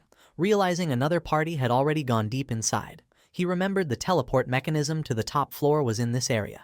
He quickly found a glowing book titled Postpartum Care for Sows. He knew pulling this book would trigger the teleportation magic. As he pulled the book, he was instantly engulfed in light and teleported away. He materialized on the tower's rooftop, floating behind two players who were shocked by his sudden appearance. Looking over the rooftop arena, he saw a large group of players battling the tower's guardian, a massive, tentacled monster called the Desperate Princess. Shadow assessed the situation, noting the players' equipment was subpar and their casualty rate was high.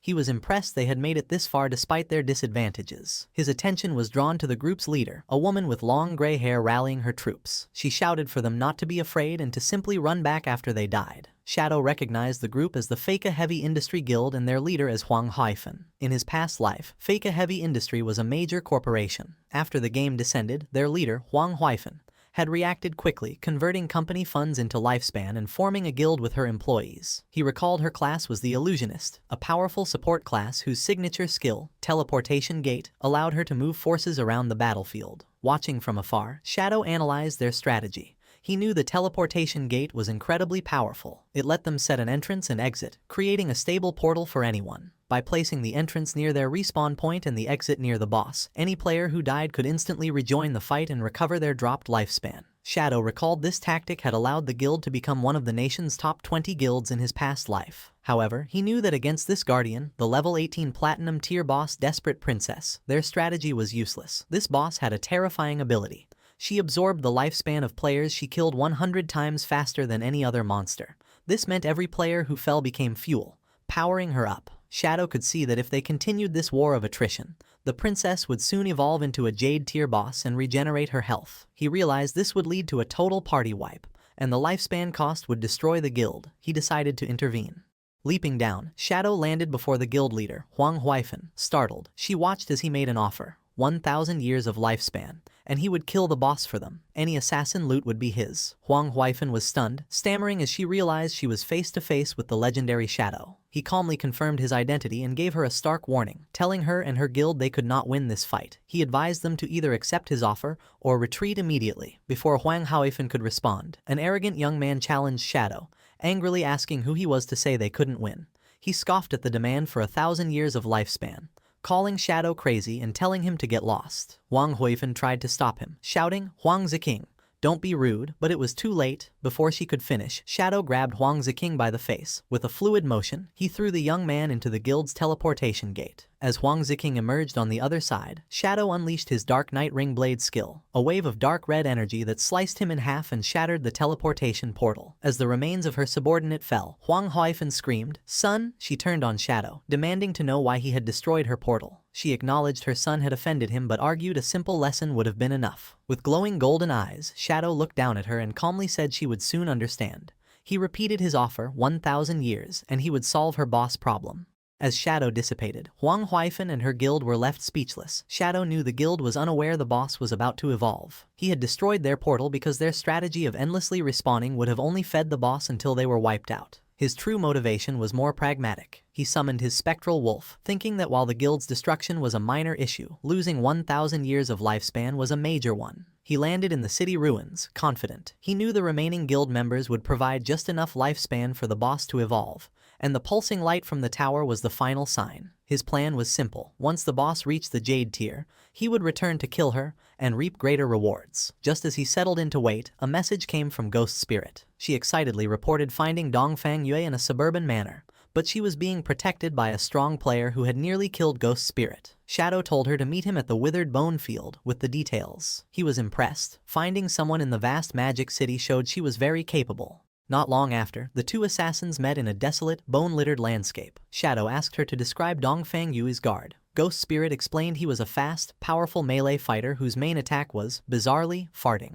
She added he could see through her stealth and was surrounded by a 10-meter smoky aura. Shadow understood immediately. He explained she had encountered a player with the Source of the Plague hidden class. The aura was a first-tier ability, a plague field that could sense any physical body within it, countering her stealth. He explained the class could strengthen its body and regenerate using plague abilities, and at higher tiers, it was rumored to be nearly immortal. Hearing this, Ghost Spirit was horrified, despairing if she would ever get her revenge. Shadow then revealed the class's critical weakness. While the plague strengthened the user's body, It also corroded their mind. A weak mentality, he explained, was its greatest flaw. He then told her the blade of the underworld class had its own evolution. At tier 2, it would become the Yellow Spring Evil Ghost. As he spoke, a massive spectral green demon materialized behind her, its eyes glowing. Ghost Spirit stood in awe, her own eyes glowing with ethereal light as she realized her own potential. In a desolate field of bones, Shadow advised Ghost Spirit to advance her class to tier 2 to overcome her limits, as it was her true path. Amazed, Ghost Spirit asked how he knew so much about her class. Instead of answering, Shadow leaped to the top of a large tombstone. From there, he explained that the game was profound and encouraged her to be persistent,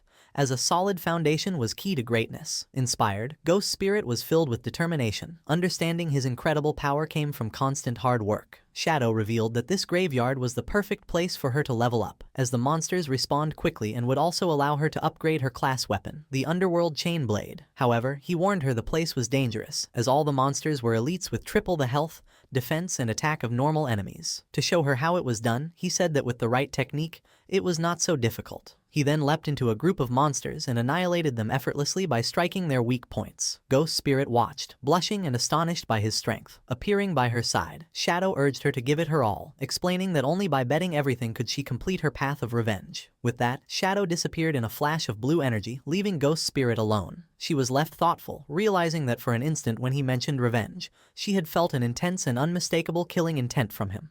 Meanwhile, in the ruins of Jianghai City, the sun was setting. Little Black was resting on the ground, leaning against her white llama, exhausted from her exploration. She felt hungry, but after checking her map, she decided to persevere a little longer, as she was close to finishing her exploration of the area. While resting, she noticed a strange, dark, glowing fruit on the ground. Curious, she picked it up, thinking it looked like a plum. Without a second thought, she took a big bite and was delighted to find it was delicious. To her surprise, a system notification appeared, informing her she had gained 50 experience points. She was amazed that a simple fruit could grant her experience. Looking up, she discovered a long trail of the same glowing fruits. Excited, she followed the path, happily eating the fruits along the way, and gaining 50 experience points with each one. Her feast was interrupted by a message from Captain Anyu. Anyu urgently told Little Black to come to the corrupted coast, explaining a man named Manhwa had been captured by a boss. He was carrying over 500 years of lifespan, so they needed her help. Little Black checked her map and replied she was already in the area. Captain Anyu told her to wait, promising they would be there shortly. Still following the trail of glowing fruits, Little Black crawled along, complaining to herself about Manhwa. She thought he was a good-for-nothing, but her thoughts quickly returned to the delicious fruits. As night fell, she reached the top of a hill and stopped in surprise at the scene before her. The path of fruits had led her to the desolate, corrupted coast, where a small slug-like creature sat at the end of the trail, having apparently produced the fruits she had been eating. Nearby, a horrifying sight awaited her. A colossal bloated monster with several sharp-toothed mouths on its back held a small, screaming humanoid figure. Little Black, her face still smudged with fruit juice, was shocked and wondered what kind of boss this giant creature could be. Her eyes then darted to the ground, where she saw the motionless bodies of two players, and recognized one as Manhwa. She realized this grotesque monster must be the boss Captain Anyu had warned her about. The creature sat before a massive bowl and proceeded to bite the smaller creature it held. A system window identified the boss as Spirit Devourer, Undali Gr, a level 20 Jade grade monster. The Spirit Devourer then crushed the small creature in its fist. Little Black watched in horror, realizing the boss was not eating a player, but another monster. The creature then tossed the bloody remains into its bowl and began to mix them into a gruesome meal. Captain Anyu and her party arrived on the hill, finding Little Black still observing. Anyu asked if she had seen Manhwa and the boss. The group looked on from the hilltop. Wang Meng exclaimed in shock that it was a Jade-grade boss, while Captain Anyu expressed her disgust at its habit of eating other monsters. Little Black, still munching on a fruit, added a curious detail. For some reason, the boss had not attacked any players. Captain Anyu advised her team to observe for now and not act rashly. She admitted they were not equipped to handle a Jade-grade boss and would need reinforcements. They continued to watch, puzzled by the boss's actions as it settled into a deep squat. They wondered what it could be doing before one of them hesitantly suggested it might be defecating. To their shock and horror, their suspicion was confirmed as glowing purple fruits began to emerge from the monster's rear. Little Black screamed in disbelief. Examining one of the new orbs, they commented on its peculiar shape, realizing it looked exactly like a plum. The terrible realization dawned on Little Black as she looked from the fruit in her hand to the boss. The delicious plums she had been eating were the monster's feces. Her face drained of color as Anyu and Wang Meng stared in stunned silence. Little Black let out a silent, horrified scream, dropping the fruit as she processed what she had done. She frantically wondered what she had just eaten. while Captain Yu and Wang Meng desperately tried to quiet her. Her scream was too loud, and the massive spirit devourer slowly turned its head, its attention now fixed on them. The colossal boss loomed over them, and as it opened one of the mouths on its back, it let out a terrifying roar that seemed to echo with the whispers of an ancient, gluttonous god. The party was frozen in terror, knowing they were in grave danger. After the spirit devourer's terrifying roar, the world seemed to distort around Captain Yu and Wang Meng. A strange power washed over them, making their eyes glow red as they screamed in agony. They clutched their heads, overwhelmed by a ravenous hunger that consumed their thoughts. Little Black watched in confusion as Captain Yu and the rest of the party rushed past her with crazed desperation. Ignoring the monster, they sprinted towards the massive bowl filled with the bloody remains of the creature the boss had been preparing. With frenzied expressions, they plunged their hands into the gruesome mixture and began stuffing the gore into their mouths, muttering about how hungry they were. As they ate, their bodies began to unnaturally swell and bloat, their faces becoming round. From her hiding spot, Little Black watched in horror, exclaiming that her friends had gone mad, eating themselves into obesity. She then wondered why she was the only one unaffected by the strange hunger. Her question was answered in the most horrifying way. The massive spirit devourer loomed over one of the now bloated party members, grabbed him effortlessly, and shoved him whole into one of the gaping mouths on its back, devouring him completely. Watching this, Little Black finally understood the boss's horrifying mechanic, screaming in terror that the boss ate the fattest person it could find. Panicking, Little Black realized her elite team was not enough and concluded her only hope was to seek help from that man. She quickly contacted Shadow and explained they had encountered a Jade-grade boss, the Spirit Devourer, on Daily Gyre, and that Captain Yu and Wang Meng were about to be eaten. Shadow's demeanor changed upon hearing the name. He realized this was the bloodline monster he had been searching for and thought Little Black was truly his lucky star. He told her to send him the coordinates and said he was coming immediately. The scene shifted to Shadow at the entrance of a glowing cave. He noted that he had already acquired the keys to 3 other platinum hideouts in Magic City. He decided this was the perfect time to deal with the bloodline monster, as the desperate princess boss should also be done evolving soon. A short time later, Shadow arrived at the corrupted coast. Little Black greeted him with relief. He asked where the boss was, and she pointed just ahead. She frantically told him that Captain Yu and Wang Meng had already been eaten and begged him to rescue them. As they watched, the giant boss squatted down again, straining as if about to defecate. To their absolute disgust, a large translucent purple orb was expelled, and inside it, the horrified face of Manhwa Brust was clearly visible. Both Shadow and Little Black were shocked. Little Black cried out that the boss had excreted Manhwa Brust and worried the same would happen to Yu and the others. Shadow explained the monster's mechanics. The spirit devourer was a servant of the gluttonous ancient god, and emitted a whisper that drove players into gluttony. The more they ate, the fatter they became, and the boss then devoured these fattened players to digest their lifespan. He continued, revealing there was only one way to be immune. One must eat the boss's excrement. He added that although it was disgusting, he had heard it tasted good. He then looked at Little Black, realizing she was unaffected, and began to ask if that meant she, mortified and crying. Little Black cut him off, begging him to stop. Still on her knees and horrified, Little Black tearfully begged Shadow to hurry and rescue her friends. Without a word, Shadow leaped into action, speeding towards the pulsating purple orb containing Manhwa Brust. He snatched the orb out of the air and, instead of trying to free the man, hurled it directly at the massive spirit devourer. The orb, with Manhwa Brust's terrified face trapped inside, smashed squarely into the monster's soft belly.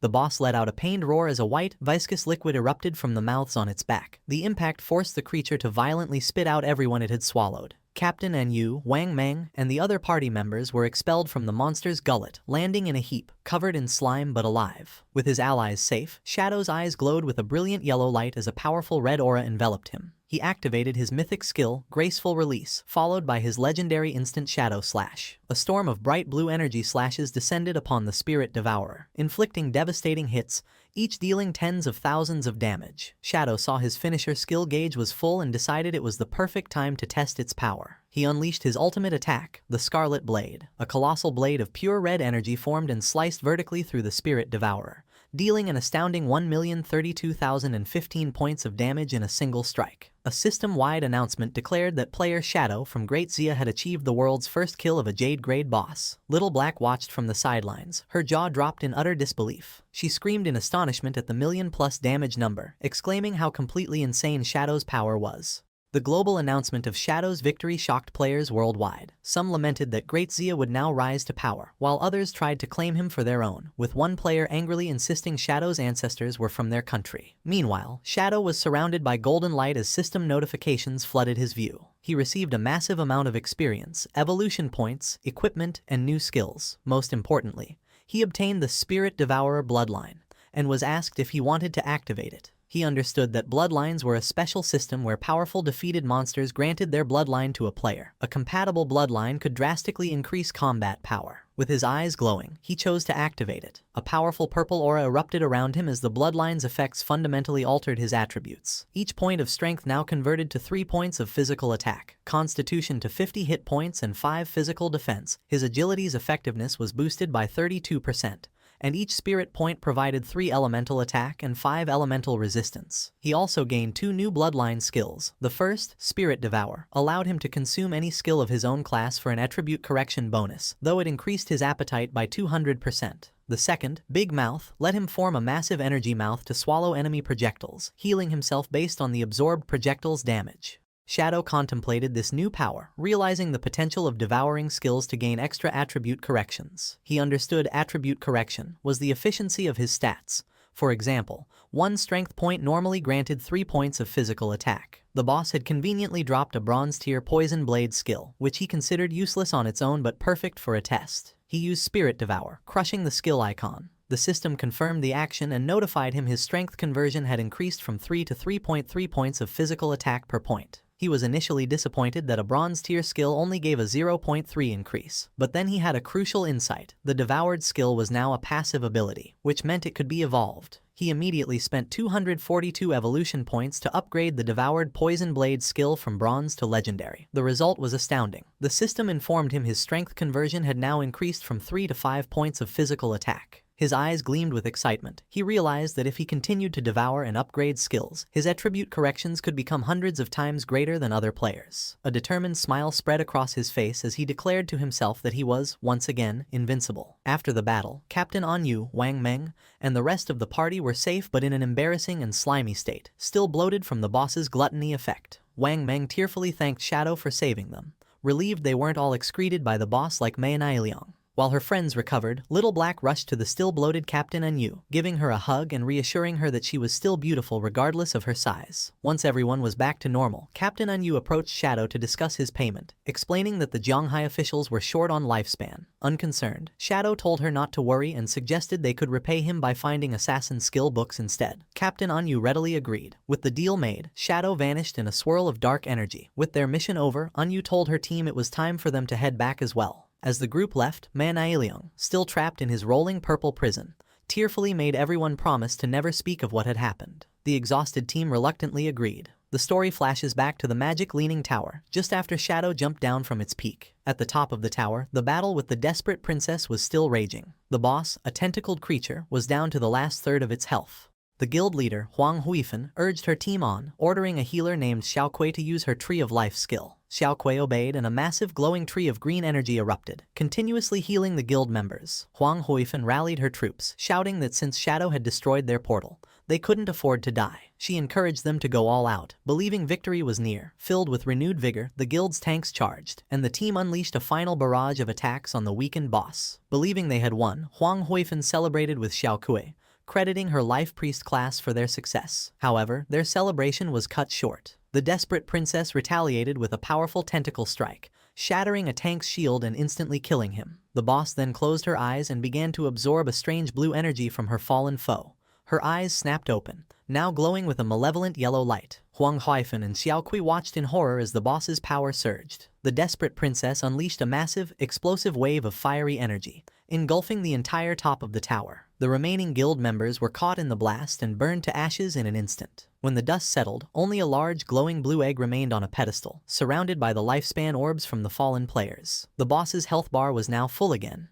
The desperate princess had evolved. Inside the large glowing blue egg, a woman with long, light blue hair was curled up. A system window identified this new form as the Desperate Egg, a level 30 Jade grade boss with a massive 10 million health points. Meanwhile, at the Fake Heavy Industry Guild hideout, the defeated members respond. Wang Ziking, Wang Huifan's son, rushed to his mother in a panic, asking what happened and if they had defeated the boss. Wang Huifan explained that they had gotten the boss down to a sliver of health, but it suddenly restored all its health, transformed into an egg, and then unleashed a devastating attack that wiped them out. Shaken, Wang Huifan realized a full health recovery only happens when a boss evolves. Her mind flashed back to her encounter with Shadow, recalling his offer and his warning that her strategy would fail. The truth dawned on her. Shadow knew from the beginning that the boss would evolve. He predicted their human wave tactic would fail because it would only fuel the boss's transformation. She understood a platinum boss evolving into a jade grade 1 was something her guild couldn't defeat. With resignation, she concluded her only option was to seek Shadow's help.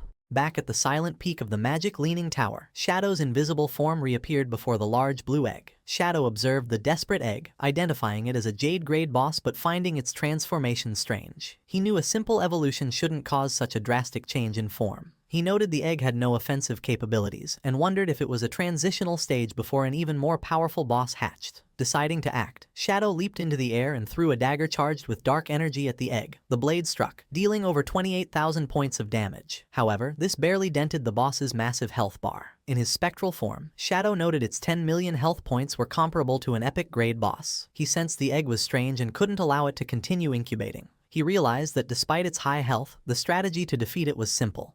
He knew the egg had no anti-invisibility capabilities, meaning it was completely blind to his presence. His plan was to continuously attack with his skills to charge his ultimate finisher. Once his ultimate was ready, he unleashed the Scarlet Blade again. A massive wave of crimson energy slammed into the egg, dealing over 100,000 damage and causing large cracks to spread across its surface. Shadow stood confidently amidst the shattered egg, knowing a stationary, blind opponent's defeat was only a matter of time. Suddenly, something caught his attention. After shattering the desperate egg, Shadow was surprised by what he found. Instead of another monster, a young woman with long, light blue hair lay unconscious on the floor. A system window identified her as the desperate princess, but she was only level 1 with a mere 10 health points. Shadow materialized near the girl. Puzzled, he realized this must be the princess's true form, confirming a legend he had heard about a princess cursed by a white dragon. Seeing her 10 health points, he wondered if he had to kill the defenseless girl to officially defeat the boss. He summoned his dagger to end the fight but paused, contemplating the strange situation. His hesitation proved critical. Suddenly, a dark, swirling vortex with intense blue lightning formed in the sky above him. To his shock, a massive skeletal dragon emerged from the portal. A system window confirmed the new threat. It was the cursed white dragon, Ates, a terrifying level 100 mythical grade monster. After the desperate egg shattered, a massive skeletal dragon, the cursed white dragon, Ates, emerged from a sky portal, launching a powerful attack towards Shadow. Shadow was shocked, wondering why a mythical grade boss had suddenly appeared. As the dragon roared, Shadow realized it was a hidden boss and the legend of the princess cursed by a white dragon was true. On the ground, the desperate princess, now in her human form, began to awaken. Shadow watched as the princess rose and floated towards the giant skeletal dragon's head. She flew directly to the monster and, instead of fighting, she gently hugged its snout. As she tearfully embraced it, her body started to burn away, revealing a bright, red heart in her chest. The princess completely disintegrated in a flash of light against the dragon's face, and the light expanded to engulf the beast. The cursed white dragon's skeleton began to crumble, leaving Shadow perplexed as only a glowing red heart remained floating in the air. As the heart approached him, the system informed Shadow he had stopped the resurrection of an ancient god named Cthulhu and had obtained the heart of the curse. The item gave him two options: use it to become a servant of Cthulhu by devouring lifespan, or destroy it to receive a mythical grade item. Faced with the choice, Shadow weighed his options. He considered that using the heart might grant powerful new skills, but the description suggested it was a parasitic curse that could lead to him being devoured by Cthulhu. Deciding the risk wasn't worth it, he chose to destroy the heart immediately. As he crushed the pulsating organ, it exploded in a brilliant flash of light. Shadow was surprised by the intensity of the blast, which completely engulfed him. When the light faded, he found himself transported. He was still on top of the magic leaning tower, but something was different. He realized he was inside the body of a knight with horns, looking down at his own armored hands.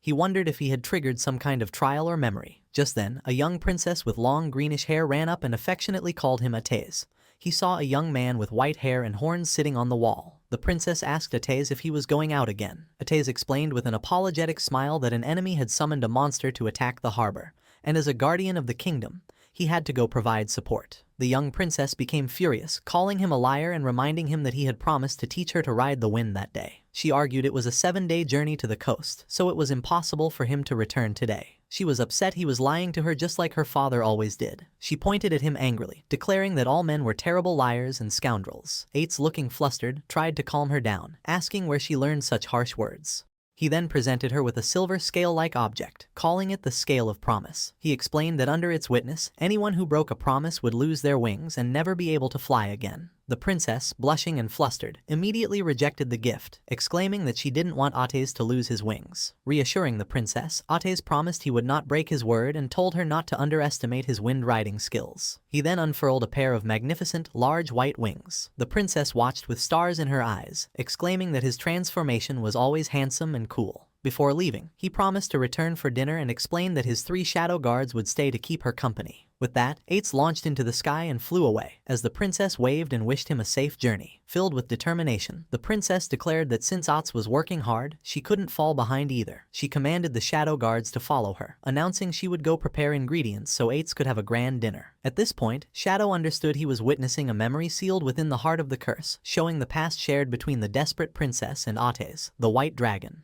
The narrative then shows fond memories of the princess spending the day with the shadow guards, happily picking mushrooms in the forest, encountering a strange rabbit, and fishing by a lake, all happening in their kingdom with the magic leaning tower in the distance. Later, exhausted but happy, the princess presented a large feast she had prepared. She proudly listed peculiar dishes, like steamed rock and volcanic ash pizza, stating they were all Ates's favorite foods. She waited expectantly, believing he would return soon. But as night fell, she fell asleep at the table while waiting for him. An elderly attendant gently woke her, telling her it was very late and time to rest. He pointed out that the food on the table had grown cold. Startled and shocked at how late it was, the princess frantically asked the attendant where Ates was, wondering why he still hadn't returned. The attendant continued with a grave expression, informing the princess that according to frontline reports, the battle was dire and General Ates would likely be delayed. The princess refused to believe it, declaring that Ates was the kingdom's powerful guardian and any enemy would be like a lamb to the slaughter before him. However, the attendant explained the gravity of the situation, revealing the enemy nation had sacrificed tens of thousands of lives to summon a horrifying monster from the sea. He described a colossal, city-sized creature with countless tentacles and eyes, so terrifying a mere glance could drive a person insane. Hearing this, the princess's confidence faltered,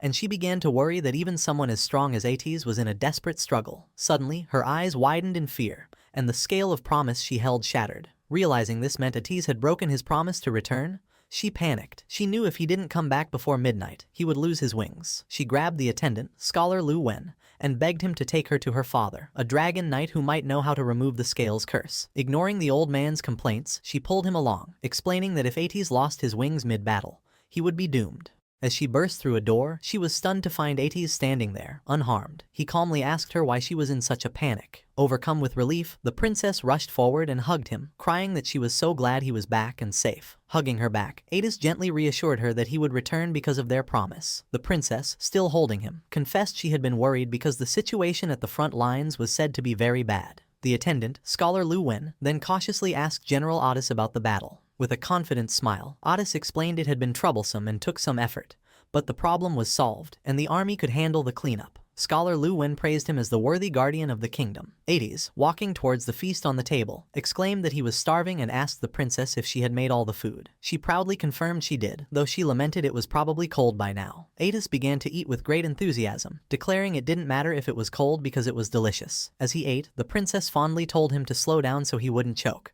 while Scholar Lu Wen watched them fondly. Later, on top of the magic leaning tower, Ates announced it was time to learn how to ride the wind, as promised. However, the princess let out a huge yawn. Ates asked if she was sleepy, and she explained she was tired from preparing his feast all day, suggesting they could learn tomorrow instead. Still wanting to fly, she sat on the ground and hugged his leg, pleading for him to change into his true form and take her for a ride. Ates hesitated, reminding her the king had forbidden him from taking her on such a dangerous activity. The princess grew angry, grabbing his armor and blaming him for coming home so late. She reminded him of the effort she put into his meal and again called him a faithless scoundrel. Sighing, Ates agreed but made her promise not to tell the king, or he would be scolded. The princess immediately smiled, her anger gone. Ates then closed his eyes, and blue energy swirled around him as he began to transform. In a brilliant flash, he became a magnificent white dragon. The princess looked on in wonder at Ates' magnificent dragon form. She approached the large white dragon and gently touched his snout, lovingly telling him to be safe. Green energy then lifted the excited princess into the air, and she settled onto Ates' head. He told her to hold on tight as they were about to depart. With a powerful beat of his wings, Ates launched into the night sky, soaring high above the land. From the tower, Scholar Lu Wen and a shadow guard watched them disappear into the starry sky. Lying on Ates' back, the princess looked down at the world in awe. She marveled that this was the beautiful world Ates saw from above. Ates asked if she thought it was beautiful, and she agreed it was super beautiful. As they flew past a large tolling bell tower, The princess asked Ates if he would protect this place forever. After a pause, he solemnly promised that he would. Now sleeping peacefully on his back, she whispered a quiet, "Thank you." The memory continues, showing Ates gently tucking the sleeping princess into bed with a teddy bear. After she is settled, he quietly leaves her room, looking back one last time before closing the door. Later, Ates is seen speaking with the king. The king noted with concern that Ates was badly injured and asked if the monster he fought was truly that formidable. Ates, though weary, smiled and reassured the king. He explained his injuries were not fatal and he just needed time to recover, adding that he had already burned the monster to ashes with his dragon flames. The king's expression remained grave. He revealed he believes the enemy empire is conducting a dark ritual,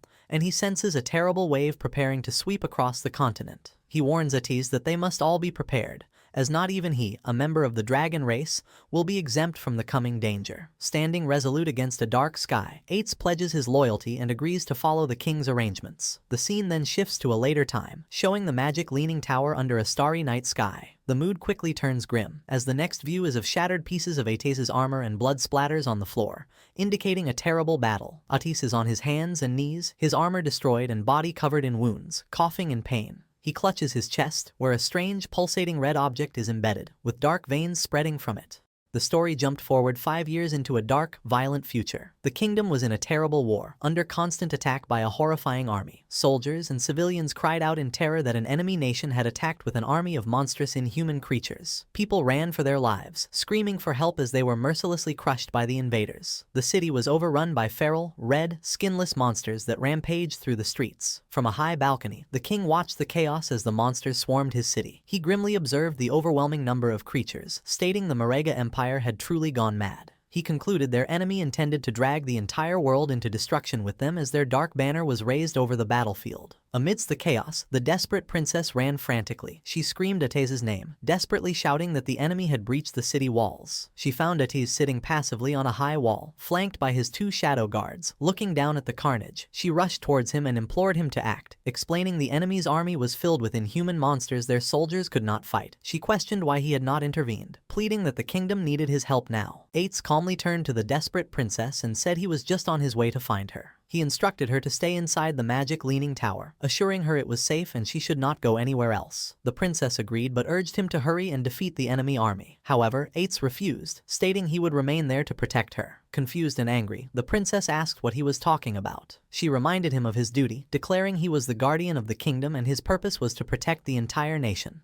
not just her. She gestured desperately towards the city below, where soldiers were being overwhelmed, exclaiming that the capital was about to fall and its people were being slaughtered. She insisted his role was to transform into a dragon and burn their enemies to ashes. The princess told him she only needed his shadow guards for protection, as he had always arranged in the past. Ates simply lowered his head in silence. He then began to explain the history behind their enemy's power. He revealed that 5 years ago, they had discovered the Marega Empire was performing a mysterious ritual known as Forsaken by the Gods. The ritual was simple. One could sacrifice their lifespan to summon inhuman creatures.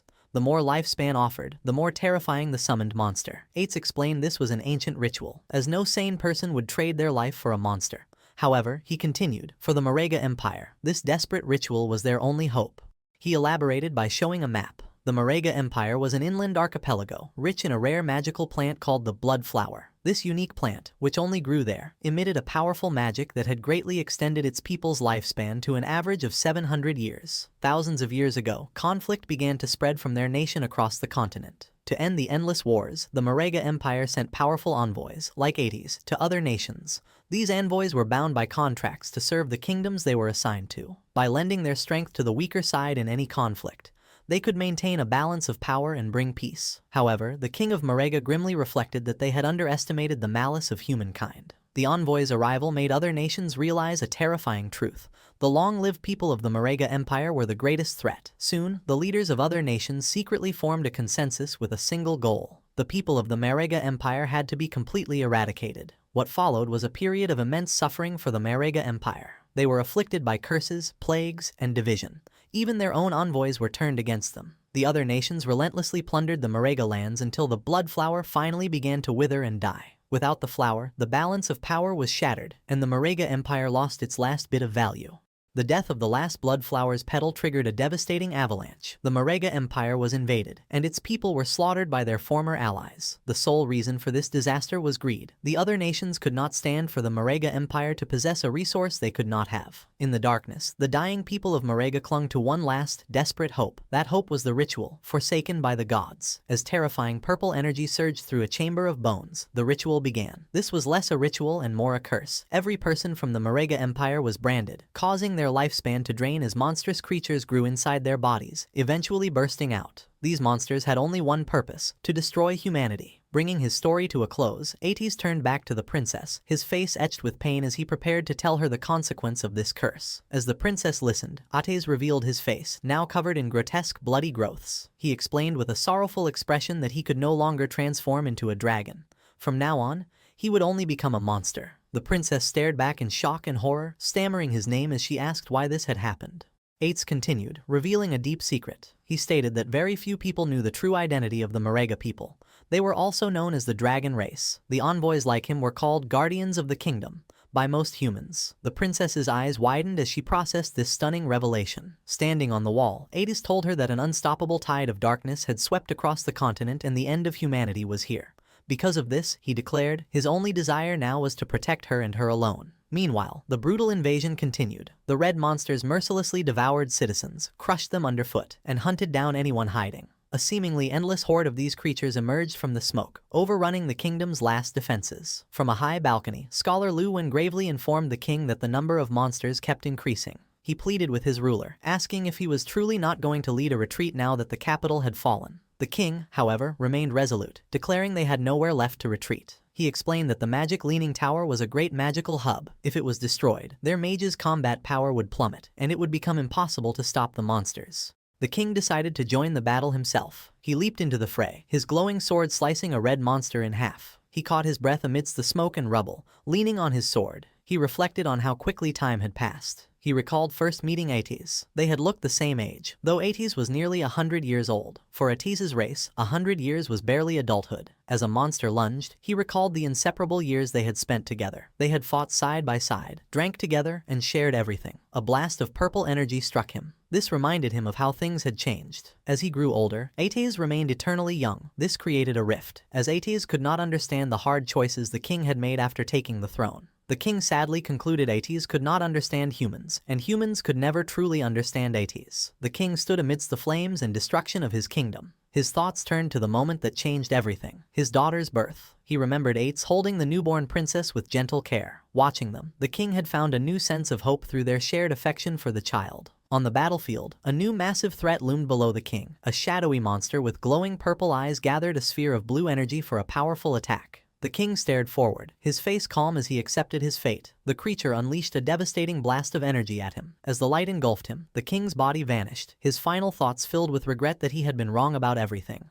A massive explosion ripped through the castle, signaling the king's defeat. From the magic Leaning Tower, the desperate princess saw the distant blast and cried out in shock. Ates, beside her, calmly stated the capital had fallen and predicted the monsters would head for them soon. As if on cue, a swarm of dark-winged creatures descended. A shadow guard shouted a warning that monsters were approaching. The creatures slammed against a powerful blue barrier protecting the tower. Ates reassured the princess that the tower was protected by a strong barrier, making it nearly impossible for monsters to break through. Suddenly, an injured Scholar Lu Wen appeared on the tower wall. The princess turned in surprise, exclaiming his name. Leaning on his staff, the scholar told Ates he had come on the king's orders to escort the princess away. The princess expressed her alarm at how badly he was injured. Ates agreed to the plan, stating he would use his wind magic to send them to a designated location, and asked if their contacts were ready. Scholar Lu Wen confirmed that all preparations had been made, but the princess interrupted, confused. With a heavy heart, Scholar Lu Wen delivered the news. Her father, the king, had fallen. The princess was in shock. He explained the king had arranged for her to escape to a neighboring country for safety. The princess anxiously asked if Ates would come with them.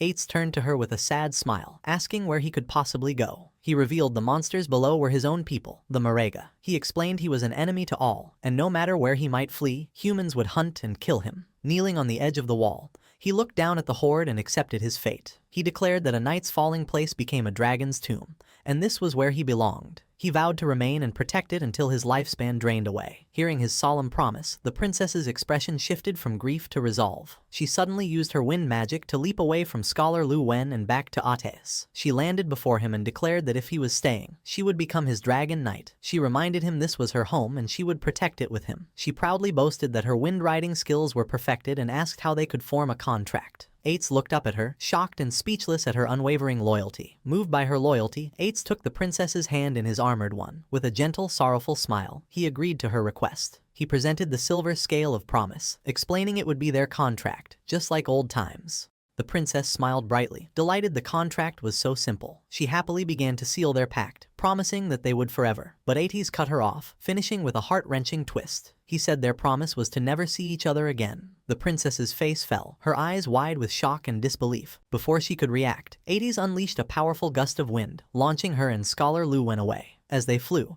he entrusted the princess's safety to the scholar. The princess screamed Ates' name in confusion and betrayal as she was carried away. Alone on the wall, surrounded by wind magic, Ates told her to go, insisting her place was not with a dragon's tomb. The scene took a horrifying turn. Scholar Lu Wen, his eyes glowing with red light, plunged his hand into the princess's chest, ripping out her still beating heart. He chillingly told her she had a place where she belonged, a place for humans. Ates watched from the tower in utter shock at this betrayal, while the princess stared in horror as her life was stolen. As he died, the scholar gasped a final warning to Ates, telling him to be careful and revealing the Marega were not the only ones cursed. His face was then consumed by a monstrous red growth. From the scholar's body, a massive tentacle monster erupted, grabbing and devouring the princess's heart. The monster cackled, mocking Ates about the delicious flesh and lifespan it consumed. It then taunted him, asking if killing the person Ates loved was suitable revenge for being burned by his dragon flames in the past. As Ates stared in stunned silence, the tentacle monster laughed maniacally. It held up the princess's lifeless body and her bloody heart, taunting the white dragon, asking if killing his beloved was enough to repay the pain of his dragon flames. In a final, gruesome act, the monster clenched its fist and crushed the princess's heart. Enraged, Ates and his two loyal shadow guards faced the monstrous creature, their eyes glowing with vengeful energy. One guard, the Shadow of Sorrow, transformed into a swirling vortex of dark energy and leaped to rescue the princess's falling body, while the other guard attacked the monster, viciously slicing its tentacles to pieces. The monster dismissed the attack as useless. The Shadow of Sorrow now knelt, cradling the princess's body in a protective, glowing blue aura. A single tear fell from behind the guard's helmet. In her final moments, the princess weakly whispered Ates' name before passing away in the guard's arms. Even as its host body lay dismembered, the monstrous entity continued to taunt Ates. It mockingly explained that the meager lifespan sacrificed by the white dragon's kin was only enough to summon a tiny fraction of its true form. It revealed its seeds had already been scattered everywhere, parasitizing hosts and waiting for the right moment to mature and burst forth, just as it did with the old scholar. The creature, Cthulhu, continued its psychological assault, reminding Ates that the monsters born from his own people were now swarming the world. It pointed out that Ates himself was deeply cursed and could transform at any moment, and that he had always known his beloved princess was destined for a tragic end. Cthulhu emphasized Ates' powerlessness, suggesting he was helpless and might even have become the very monster to kill the princess. The entity reveled in Ates' inner turmoil, describing the hatred, sorrow, anger, and despair filling his heart, calling them wonderfully strong emotions. Then it presented a tempting offer, telling Ates it could change everything. Cthulhu formally introduced itself, stating it could hear the violent beating of Ates' heart. It declared itself an ancient, all-powerful god. It made an incredible promise. Not only could it help Ates defeat the monsters and protect the kingdom, but it could also resurrect the princess so they could be together forever. It explained that all of this could be achieved through a simple transaction. The price, Cthulhu revealed, was for Ates to simply give it his heart. Kneeling alone on the high wall, surrounded by winged monsters, Ates was left to contemplate this impossible choice. He weighed his two options: to let the princess die in the tower, devoured by monsters, or to accept the deal, allowing her to become his dragon knight so they could protect the kingdom for eternity. From its dying host, Cthulhu pressed him for a decision, warning that its current body was fading fast and he was running out of time. Having made his decision, Ates committed the ultimate sacrifice. With a sickening splash of blood, his shadow guard looked on in alarm. In an act of desperation and love, Ates ripped his own beating heart from his chest. Cthulhu praised him, stating that he had made the correct choice. Cthulhu declared it would place a blessing on Ates' heart, causing it to float into the sky amidst a brilliant explosion of energy, destined to beat for all eternity. The entity explained their pact. His beloved would receive the heart and be reawakened with its immense power. Though Ates would be heartless, he would not die or turn into a mindless monster. The glowing heart descended and entered the princess's body, and Cthulhu proclaimed Ates would be transformed into a guardian dragon, destined to remain by her side forever. Ates grunted in agony as the transformation began, and a massive pillar of purple energy erupted from the top of the magic leaning tower. His body contorted and changed until he had become a massive, terrifying skeletal dragon. He let out a powerful roar, surrounded by a swirling aura of blue flame. With his new form, Ates leaped from the tower wall, now a guardian dragon empowered by Cthulhu. He soared over the battlefield and unleashed a devastating torrent of fire upon the swarming monsters below, beginning his eternal watch over the resurrected princess. As the skeletal dragon Ates unleashed his fiery wrath, Cthulhu's voice narrated the grim scene. The dragon's flames incinerated everything below, purging the land of the monstrous invaders and the kingdom's remaining people alike. Cthulhu told him his power was now great enough to wipe out the entire kingdom, and Ates continued his assault, setting the capital ablaze. Cthulhu then revealed the terrible twist in their bargain. It explained that all the lifespan harvested from those killed in the flames would be funneled to a single point. As purple lightning struck the scorched magic leaning tower, the true purpose was revealed. Back on the tower, the resurrected princess screamed in agony. With Ates's cursed heart in her chest, her body began to transform as dark, shadowy energy erupted from her. Monstrous appendages grew from the shadows, and she was completely consumed by a massive, tentacled beast, becoming its new, living core. With the princess now transformed into a horrifying monster, Cthulhu triumphantly declared that all the harvested lifespan now belonged to it. Cthulhu reflected on its current weakness. It lamented that its power was still too diminished to directly parasitize the powerful dragon race, forcing it to use a human as a temporary host. However, it remained confident, believing it was only a matter of time before it could use the white dragon to gather the lifespan it needed. The monstrous princess looked up at the skeletal Ates circling high in the sky and wondered why he had not returned now that the kingdom had been purged. She found his behavior strange. Suddenly, two glowing silver scales appeared before her. Cthulhu recognized them as the scales of promise, and realized these were vows the white dragon had made before their deal. The first vow was to never see the princess again. The second was to forever protect the kingdom's high tower. In a flash of fury, Cthulhu understood Ates' final act of defiance. He had anticipated the entity's plan and used his own vows to bind himself to the magic leaning tower, locking himself away from the transformed princess. Cthulhu cursed the white dragon, enraged that he chose to become a mindless zombie-like guardian rather than be used as its pawn. Thwarted, Cthulhu declared it would use the tower as its nest, preying on the lifespan of anyone who approached. It vowed that one day, it would be fully revived and rule the world again. The memory faded with the image of the tower standing alone as countless ages passed. The memory faded, returning to the present at the magic leaning tower. Shadow reappeared on the desolate rooftop, purple energy lingering in his hand. He processed the tragic story he had witnessed, wondering if the vivid images were just game lore. But his instincts told him it was more. The vision had felt too real, its explanation of the monster's origins feeling like actual history. Suddenly, dark purple energy swirls materialized around him. A system window congratulated him on obtaining a new mythical grade skill, Shadow of Sorrow. This powerful ability created 3 shadow clones for 7 seconds that mimicked his skills and dealt 100% damage. The skill's description added a poignant detail. These were the shadows created by the white dragon, Ates. To protect what was most important, Ates had used immense mental energy to maintain them for 15 years without letting them fade. Shadow examined his hand, now wreathed in purple energy, and recognized the skill from the memory. He was awestruck, realizing this single ability could quadruple his damage output for a short time. He marveled at how terrifying a mythical grade skill was. More system notifications rewarded him for the trial. He obtained the key to the magic leaning tower's hidden area, reached level 19, and received many evolution points, equipment, and skill books. Among his new rewards were a gate key and a map for a level 20 area called the Withered Bone Ruins. Shadow was intrigued, as he had never heard of this location. He unrolled the old map and found Withered Bone City, on an island in an inland sea. Seeing its location, he made a connection, realizing it must have once been part of the Marega Empire from Ate's story. Convinced this new area was tied to the White Dragon's homeland, Shadow was excited, certain it held greater secrets and rarer treasures. Knowing the area was for level 20 players and he was now 19,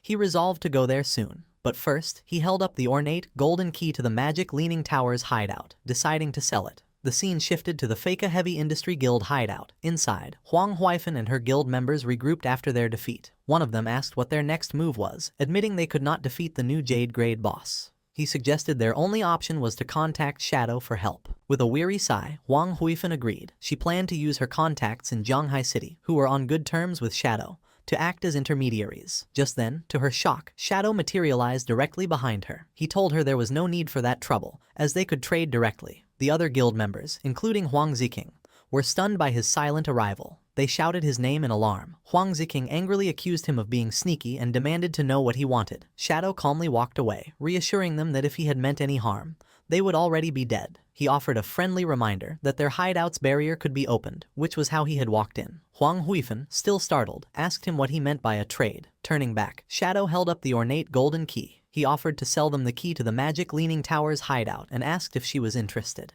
The guild members were floored. They recognized the key and realized Shadow must have defeated the Jade Grade boss, which they could not believe was possible. Huang Huifan eagerly accepted and asked him to name his price. Shadow stated his price remained the same, 1,000 years of lifespan. While his mother agreed, Huang Ziking erupted in fury. He screamed at Shadow, calling him shameless and accusing him of planning this from the start. Pointing an accusatory finger, Ziking laid out his theory. Shadow had first attacked him, used it to destroy their portal, cut off their reinforcements, and gotten their team wiped out. Now, he was playing the hero, selling them the key for an exorbitant price. Ziking declared he had never met such a vile person. Huang Huifan sternly ordered her son to stop, but he refused, trying to convince his mother they were being tricked. He argued the key should have been theirs and they could not let Shadow profit from the guild's losses. Unfazed by the outburst, Shadow calmly asked him what he wanted instead. With a greedy grin, Ziking made an absurd demand. Shadow must return the key and compensate the guild with 1,000 or 800 years of lifespan. Shadow sarcastically remarked to Huang Huifan that she had a fine son. Then, to Ziking's surprise, he agreed to do as he said. With a cold look, he set his new price, 1,800 years, and he would not sell it for a single day less.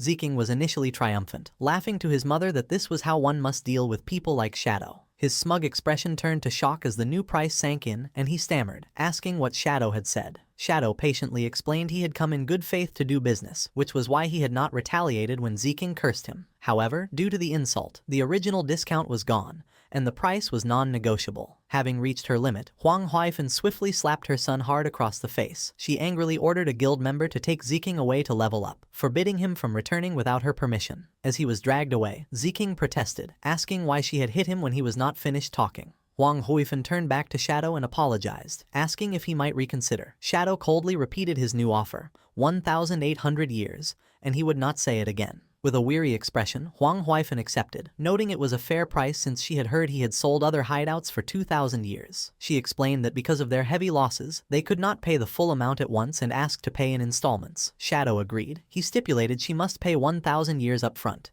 and he would return in 10 days for the remaining 800. Greatly relieved, Huang Huifan thanked him and completed the transaction. A system window confirmed she had the key and Shadow had gained 1,000 years of lifespan.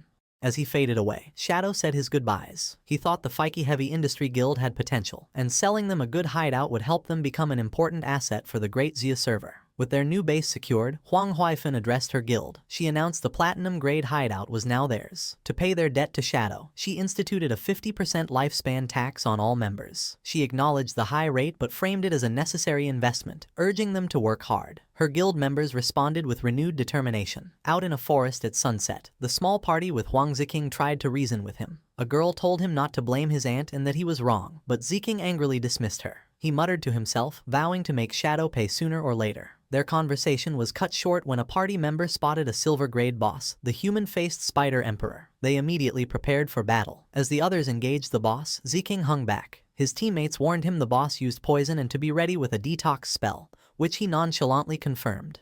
However, instead of helping, Ziking turned and fled into the woods, abandoning his team. As he ran, he cursed them as idiots, thinking they could fight the boss themselves. He was disgusted by the girl who had tried to lecture him, wondering what his mother was thinking trying to set them up. He found a secluded spot and crouched, seething with resentment. He believed his entire guild was made of spineless rats, who only developed slowly and safely. He thought they did not understand the true path to power was to seize every opportunity. He concluded that Shadow must operate this way, which was how he had become so powerful. With a sinister smile, Ziking revealed he was not as foolish as his guildmates thought. He scoffed at confronting Shadow without a plan. He then summoned a dark, ornate vase with a single glowing red eye, declaring it a treasure from a jade-grade chest. A system window identified the item as the Abyssal Vase. By reaching into it, the user could randomly pull out a powerful skill, but it had a long 48-hour cooldown.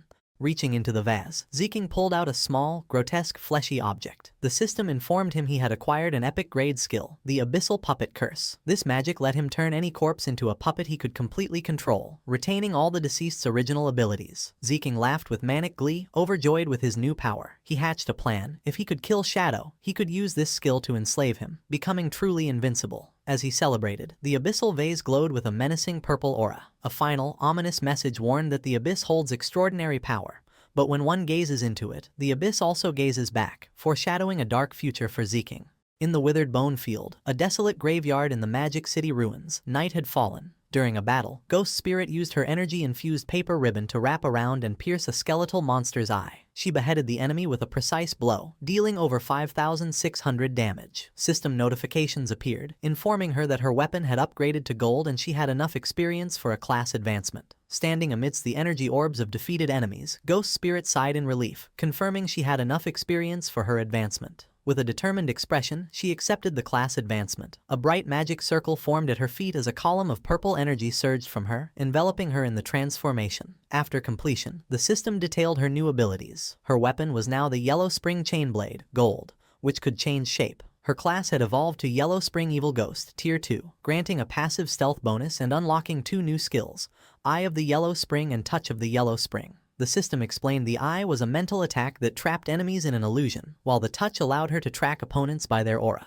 Transformed and enveloped in a blue aura, Ghost Spirit now wielded her weapon as a fearsome scythe. The system notified her she would deal double damage to lower-level opponents, with a 50% chance of applying a burn effect. With her eyes glowing golden, she felt stronger than ever. She knew her increased damage, speed, and new mental attack would let her avenge her parents and defeat Dongfang Yue, and the source of the plague wielder. Ghost Spirit messaged Shadow, her teacher, informing him she had advanced to Tier 2 and would repay his guidance. From a rooftop, Shadow saw she had logged off. Understanding her thirst for revenge had led her to immediately seek out Dongfang Yue. He recalled his past life where Ghost Spirit had gotten her revenge, but sparing a dog had allowed a Beastmaster to track her. This exposed her real identity, leading to a massive hunt by powerful families. The resulting war caused heavy losses for official forces, and Ghost Spirit eventually died of exhaustion, leaving the Magic City region in chaos. Shadow reflected on her potential, but worried her youth and unstable mind made her reckless. To prevent her from repeating this fatal mistake, he decided to log off and check on her in the real world.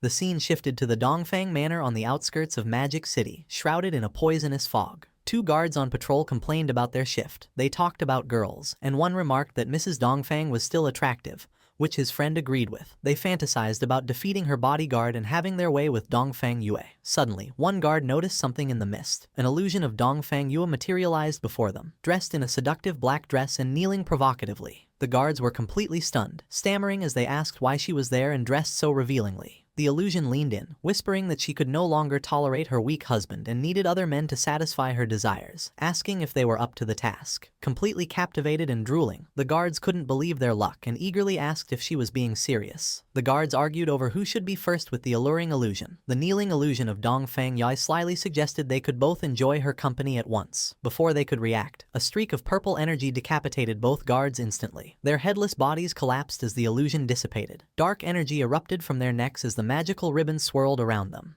Ghost Spirit appeared from the shadows, catching her weapon. She immediately leapt into the air, escaping the manor grounds. Meanwhile, Dongfang Yue's formidable bodyguard, the Fart Master, was relaxing in a hammock. His senses sharpened and he remarked to himself that a little mouse had snuck in. Ghost Spirit landed silently on the manor rooftop. She paused thoughtfully to assess the situation. Suddenly, she was shocked as the Fart Master descended on her from above with incredible speed. He grabbed her by the neck in mid-air, and they both plummeted towards the ground. He unleashed his signature attack, a powerful blast of gas from his rear, which hit the ground with explosive force. The impact created a crater, with the Fart Master pinning Ghost Spirit to the ground. He mockingly explained his ammonia barrier covered the manor, allowing him to sense her arrival. He identified her as the little lady who had escaped before, grabbed her neck, and noted she would not get away this time. Ghost Spirit struggled helplessly, her face a mix of pain and fear. The Fart Master held Ghost Spirit in the air by her neck, surrounded by a menacing purple aura. He remarked she had grown stronger and mused that with more time, she might become a satisfying opponent. An excited look crossed his face as he admitted a strong urge to kill her now. As Ghost Spirit struggled, the bodyguard had an internal battle,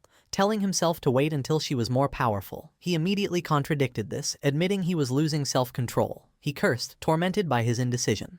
Losing control, his grip tightened with a sickening sound. He panicked, realizing he had accidentally crushed her to death. Horrified, he let her lifeless body fall to the ground, shouting in despair. Suddenly, he froze as a purple energy claw pierced his chest from behind. In disbelief, he turned to see Ghost Spirit behind him, her arm in his back. The body he had dropped was a decoy, Bewildered, he questioned how this was possible, as he had been certain she was dead. With her eyes glowing red, Ghost Spirit revealed the truth. She informed him he had been trapped in her illusion all along, a product of her new skill, the Eye of the Yellow Spring. Coldly, she told him to die. Impaled by Ghost Spirit's energy claw, the Fart Master struggled to understand how he had been caught in an illusion. With her glowing red eye fixed on him, Ghost Spirit explained his fate had been sealed the moment he looked into her eyes. A flashback revealed the illusion had begun when he first grabbed her by the neck. Accepting defeat, the bodyguard collapsed. Ghost Spirit stood over him, acknowledging he had been a worthy opponent. Her victory was cut short by a commotion from the manor. Dongfang Yue threw open a window, angrily shouting about the noise and threatening to fire everyone. Her anger turned to shock as she saw her powerful bodyguard's body dissolving into black smoke in the courtyard below. Panicked, she screamed there was an intruder and called for help. Armed guards rushed into the main hall, taking defensive positions to protect Mrs. Dongfang and find the intruder. The noise awakened her son, Nantian, who sleepily asked what was happening. Dongfang Yue told him an enemy had come and instructed him to stay put. However, Nantian sat up and, with a confident smile, told his mother not to be afraid. He declared he was now 18 and a player, and he would protect her. Moved, Dongfang Yue embraced him, wishing his father had been half as wonderful. As they shared a kiss, the window behind them creaked open. Startled, they pulled apart, and Dongfang Yue demanded to know who was there. In the hallway outside, the guards' bodies lay dissolving into shadow. Dongfang Yue stared in horror, unable to comprehend how they were all dead. Her mind raced, wondering if Shadow had discovered their plan to ambush him. Just then, the spectral form of Ghost Spirit appeared behind her, asking, "What plan?" Dongfang Yue whirled to face the hooded figure, demanding to know who she was and why she was being attacked, insisting they had no feud. Ghost Spirit calmly asked if Dongfang Yue truly did not recognize her. With her eyes glowing a menacing red, Ghost Spirit ordered her to look closely and remember. Horrified recognition washed over Dongfang Yue as she realized her attacker was the girl she thought was long gone, cursing that she was still alive. Before Dongfang Yue could react, she was impaled by an energy attack. Ghost Spirit stood over her fallen enemy, declaring her a demon and commanding her to die. In the bedroom, a terrified Nantian and his dog hid under the covers. Ghost Spirit explained her motive. Dongfang Yue had killed her parents, so now she would kill her in front of her son. Defeated and crying, Dongfang Yue accepted her fate but made one plea, not to harm her son. Ghost Spirit laughed mockingly, her energy ribbons lifting Dongfang Yue into the air as Nantian cried for his mother. She scoffed at the request, asking what right she had to make demands. Dongfang Yue continued to plead, insisting the grudge was between them and her son was innocent. Enraged, Ghost Spirit screamed, asking if Dongfang Yue had considered this day when she murdered her parents. With a final, furious cry, Ghost Spirit unleashed a devastating attack, obliterating Dongfang Yue's body in a burst of dark energy. From the bed, Nantian and his dog watched in horror. Ghost Spirit stood panting, her vengeance complete. She then turned her intense red-eyed gaze toward the bed, where Nantian was now paralyzed with terror. With her revenge complete, Ghost Spirit stepped away from the scene. She walked out of the bedroom, leaving Dongfang Yue's body on the floor as the terrified Nantian and his dog watched. As she disappeared, Nantian's fearful expression transformed into a sinister grin. He revealed he had grown tired of his mother's control and was grateful Ghost Spirit had killed her. His small dog's eyes also glowed red as it anticipated eating the young girl meat. Before Ghost Spirit got far, she sensed she was not alone and stopped, her body tensing. She turned around nervously to see several shadowy figures floating in the air, surrounding her. Back in the bedroom, Nantian pointed from under his blanket, a malicious smile on his face. He revealed his true power as the corpse necromancer, and commanded his undead minions to capture her alive. The shadowy figures were reanimated corpses, strengthened by his power and retaining their abilities. They advanced on the trapped Ghost Spirit. Suddenly, a massive explosion shattered the manor's side. Ghost Spirit was sent flying out of the building, screaming in pain. Outside, the reanimated corpses descended upon her as she lay helpless. The one-handed gunman prepared to fire a deadly energy blast at point-blank range. Just as he fired, black spikes intercepted the attack, saving her. The force of the counterattack knocked the undead minions down. Ghost Spirit looked up, confused by the sudden turn of events. In the bedroom, Nantian, who had been hiding, was now held up by the head, screaming in terror. A figure stood over him, holding his severed head and crushing his demonic dog underfoot. It was King Feng. He looked directly at Ghost Spirit through the shattered wall and delivered a cold, final lesson. Showing mercy to your enemies was the same as being cruel to yourself. Ghost Spirit lay on the ground, looking up at King Feng in a broken window. Still unsure who had saved her, she asked who he was. From the shadows, King Feng told her that one should never show mercy to enemies. He then used his blooming curse ability on Nantian's decapitated body, causing red spider lily flowers to sprout from his head. Realizing this man was her savior, and had allowed her to complete her revenge, Ghost Spirit blushed and thanked him, calling him master. Surrounded by a field of crimson flowers, a reminder of her vengeance, Ghost Spirit finally let her emotions overwhelm her. She cried in relief and sorrow, saying aloud that she had finally avenged her parents. As the flowers absorbed life force, a system message indicated that 788 years of tradable lifespan had been absorbed. King Feng approached and asked her what her plans were now that she had her revenge. Without a purpose, Ghost Spirit admitted she did not know and contemplated dying to reunite with her parents. King Feng sternly told her that revenge only leads to emptiness and she should have been prepared for it. He warned her that if she was willing to sink into despair, he had nothing more to say. But there was something she must know. He showed her a vision of the game world, explaining that the God-forsaken game had endless secrets, and among them, a way to resurrect the dead might exist. He told her that as long as a person kept moving forward, they would find infinite possibilities. If she only saw revenge as her endpoint, his words were useless. Turning his back, he gave her a choice. If she wanted to move forward, she must follow him. But the decision was hers. After a moment of reflection, with new determination in her eyes, Ghost Spirit got to her feet and ran to follow King Feng through the moonlit field. The scene shifted to Magic City in the real world. At King Feng's hideout, the soul-cleansing land, they found themselves in a vast ethereal water-like space. Ghost Spirit asked where they were, and King Feng explained it was his hideout in the real world. He led her to the doors of an incredibly luxurious mansion, leaving her stunned. Upon entering, they were greeted by King Feng's maid, who welcomed her master home. Ghost Spirit was surprised he even had a maid. King Feng ordered his maid to prepare dinner for two and explained to a confused Ghost Spirit that the maid had been created by the Divine Authority book. He continued, saying the book could create all sorts of necessary items and promised to take her to challenge the Tower of Divine Authority in Magic City so she could get her own book. Gratefully, Ghost Spirit thanked her master once more.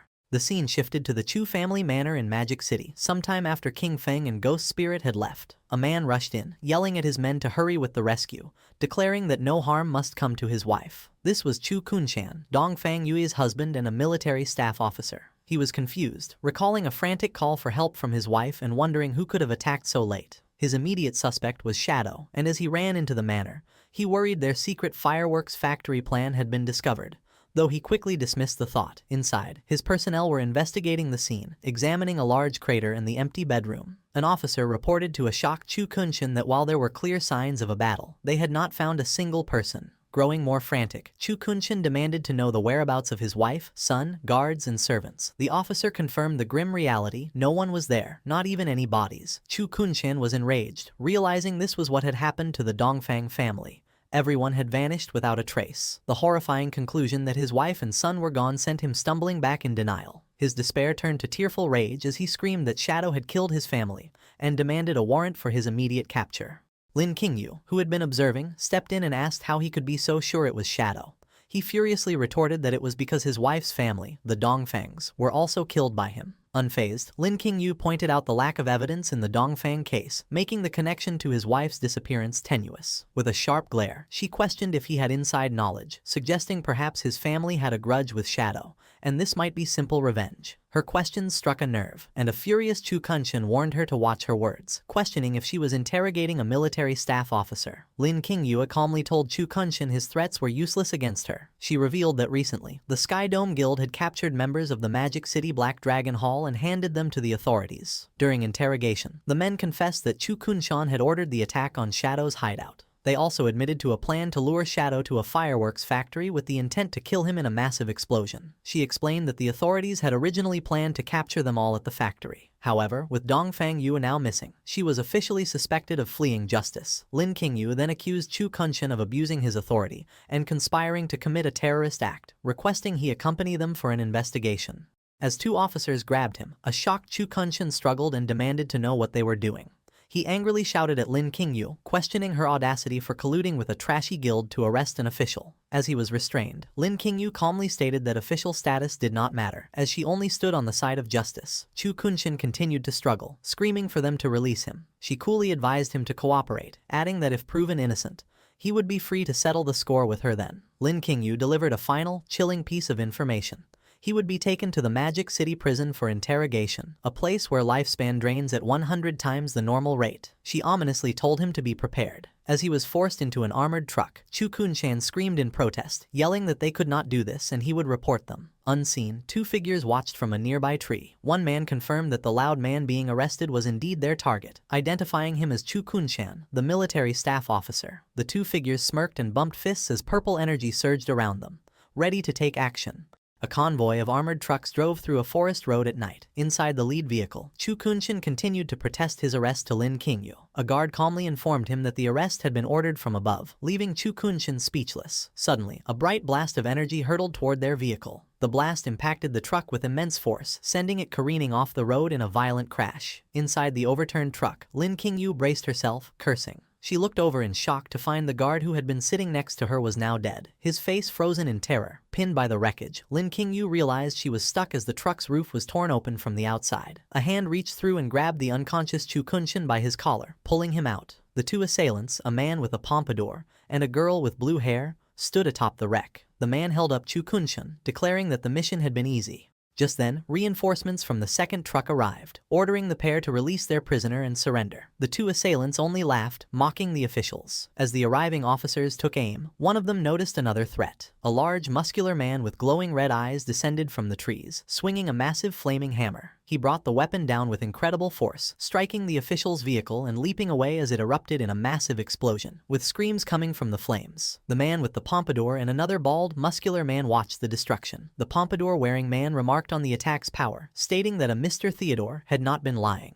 The hammer-wielding attacker landed amidst the fiery wreckage as orbs of lifespan floated up from the fallen officers. He laughed maniacally, reveling in the power of his attack and the joy of killing the official dogs of Great Zia. The muscular man with the hammer stood amidst the fiery wreckage, gloating over a glowing card he held. He boasted that the card from a Mr. Theodore had multiplied his attributes by 5, giving him the power of a level 50 player even though he was only level 10. He complained that the slain officers had dropped very little lifespan. The man with the pompadour dismissed the loot, reminding him their real reward from Mr. Theodore would be 1,000 years of lifespan. Inside the overturned truck, an injured and tearful Lin Qingyu looked out. She thought to herself that with Mr. Theodore's help, they could soon kill Shadow and avenge Qian Shishi. As the attackers prepared to leave, the girl with blue hair suddenly told them to wait. With a sinister smile, she announced she could sense a little mouse still hiding inside the truck. Lin Qingyu, concealed within the wreckage, realized she had been discovered. She hurled a massive fireball at the already destroyed truck, causing a second, larger explosion. She declared with a smirk that no official dogs would be left alive. As the group walked away, the woman complained that they were still thinking about Qian Shishi, asking if she was not beautiful enough. The man with the pompadour laughed, explaining that while she was cute, Qian Shishi had been an old partner, and it was their tradition to help her get revenge. With that, they departed into the night. Hidden behind a tree, a naked and battered Lin Qingyu watched them go. She realized the attackers were remnants of the Alice Guild. Her passive skill, killing intent perception, confirmed they had been sent by a man named Theodore to capture Chu Kunshin. Understanding her squad had been wiped out, she knew she must report this immediately. Having left the real world, Shadow had brought Ghost Spirit to the Tower of Divine Authority, located within the ruins of Magic City. He explained to a surprised Ghost Spirit that the NPC guarding the tower was known as Old Mom, but her true name was Queen Vier of the Waning Moon. Shadow elaborated on her tragic past. Vier had witnessed the brutal murder of her son and daughter. The trauma had driven her mad, and she now lived under the delusion that her children were still alive, often giving players impossible quests. He revealed that there was a way to exploit her delusion. If a young man and woman entered the tower together, Viger would mistake them for her long-lost children. This made the challenge significantly easier and improved the rewards. Shadow then instructed a horrified Ghost Spirit that when they entered, she must immediately call the NPC Mom, explaining this was why she had earned her nickname. He told her to focus on that while he handled the rest. Hesitantly, Ghost Spirit agreed, and they walked towards the tower's large glowing doors. Inside, a path of light led them to Viere, who appeared in a starry, ethereal space. With tears of joy she welcomed them, calling them her children and asking if they had returned for the Divine Authority book. Playing along, Shadow confirmed that was why they were there. Addressing her as Mom, Ghost Spirit, embracing her role, began to cry,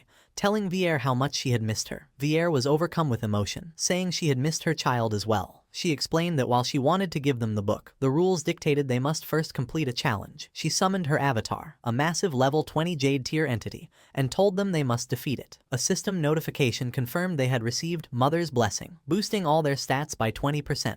Before Ghost Spirit could react to the boss, 3 shadowy figures suddenly appeared around her. These were the clones from Shadow's Shadow of Sorrow skill. In an instant, the clones unleashed a devastating flurry of slashes, inflicting hundreds of thousands of points of damage and obliterating the avatar in a single moment. The system announced the challenge had been successfully completed, leaving Ghost Spirit utterly stunned. She exclaimed in disbelief at the instant kill and the impossible appearance of 3 shadows. The battle ended in a blinding flash. Ghost Spirit stood behind King Feng, stunned. She marveled at his technique, summoning 3 clones for an instant kill, and wondered how powerful he truly was. Queen Vilni descended from the sky, still trapped in her delusion. She looked down at them gently, calling them Alan and Anna, and praising their strength. She floated to Ghost Spirit and handed her a stack of glowing blue books. Calling her little Anna, Vilni offered her all 9 of the divine gift books she had. Ghost Spirit played along, hugging the NPC and crying as she thanked Mom. King Feng watched with a somber expression. He knew Vilni gave everything to her children. In the past, many players had exploited this, demanding items until she used up her own lifespan to create them and died. Vilni then turned to King Feng, asking if he wanted anything. King Feng requested the divine book of the communication bracelet. Vilni looked apologetic, admitting she did not have one, but she immediately offered to use her own lifespan to create one. As the book materialized, a system window showed King Feng had obtained it but paid 150 days of lifespan. Vilni smiled warmly, touched that her son had given her lifespan instead of letting her drain her own. King Feng told her to keep the lifespan and turned to leave. Vilni bid them a safe journey, telling Anna that if she encountered danger, she should stay by her brother's side for protection. Hearing this, Ghost Spirit looked at King Feng and blushed, thinking he was a suitable age to be her older brother. She ran to catch up and playfully asked if she should call him master or brother in the future. King Feng stopped and turned with a terrifying glare, his eyes glowing. He coldly told her she could call him anything except brother. Ghost Spirit was shocked by his harsh reaction. As he walked away, she awkwardly agreed, wondering why he had rejected the title and if he had a tragic past connected to the word. Captain Anu contacted Shadow via voice chat, asking to share his friends list. Shadow was confused, so Anu explained. A serial killer has appeared in Zhonghai City with 7 victims, and rumors are spreading that Shadow is the killer. She explained the victim's time of death matched Shadow's login times. The killer was meticulous, leading many to suspect him.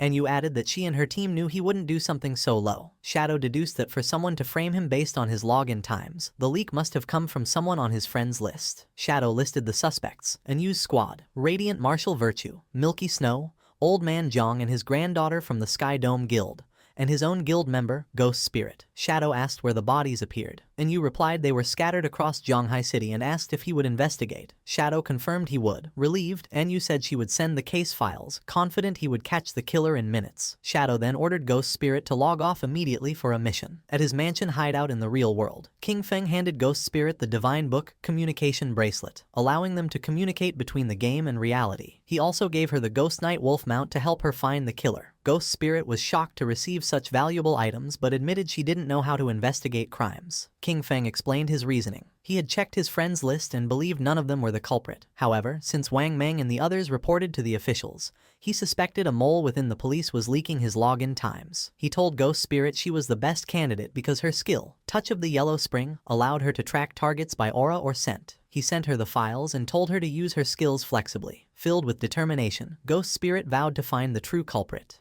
Meanwhile, in a hotel in Magic City, Tony and the blue-haired girl threw the bound Chu Kunshan onto the floor. Tony announced to a man in the shadows that he had brought the person. A bald older man smoking a cigar turned around. He praised Tony for a job well done. Chu Kunshan, terrified, recognized him as Mr. Theodore from the embassy. Theodore smiled chillingly, glad that dear Chu remembered him. He claimed he couldn't bear to see Chu suffer injustice, so he asked his friends to rescue him. Sweating, Chu Kunshan pointed out that these friends were wanted criminals. He asked Theodore if his true intention was to deal with Shadow or the Great Xia government. Theodore laughed, asking if there was a difference, noting the officials and Shadow were close allies. Chu Kunshan ranted about the injustice. His wife and son died, yet the authorities arrested him, a military officer, instead of Shadow. He looked up at Theodore, acknowledging he wasn't saved for free and asked what he wanted him to do. Theodore calmly replied that his divination pointed to Chu, telling him Chu could help find something he desperately wanted. He then asked what Chu's profession in the game was. Chu looked confused, but then he realized why he was valuable. He lowered his head and revealed his secret. He held the only hidden class in the priest system, the Feng Shui Master. He explained his skills. Yin-Yang Harmony let him manipulate enemy emotions and deal extra damage to ghosts, and Ley Line Perception could find treasures and monsters. Chu lamented that his hidden class was only a support role, not much help in a direct fight against Shadow. Suddenly, a sinister glint appeared in Chu's eye, and a yin-yang symbol materialized as he activated his yin-yang harmony skill. Immediately, the effects took hold of Theodore's subordinates. Tony and the bald muscular man began to argue violently. The argument instantly escalated into a savage brawl. Chu watched coldly, explaining that under his skill's influence, they would fight to the death, though it was ineffective against enemies more than 5 levels higher. Theodore watched with amusement, laughing and clapping. He praised Chu, saying finding him was the right choice. Then, he pulled out a magical tarot card glowing with blue flames and commanded his men to stop fighting, remarking that infighting was bad. Theodore cast the card, unleashing a spell called Moon God's Purification. A massive beam of blue light descended from a spectral moon, enveloping the two brawling men. The light washed over them, instantly purifying the negative emotional effects from Chu's skill. Tony and the bald man collapsed, unconscious. The blue-haired girl, Mei Jing, laughed, commenting on how strong Mr. Chu's skill was. Theodore ordered her to heal them. Chu Kunshin watched in sweat-drenched terror. He was shocked because his powerful skill shouldn't be removed by ordinary purification. He stared at Theodore in fear, wondering about his class. Theodore spread his arms wide, formally welcoming Chu to their group. As he sat surrounded by magical energy, it was revealed that Theodore also held a unique hidden class in the priest system, the Diviner. His class allowed him to draw different cards to perform divination, enhancement, purification, and teleportation, and his cards could be given to others to use once. On the streets of Zhonghai City, Ghost Spirit was crouching, using her skill, Touch of the Yellow Spring. A red aura emanated from her fingertips as she sensed a trail. She declared that she had found the killer's aura. The trail led off into the distance, and Ghost Spirit pointed the way for her mount, the Ghost Night Wolf. She told the wolf to move out, mounting the beast as they dashed through the empty city streets, following the Crimson Trail. The scene shifted to a high-rise apartment, King Feng's former residence, where a knock was heard. Inside, Xiao Yu opened the door with a bright, expectant smile, greeting the visitor as Mom. Standing in the doorway were a middle-aged woman in a suit and a tall, white-haired man, also in a suit. Xiao Yu excitedly asked if the man was there to buy the house, praising the woman for finding a buyer so quickly. However, the woman looked apologetic and corrected her. She explained this was not a buyer, but a diviner she had hired to help find Xiao Yu's brother. The white-haired man adjusted his tie and introduced himself as Diviner Ren Tu.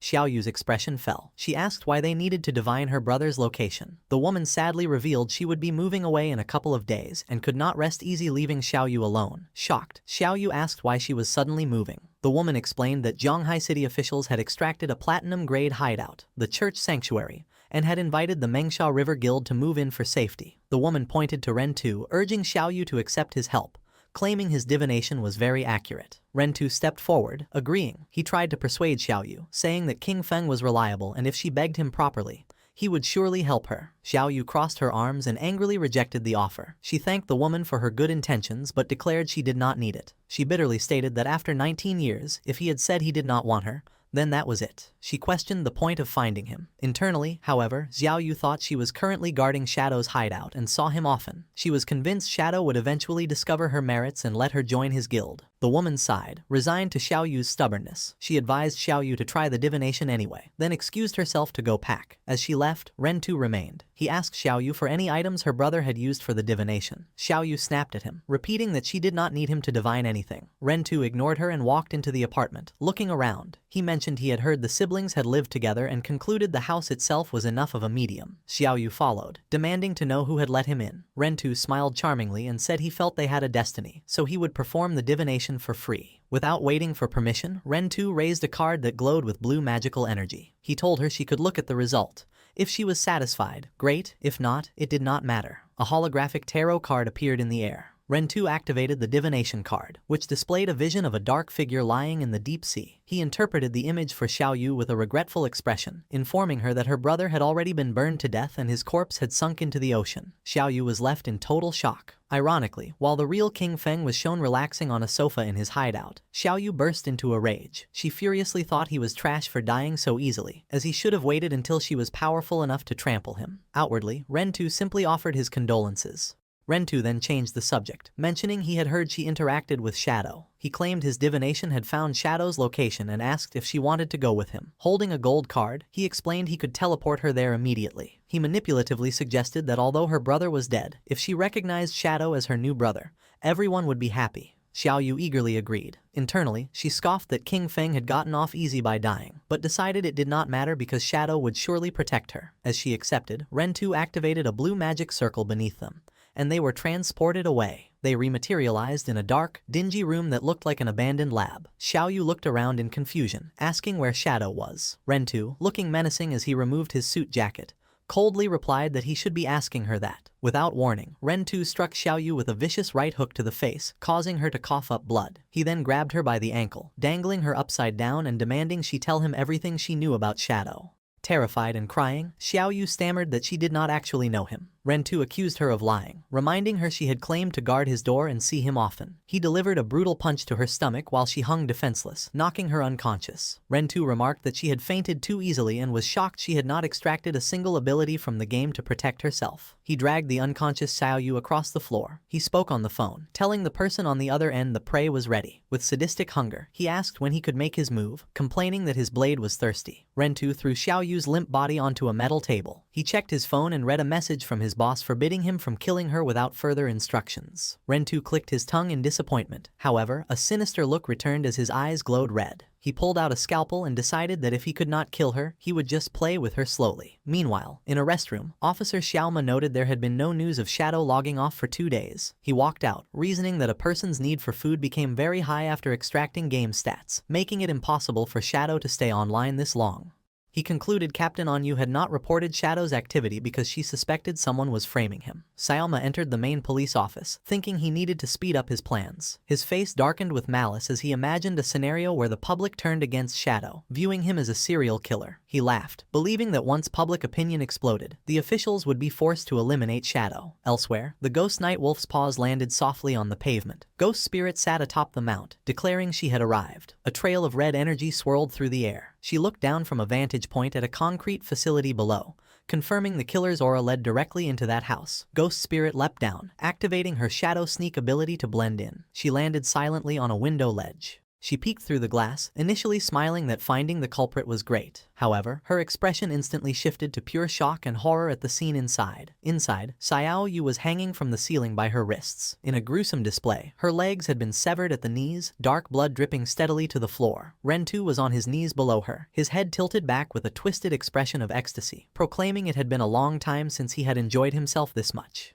The system informed Xiao Yu her log-out request had failed because she was in a combat state. Tears streamed down her face, realizing there was no escape. She hung from the ceiling by her wrists. Her legs had been severed and wrapped in crude bandages. She screamed in agony while Ren Tu laughed maniacally below. She couldn't understand why this was happening. She only wanted to sell a house, yet had fallen into this hell. She felt death approaching. Consumed by despair, she cried out for anyone to save her. In her darkest moment, an image of her brother, King Feng, appeared in her mind. She thought if King Feng were here, he would save her. She cursed her brother, wondering why he had to die and leave her alone. Suddenly, a bright green light enveloped her broken body. She watched in confusion as magical energy began knitting her flesh back together. She realized someone was casting a healing art. For a moment, hope filled her eyes, believing someone had come to rescue her. However, Ren Tu looked up with a twisted grin and introduced himself again. He revealed his game ID was Human Butcher, and his profession was a priest. He walked toward her, bathing in the green light of his own healing spell. With sadistic calmness, he told her not to worry, assuring her he wouldn't let her die so quickly. He covered his face and laughed uncontrollably, explaining his sick philosophy. Playing with prey to the extreme and killing them slowly was the only way to have a wonderful experience. That was why he chose to be a priest. The torture wasn't over. Ren Tu looked at the terrified girl and announced he would rip off her chest next. The terror was too much for Xiao Yu. Her eyes rolled back, foam formed at her mouth, and she fainted. Ren Tu looked disappointed that she had passed out so easily, mocking her for being such a weak girl. Suddenly, Ren Tu sensed danger, his expression changing to shock as he dodged a fast-moving object. A cloaked figure with glowing purple eyes descended. Ghost Spirit. She used her Blade of the Underworld skill, sending a glowing energy ribbon that pierced Ren Tu, suspending him in the air. With a cold expression, she glared at the captured killer. She demanded to know why he had framed Shadow for his crimes. Ren Tu activated his healing art, looking arrogant, believing he was in control. His confidence was cut short as the ribbon wrapped tightly around him, immobilizing him. Ghost Spirit descended with terrifying speed, grabbing the killer by the throat and smashing him down. She pinned Ren Tu against the cracked wall, threatening to saw off his legs if he didn't confess everything. Terrified and defeated, Ren Tu stammered that he would tell her everything. The scene shifts to the desolate Zhanghai City ruins. Captain Anyu, Wang Meng, and Little Black were having a serious discussion. Anyu noted that since they stopped reporting Shadow's login times, no new murders had occurred, proving someone was trying to frame him. Little Black angrily defended Shadow, arguing a powerful expert like him wouldn't be a perverted serial killer. She reasoned if he killed someone, he would turn them to ashes, not leave bodies to be found.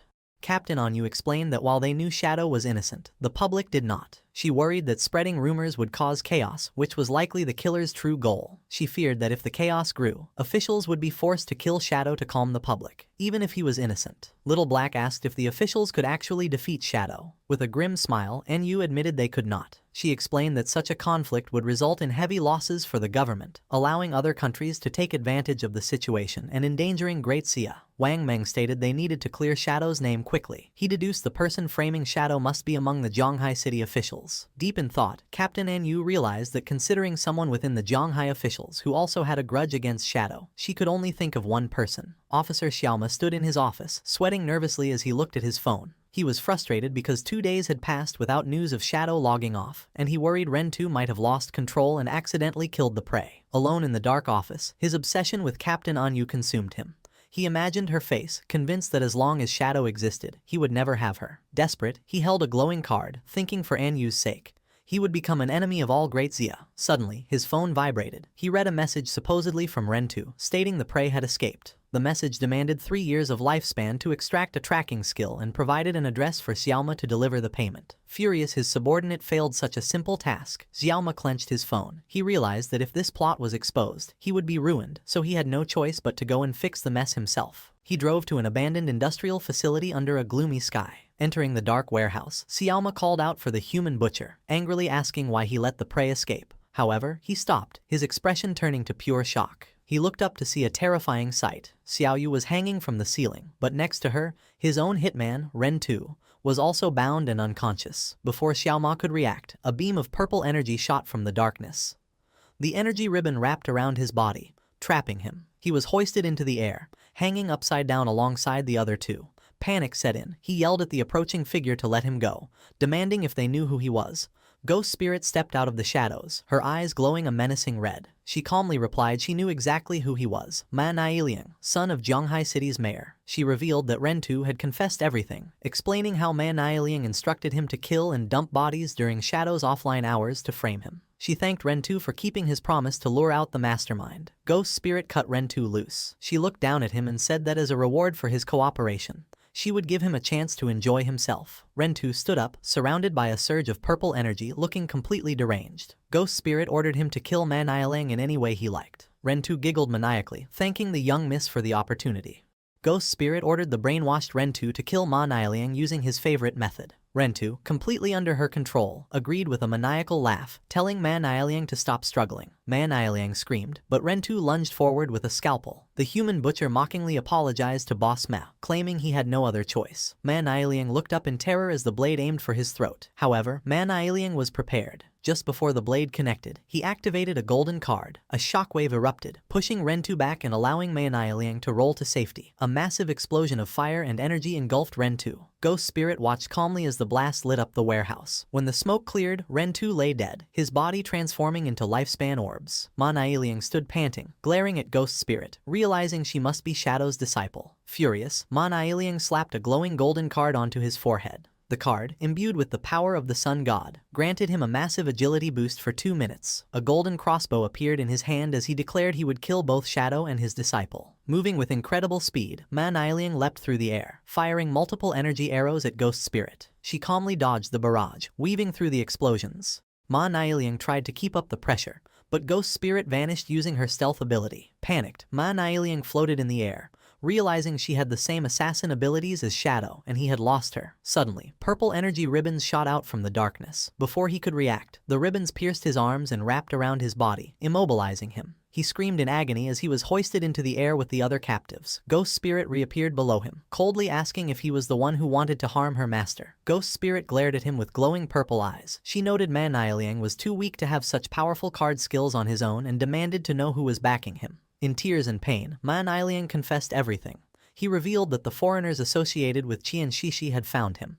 They gave him the cards and asked for his help to kill Shadow, promising a big shot, was backing them. Sobbing, Ma Nailiang claimed he didn't know anything else. He begged for his life, promising his father, the mayor, would give her anything if she let him go. Ghost Spirit simply turned her back, muttering he was too noisy. Behind her, the ribbons constricted violently, causing Ma Nailiang's body to erupt in a shower of blood, killing him. With cold red glowing eyes, Ghost Spirit walked away. She recalled her master's words, never let a single enemy escape. As she left, she looked back at Xiaoyu, still hanging from the ceiling, unconscious and legless. She pitied the girl but left her for the authorities to save, thinking her survival was up to her own fate. Soon after, police arrived following an anonymous tip. The officers rushed into the warehouse and were shocked by the scene, calling for a healer upon seeing the injured girl. They identified the bodies, Manhwa and an unidentified man, Ren 2. They noted the girl was in a coma but not in life-threatening danger. A captain shouted that there was a message. On the wall, 2 phones were embedded in the concrete. A message above stated the serial killings were committed by these 2 to frame Shadow. The evidence was in the phones, and the girl was a witness. It was signed, doing good deeds without leaving a name.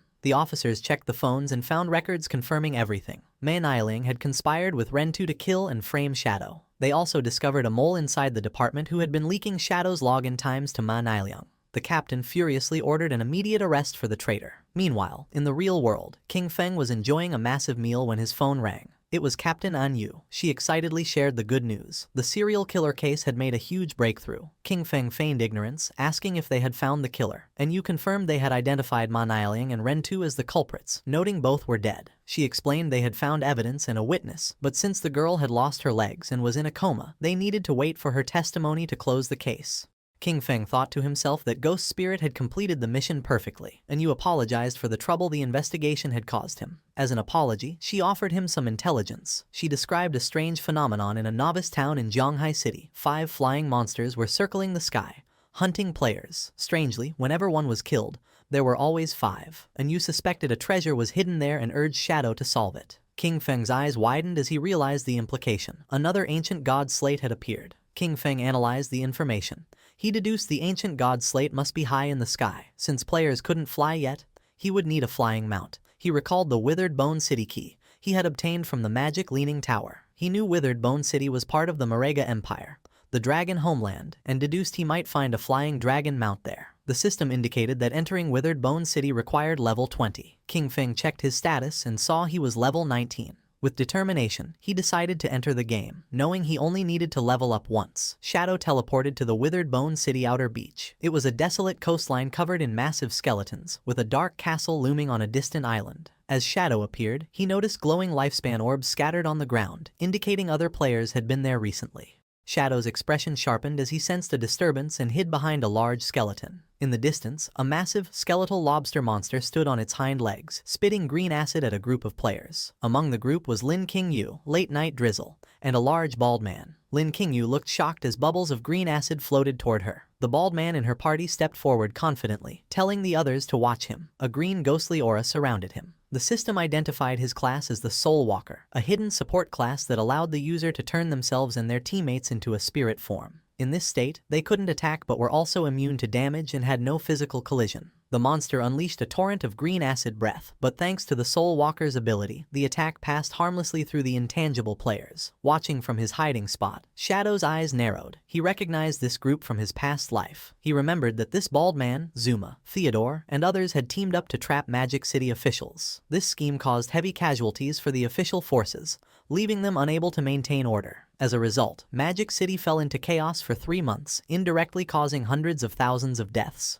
The battle with the giant skeletal lobster reached a critical point as the monster roared. Lin Qingyu, seeing the boss's low health, shouted a warning that it was entering its second phase. The monster then released a swarm of blue bubbles, which burst open to reveal a horde of smaller lobster monsters. The party was immediately overwhelmed. A party member with a shield struggled, complaining there were too many of them. Amidst the chaos, Lin Qingyu screamed at Zuma, the Soul Walker, to use his soul conversion ability to save them. However, Zuma simply turned his head away with a cold expression, ignoring his teammates' pleas for help. Lin Qingyu was shocked by this betrayal as the small lobsters bypassed the front line and lunged at her. The team's formation collapsed, and although she fired her dual weapons, she realized they could not hold the line. She shouted at Zuma one last time, asking what he was doing. But it was too late. The massive boss and its minions lunged at her as she fell. Terrified, she looked up as the monster prepared to devour her. Just as the monster struck, a blur of blue energy slashed through the air, cutting the creature into pieces. Shadow had entered the fray, moving with blinding speed as he unleashed a skill that instantly sliced through the swarm of small lobsters. He leaped over the stunned Lin Qingyo and landed with a devastating area of effect attack, a swirling vortex of dark energy that annihilated the remaining enemies. A system window appeared, confirming Shadow had killed the Jade-grade lobster boss and obtained a massive amount of experience, evolution points, and over 9 years of lifespan. As Shadow stood amidst the loot, Zuma looked on in total shock, realizing the famous Shadow had appeared. The confrontation took a violent turn. Shadow appeared instantly in front of the bald man, Zuma, glaring with intense killing intent. Before anyone could react, Shadow unleashed a swift strike, chopping off Zuma's head in a single motion. As the headless body collapsed, a system notification confirmed Zuma had been killed. His corpse dissolved into light, leaving Lin Qingyu staring in disbelief. She thanked Shadow for the rescue but questioned why he had killed their team member. Shadow glanced back with a cold, glowing eye and asked why the Magic City official team included a foreigner. Lin Qingyu explained that Zuma was hired as external aid because his class was key to defeating the boss,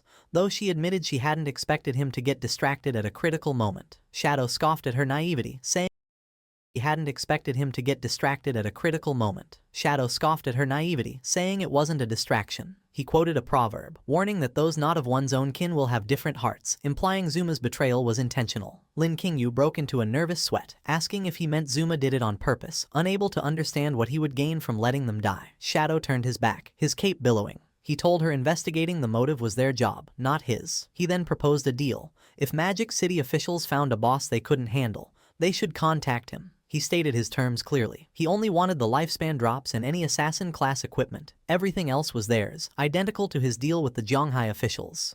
The surviving team members erupted in joy. Shadow confirmed the deal applied only to platinum grade bosses or higher, and he required full looting rights. Lin Qingyu, seeing the immense value, immediately agreed and prepared to message their exploration teams.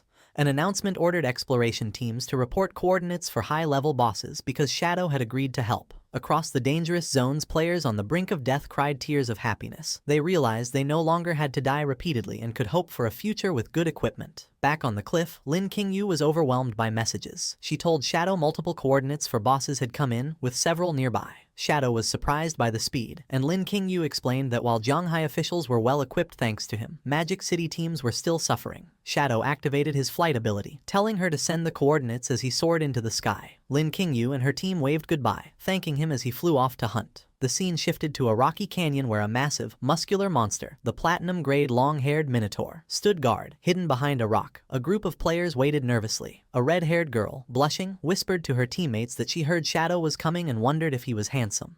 Her teammates were more skeptical. One player doubted Shadow could easily defeat a platinum-grade boss, arguing its stats were too high. His doubts were silenced in a fraction of a second. A colossal vertical beam of blue energy slashed down from the heavens, bisecting the Minotaur instantly and dealing over 300,000 damage. As the beast fell, a system notification confirmed the kill for Shadow, awarding him experience, evolution points, over 5 years of lifespan, and a platinum-grade assassin skill, Smoke Bomb. Shadow simply noted the Minotaur was dealt with and identified his next target in the east. The hidden party members were dumbfounded. The skeptical man screamed in shock, realizing Shadow had killed the boss in a second and left before they could even see his face. The red-haired girl was disappointed she missed him, but they were relieved to see the lifespan orbs left behind. They realized Shadow was a man of his word. He had taken the lifespan but left all non-assassin equipment. The scene shifted to another location. Without warning, massive white spikes erupted from the earth, sending a group of players flying. A terrifying Jade-grade boss, the noble's eldest son, Traitor Lulu, in dark lava armor, emerged with a giant flaming sword. A player shouted in panic, realizing they had underestimated the perception range of a Jade boss. The giant knight swung its flaming sword down at a terrified player. The player froze, thinking his life was over. Just before the blade could crush him, a streak of purple energy sliced through the air, chopping the boss's arm clean off. The player watched in shock as the massive arm and sword flew away. Shadow descended from the sky, unleashing his Shadow of Sorrow skill. 4 shadow clones appeared, surrounding the boss. In a blur of motion, they struck, dealing massive damage. The system confirmed the kill, awarding Shadow experience, evolution points, over 10 years of lifespan, and a Jade-grade skill, Merge into Darkness. The rescued players watched in awe, unable to comprehend that each Shadow dealt over 300,000 damage. They questioned if they were even playing the same game as him. One of the rescued players, blushing, declared that the gap between them and Shadow was like the distance between a human and a god, resolving to worship him. Having cleared the bosses, a system window notified Shadow he had reached level 20. As dark energy swirled around him, he remarked that farming bosses was the fastest way to level up. Suddenly, another notification chimed. The Natural Disaster Ancient God Curse slate was fully charged. Shadow's eyes glowed yellow with anticipation as he prepared to draw a new affix from the slate.